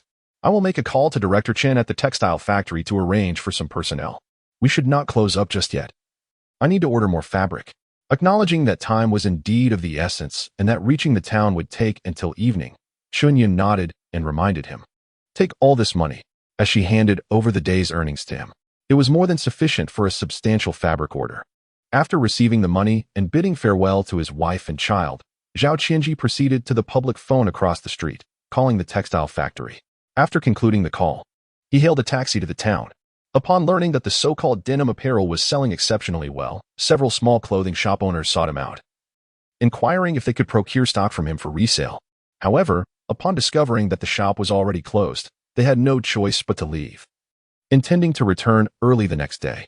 As closing time approached, Zhao Qianzhi's taxi arrived at the factory gate. Thanks to Director Chen's prior notice, the guard permitted him entry. Upon seeing only Zhao Qianzhi, Director Chen's eyes flickered with slight annoyance, yet she paused her tasks to invite him to sit. Noticing the fabric he wore, she recognized it as the material processed at the factory. Never had she contemplated that the coarse, thick fabric could be fashioned into garments, and to her surprise, the resulting clothing proved to be quite appealing when worn. Chapter 82. Procuring a large quantity of fabric. Having communicated via phone prior to his arrival, she was already aware of the quantity of goods he came to collect. She had no intention of capitalizing on this opportunity to profit from him. Her only concern was ensuring that this batch of goods did not linger in the warehouse. Therefore, she calculated the price based on the original fabric rates. Picking up a pre-prepared note, she said, "Let us proceed to settle the payment and collect the delivery receipt." Zhao Qianzhi accompanied her to the cashier, and after confirming the amounts, he went with her to the warehouse to retrieve the goods. During the loading process, Director Chen, wearing a serious expression, could no longer restrain her curiosity and inquired, "Have the 50 rolls of fabric you ordered previously already been used up? Were they all made into garments?" Zhao Qianzhi met her gaze, nodding affirmatively, and succinctly explained the situation. "Indeed, I shall focus on the business of denim apparel, and the subsequent demand will undoubtedly continue to increase." This declaration astonished Director Chen, leaving him somewhat incredulous. He questioned whether there truly existed such a substantial market for the so-called denim garments. Despite his skepticism, the individual before him presented tangible financial resources, compelling him to engage in business. Although a multitude of uncertainties lingered in his mind, he refrained from voicing them. How remarkable it is to witness such transformation in a person. Previously, Zhao Qianzhi was notorious for his debauchery, drinking excessively and mistreating his wife, his behavior unremittingly detestable. Yet now, he had seemingly undergone a metamorphosis, exhibiting an unexpected gravitas that belied his years. After unloading the goods, Zhao Qianzhi bid farewell to Director Chen and returned to the city with the truck. Upon arrival at his shop, he meticulously recorded the fabric batches and quantities in his ledger. Once completed, he secured the store and, on his way home, made a visit to the Power Supply Bureau. He purchased a telephone, requesting installation assistance for the following day. This development would facilitate future orders and communications with the garment factories, eliminating the need for convoluted street-side exchanges. By the time he returned home, it was already past 10, nearing 11. Chen Yun was still awake. Yawning, she welcomed him with a smile. Lifting the blanket from her lap and setting aside her needlework, she took the items he was carrying and, upon discovering it was a telephone, carefully placed it on the table. "I saved some chicken soup for you. Please wash your hands, and I will bring it out," she urged, having not eaten dinner. Zhao Qianzhi felt a pang of hunger upon hearing his wife's words. After washing up, he noticed a bowl of chicken soup on the table, complete with a chicken leg, and a plate adorned with two of his favorite dishes, devoid of any chili. He pulled out a chair, sat down, and savored a sip of the still-warm soup. Addressing his wife, "This time, I ordered 200 bolts of fabric, and I will call the 2 garment factories tomorrow to have them each take 50.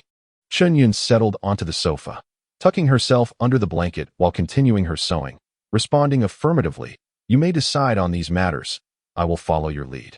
The bustling scene of their opening day, with hundreds of garments sold within mere hours, left her utterly astonished. The impact so profound that she had yet to fully recover from it. The following day, before dawn, Chen Yun awoke early, her eyes still heavy with sleep. Feeling warmth radiating from her husband's back, she shifted slightly, removing his heavy arm from her waist. As she rose from his embrace, a twinge of discomfort coursed through her scalp. Extracting her hair from beneath his weight, she deftly secured it with a rubber band found beneath her pillow. Lifting the covers, she stepped over him and approached the crib, where their daughter was already awake. She lifted the child and exited the bedroom, remembering to close the door behind her. Once the couple arrived at the shop with their child in tow, they found that the delivery trucks from the 2 garment factories were already waiting at the entrance. Chen Yun approached and opened the shop door. After successfully inspecting one delivery, she proceeded to accept another, subsequently arranging for 2 trucks to transport 50 rolls of fabric each. Once the incoming goods were meticulously recorded, she ensured the outgoing materials were accurately documented. Zhao Qianzhi was diligently organizing the men's and women's clothing that had arrived. While they were still occupied with their tasks, customers began to arrive. Chen Yun directed her husband to manage the sorting while she cradled the child and attended to the customers, inviting them to browse the garments. Before long, the influx of patrons increased. Zhao Qianzhi promptly hung up 2 pairs of women's flared pants and coordinated denim jackets on the wall to ensure that all visitors could view the clothing as soon as they entered. The small shop owners from several clothing stores, who had gathered the previous day, all coincidentally returned today. Upon approaching the entrance, they were taken aback to find a queue already forming inside. This sight was astonishing to them, as they had only heard about it. Yesterday's reports of successful sales of their denim trousers had now manifested before their eyes, offering a different kind of shock. This was an unprecedented scene of bustling activity since they opened their store, especially given that it was still early in the day with many shops not yet open. This realization solidified their determination to wholesale some denim trousers to sell in their own shops. Once inside, they navigated through the crowd, selecting several pairs of women's and men's denim trousers. Upon inquiring about the prices, they were taken aback. They had assumed the items would be inexpensive, given the volume of purchases. However, the price of a single pair of jeans equated to the cost of 2 jackets they sold. The fabric felt rigid, lacking softness. Yet upon seeing others wear them and observing how they fit, they were surprised by the stylish appearance. Finally, they understood the allure of these garments. Innovation was secondary to the fact that they were visually appealing and fashionable. The young men and women of the city, influenced by television, were now embracing fashion and the concept of free love. Chen Yun stood at the counter, expertly managing transactions and assisting customers with their purchases. Her proficiency noticeably improved since the previous day. Whenever she noticed someone attempting to cut in line, she would not hesitate to remind them to be courteous and wait their turn, assuring everyone that there was ample stock available today. The couple worked in tandem. One focused on the physical labor while the other attended to customers and handled payments, leaving no time for any other distractions. Even when the electrician arrived to install the phone, Chen Yun managed to carve out a moment to inform him that the phone was to be installed at the payment table by the door. During her brief conversation with the electrician, a line of 5 or 6 customers had already formed. Throughout the morning, Their shop remained bustling with activity. As the crowd began to thin slightly, several small clothing shop owners seized the opportunity to engage Chen Yun, who was processing payments. "Do you wholesale your clothing?" one inquired. "We are from the Northern District, and it won't impact your business." Upon hearing this, Chen Yun's eyes sparkled with joy as she glanced at her husband. Still busy with tasks, she realized that she could not make decisions unilaterally. She needed his approval. Retrieving her gaze, she replied to them, "Please hold on a moment. I need to consult with him." With that, she returned her attention to the bustling counter. At this moment, her husband was assisting several customers in finding clothing. Observing the current situation, with a hint of apology on his fair, rosy face, he addressed them. "As you can see, it's mealtime now. Would you mind having your meal first and returning later? The store is quite busy at the moment." The patrons, all seasoned vendors themselves, had never witnessed such a bustling business since their own establishments opened. Reluctant to leave for fear of missing out on potential wholesale discussions, one leading young woman smiled politely and replied, "There's no rush. We'll wait at the door and discuss things further when it's less busy." Seeing this, Chen Yun chose not to say anything further and continued attending to the customers. During this busy period, she occasionally found a moment to sit down and feed her daughter, who was cradled in her arms. Meanwhile, her husband remained tirelessly occupied, finally grasping the reason behind his intention to hire 2 workers. With such a demanding pace, it was clear that the store could not function without constant attention. As lunchtime approached, Zhao Qianzhi hung a sign indicating a break, and once the customers had settled their bills and vacated the premises, the couple finally found a moment of respite. Zhao Qianzhi instructed his wife to oversee the store while he took a lunchbox to the noodle shop across the street. While waiting for his noodles, he languidly leaned back in his chair, propping his legs up and puffing on a cigarette at the entrance. He resolved that after closing the shop later, he would seek out 2 workers to assist in managing the store. The last time he passed by Hangqiao Road, he noticed a constant stream of people waiting for work. He planned to explore that area in search of 2 young, diligent individuals. This would afford him the time to check on the production progress at the garment factory, as maintaining a steady supply was imperative. From the styles sold today, it seemed that customers favored bell-bottom trousers, particularly those adorned with embroidery. The men's styles, on the other hand, exhibited little variation.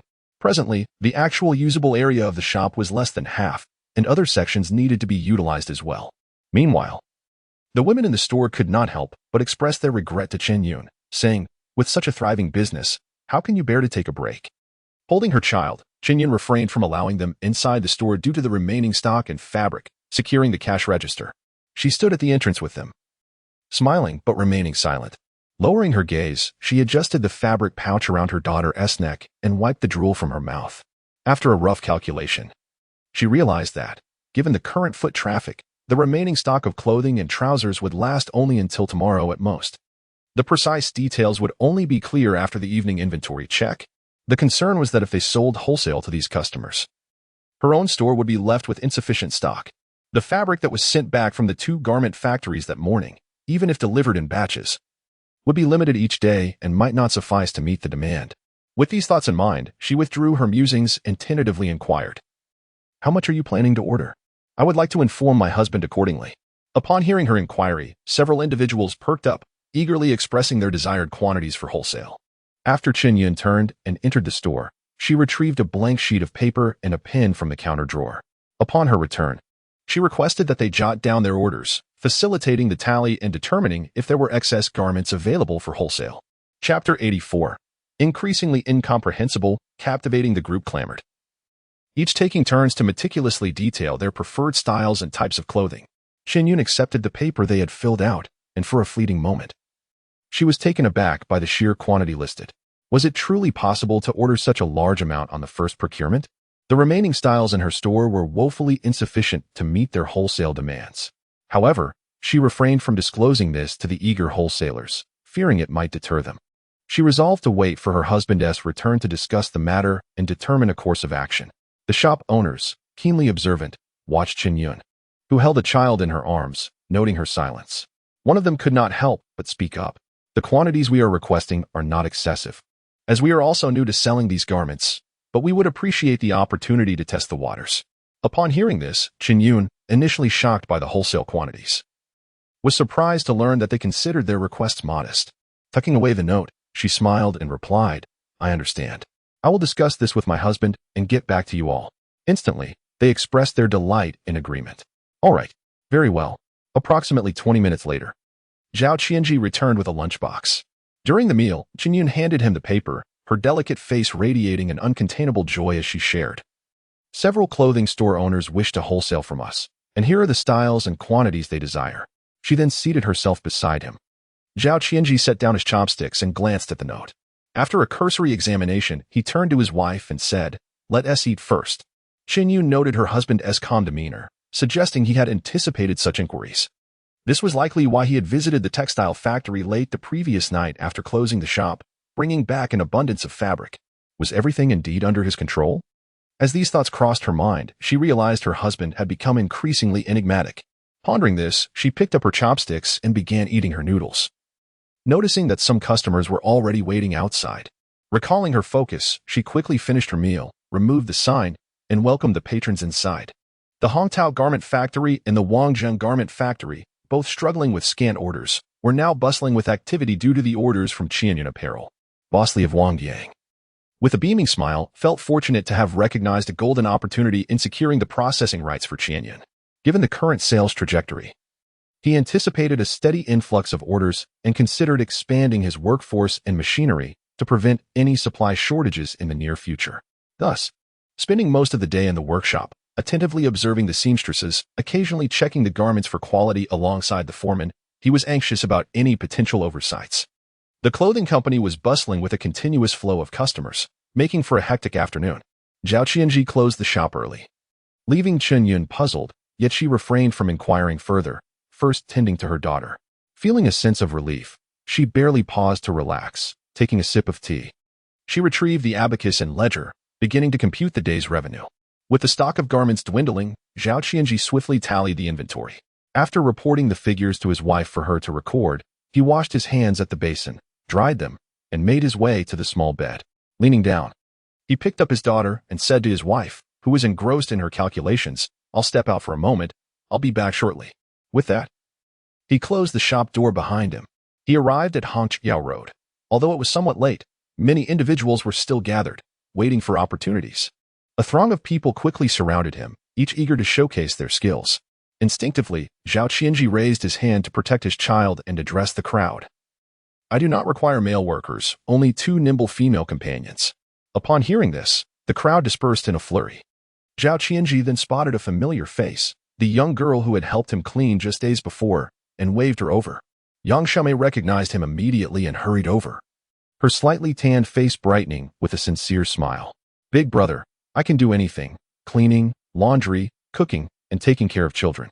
Zhao Qianzhi, observing the girl before him, felt no trepidation and inquired, "My clothing company is in need of workers. Meals are provided, but accommodations are not. The salary is 60 a month, and the work will be arduous. Are you interested?" As soon as he finished speaking, several women nearby expressed their willingness to work. Yang Xiaomei, realizing she had not misheard, especially since he had generously compensated her for her previous cleaning, enthusiastically nodded and replied, "I am willing to work." Zhao Qianzhi acknowledged her with a nod and selected another young woman from the crowd, offering the same salary, before leading them to his clothing company. Meanwhile, Chen Yun had completed her calculations and, after verifying their accuracy, secured the ledger in the drawer and organized the money with rubber bands. Upon seeing her husband return with the child and 2 new recruits, she set the money down and rose to greet them. At this moment, Zhao Qianzhi was instructing the 2 newcomers, "You are to report here for work tomorrow at 8 o'clock. As he spoke, he noticed his wife emerging from within. "This is my wife, surnamed Chen. She oversees most of the operations here. If you have any questions, feel free to ask her." In unison, Yang Xiaomei and Zhang Fang greeted Chen Yun. "Boss lady, I am Yang Xiaomei. I am Zhang Fang." Chen Yun was pleasantly surprised that her husband had managed to find workers so swiftly while tending to their child. Upon hearing the way they addressed her, a hint of bashfulness crept onto her cheeks as she cast a playful glare at Zhao Qianzhi, accompanied by a gentle smile directed towards the 2 of them. "I will rely on you both moving forward." The 2 women, sensing her amiable demeanor, exhaled a sigh of relief. After all, the matriarch of a household is often the most challenging to please, particularly when faced with those who possess a sharp tongue and a prickly disposition. In contrast, the male head of the household tends to be considerably more genial. However, this couple defied the norm, The husband bore a stern countenance, particularly when silent, which rendered him somewhat intimidating. This created a sense of unease and pressure for the women, who had felt trepidation throughout their journey. Now, upon meeting the strikingly beautiful and gracious mistress of the house, they found themselves elated. Noticing their reaction, Zhao Qianzhi remarked, "All right, you may head home for today. Please return here for work at 8 o'clock tomorrow morning." After they departed, he and his wife stepped inside. Chapter 85. Acquiring appliances and purchasing a refrigerator. Chen Yun picked up the thermos and poured water into the tea jar before offering it to him. Her enchanting phoenix eyes sparkled with barely concealed joy. Today's sales had doubled compared to yesterday's. As Zhao Qianzhi took a sip from the tea jar and observed his wife's radiant happiness, he couldn't help but smile. After setting the tea jar down, he instructed her. The wholesale price for the clothing requires a 50% deposit up front, with the balance to be settled upon collection in 3 days. Although Chen Yun harbored some doubts regarding the necessity of the deposit and whether the wholesalers would still honor the agreement, she nodded in acquiescence without hesitation. Her trust in her husband had grown significantly. On their way home, Zhao Qianzhi took his wife to a stamp shop where they retrieved several seals, paid for them, and then made their way home. Along the way, he elaborated on the purposes of these stamps.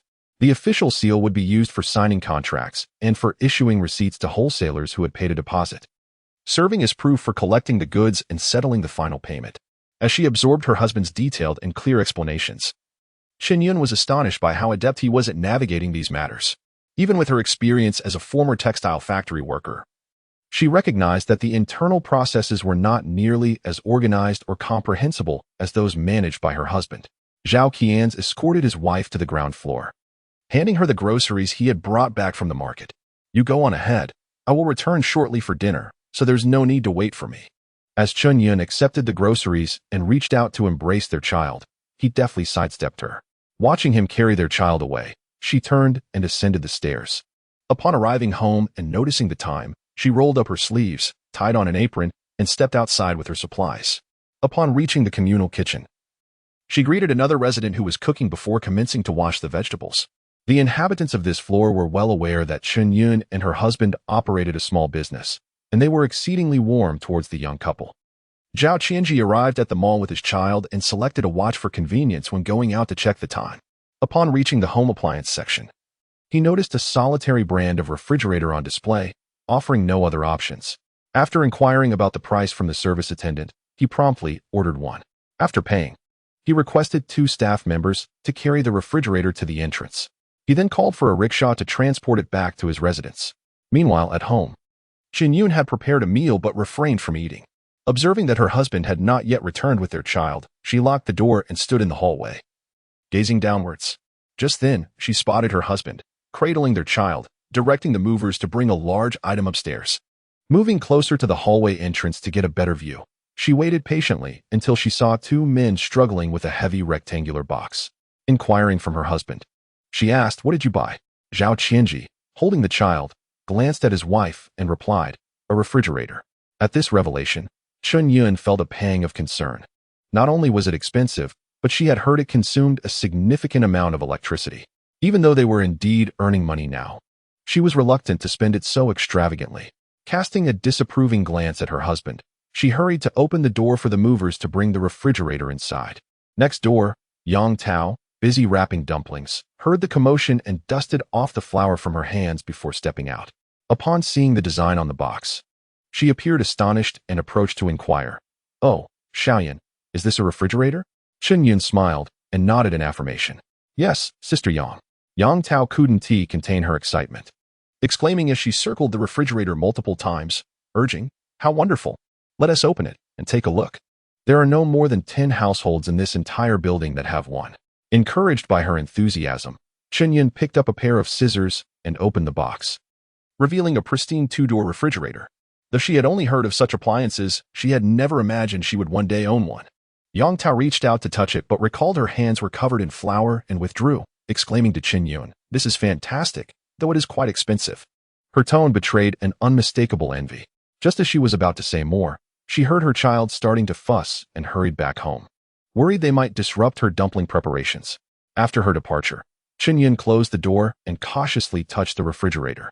She recalled hearing the unmarried young women at the textile factory speak of such devices, but today was her first encounter. It was said that placing food inside could preserve it for an extended period. However, such appliances were seldom found in homes, not only due to their high cost but also because they consumed a considerable amount of electricity. As her husband emerged from the bedroom, she withdrew her hand and said, "All right, wash your hands quickly and let us eat. The food is getting cold." He entered the bedroom and saw their daughter peacefully asleep, closing the bedroom door behind him. He joined her at the dining table. Zhao Qianzhi picked up his chopsticks and added a piece of meat to his wife's bowl, remarking, "With this refrigerator, we won't have to go to the market daily. We can buy in bulk and save ourselves the trouble of frequent trips." Chen Yun turned her head to glance at the refrigerator once more, then withdrew her gaze, picked up her chopsticks, and looked at her partner, responding affirmatively. Indeed, having this would certainly make things much more convenient. Even if they returned late from closing the shop at night, there would be no worry about the refrigerator being empty. The following morning, when Zhao Qianzhi and his wife arrived at the shop with their child, they found that Yang Xiaomei and the others had already arrived, though it was unclear when. Seeing this, Chen Yun hurriedly opened the door and couldn't help but ask, "When did you all arrive? In the future, just come on time. There's no need to come this early." Yang Xiaomei, with a slightly tanned face, explained with a simple smile, "We consider this rather late. Usually, we wait at the bridge for work, and we have to go before dawn. Otherwise, if we arrive too late, there won't be any work for us." Just the thought of not having to wait at the bridge for work every day while earning such a decent salary made them so elated that they couldn't sleep. As soon as Chen Yun opened the shop door, the delivery truck from the garment factory arrived. Having never assigned tasks to anyone before, she instinctively began to check the goods alone, verifying the styles and quantities. Zhao Qianzhi held the child, watching from the side. He had intended for his wife to take charge and use this opportunity to gain experience, allowing him to free up time for other matters. Noticing that his wife was neglecting to assign tasks to the two workers, he stepped forward, looking down at her as she was counting the quantities, and instructed, "Have them check the delivery against the delivery note. You just need to record and account for it."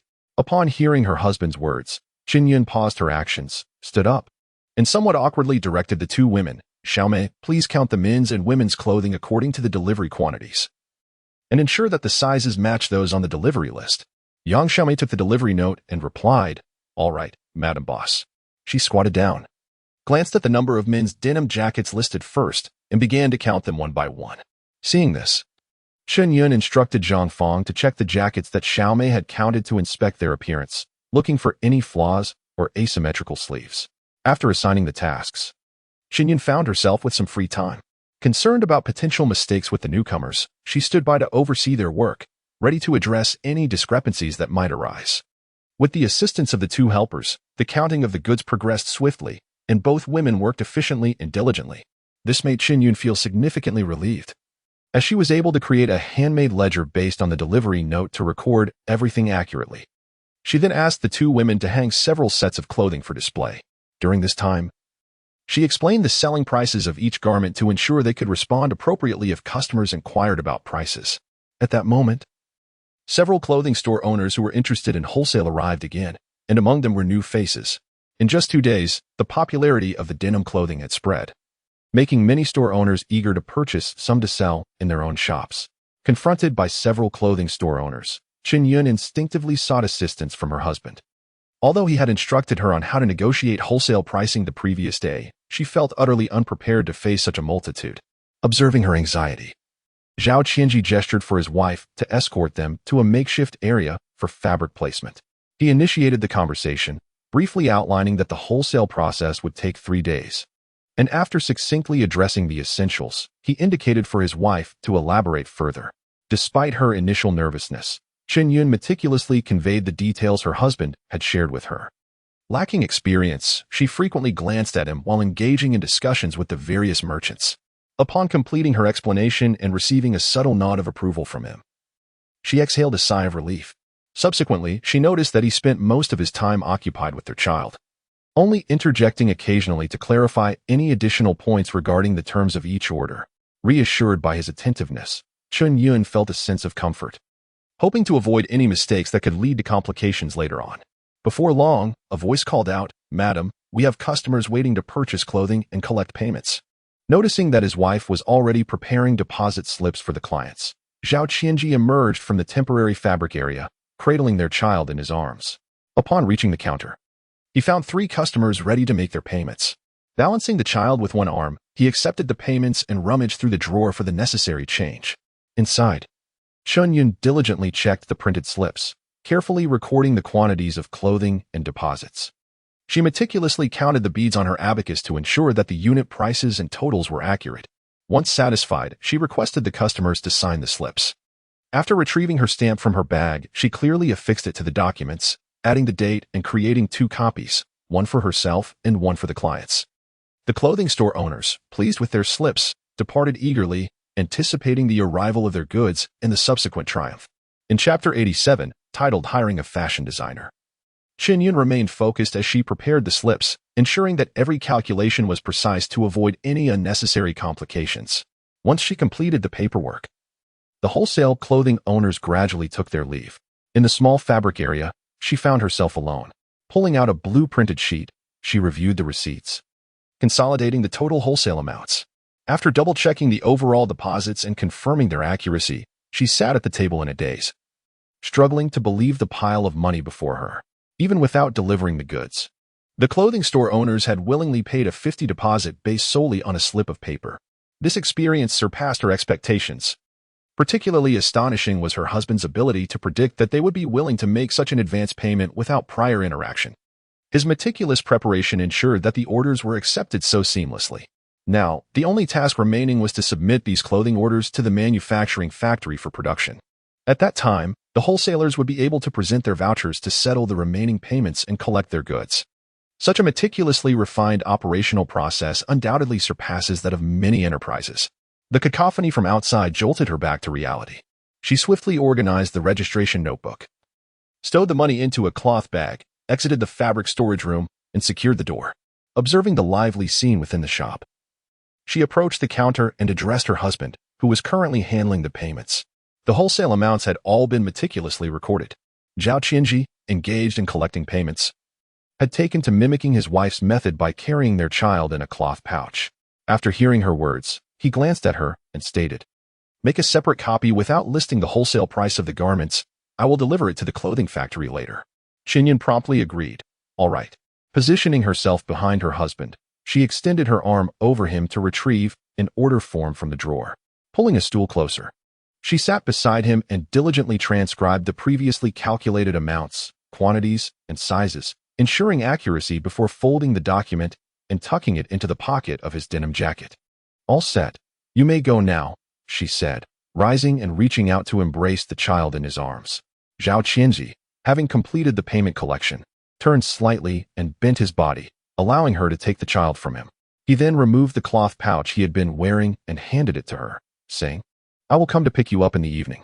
Around lunchtime, give one of them some money to buy something for you to eat."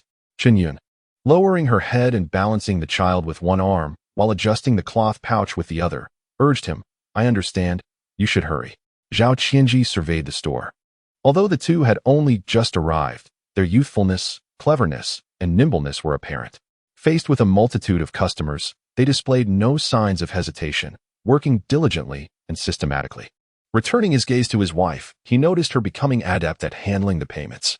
He then maneuvered around the counter, stepped through the crowd, and exited. Upon reaching the roadside, he hailed a taxi and headed straight to Wangjiang Garment Factory.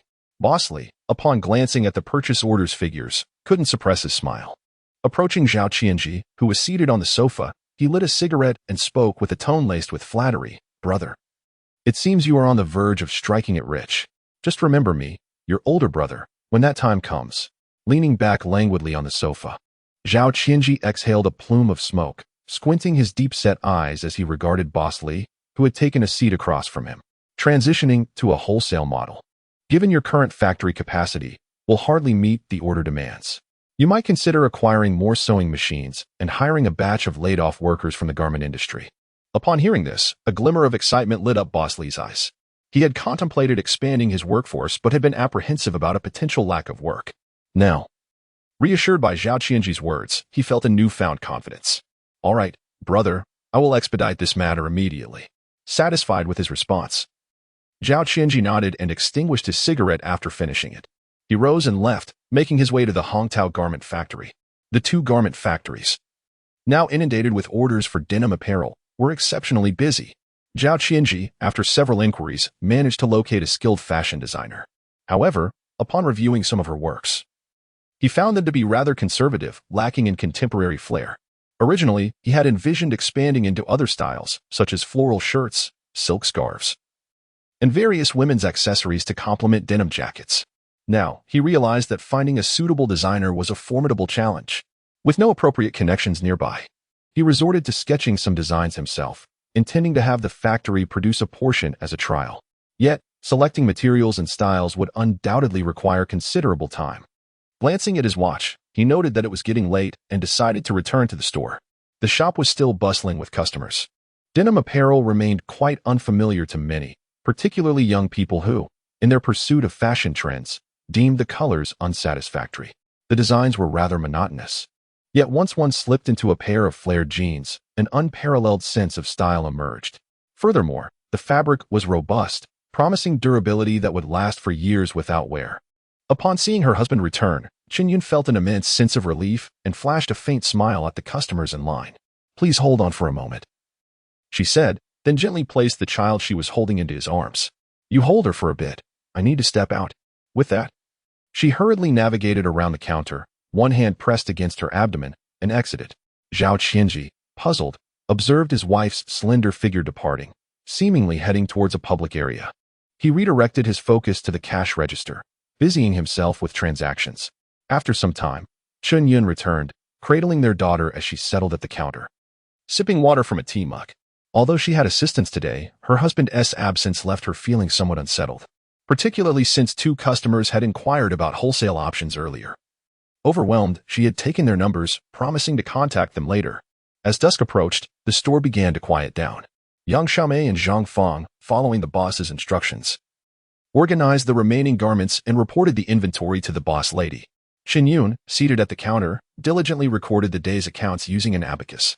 Due to the significant temperature variation between day and night, she felt a slight nasal congestion. Noticing this, Zhao Qianzhi set down the child, removed his jacket, and offered it to her. "Put this on," he said, draping the denim coat over her slight frame. Feeling the warmth radiating from the jacket, Chen Yun gratefully accepted it, setting down her pen and slipping it on. Chapter 88. A flourishing business with the jacket providing extra warmth. She felt significantly more comfortable. As her fingers deftly moved the abacus beads, she contemplated that she would need to bring a thicker coat when venturing out tomorrow. Yang Xiaomei, having finished sweeping, noticed that Zhang Fang had also completed her tasks. Not daring to approach the boss directly, she instead called out, "The boss lady has tidied everything up." Upon hearing her words, Chen Yun lifted her gaze, observing that the shop was meticulously tidy, with the remaining goods neatly arranged. She felt a profound satisfaction regarding the performance of both herself and her companion today. Thanks to their efforts, the shop would have been in utter chaos otherwise. A smile graced her alabaster face as she addressed them. "All right, you may head home now. Just be punctual tomorrow to avoid waiting outside." Receiving this, the two nodded in unison. "All right." Before their departure, Chen Yun handed them some money, a token for their dinner. Once they left, only the three of them remained in the shop. Chen Yun quickly completed her calculations, noted the accounts, and presented the ledger to her husband, saying, "Take a look. This side reflects the shop's profits, while this side shows the wholesale deposits." Zhao Qianzhi glanced at the figures with a cursory sweep before withdrawing his gaze. "All right. It's getting late. We should head back." Observing his calm demeanor, Chen Yun felt a twinge of uncertainty. In just a few short days, they had earned so much. Why did he not exhibit a hint of joy? It was as if such earnings were a commonplace occurrence for him. With her curiosity piqued, she refrained from further inquiry, ensuring all doors and windows were secured before walking home with him and their child. Lost in thought, she stumbled momentarily, nearly tripping. In the next instant, a strong arm encircled her waist, preventing her fall. Balancing their child in one arm, Zhao Qianzhi halted and inquired, his expression serious. "What are you thinking about?" "Pay attention to the road." Chen Yun glanced at her husband, noting his grave demeanor. She extricated his arm from her waist and, taking hold of his sturdy hand, replied, "I was not thinking of anything. Let us keep moving." Upon arriving home, Chen Yun busied herself with meal preparations. Zhao Qianzhi placed their child in the crib and, while watching her, settled at the table to sketch a draft for a shirt. The peak hours in the communal kitchen had subsided, with several people already emerging with their bowls, beginning the task of washing dishes. As Chen Yun conversed with them, she continued to cook. After days of carrying the child, her waist ached considerably. Hence, she completed her evening routines early and retired to bed. In the depths of sleep, she vaguely sensed warmth against her waist, which felt soothing. Exhausted beyond measure, she could barely open her eyes. Zhao Qianzhi removed the heated towel and lifted her nightgown, revealing her once flawless skin, now tinged with a rosy hue where the towel had rested. That evening, while calculating accounts, she noticed her tendency to occasionally rub her lower back.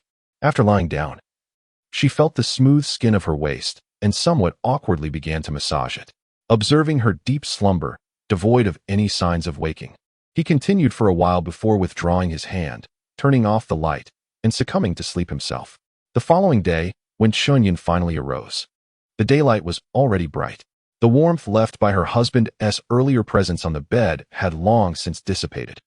As I lifted the covers and descended from the bed, I felt that after a night's rest, the ache in my lower back had lessened significantly. Upon opening the door and stepping out of the bedroom, I noticed breakfast laid out on the dining table. Approaching the table, I picked up a note left behind. Learning that my husband had already gone to the shop, taking our child along with him. After changing my clothes and freshening up, I consumed 2 steamed buns and an egg before heading to the store. Upon my arrival, I discovered that my younger sister and her colleagues were already busy tallying the newly arrived garments. I stepped forward and accepted the ledger from my husband's hands. Casting a glance at the child nestled in his embrace, I could not help but acknowledge that he had become increasingly adept at caring for our little one. The child seemed quite content in his arms. "Why didn't you wake me?" I inquired, as Zhao Qianzhi lowered his lashes and diverted the topic, saying, "In a bit, I'll accompany the delivery truck to the garment factory. I'll take the child with me and should return by noon if all goes well." Hearing his words, Chen Yun expressed her concern. "I worry that the baby might cry and disrupt your discussions." Zhao Qianzhi gazed down at the obedient child, who was nibbling on his delicate little hands, and smiled softly. "It's all right," he replied, his deep, resonant voice betraying a tenderness he was unaware of. Seeing his demeanor, Chen Yun chose not to press further and began documenting the quantities of clothing. Zhao Qianzhi hailed a taxi and arrived at the Hongtao garment factory. He presented the sketch for the shirts to the owner, then proceeded to the warehouse to select materials. Given the limited fabric, he chose a vibrant red floral chiffon, settling on the price and quantity. Additionally, he selected 2 other fabrics with striking patterns and a pleasing texture to create handkerchiefs for combined sales. He altered the original daily settlement to a monthly one, similar to that of Wangjiang, establishing a new cooperative model. The payment for this month's goods would be settled by the 15th of the following month. As he prepared to leave with the child, he requested that they keep an eye out for any fashion designers. With the inevitable growth of Chen Yun Clothing Company, it was vital to have a dedicated designer. Continuously updating the brand's clothing styles in tune with the current trends among the youth was essential for making significant market breakthroughs and ensuring longevity. After departing from Hongtao, he visited Wangjiang to observe the production situation. The sewing workshop was bustling with activity, ensuring that the wholesale orders would not be delayed before he finally took a taxi back to the store. Approaching the entrance, he noticed an increase in customers compared to previous days, while neighboring stores seemed idle. Upon seeing Zhao Qianzhi return with the child, many greeted him warmly, whispering among themselves, speculating on how much he must be earning in a day. Once inside the shop, he navigated through the throng of people to reach the counter. As he arrived, Chen Yun, noticing his return, handed the change to a customer before shifting her attention back to him. "You take care of the payments. I'll go prepare the order forms for them." She then called upon several clothing store owners, producing her keys to enter the fabric room. Thus, the morning passed by, hours slipping away. Several owners of clothing stores bore witness to the remarkable popularity of denim jeans and jackets. The originally planned wholesale quantity was doubled without hesitation. However, when Chen Yun heard the price quoted for the order, she hesitated momentarily as she recorded the details. Chapter 89. Bulk orders. The astute clothing store owner noticed her pause and cheerfully explained, "I'm far away, so I prefer to order more at once to avoid the hassle of frequent trips." As he patted the crossbody bag at his side, he reassured her, "Rest assured, I have sufficient funds to pay the deposit."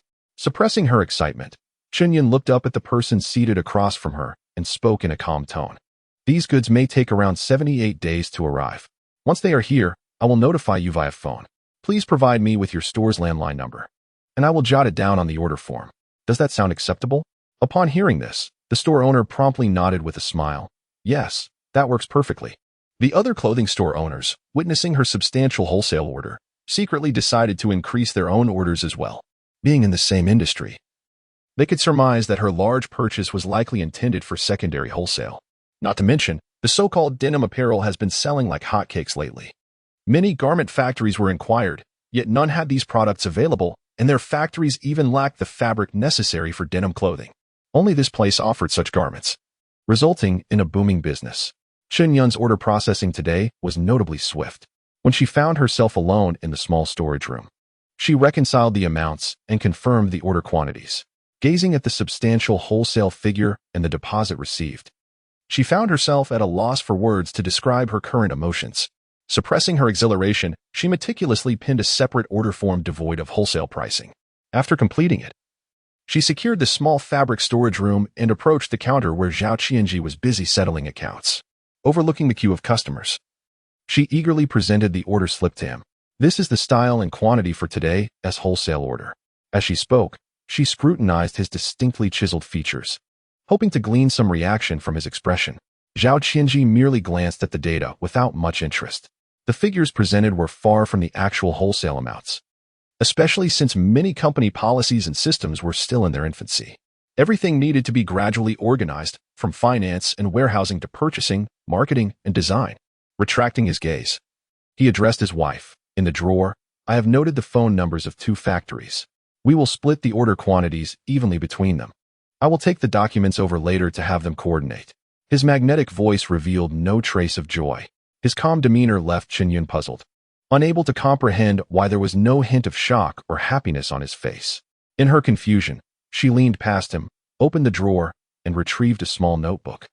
Flipping through it until she found the noted numbers. From the robust entries, she located the corresponding garment factory's landline number.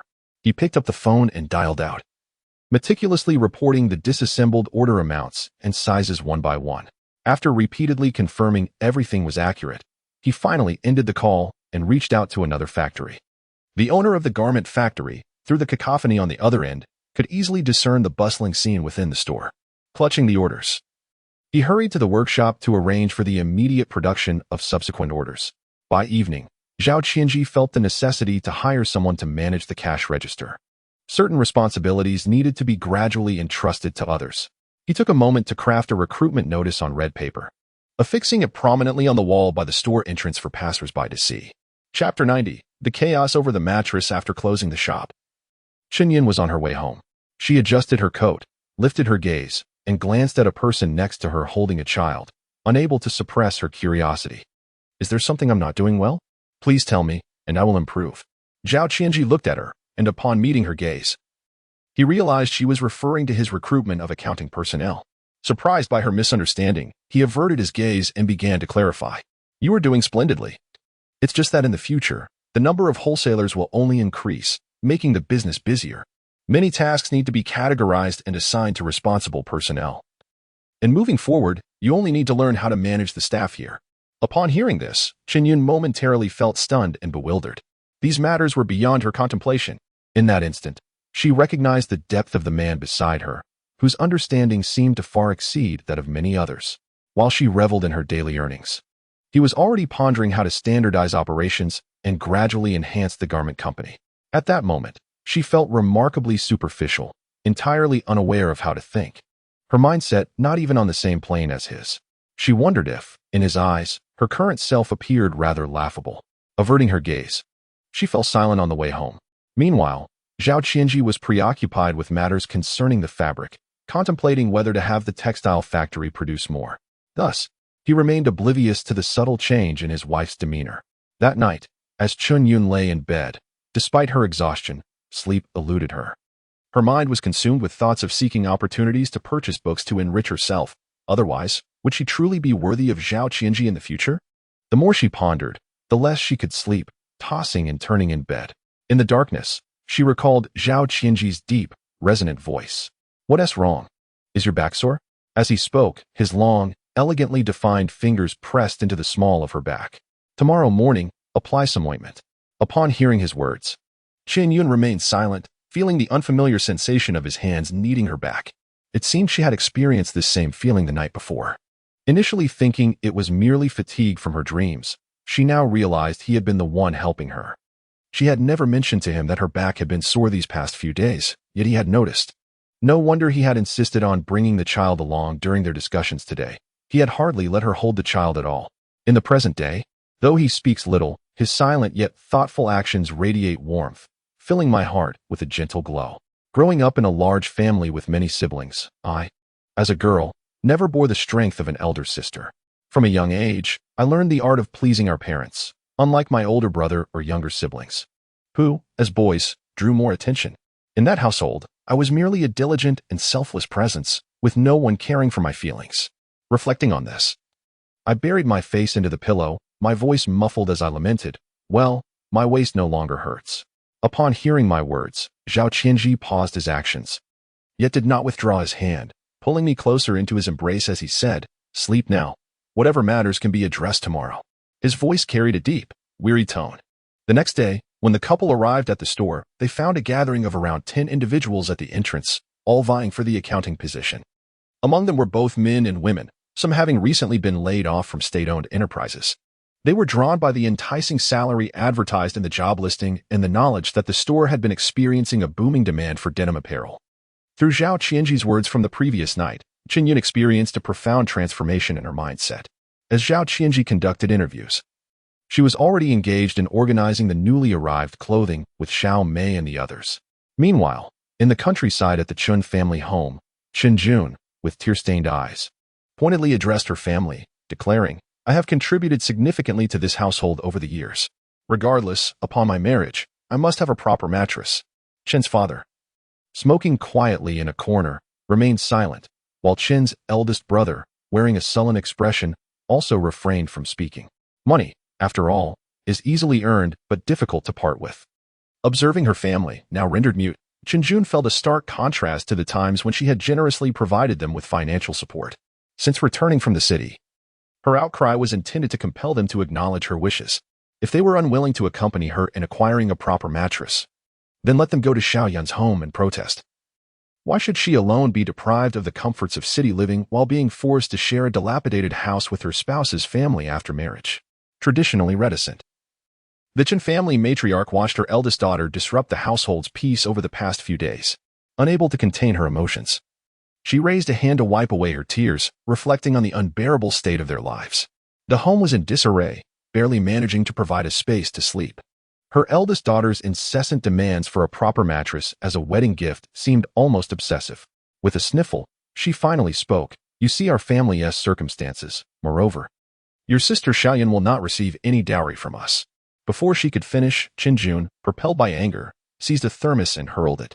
The sound of shattering glass echoed as the hot water spilled everywhere. With hands on her hips and a fierce expression, she unleashed her frustration towards her mother. "Are you comparing her to me? How much have I given to this family over the years? I am indifferent to your financial constraints. If you lack the means to purchase it, then go to her residence and retrieve the mattress. I have made my decision." Mr. Chen scowled, tapping his smoking pipe and admonishing them. "Enough of this commotion. Hurry to the factory and resume your duties. Allow me to discuss this matter further with your brother. Given the chaos at home, we can only call upon Xiaoyan to return. She has always been the most sensible and obedient. Later, I will have her confer with her husband about bringing back the mattress as part of Xiao Juan's dowry." Upon hearing her father's directive, Chen Yun understood he would seek out her younger sister. With her objective achieved, she took her bag and departed without a second thought.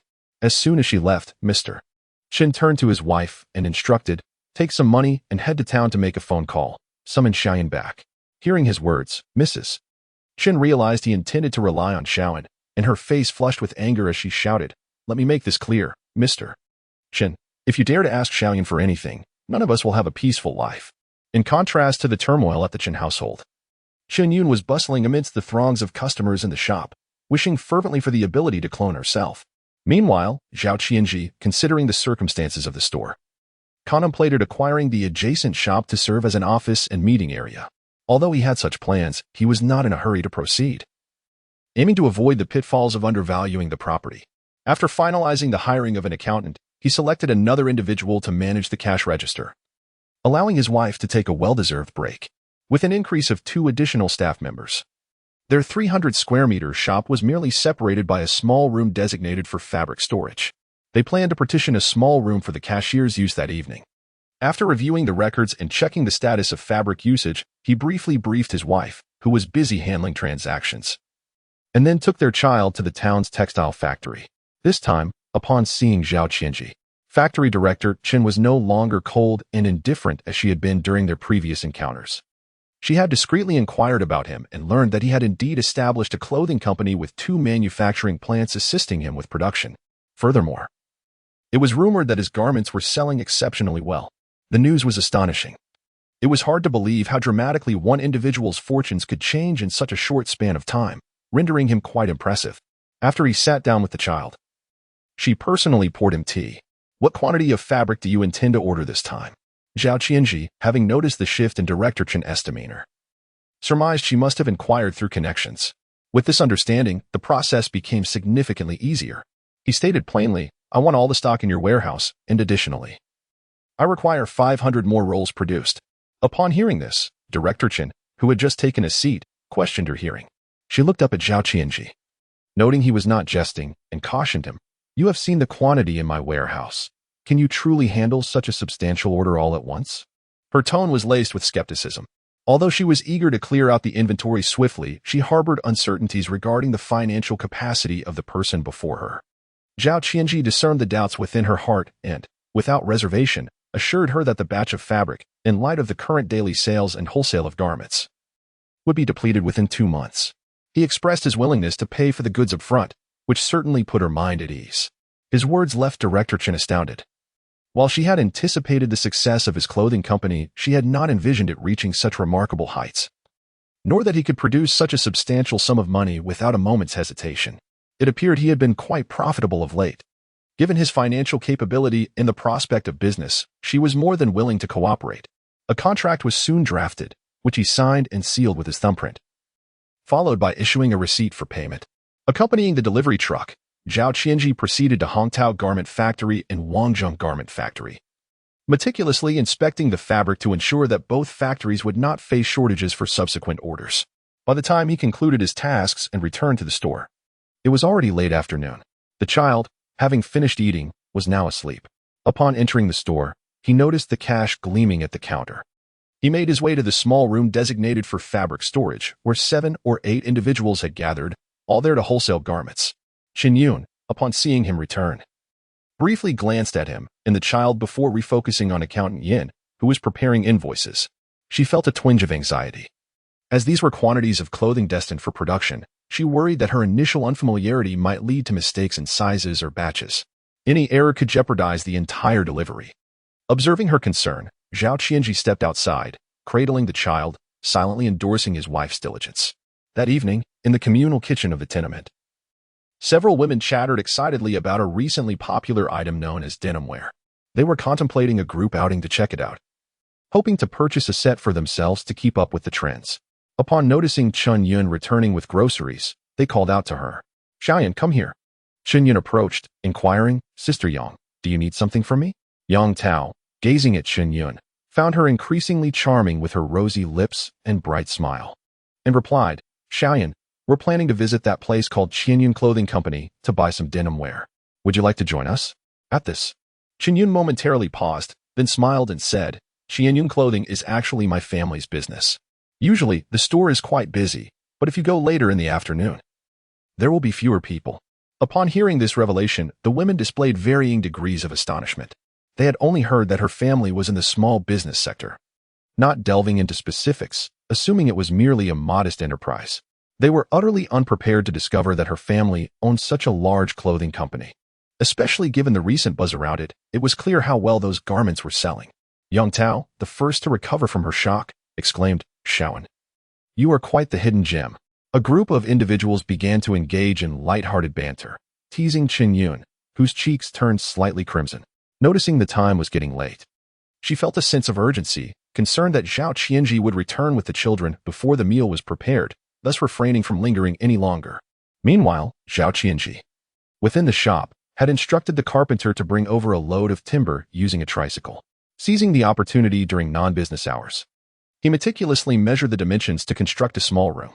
The following day, the shop experienced an unprecedented surge in customers, observing their friends clad in denim. The patrons from the large department felt a distinct sense of uniqueness and fashion, prompting them to flock to the store. Consequently, the scene outside the shop was one of bustling crowds. The clothing store owner, arriving to collect her goods, was astounded by the lively atmosphere. After much effort, she finally squeezed into the store, presented her receipt, and entered the small partitioned area. There, she encountered a middle-aged woman who was new to the cashier role. After receiving and checking her order, she settled the remaining payment. Struggling, she hefted 2 large bags of clothing out of the store. Once outside, she sought a quieter spot to catch her breath, feeling a pang of regret for having placed such a limited order. Witnessing the remarkable demand for denim, she surmised that her meager supply would likely be sold out within 2 or 3 days. Particularly upon collecting her goods, she noticed the storeroom was almost filled with garments. Not accounting for the entire pile of clothes outside, it was unfathomable to estimate the day's revenue. Inside, Chen Yun stood atop a stool, calling out to customers, urging them to take their time and to queue properly for fittings, announcing that the store would remain open until 8 in the evening. Just then, Zhao Qianzhi entered. Spotting his wife precariously perched on the stool, concerned that she might lose her balance, he carefully navigated through the crowd, cradling their child, and approached her, saying, "Get down." With a gentle yet firm embrace, he lifted her down. Seeing him return, Chen Yun reached out to part the fabric, noticing their child peacefully asleep in his arms. Observing the bustling environment, she remarked, "Today, we have an unusually high number of customers." Zhao Qianzhi lowered his gaze, gently extracting the sleeping child from the fabric pouch and handing her to Chen Yun. "Take her outside to rest for a while. I can manage here," he asserted in a voice that brooked no argument. Chen Yun accepted the child and maneuvered through the throng, settling on a bench outside. Before long, she noticed a significant quieting within the shop, followed by many customers emerging in an orderly fashion to queue at the entrance. Puzzled by this transformation, she wondered what Zhao Qianzhi had done to prompt the patrons to leave the once crowded interior and wait outside. Cradling their child, she rose to glance back inside. Finding that the once congested space now housed significantly fewer people, perhaps less than half, it is distinctly apparent which individuals are awaiting to try on clothes, which are preparing to check out, and the others engrossed in selecting garments, all without the need for incessant jostling. Observing this scene inevitably stirs a sense of indignation within me. While he was absent, I nearly lost my voice in an effort to maintain some semblance of order. However, upon his return to the store, within mere minutes he restored the equilibrium, even encouraging the patrons already present to willingly step outside and await their turn. The chaos that once reigned in the shop dissipated. Xiao Mei and her sisters swiftly navigated the racks, efficiently identifying styles and sizes. Once the order in the store was reinstated, Zhao Qianzhi proceeded to the accountant's small office. Accountant Yin was counting money when she heard the door unlock. Upon seeing him enter, she called out, "Boss, please hold on." As she spoke, she paused her task, neatly bundling the counted money with a rubber band, recording the amounts in the ledger and habitually locking the drawer afterward. Zhao Qianzhi seated himself across from her and gestured for her to remain seated as she attempted to rise. He glanced at the ledger on her desk, quickly surveying the recorded wholesale deposits. A lengthy list indicated approximately 20 orders. Given the current wholesale conditions, the 2 factories should be able to meet the demand, though future increases in volume could prove challenging. Setting the ledger aside, he bypassed pleasantries and directly inquired about some accounting matters. Pleased by her fluent responses, he appreciated the suggestions and solutions she offered for consideration. As he contemplated these matters, his long, elegant fingers rhythmically tapped on the table. He resolved to inspect vehicles in the coming days, as they would be essential for future operations. He then spoke. "I have assigned Qianli to take you to the bank daily. You both will take a taxi, and the company will reimburse the fare." Upon hearing his words, Accountant Yin felt a wave of relief wash over her and expressed her gratitude. "All right, thank you, boss." The work here was not overly taxing for her. Thus, she quickly acclimated, earning a monthly salary that was more than double her previous income. Consequently, she approached her tasks with great enthusiasm. After a day of bustling activity, it was hard to fathom that this was a newly established clothing company, generating such considerable revenue. The volume of each wholesale transaction already surpassed that of many long-established garment companies. If this pace of growth continues, it won't be long before the company expands its ranks.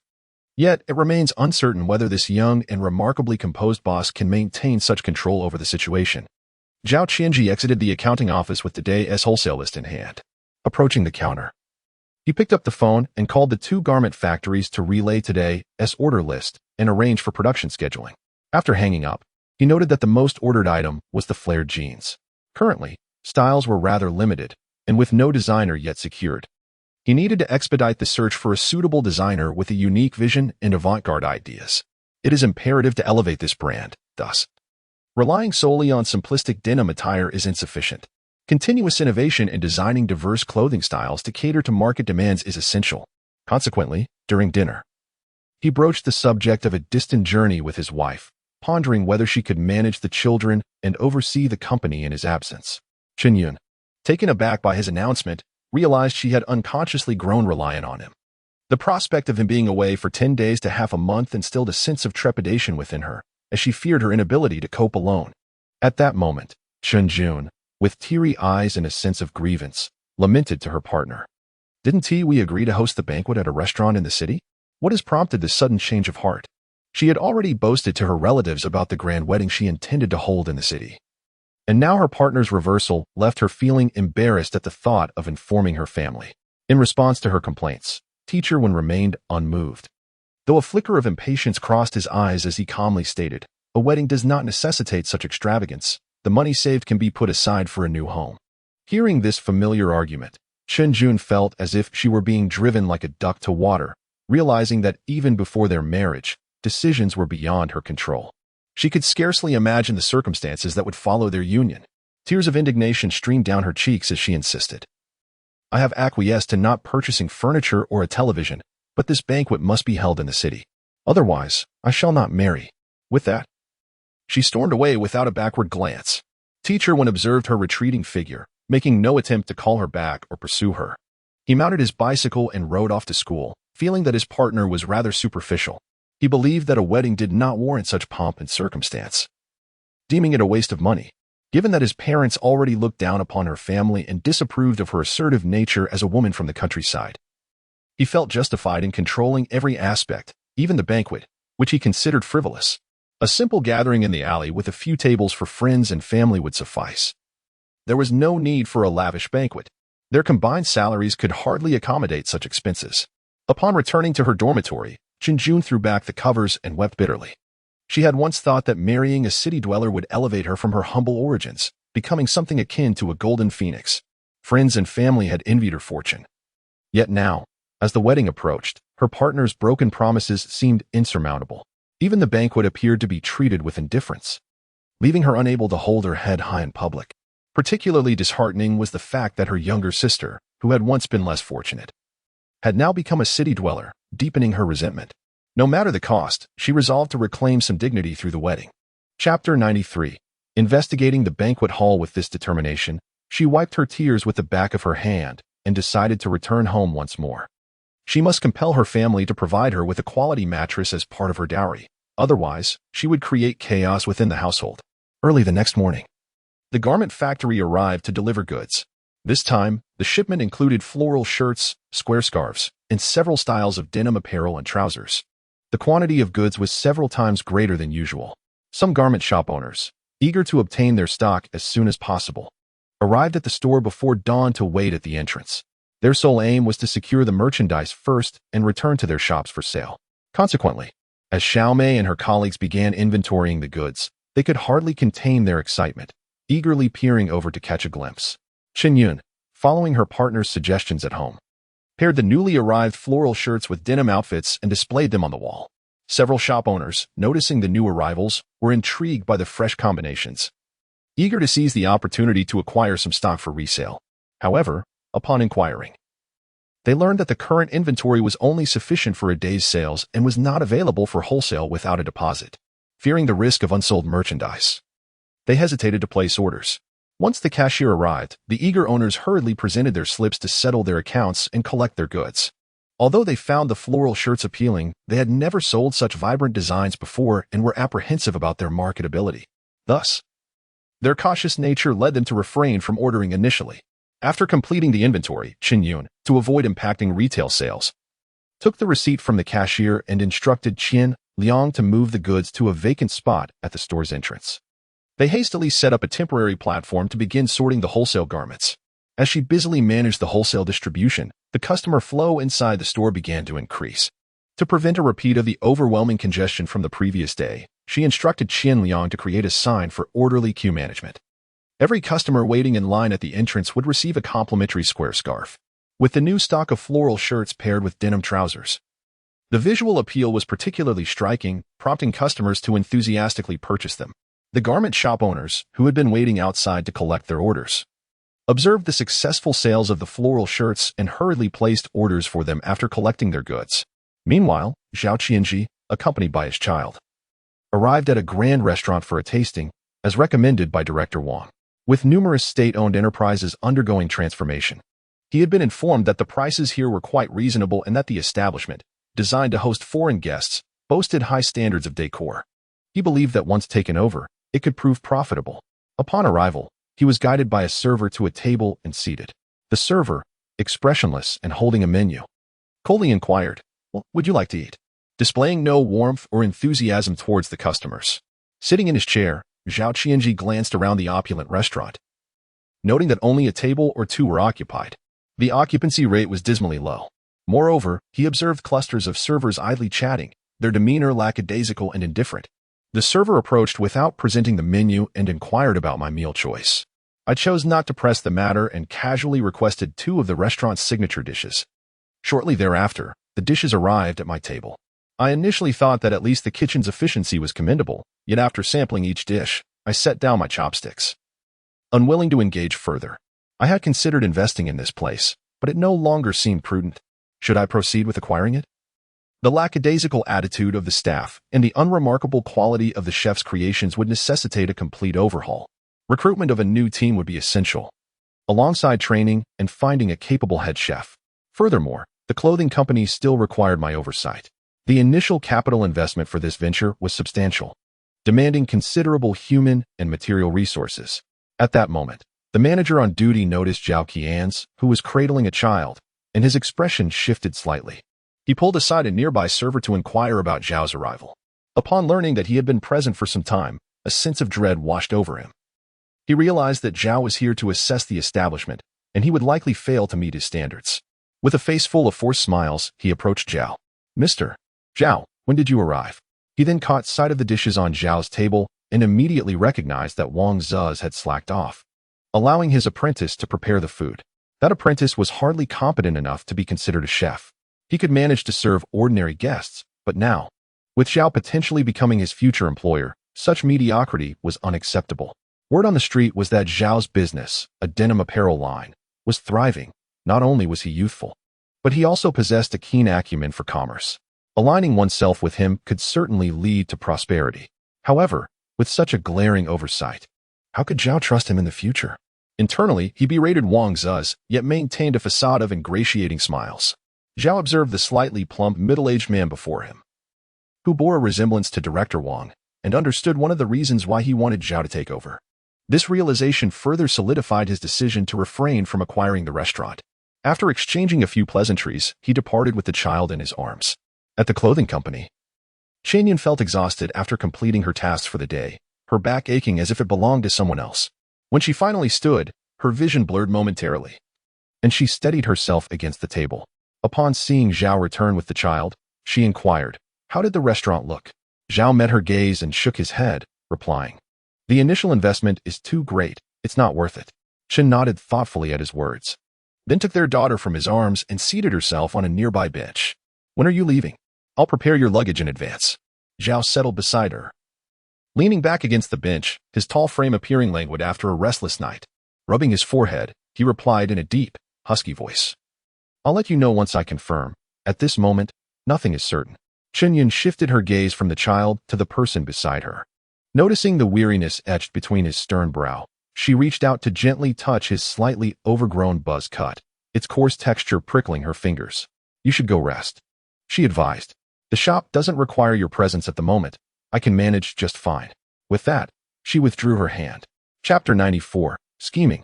A metamorphosis reclining in his seat, Zhao Qianzhi closed his eyes, hands tucked in his pockets, and spoke softly, "No need, I can simply rest here." Seeing his demeanor, Chen Yun refrained from further conversation, wishing not to disturb him. He had scarcely slept the previous night, seemingly engrossed in sketching clothing designs. Such matters were beyond her capacity to assist. The floral shirts currently stocked in the shop were, in fact, based on his designs, which had been sent to a manufacturing facility for production. When the shirts arrived, she was initially taken aback, apprehensive that their flamboyant patterns might deter customers. However, paired with simple denim, they appeared rather appealing, the vibrant prints not overly ostentatious at all. The sales results from today were undeniably impressive. Wholesalers who had not intended to place orders were now scrambling to procure stock, drawn in by the shop's bustling activity.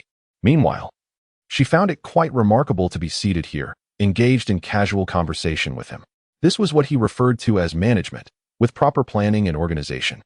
They could generate income without the frantic pace of constant work. At that moment, Li Liang, clad in a white shirt and clutching a leather bag, hurriedly approached. Jogging across the street, Zhao Ge, Zhao Ge, he called out, then politely acknowledged Chen Yun, who was cradling the child beside him. Sister-in-law, recognizing Li Liang from the village. Chen Yun recalled that he had leveraged his high school education to secure a job in the city. She was not privy to the specifics of his work. As he rarely visited, she only knew that he always returned with a slick-back hairstyle and an abundance of city goods to share with his mother in the countryside. Surprised to encounter him here, she sensed he had business to discuss with her partner and excused herself. "You two go ahead. I'll check inside," she said.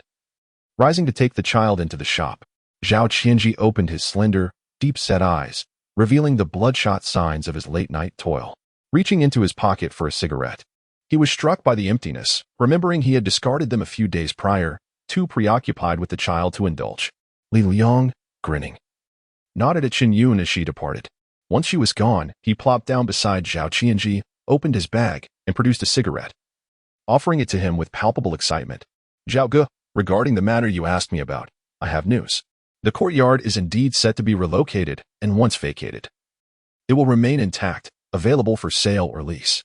Zhao Qianzhi lit the cigarette, inhaling deeply before slowly exhaling a plume of smoke, his tone casual yet probing. "Is anyone else keeping an eye on this place?" Li Liang pondered for a moment before shaking his head. "I haven't been able to ascertain that. Should I look into it further?" However, to speak candidly, despite his towering stature, he lacks the necessary prowess.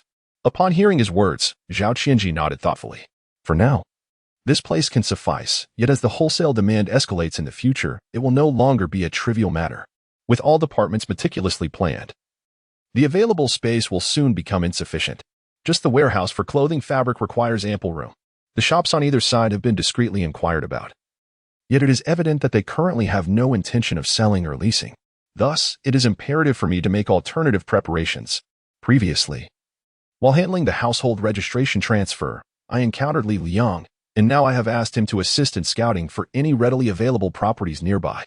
Firstly, the land area must be substantial, and the buildings must be adequate, significantly narrowing the scope of possibilities. Consequently, a few large courtyards have emerged that align well with my requirements, prompting me to enlist Li Liang's help in making inquiries.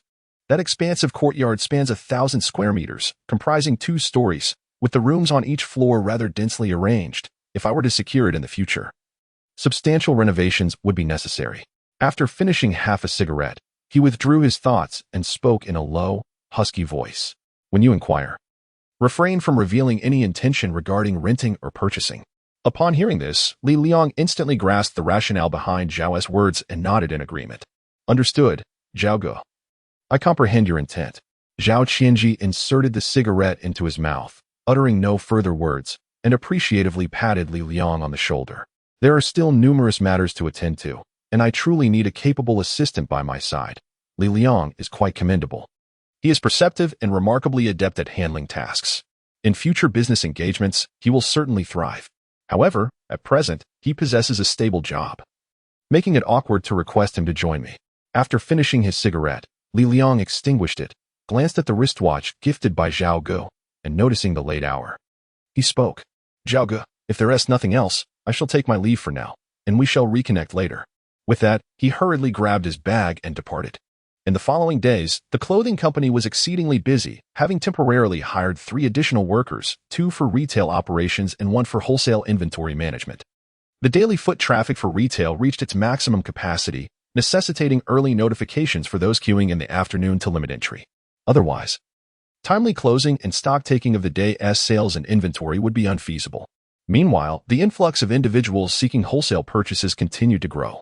Fortunately, Accountant Yin is quick to adapt, executing tasks with meticulousness and efficiency. Each day, he accurately tallies the wholesale orders and compiles a list to provide to Chen Yun. One day, Chen Yun sat alone on a bench at the store entrance, playing with her child. Although the store was bustling, her direct involvement was no longer required. All responsibilities had been entrusted to the hired workers, allowing her to merely oversee the establishment. In recent days, Zhao Qianzhi has traveled far for various matters, leaving the home empty with just the two of them, himself and the child. It feels somewhat desolate in his absence, and he is still adjusting. During the day at the shop, he finds it quite manageable, only needing to check the accounts and address minor emergencies, leading to a rather relaxed daily routine. Lin Fong, as ever, is adorned with heavy makeup, her small handbag slung over her shoulder, inching forward in the queue. As she approaches the entrance of the clothing company, she catches sight of Chen Yun, who is sitting nearby with a child in her arms. At first, she doubts her eyes, but upon closer inspection, it truly is her. The Chen Yun she sees now is a far cry from the disheveled figure she encountered on previous occasions. In fact, Lin Fong almost fails to recognize her. Chen Yun is clad in the latest trendy flared jeans and black leather shoes, complemented by a chiffon floral top and a light blue sleeveless vest. Her lustrous black hair is tied back with a headband, and her already fair skin appears even more radiant in the sunlight. The mere sight of her holding the child is strikingly different, exuding an aura that seems to have undergone a complete transformation. Chapter 95. Is she the boss lady? Not caring that she has already been waiting in line for over 20 minutes, Lin Fong strides over to her, standing before Chen Yun with arms crossed. She adopts a condescending posture, harboring a deep-seated disdain for her, believing that her beauty is merely superficial and that she is incapable of managing her own man. With an unfriendly tone, she inquires, "What are you doing here?" As she speaks, she glances around, searching for Zhao Qianzhi, but he is nowhere to be seen. Chen Yun lifts her gaze, her beautiful phoenix eyes revealing a flicker of displeasure. She then returns her attention to the child in her arms, ignoring Lin Fong altogether. Seeing this, Lin Fong's irritation escalates, prompting her to launch a cutting remark. "What? Have you finally come to terms with your inability to be with Zhao Qianzhi? You look so splendidly dressed now. Have you found a wealthy patron?" Upon hearing such vitriol, Chen Yun raises her eyes, her brows furrowing as she coldly retorts, "If you have come to purchase clothing, kindly wait your turn. If not, I must ask you to leave immediately." Her tone and demeanor genuinely catch Lin Fong off guard. From their previous encounters, she had assumed Chen Yun to be a pliable character, easily manipulated. However, in the short time since their last meeting, Chen Yun's entire demeanor has shifted, and her authoritative tone is quite imposing. Unwilling to be intimidated, Lin Fong raises her chin slightly, looking down at Chen Yun seated on the bench, and sarcastically remarks, "Am I mistaken? Or are you now a sales assistant in this establishment?" After saying this, she quickly covers her mouth, a look of malicious glee on her face. "Oh, I doubt the owner of this shop would allow a woman with a child to work here." Upon hearing this, Chen Yun casts Lin Fong a disdainful glance. As she has unknowingly learned much from her partner during these days apart, she has indeed come to realize that everything he does is for the sake of their family. Especially during those days spent in the guest house, following the incident that had exposed their vulnerabilities. Every time I took a shower, he stood guard nearby like a sentinel. During that period, an abundance of events transpired, ranging from significant matters such as financial losses, purchasing a home, and launching a clothing company, to minor issues like the recent discomfort in my lower back. He observed every detail, tending to me at night with warmth and gentle massage while I slept. As long as he was around, the child was always in his embrace. With each of these occurrences, my mindset underwent a profound transformation. Through these experiences, I gained clarity on many aspects of life. While I dare not speak of everything, it became evident through this time spent with Zhao Qianzhi that his heart belonged entirely to me and our child. His relentless efforts are solely for the sake of our family. Thus, upon encountering that woman, my mind was finally at ease. I was certain that the current Zhao Qianzhi would never be attracted to someone of her ilk. Consequently, I found it a waste of breath to engage with her, let alone engage in a petty contest of words. Lin Fong did not miss the dismissive glance from Chen Yun, which provoked her deeply, prompting her to shout indiscriminately, "You, a woman from the countryside, don't think that donning fashionable attire makes you a city dweller. Clutching a child and sitting at someone else's storefront, what is your intention?" Her voice was loud, and her subsequent remarks left ample room for speculation. Those waiting in line turned their attention towards them, observing her unruly behavior. Chen Yun did not indulge her. Rising with the child in her arms, she approached the entrance and called out to Qian Liang, who was handling the cash. Qian Liang, could you step out for a moment? He apologized to the customers, requesting a brief wait, then hurriedly emerged from behind the counter. Upon reaching the doorway, he inquired, "What is it, Madam Boss?" Chen Yun shot a glance at Lin Fong and instructed him, "She is causing a disturbance. Please ask her to leave." With that, she re-entered the shop, securing the child to her body before attending to the cash. Lin Fong was left in a daze, struggling to comprehend what she had just heard. The person collecting the money had referred to Chen Yun as Madam Boss. Looking up at the sign hanging at the entrance, which read Chen Yun Clothing Company, she found her mind racing to make sense of the situation. The recently popular denim wear was owned by her? How could this be? As she stood there, bewildered and unable to grasp the unfolding events, Qian Liang politely interjected, "I must ask you to leave. Please do not disrupt our business." The onlookers waiting in line cast scornful glances at Lin Fong, pointing and whispering among themselves. Realizing the weight of their gazes, she felt embarrassed, shooting a furious glare at Qian Liang before hastily retreating. Once she had distanced herself, she paused to catch her breath, her heart racing as she reflected on the earlier incident. She resolved to return and inquire about the owner of Chen Yun Clothing. If Zhao Qianzhi had truly become prosperous, I could not afford to overlook such a wealthy prospect. After all, he had once pursued me with such fervor, lavishing me with gifts, and I was acutely aware of his affections for me. With unwavering confidence in this matter, she firmly believed that a mere word from her would prompt him to divorce Chen Yun and marry her instead. From that point onward, she would assume the role of the mistress of the household, rendering Chen Yun inconsequential. Just the thought of such a future filled her with boundless joy, making her feel as if she could soar. In recent days, the old Chen family had been thrown into chaos over a bed. Chen's father, gritting his teeth, reluctantly agreed to his eldest daughter's request. However, he lacked the funds to purchase her a Sealy mattress. Consequently, he decided to send his two sons to the city to retrieve the one from Xiaoyun's home. The most troubling aspect was that son-in-law. He knew all too well what kind of person he was. When angered, he would show no regard for his status as father-in-law and would not hesitate to act disrespectfully.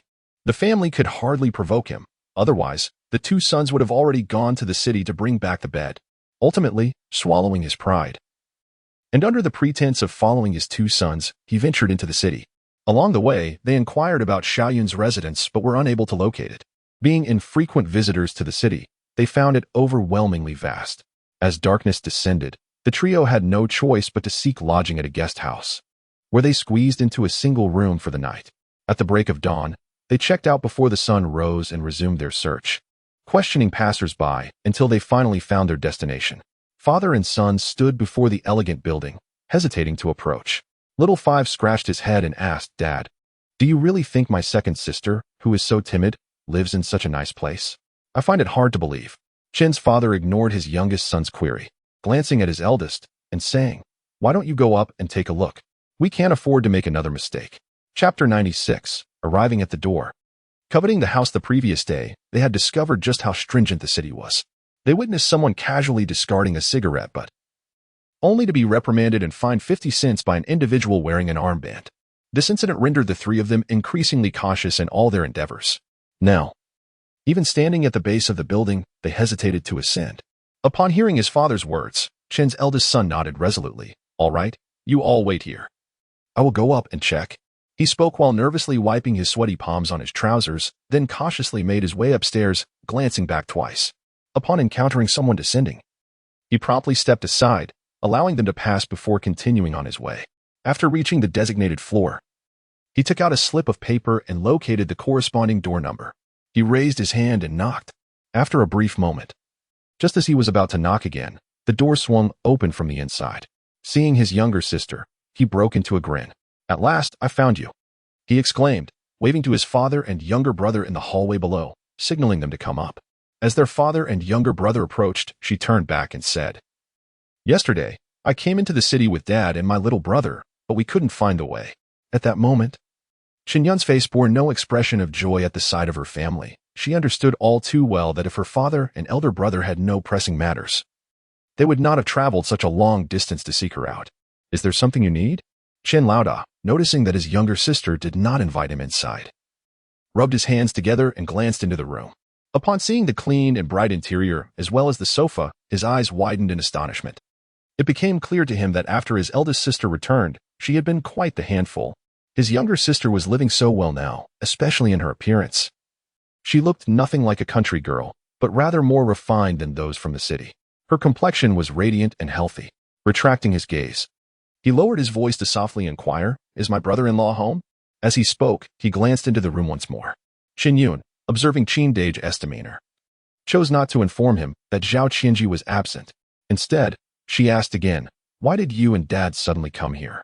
Seeing that his younger sister had no intention of allowing him inside, Chen Laoda could not help but furrow his brow, displaying his displeasure.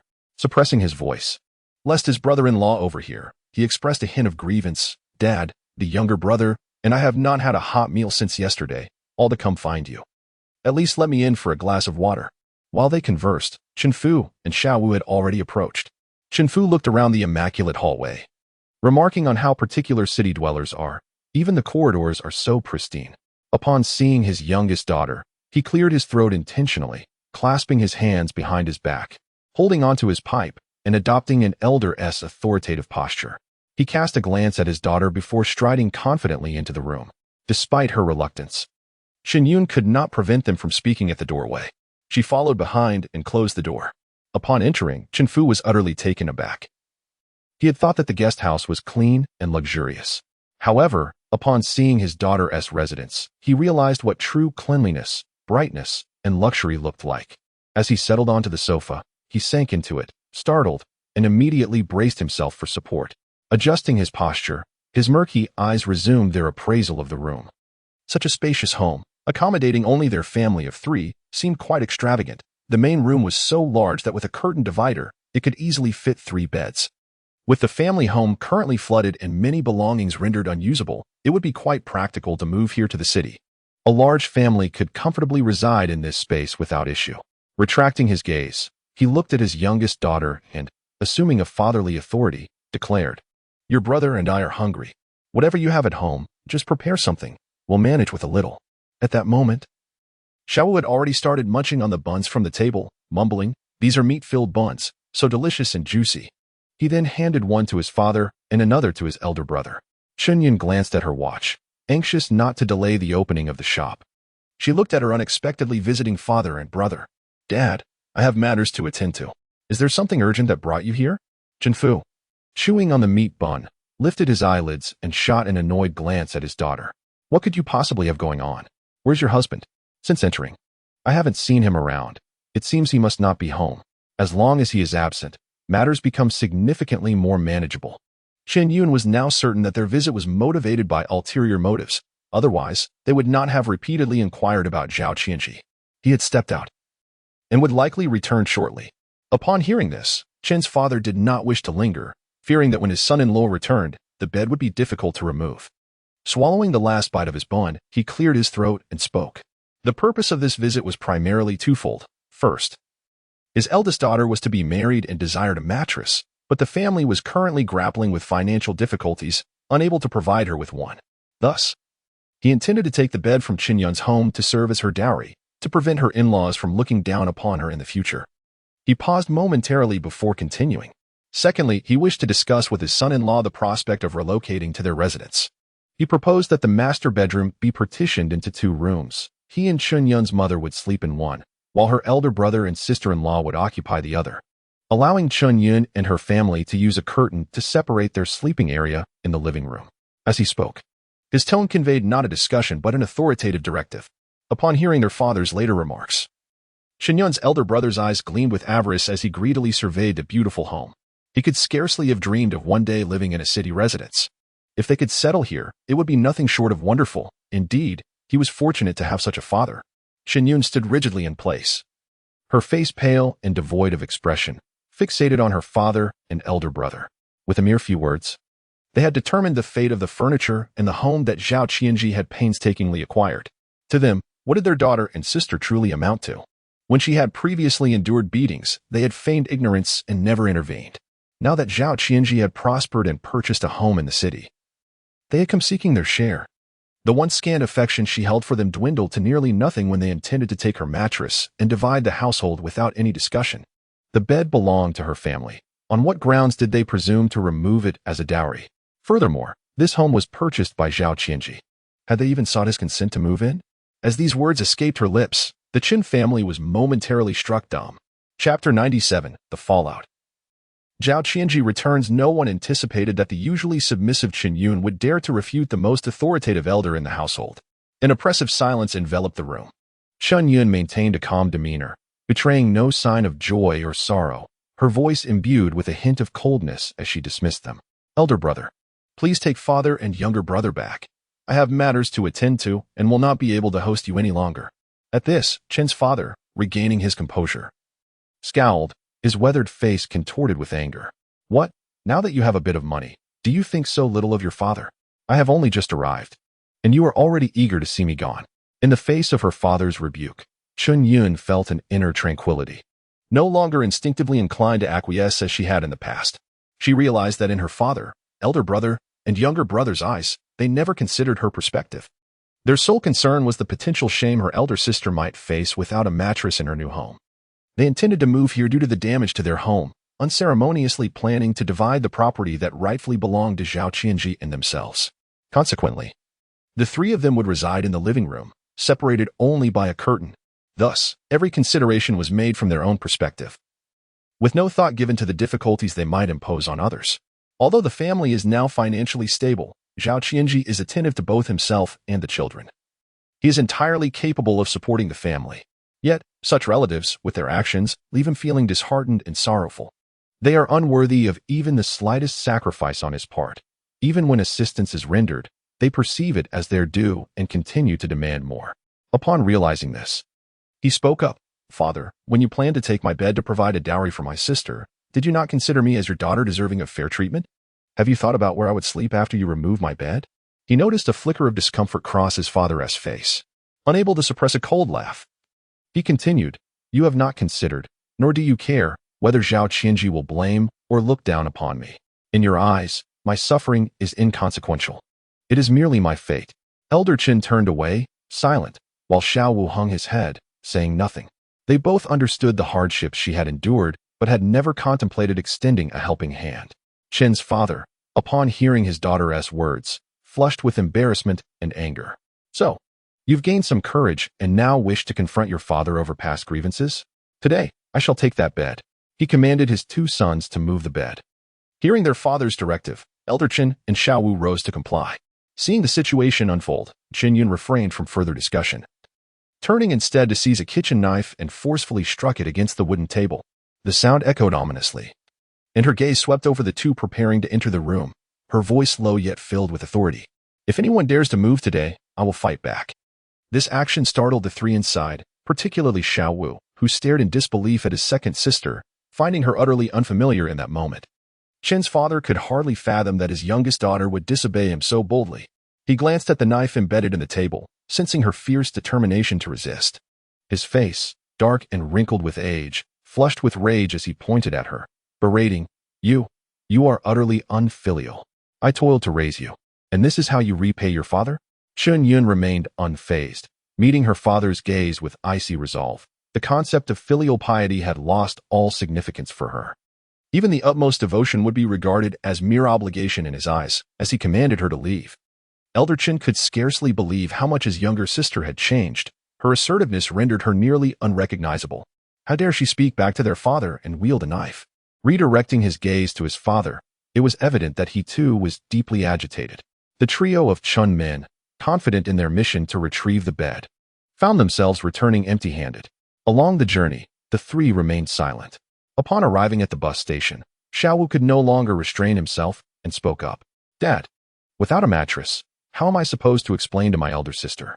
Chen's father, already simmering with anger, felt a surge of rage at his youngest son's inquiry.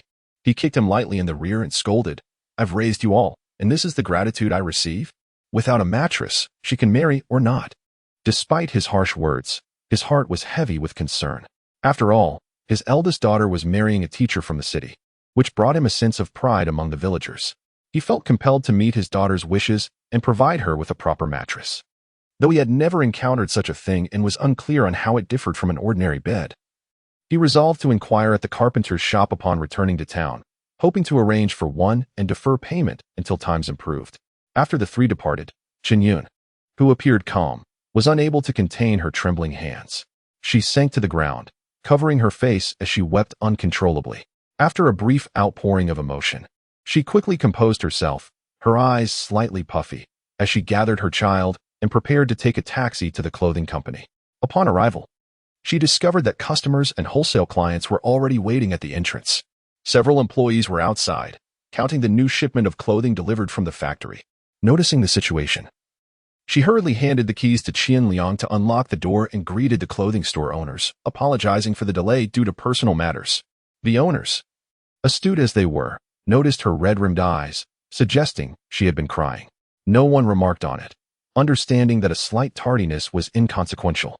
As they all relied on her clothing company for their livelihoods, they courteously reassured her that it was no problem, as they had just arrived not long ago. Meanwhile, Zhao Qianzhi was already on the train heading back. Having completed his tasks, he wasted no time in purchasing a ticket for the return journey, fearing that his wife might struggle alone with the child. During his few days away, he had gained insight into external circumstances and was determined to secure the large courtyard as soon as possible. He had already identified 2 suitable designers and planned to gradually enhance the clothing company. In due time, he intended to advertise the company and expand into wholesale, keeping the current location for retail while transforming the courtyard into a wholesale hub. He would enlist 2 trustworthy individuals to manage the clothing company, allowing his wife to oversee operations with the child while he prepared to venture into other physical industries. Chapter 98. Zhao Qianzhi's return these past few days had been tightly scheduled, leaving little room for rest. Leaning against his seat, he closed his eyes for a brief respite. Upon the train's arrival, he wasted no moment and quickly hailed a taxi to the store. From a distance, he noticed a long line outside. At that moment, Chen Yun was holding her child and carrying 2 lunchboxes, preparing to get some food. As I stepped out of the store, I was met with the sight of Zhao Qianzhi, sporting a buzz cut and dressed in a crisp white shirt paired with denim jeans, carrying a brown-green canvas bag. Striding towards me, the moment I laid eyes on him, an inexplicable warmth enveloped my eyes. Although he had only been away for a few days, it felt as though he had been gone for an eternity. During his absence, an unsettling emptiness lingered within me, particularly at night when the bed seemed overwhelmingly spacious. Lying down felt like an expanse of solitude. I instinctively quickened my pace while cradling our child, soon reaching him to inquire, "Didn't you say you'd be back in a couple of days? Have you finished your business?" Zhao Qianzhi set down his bag, bent down, and gently took the child from my arms, simultaneously placing a tender kiss on my fair cheek. "Yes, it's all done," he replied, stepping back to regard my pale visage, noting the slight flush at the corners of my eyes, and asked in a low voice, "Have you been crying?" His tone was calm, betraying no hint of emotion. Caught off guard by his public display of affection, I felt my face flush crimson, worried about the judgment of onlookers who might deem it inappropriate. When he inquired, a flicker of panic crossed my beautiful eyes. I hesitated to divulge the matters concerning my family, as they were rather distressing.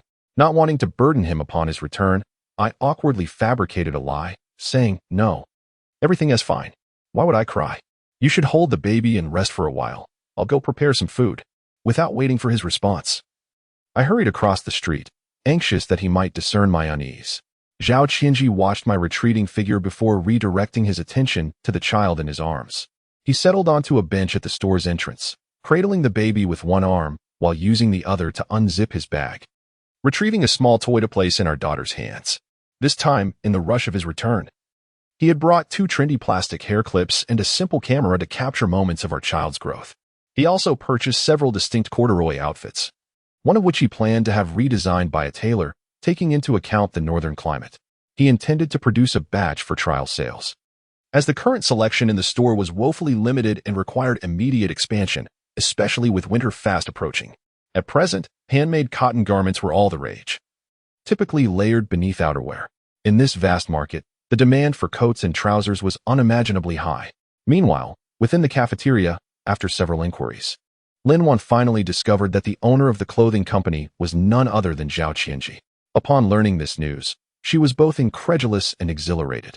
She was confident that if she expressed her willingness to share her life with him, he would undoubtedly divorce Chen Yun. This would position her as the owner of the clothing company. While she reveled in her scheming, she spotted Chen Yun coming to fetch her meal. Setting down her chopsticks, she rose and obstructed the path ahead, arms crossed and a smug expression directed at Chen Yun. Her gaze, laced with disdain, appraised Chen Yun from head to toe. Henceforth, she vowed to dress even more exquisitely and fashionably than Chen Yun. With a deliberately exaggerated toss of her hair, she flaunted her ostentatious plastic dangling earrings, her expression brimming with self-importance. I will reclaim Zhao Qianzhi, just you wait. Seeing her demeanor, Chen Yun realized that this was indeed a revelation of Zhao Qianzhi's newfound success. To speak so casually about reclaiming someone when she herself was an unmarried young woman, utterly oblivious to the concept of shame, was astonishing. Do you realize that if I were to raise my voice now, your questionable conduct would lead to dire consequences? Upon hearing her words, Lin Wan's face drained of color. Turning pale with fear, her eyes filled with fury, yet rendered speechless. Observing her distress, Chen Yun let out a light chuckle and walked past her towards the food counter. Young Zhao, who had accompanied Lin Wan, noticed her friend's unsettling demeanor and approached her, tugging at her sleeve. What's wrong? Who was that person you were just speaking to? Lin Wan trembled with rage, forcing back her fury as she replied, Zhao Qianzhi's wife. Upon hearing that the woman was indeed Zhao Qianzhi's spouse, young Zhao couldn't help but glance back at her. Her eyes reflected disbelief. The woman was not only beautiful, but also possessed a figure that was undeniably alluring in her genes. This was far from the rustic, crude village woman Lin Wan had described. Just look at those impeccably crafted features, untouched by makeup. Exuding a fresh and refined charm, any man with eyes would find it hard to resist such a woman. Returning her gaze to Lin Wan, she felt compelled to advise. Perhaps you should reconsider. I think it would be wiser for you to marry your current partner, though he may not be as prosperous as Zhao Qianzhi now. He treats you well. Lin Wan's eyes sparkled with resentment and ambition. Zhao Qianzhi, tall and handsome, now thriving, was the life she had always dreamed of. Without the fear of hardship. Why should I have to give that up? I refuse, she exclaimed, shaking off her friend's hand and departing without a backward glance. Upon returning with her meal, Chen Yun observed Zhao Qianzhi playing with their daughter. This sight involuntarily uplifted the corners of her mouth. Approaching the father-daughter duo, she set down her food container and spoke. All right, hand her over to me. You should eat first. She stepped forward, reaching for her daughter. Zhao Qianzhi evaded her outstretched hand, replying, You eat first. I'll hold her a little longer. Hearing this, Chen Yun withdrew her hand, settled onto a bench, and began to eat from her container, occasionally glancing at the pair. As she neared the end of her meal, she remarked, Lin Wan sought me out. Lifting her gaze, she stole a glance at Zhao Qianzhi. Noticing his lack of reaction, she continued, She claims she intends to take you back. Zhao Qianzhi, still cradling their child, sat down beside his wife. Is that why she cried? I will manage it well and will not let it happen again. Chen Yun nodded, offering no further explanation. In that moment, she had no desire to embellish the image of that woman in this man's heart. Although she was unaware of what he meant by manage, she had not encountered Lin Wan since that incident. Chapter 99. Delayed deliveries and price gouging. The denim garments from Chen Yun Fashion, even though not the sole outlet for such items, attracted numerous customers due to overwhelming market demand. Long queues formed outside the store daily. The denim apparel sold at the boutique adhered to a unified retail price established during wholesale negotiations.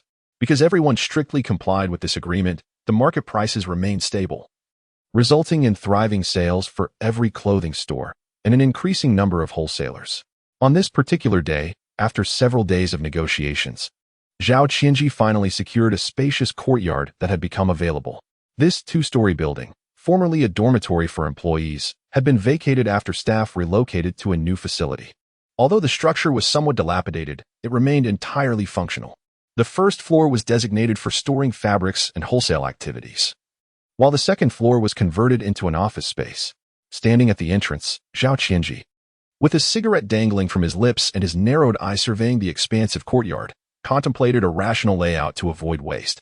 Beside him, Li Liang, clutching a briefcase, tentatively inquired, Brother Zhao, I wish to follow you in your endeavors. Would you consider it? Hearing this, Zhao Qianzhi raised an eyebrow, removed the cigarette from his mouth, and exhaled a cloud of smoke, his deep voice questioning, Have you truly thought it through? Li Liang nodded earnestly, affirming, Yes, I have made up my mind. Seeing his determination, Zhao Qianzhi entrusted him with the task of overseeing the renovations of the two-story courtyard. He felt uneasy delegating such responsibility to anyone else. After addressing matters at this location, he intended to visit Hongtao Garment Factory to assess the production situation. Recently, his wife had reported that the deliveries from this factory had been repeatedly delayed. She had attempted to contact Mr. Liao, the factory owner, but only reached his assistant, who was vague and never provided a reason for the delays. Today, he had the opportunity to visit, yet upon arrival, he found only the factory manager present. With no sign of the owner, he intended to inspect the workshop, but was informed that it was inconvenient. Initially, he had assumed there were other reasons for the holdup in garment deliveries. However, it seemed that the owner's avoidance indicated a deliberate intention to withhold orders and delay deliveries. Not wishing to linger, he departed. Upon arriving at Wangjiang Garment Factory, Mr. Li greeted him with enthusiasm, ushering him into his office to report on the increased production capacity since the addition of sewing machines. He confidently assured Zhao Qianzhi that they had declined other smaller processing orders to focus entirely on fulfilling Chen Yun Fashion's demands. Observing his confidence, Zhao Qianzhi exhaled a plume of smoke and nonchalantly asked, "If I were to double the current order volume, would you be able to accommodate it?" Upon hearing his words, Boss Li was initially taken aback, followed by a look of consternation. "Brother Zhao, I shall not conceal the circumstances of our factory from you. Doubling the output may prove to be quite challenging, and I fear it may jeopardize our delivery schedule. Would you grant me some time to contemplate alternative solutions?" Zhao Qianzhi nodded thoughtfully. Relying solely on other processing factories posed significant risks. Without a long-term contract with Hongtao, should he decide to cease operations at this moment, it would result in a complete delay in the wholesaler's shipments. While it is possible to seek out 2 additional factories, there are no guarantees that similar issues would not arise again. One's lifeblood must never be placed in the hands of another. That is the safest course. Regaining his focus, he inquired about the contact information for the sewing machine supplier. He then returned to the courtyard and found Lu Liang, instructing him, "Please obtain a processing license. I will handle matters here for the time being." Upon hearing this, Li Liang surmised that a problem had arisen, prompting Zhao to alter his strategy. "All right, I will take care of it first thing in the morning." Zhao Qianzhi nodded in agreement, glancing at the blueprints and counting the dimensions of the rooms on the second floor. He decided to vacate a substantial portion of the area originally designated for offices on the second floor, temporarily transforming it into a small garment workshop. As for production staff, a notice would need to be posted tomorrow to recruit some experienced workers from the garment factory. Once the workshop was completed, it could be put into operation. By the time he finished his tasks and returned home, it was already past 10. Chen Yun, having lulled their child to sleep, was dressed in pajamas and a knitted cardigan, sitting on the sofa, knitting while watching television. Upon hearing the door open, she turned her head to look. After glancing at the clock on the wall, she set down her knitting and rose to greet him. "Have you eaten? I saved some food for you in the pot." As she spoke, she took his coat and hung it on the hook behind the door. Zhao Qianzhi, having indulged in a bit of wine, made his way to the sofa and sat down. One hand deftly worked on his shirt buttons as he cast a glance at the half-finished black sweater for men lying on the sofa. Retracting his gaze, his dark, elongated eyes fell upon his approaching wife. He accepted the cup of water she offered and set it down on the table. Extending his long arms, he pulled her into his embrace, burying his face against her, and in a low, husky voice, he murmured, "Hold me for a while." Chen Yun lowered her head slightly to inhale his scent, realizing he hadn't tea drunk in quite some time. She reached up to touch his prickly short hair, saying nothing, and allowed him to hold her. The following morning, before dawn had even broken, Zhao Qianzhi left the house. When Chen Yun awoke, she discovered that he was no longer beside her. Having grown accustomed to his early departures and late returns, she tidied herself up, had breakfast, and took their child to the shop. Upon arriving, Xiaomei reported that the goods from Hongtao Garment Factory had arrived, but once again, the quantity was insufficient. After entering the shop, Chen Yun dialed the number for Hongtao Garment Factory to inquire about the situation. However, her calls went unanswered for a prolonged period. She attempted several times, yet no one picked up. After hanging up, she instructed Xiaomei, "Please have accountant check how much should be submitted to the wholesalers today, and have Xiaomei look into the warehouse to see how much stock we have left. Report back to me shortly." The delay caused by the Hongtao family has resulted in numerous wholesalers being unable to deliver their goods punctually. Zhao Qianzhi has been working tirelessly, returning home late each night. Although he has not explicitly stated it, it is likely related to this matter. At present, it is imperative to stabilize the wholesalers. Any sense of crisis among them could lead to significant repercussions. At the Hongtao garment factory, Zhao Qianzhi glared at the fabric in his hands, unleashing his frustration upon the procurement officer. "What is this abominable material you have provided?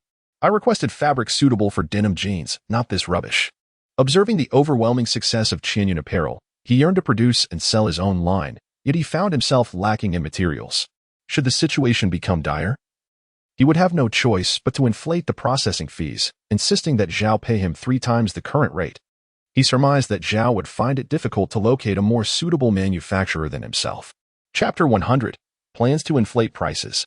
He envisioned reaping substantial profits while swiftly seeking appropriate fabric to replace the current supply.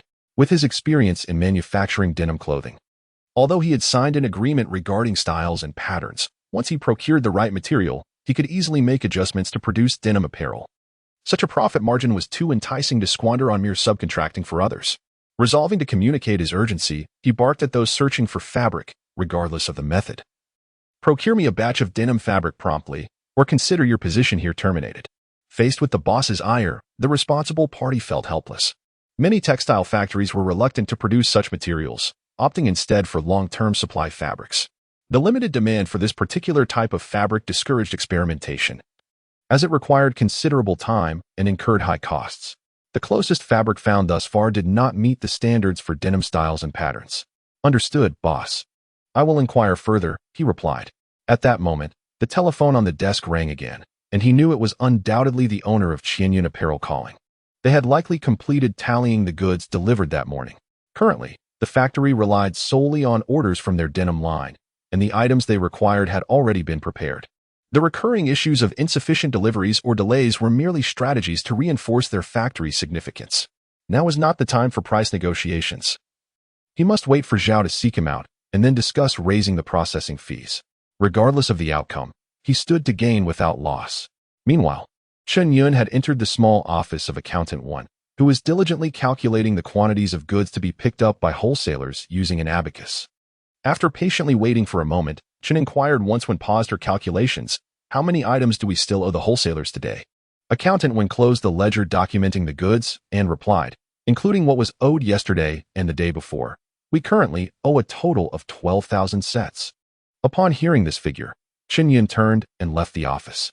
Upon arriving at the small materials warehouse, I picked up a notebook and glanced at the inventory of clothing. The figures here, excluding today's incoming stock, are sufficient to manage for the time being. However, if the situation at Hongtao Garment Factory remains unchanged tomorrow, it will be impossible to supply goods to the wholesalers in the future. Moreover, the daily orders from wholesalers are steadily increasing. I have decided to inquire about the status at Hongtao Garment Factory once Zhao Qianzhi returns home tonight. If the situation does not improve, it will be imperative to find a replacement factory promptly. Otherwise, the backlog of goods for the wholesalers will continue to grow. On Zhao Qianzhi's side, he arrived early at the factory for purchasing sewing machines to inspect the site. He called in a skilled seamstress to test a dozen machines, and, upon confirming their functionality, negotiated a price and ordered 120 sewing machines to be delivered to the employee dormitory on Beihai Road in 2 days. His substantial order delighted the factory manager, who was overjoyed to learn that he was the owner of Chen Yun Clothing Company. Recently, denim apparel has sparked a purchasing frenzy among the youth. His own children have also purchased denim pants and clothing, which are not only sturdy but also stylish and appealing. The manager had initially presumed the owner to be an elderly individual, only to be astonished by his youth and the thriving nature of his business. Upon returning to the dormitory from the sewing machine factory, Zhao Qianzhi observed that construction was underway on the second floor to create partitions, while workers down below were diligently painting the walls. After assessing the progress, it was evident that, at the current pace, the walls designated for the garment workshop could be fully demolished within 2 days. The remaining tasks would involve painting the walls and reinstalling the window glass. Venturing downstairs to the open area, he took out a cigarette and pondered that once the production license was obtained, they could hang the sign and hire some laid-off workers from the garment factory to commence production. At present, a rough estimate suggested that, barring any unforeseen circumstances, production could begin in about half a month. It was essential to assign someone to monitor the situation at Hongtao Garment Factory. Discarding the cigarette, he extinguished the butt with his immaculate leather shoe and proceeded to the roadside to hail a cab, heading to the shop. Chen Yun was engaged in conversation with wholesalers, informing them that the timeline for incoming goods would need to be extended. Upon hearing her announcement regarding the delays in wholesale garments, the anxious crowd of wholesalers began to inquire about the situation. In response to their questions, Chen Yun could only explain that there were too many orders for the factory to keep up with. They were ramping up production efforts and would resolve the issue as swiftly as possible. After calming the group of wholesalers, she was momentarily surprised to see Zhao Qianzhi arrive, as he had not visited in several days. Pointing to a child being held by Xiao Jia nearby, she said, "Please hold the child for a moment. I have something to discuss with you." Zhao Qianzhi nodded and took the child from the warehouse staff. Stepping outside, I took a seat on a bench, observing the corners filled with wholesalers diligently counting their goods. The retail sector remained bustling, with a long queue of customers waiting to enter the store to browse clothing. After explaining the special circumstances to the wholesalers, Chen Yun emerged from the shop and sat beside Zhao Qianzhi, lowering her voice to inquire, "Have you visited Hongtao Garment Factory? What is their current situation? It's either delayed shipments or insufficient quantities. This cannot continue. With wholesale orders increasing, such delays will surely lead to our downfall." Leaning back on the bench, Zhao Qianzhi played with his daughter in his arms. Upon hearing his wife's words, he lifted his gaze towards her. Over the days, she had changed significantly. Most matters in the store no longer required his intervention. Returning his attention to her, he spoke, "We can hold on for another 2 weeks. I plan to allocate a substantial portion of the second floor of the workers' dormitory for the garment factory. In 2 weeks, we should be able to produce clothing smoothly. So during this time, assign someone from the store to oversee the goods at Hongtao Garment Factory." Chen Yun was momentarily taken aback by his words. No wonder he had been so busy lately. The accounts revealed a significant recent expenditure. It dawned on her that with their own garment factory, they would no longer have to worry about issues arising from Hongtao's lack of cooperation. "All right, I will arrange for someone to go over first thing tomorrow." Chapter 101. The intense preparations for the garment factory at last. A breath of relief could be taken. With their own garment factory, the worries about potential issues at Hongtao were alleviated. One could not help but acknowledge that her husband was adept at addressing problems promptly and effectively, ensuring future complications were averted. The following morning, the owner of Hongtao learned from the workshop supervisor that a representative from Chen Yun Clothing had arrived to oversee shipments. Liao Xiongwei initially assumed that Boss Zhao himself had come to monitor the goods, but upon inquiry, he discovered it was merely an employee from his store. This puzzled him greatly, as he had recently delayed numerous shipments. Even when goods were sent out, the quantities were often insufficient. Given the large volume of orders Boss Zhao had placed, one would expect him to be in a state of urgency. Yet he had not come personally to press for the shipments. Though puzzled, Liao chose not to dwell on it. He decided to continue holding back on the Chen Yun Clothing side, waiting for Boss Zhao to come to him, pleading for accelerated production at a higher price. With such substantial demand, he felt confident he could not be offended. Little did he know, Zhao Qianzhi had already acquired the workers' dormitory. Now, as Hongtao displayed reluctance and a desire to inflate prices, he was fervently preparing to establish a temporary garment factory. The construction was set to commence soon, converting part of the space into a workshop for garment production. Early the next morning, Zhao Qianzhi had already dispatched individuals to various alleys, posting recruitment notices for laid-off sewing workers and tailors. The salaries were clearly outlined in the job postings, with meals provided but no accommodation. Upon the release of this notice, many individuals skilled in sewing machines felt compelled to try their hand at the opportunity, drawn in by the alluring salary. On that very day, the staff courtyard witnessed an influx of eager applicants. Within the courtyard, construction was already underway. Zhao Qianzhi arranged for a table to be placed at the entrance of the courtyard, accompanied by 2 chairs, thus establishing a temporary registration point. To prevent any opportunistic individuals from muddling the process and jeopardizing future production due to insufficient manpower, 2 sewing machines were temporarily borrowed from other residences, along with fabric, allowing each person to demonstrate their skills on site. The line of applicants seemed endless, creating a striking scene that was quite astonishing. Many onlookers, having never witnessed such a grand spectacle during a factory recruitment drive, gathered around in curiosity. This fervent activity persisted for 3 days. Those responsible for the interviews diligently recorded the names of successful candidates and issued them a stamped note from Chen Yun. The formal work certificates would be distributed collectively once the employment commenced. Within a mere 3 days, after meticulous filtering, all positions were filled. Additionally, Zhao Qianzhi hired a factory manager and a workshop director at a generous salary, both of whom had previously held leadership roles in state-owned garment factories, ensuring a smooth transition into production management.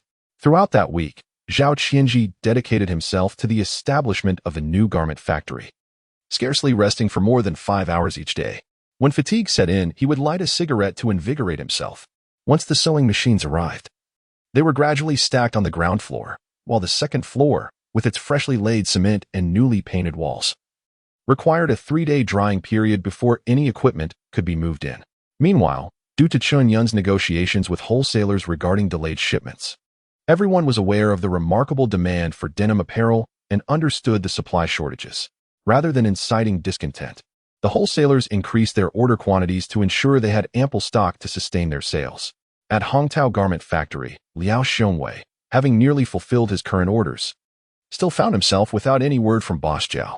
He had yet to receive any orders from Chen Yun Garments, which left him feeling increasingly anxious. The absence of orders from Chen Yun would leave his workers with nothing to do.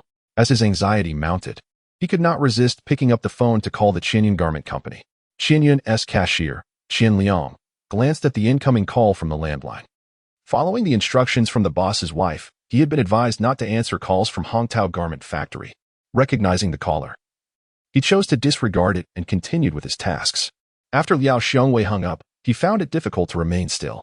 However, upon reflection, he considered that despite boss Zhao's capabilities, it would be challenging to find a suitable garment factory capable of handling such a large volume of orders. He suspected that Zhao was engaging in a psychological tactic and decided to wait a while longer. His patience was rewarded when the grand opening of Chen Yun Garment Factory finally arrived. This event was even more elaborate than the previous opening of Chen Yun Clothing Company. With over 100 employees uniformly dressed and wearing hats, standing in orderly rows within the courtyard, a multitude of wholesalers arrived to extend their congratulations, presenting an array of trendy plastic flowers that adorned the surroundings. The atmosphere was alive with the resonant beats of drums and the thunderous crackling of firecrackers. Dressed impeccably in a tailored suit, Zhao Qianzhi held the delicate hand of his wife as they posed for photographs, together tearing down the red cloth curtain. The name Chen Yun Garment Factory was unveiled before all present. A number of workers' families gathered at the entrance, applauding and cheering in delight. Li, the proprietor of Wangjiang, could not help but marvel at the scene. It had not been long since the establishment of Chen Yun Clothing Company, and now they were celebrating the opening of the Chen Yun Garment Factory. The rapid pace of this development was astonishing. Being among the first to reap the benefits of Chen Yun's success, he was acutely aware of the impressive sales of denim apparel and other garments produced by his own enterprise. This surge had revitalized his struggling clothing factory, allowing him to experience the exhilarating sensation of riding a wave of prosperity. With a joyful smile, he yearned to approach the couple to offer his congratulations, yet found no opportunity amid the throng of guests. The presence of numerous officials underscored the significance of Zhao's new factory in terms of employment, as policies evolved to support young entrepreneurs, creating revenue while simultaneously increasing job opportunities. He felt a moment of genuine pity for Liao, the owner of Hongtao Garment Factory. His short-sightedness in neglecting such a lucrative venture in favor of underhanded tactics was a path to self-destruction. Meanwhile, Chen Yun whispered a few words to Zhao Qianzhi before retreating from the crowd, cradling her weeping daughter in her arms. She ascended to the second floor and entered the boss's office. The room was sparsely furnished with a mahogany desk, a chair, and a sofa, devoid of any other embellishments. She settled onto the sofa with her daughter, gently laying her down, and retrieved a clean diaper from her shoulder bag to change her. Downstairs, Zhao Qianzhi, having delivered a brief speech, invited a certain leader to step forward and share a few congratulatory words. The audience erupted into enthusiastic applause. Liao, having hurriedly driven over upon hearing the news, squeezed through the crowd to join the gathering. Chapter 102, Stunned. Where were you earlier? Upon witnessing the Chen Yun Garment Factory, he was utterly bewildered, entirely unaware of when Zhao had established a garment factory. He had not even been invited to the grand opening celebration. Had it not been for the ostentatious scale of the event, he would still be in the dark. As he attempted to enter the premises, he was halted by a security guard. Quickly, he explained, I am a partner of your boss Zhao, here to congratulate him on the opening of the garment factory. I apologize for my tardiness. The security personnel scrutinized him before gesturing towards the registration book on the table. Please sign in here. Liao glanced around the courtyard and promptly took the pen, hastily inscribing his name in the visitor's log. Satisfied there were no issues, he swiftly entered the courtyard. Amidst the throng, he spotted a familiar face, maneuvered through the crowd, and grasped him, questioning with fervor. "Boss Li, when did you arrive? What does this mean, Boss Zhao?" His tone bore an edge of agitation. Boss Li regarded the suddenly appeared Boss Liao, bemused by his frantic demeanor. "Now you're in a tizzy. Where was this urgency before? When you were scheming to squeeze Boss Zhao, you vanished without a trace, and now you're in a rush." He greeted him with a sardonic grin. "Ah, if it isn't Boss Liao. What brings you here at last?" Liao Xiangwei, confronted with Boss Li's nonchalant demeanor, felt utterly perplexed. With Boss Zhao's garment factory now operational, what business would he have with him in the future? Why was Boss Li so unfazed? He pulled him aside to a quieter area. "I say, Boss Li, why are you not the least bit anxious?" Feigning ignorance, Boss Li donned an expression of feigned bewilderment. Inquiring with a smile, "What troubles you, Boss Liao? Why drag me here?" Observing the almost combustible anxiety radiating from Liao, he found it quite comical.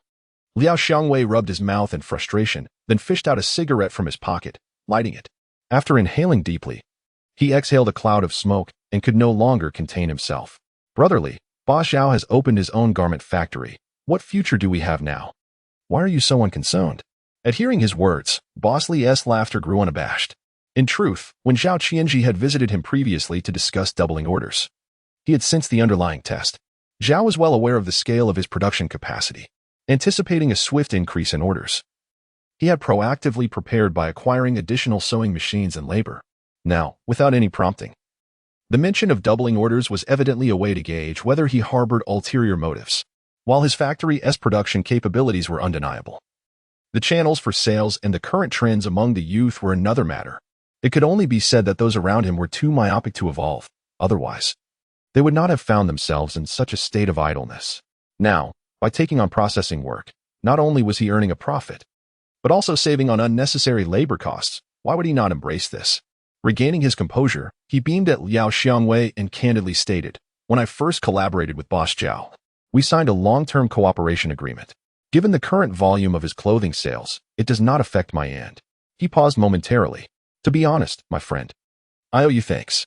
I heard your garment factory has been so busy that Boss Zhao's goods are delayed. If it weren't for that, my factory wouldn't have been able to accept so many orders recently, with backlogs extending 2 months out." These words left Liao Xiangwei momentarily speechless, his pupils slightly dilating as he struggled to find his voice. His mind buzzed with realization. After a considerable pause, it dawned on him that when Boss Zhao first sought him out, he had already begun making preparations, anticipating any potential betrayal from him. The reason for sending someone to keep an eye on things was to finalize the outstanding matters. Now that all his orders had been fulfilled, there was nothing left for him. Oblivious to the reality, he foolishly awaited the moment when Boss Zhao would come to him, hoping to negotiate a higher price. At that instant, he felt utterly foolish. Seeing this, Boss Li pulled out a cigarette from his pocket, lit one, and began to smoke. He glanced at Zhao Qianzhi in the crowd, who, accompanied by several leaders, was confidently ascending to the second floor to tour the garment workshop. With a calm demeanor, he remarked to the bewildered Liao Xiangwei, "Don't be fooled by Boss Zhao's youth. Despite our lengthy collaboration, I have always found him inscrutable. He consistently stays several steps ahead in everything he does. One must not be too superficial or the path ahead will narrow." Upon hearing these words, Liao Xiangwei's gaze slowly sharpened. Following Boss Li's line of sight, he spotted Zhao Qianzhi amidst the crowd, standing out like a crane among chickens. Coming from humble beginnings and with nothing to his name, he had, in a short period, established a clothing company. Today, denim apparel had become the trendiest attire. His ability to manage operations so systematically attests to his exceptional qualities. Meanwhile, he had been blinded by the fleeting success of his business, mistakenly believing he could make a quick fortune.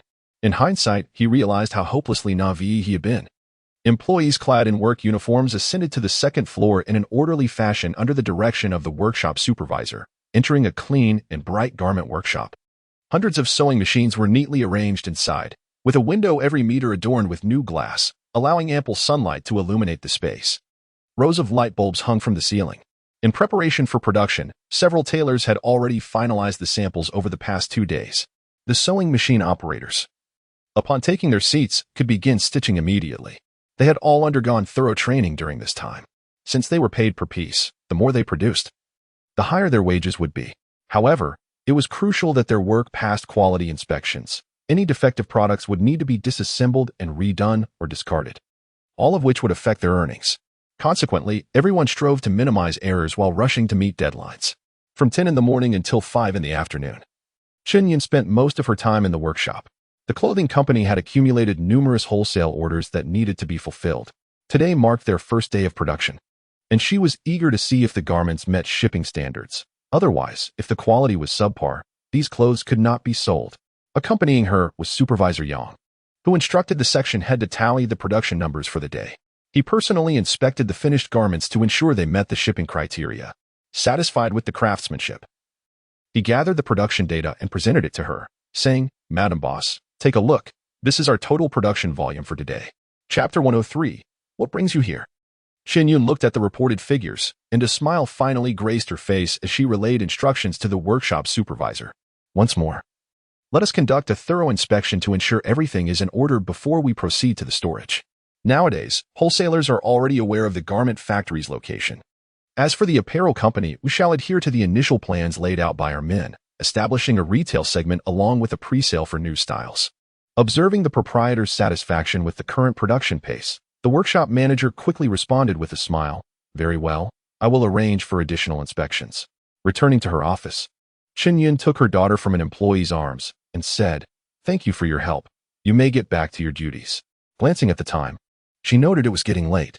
With the recent opening attracting a considerable number of visitors, Zhao Qianzhi would likely be occupied with social engagements until late.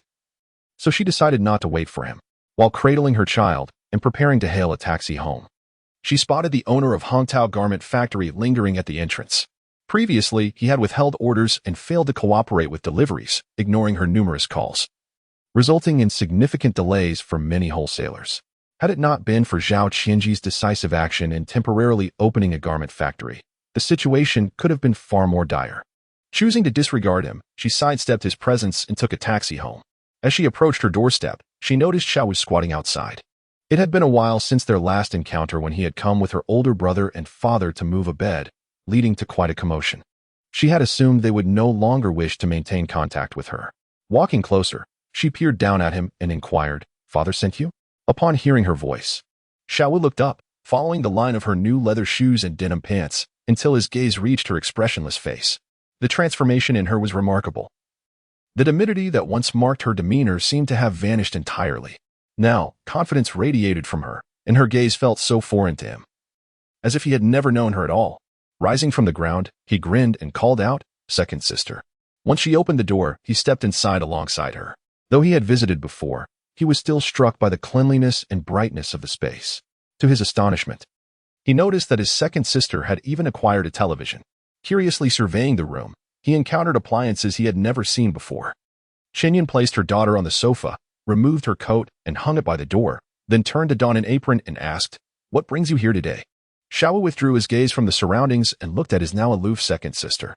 It was no wonder their father had scolded her for being ungrateful. Having become prosperous, she seemed indifferent to supporting the family. It was evident that his second sister had indeed changed significantly.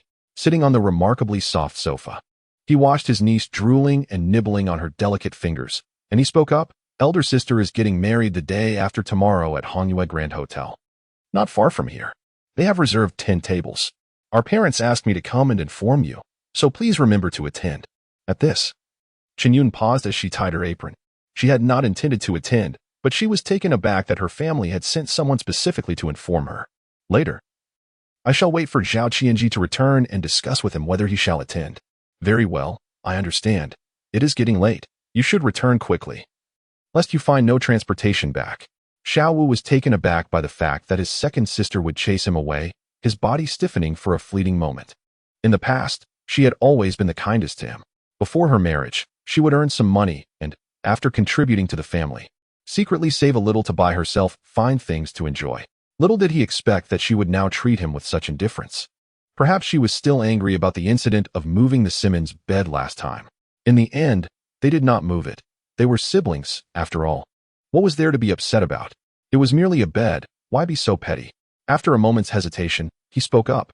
"Sister, could you lend me some money? I wish to buy a gold earring for eldest sister's wedding." Upon hearing his words, Chen Yun thought she had misheard. She moved closer and sat down on the sofa opposite him, gazing at her younger brother, and asked, Xiao Wu, how old are you this year? Not comprehending. Xiao Wu replied, I will soon be 18. Chen Yun nodded, cradling her daughter, and said, Xiao Wu, you are no longer a child. Your desire to gift eldest sister a wedding present is commendable. However, one must act within their means. You currently lack funds yet seek money from me to buy a gift for eldest sister. This is unreasonable. I do not owe you anything, nor am I obligated to provide you with money. She paused for a moment, contemplating many unspoken thoughts, and ultimately refrained from voicing them, instead adding, Xiao Wu, do not rely on others simply because they have wealth. It is futile. One must forge their own path. No one will support you indefinitely. You ought to consider earning your own living and marrying, rather than depending on others for assistance. After her admonition, Xiao Wu found himself at a loss for words. Indeed, he currently possessed little money. Even the fare for leaving home was borrowed from his elder brother. Yet, this was a common occurrence in the countryside. Every household faced similar situations. Before the family was divided, they shared meals and labored together. Was that not perfectly normal? Why did it seem different when it came to his second sister? Sister, I know brother-in-law has become prosperous, and you look down upon our family. Spare your words. I no longer want this money. Upon hearing Xiao Wu's remarks, Chen Yun felt a chill in her heart, realizing their thoughts had diverged to entirely different realms. During these days of engaging in business with Zhao Qianzhi, she had learned much, her perspectives gradually shifting. Unavoidably, an insurmountable chasm formed between them, rendering it impossible to alter his mindset. No matter how much she spoke, it would only paint her as a heartless sister in his eyes. If she were to assist him, it would become an endless cycle, and he would come to believe that her help was a matter of course. Thus, she was relieved to be indifferent to such perceptions, allowing him to think as he wished. Rising with the child in her arms, she declared, Enough, it is getting late. I shall not keep you for dinner. You should hurry home. Xiao Wu felt a heavy weight in his chest, convinced that his biological father's reprimands were entirely justified. His second sister was indeed ungrateful. Living a life of relative luxury now, with his elder sister married off, he had been contemplating gifting her a pair of gold earrings. Yet his second sister was so miserly that she refused to contribute any funds. Without a backward glance, he opened the door and departed. Upon reaching the ground floor and glancing back to see she had not followed, he swallowed his frustration and returned home in the dim light, the clock nearing 8. In the courtyard sat his father, Chen, who, upon noticing his return, paused in surprise and inquired, Why didn't you stay over? Why are you back so late? Chapter 104. Relying on her man entering the courtyard, Xiao Wu, still harboring resentment, kicked a small stool and complained, My second sister is so stingy. She didn't even offer me a meal and sent me back, lecturing me in the process. Chen, who was busy spinning cotton, halted his work at his son's words and retorted with irritation, considering the uproar you all caused last time at her house. The fact that she didn't throw you out today is already quite generous. What more do you expect from her? Feeling indignant at his mother's words, Xiao Wu retorted, It was just a mattress. We are siblings, after all. Does she really need to be so petty? He plopped down, grumbling further. Besides, she's thriving thanks to her husband now. Shouldn't she be supporting the family? You should have seen her. She lives so well, with so many appliances in her home that I have never even seen before. The clothes she wears are the latest fashion from the city. I asked her for some money to buy our elder sister a pair of gold earrings, and she refused. His tone dripped with dissatisfaction. In response, Chen picked up a wooden stick from beside him and struck Xiao Wu's head sharply. What audacity you have to ask her for money for your elder sister's earrings. Your second sister has always been the one who cared for you the most. After all these years, how have you treated her? If you dare complain again, I will shut that mouth of yours. Hearing his son's grievances, Chen's father exhaled heavily, taking a long drag from his cigarette. To purchase that so-called mattress for their eldest daughter, they had gone to the carpenter to have one custom made, resulting in a significant financial strain. In the end, their eldest daughter had the audacity to complain that it wasn't a proper mattress. Regardless, their eldest daughter had married into the city, and it would be essential for her husband to support the family moving forward. As for their second daughter, she could no longer be relied upon. They would not expect her to assist the family without the support of the old Chen family. They would see how Zhao Qianzhi treated her. In time, she would come to understand who her true pillar of support was. Inside the house, Chen's eldest daughter-in-law lowered her voice and instructed Chen, You should make an effort to ingratiate yourself with Xiao Yun's husband during the wedding feast. After all, he seems to be doing quite well in the city. Meanwhile, the man from our youngest sister's family is merely a struggling teacher, still living under the same roof with his entire family. What wealth can he possibly have? Chen, upon hearing his wife's reasoning, acknowledged the truth in her words. Indeed, Zhao Yun's family was thriving unusually well. If only Zhao Qianzhi would lend a helping hand, they would no longer need to rely on their meager plot of land. Yet, reflecting upon it, he inquired, "Have you, in the past, caused any trouble at Zhao Yun's house?" Upon hearing her husband's inquiry, Chen Laodao's wife revealed a fleeting look of discomfort on her face and retorted with a sharp tone. "Isn't it your mother who secretly takes the family money and gives it to her? I'm just worried that our son won't find a wife in the future. We are still one big family, yet we share everything, and all the money is kept in her hands." Naturally, she perceives the earnings of others as her own. Seeing his wife's demeanor, Chen Laodao realized that she had been bullying Zhao Yun behind her back. It was no surprise that she had developed such an attitude towards her family now that she had achieved prosperity. Tomorrow, go to town and buy Zhao Yun a nice outfit. She has become a city dweller now, dressed elegantly, don't skimp on it. Although reluctant upon hearing her husband's words, she understood that they would have to rely on Zhao Yun's husband in the future, so she begrudgingly nodded in agreement. Understood. Chapter 105. Shopping for denim attire. Noticing his wife's compliance, Chen Laodao, well aware of her character, felt a twinge of concern and cautioned. Zhao Yun is no longer the same as before. When you see her, don't give her the cold shoulder like you did previously. Treat her kindly. Feeling a bit irritated by her husband's reminders, Lin Wan kicked him lightly in annoyance. No matter how she thought about it, her heart was unsettled. She couldn't fathom how a ruffian like Zhao Qianzhi could rise to prominence in such a short time and establish a life in the city. Now, the least favored member of the old Chen family had become quite the catch. That old man outside was still counting on his younger daughter to support him. The man she married appeared to be from the city, yet his entire family was troublesome, relying solely on one teaching salary for income. How could life be any better? After marrying, she might find herself worse off than her younger sister was before. Though Zhao Qianzhi was a bit of a scoundrel, his family didn't come with burdensome relatives or tyrannical in-laws. At worst, he would occasionally give her a beating, but life remained bearable. Just look at how he has thrived now, moving to the city for a better life. Deep down, she envied Chen Yun for her fortuitous luck. Meanwhile, indoors, Chen Yun, who had taken leave to prepare for her upcoming wedding, was folding a meticulously selected crimson satin quilt cover adorned with floral patterns. Gazing at the large red double happiness character pasted on the window, listening to music from a borrowed cassette tape, she hummed cheerfully.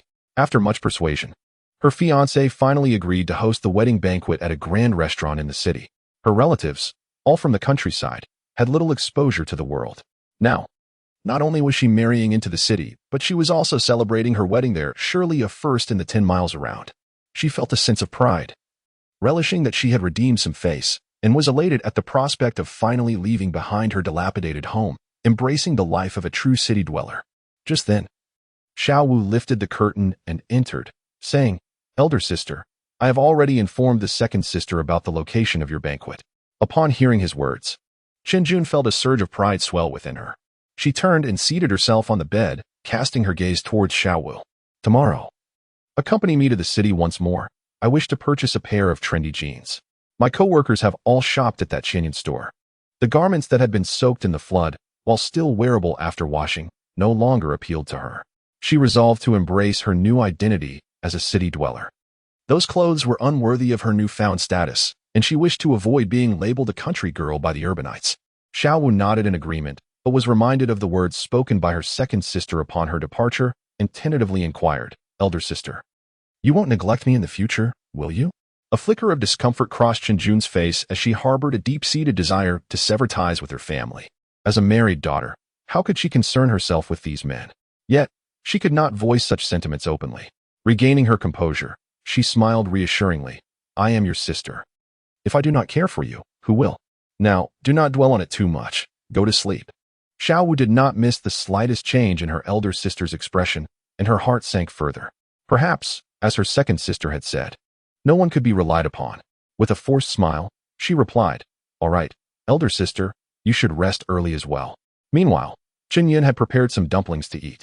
After soothing the child to sleep around 8 o'clock, she settled onto the living room sofa, watching television while knitting. As the clock approached 10, she heard a knock at the door. "Sister-in-law, open up. Zhao Gu has had too much to drink. Chen Yun hastily set aside her work, adjusted her shawl, and assuredly responded, coming. Upon opening the door, she was met with the sight of Li Liang, struggling to support the inebriated Zhao Qianzhi. His tall and imposing figure made it difficult for Li Liang to maintain his posture. Quickly, she stepped aside to assist with the other side, laboriously guiding him toward the bedroom. Once they laid Zhao on the bed, Li Liang discreetly removed his jacket and exited the room. Turning to Chen Yun, who had followed him, he explained, "Sister-in-law, it was a joyful occasion today. Zhao Gu had a bit too much to drink. You may need to take extra care of him." Upon hearing this, Chen Yun responded politely, "Thank you, Liangzi. It's getting late. You should head back now and be cautious on your way." After seeing him off, she secured the door and entered the bedroom. Observing the man sprawled on the bed, she noted how much thinner he had become due to his recent busyness, likely having neglected his meals. Approaching him, she bent down to loosen his slack tie, placing it on the bedside table. Kneeling by the bed, she removed his leather shoes, then lifted his long, stiff legs onto the bed. She bent down to unfasten the buttons of his shirt, struggling to lift him so she could remove it entirely. After several attempts, he remained unmoving on the bed. Gently patting his face, she urged, "Sit up a bit and take off your shirt. You won't be comfortable sleeping like this." As she made her move, Zhao Qianzhi opened his somewhat elongated eyes, their depths marked with the red veins of a sleepless night. Still under the influence of intoxication, he propped himself up and removed his shirt. He then reclined once more and, with a husky voice, remarked, "I had a bit too much to drink today. I will be more mindful in the future." Chen Yun discerned that he was offering an explanation to her as he loosened his belt. She gently helped him out of his trousers, tucked him in with a blanket, and sat beside him on the bed, stroking his head with a soothing touch, saying, "I understand. It's all right, sleep now. I'm not angry." She had witnessed the hardships he had endured these days, especially recently. As he busied himself with matters concerning the garment factory, drafting regulations, training employees, and managing a myriad of chaotic tasks, all of which he was handling alone. Each night, she was uncertain of his return time, and in the mornings, she often awoke to find him absent. Were it not for the reassuring presence of his arm draped over her waist at night, she would have doubted whether he had indeed come home to sleep. Now, under his diligent efforts, the garment factory had successfully commenced operations and was in production. Given the current output, with a bit more effort, it would not be long before the backlog of orders would be alleviated. Observing him close his eyes, she quietly rose and stepped outside, soon returning with a damp towel to wipe his face. After tidying up the clothes she had removed from him and taking them out to wash, she returned to bed and fell asleep early. The following day, the couple had the rare opportunity to sit down together for breakfast. As the clothing company had stabilized, most of their energy now needed to be directed towards the garment factory, prompting Chen Yun to accompany Zhao Qianzhi there. Chapter 106. A sudden realization upon arrival. Zhao Qianzhi cradled the child, leaning forward as he stepped out of the taxi. His polished leather shoes made firm contact with the asphalt. His full attention was devoted to the child in his arms. In recent days, he had been leaving early and returning late, preoccupied with factory matters, and had scarcely held the child. Now, with a moment to breathe, he cherished the rare opportunity to embrace the fragrant infant and play with her. Unbeknownst to him, someone was approaching at a brisk pace.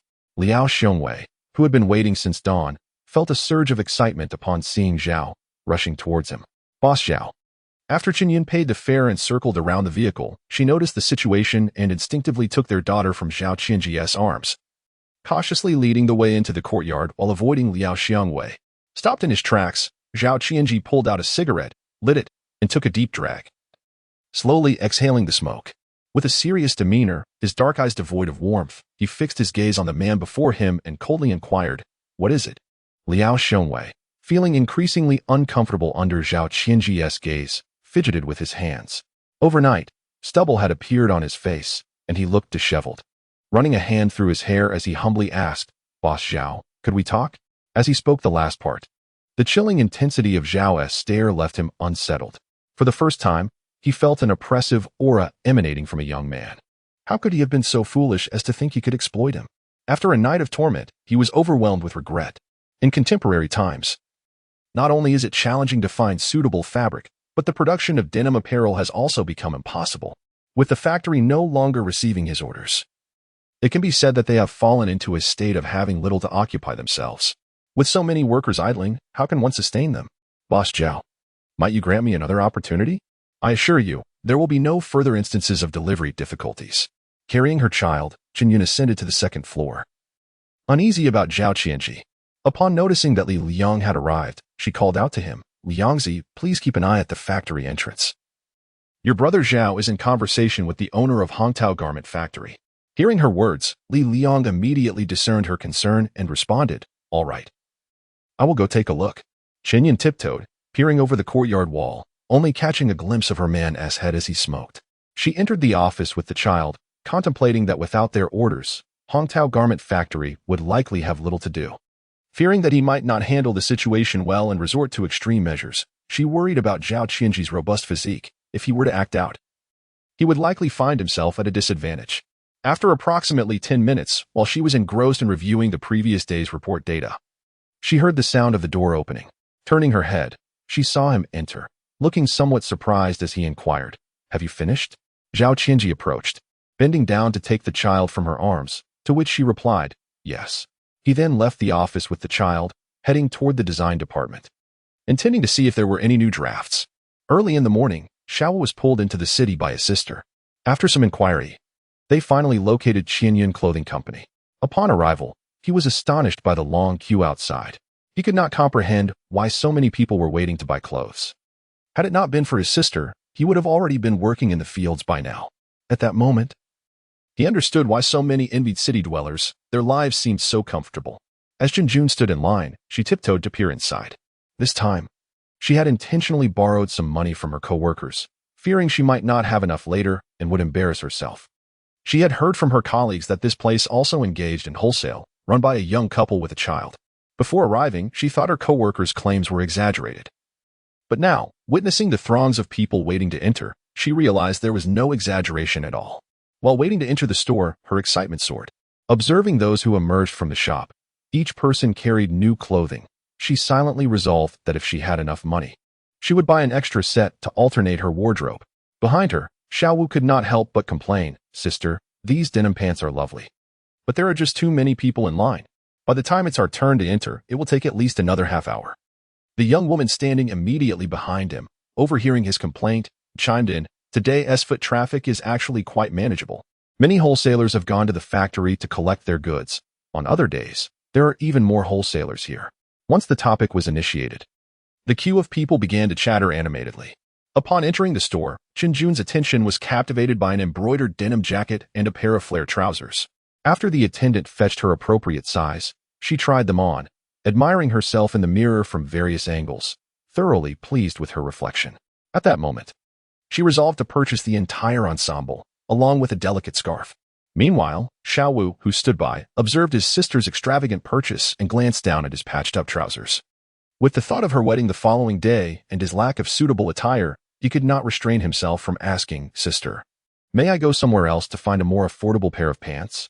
Having completed her transaction, Chen Yun, upon hearing his words, immediately responded with a firm refusal. "Xiaowu, once I have some money next month, I will buy you 2 pairs. For now, let us refrain from purchasing anything else. I still have uses for this remaining money." Nodding in understanding, Xiaowu chose not to press the matter further. After exiting Chen Yun Clothing, Chen Yun took him to the mall, where she bought her partner's younger brother a pin and her younger sister the trendiest hairpin available. She also purchased gloves and shoes for her partner's parents. It was only after exhausting all the funds borrowed from her co-workers that they finally made their way toward the station. Having spent the entire day shopping, Xiaowu felt parched, yet he had not had the chance to indulge in the city's 2-dime soda. Throughout their outing, he reflected deeply. Watching his sister buy gifts for her in-laws without a flicker of hesitation, he realized that the pair of trousers he desired was, in fact, less costly than a mere pen. In that moment, he understood that despite the unpalatable nature of his sister's words, they were heartfelt truths. Enlightened, he resolved to seek employment, determined not to continue living a life of dependency. Noticing Xiaowu's silence as he carried their purchases, Chen Yun addressed him once they boarded the bus. "Xiaowu, I'm short on cash today, but I promise to get you 2 new pairs of trousers soon." Hearing her words, Xiaowu shook his head and replied, "No need, sister. The clothes I have are still wearable." Chen Yun smiled brightly, adopting a tone akin to that of a gentle caregiver. "All right, our Xiaowu is so understanding and obedient." Chapter 107. The lost child Xiao Wu remained silent, his single hand gripping the heavy bags while he gazed out the bus window at the bustling crowd. At that moment, his mind was consumed with thoughts of how to earn money through work. He yearned to escape the life of asking for handouts, especially now that his elder brother had started dating. Should they marry, it could lead to significant changes, much like what had happened with the wealthy family. It would not be long before they would likely divide their household. Faced with such a future, he pondered what he would do, having nothing to his name beyond a small share of communal land. Meanwhile, Chen Yun was entirely preoccupied with thoughts of her younger sister-in-law and brother-in-law receiving the gifts she had chosen for them. As she envisioned living under the same roof with them in the future, she was eager to cultivate a good relationship. Once she had saved enough, she planned to purchase a home and move out of their cramped, makeshift dwelling. After examining the report, Chen Yun calculated the current backlog of orders and proceeded to the sewing workshop. Observing her colleagues diligently engrossed in their tasks, she approached one of the sewing machines and picked up a completed garment. After inspecting it, she found no issues. She then wandered to another area, casually selecting a finished pair of trousers, which also met the standards for retail. Although it was only the second day of work, given the pace everyone was maintaining, she felt no concern for future productivity.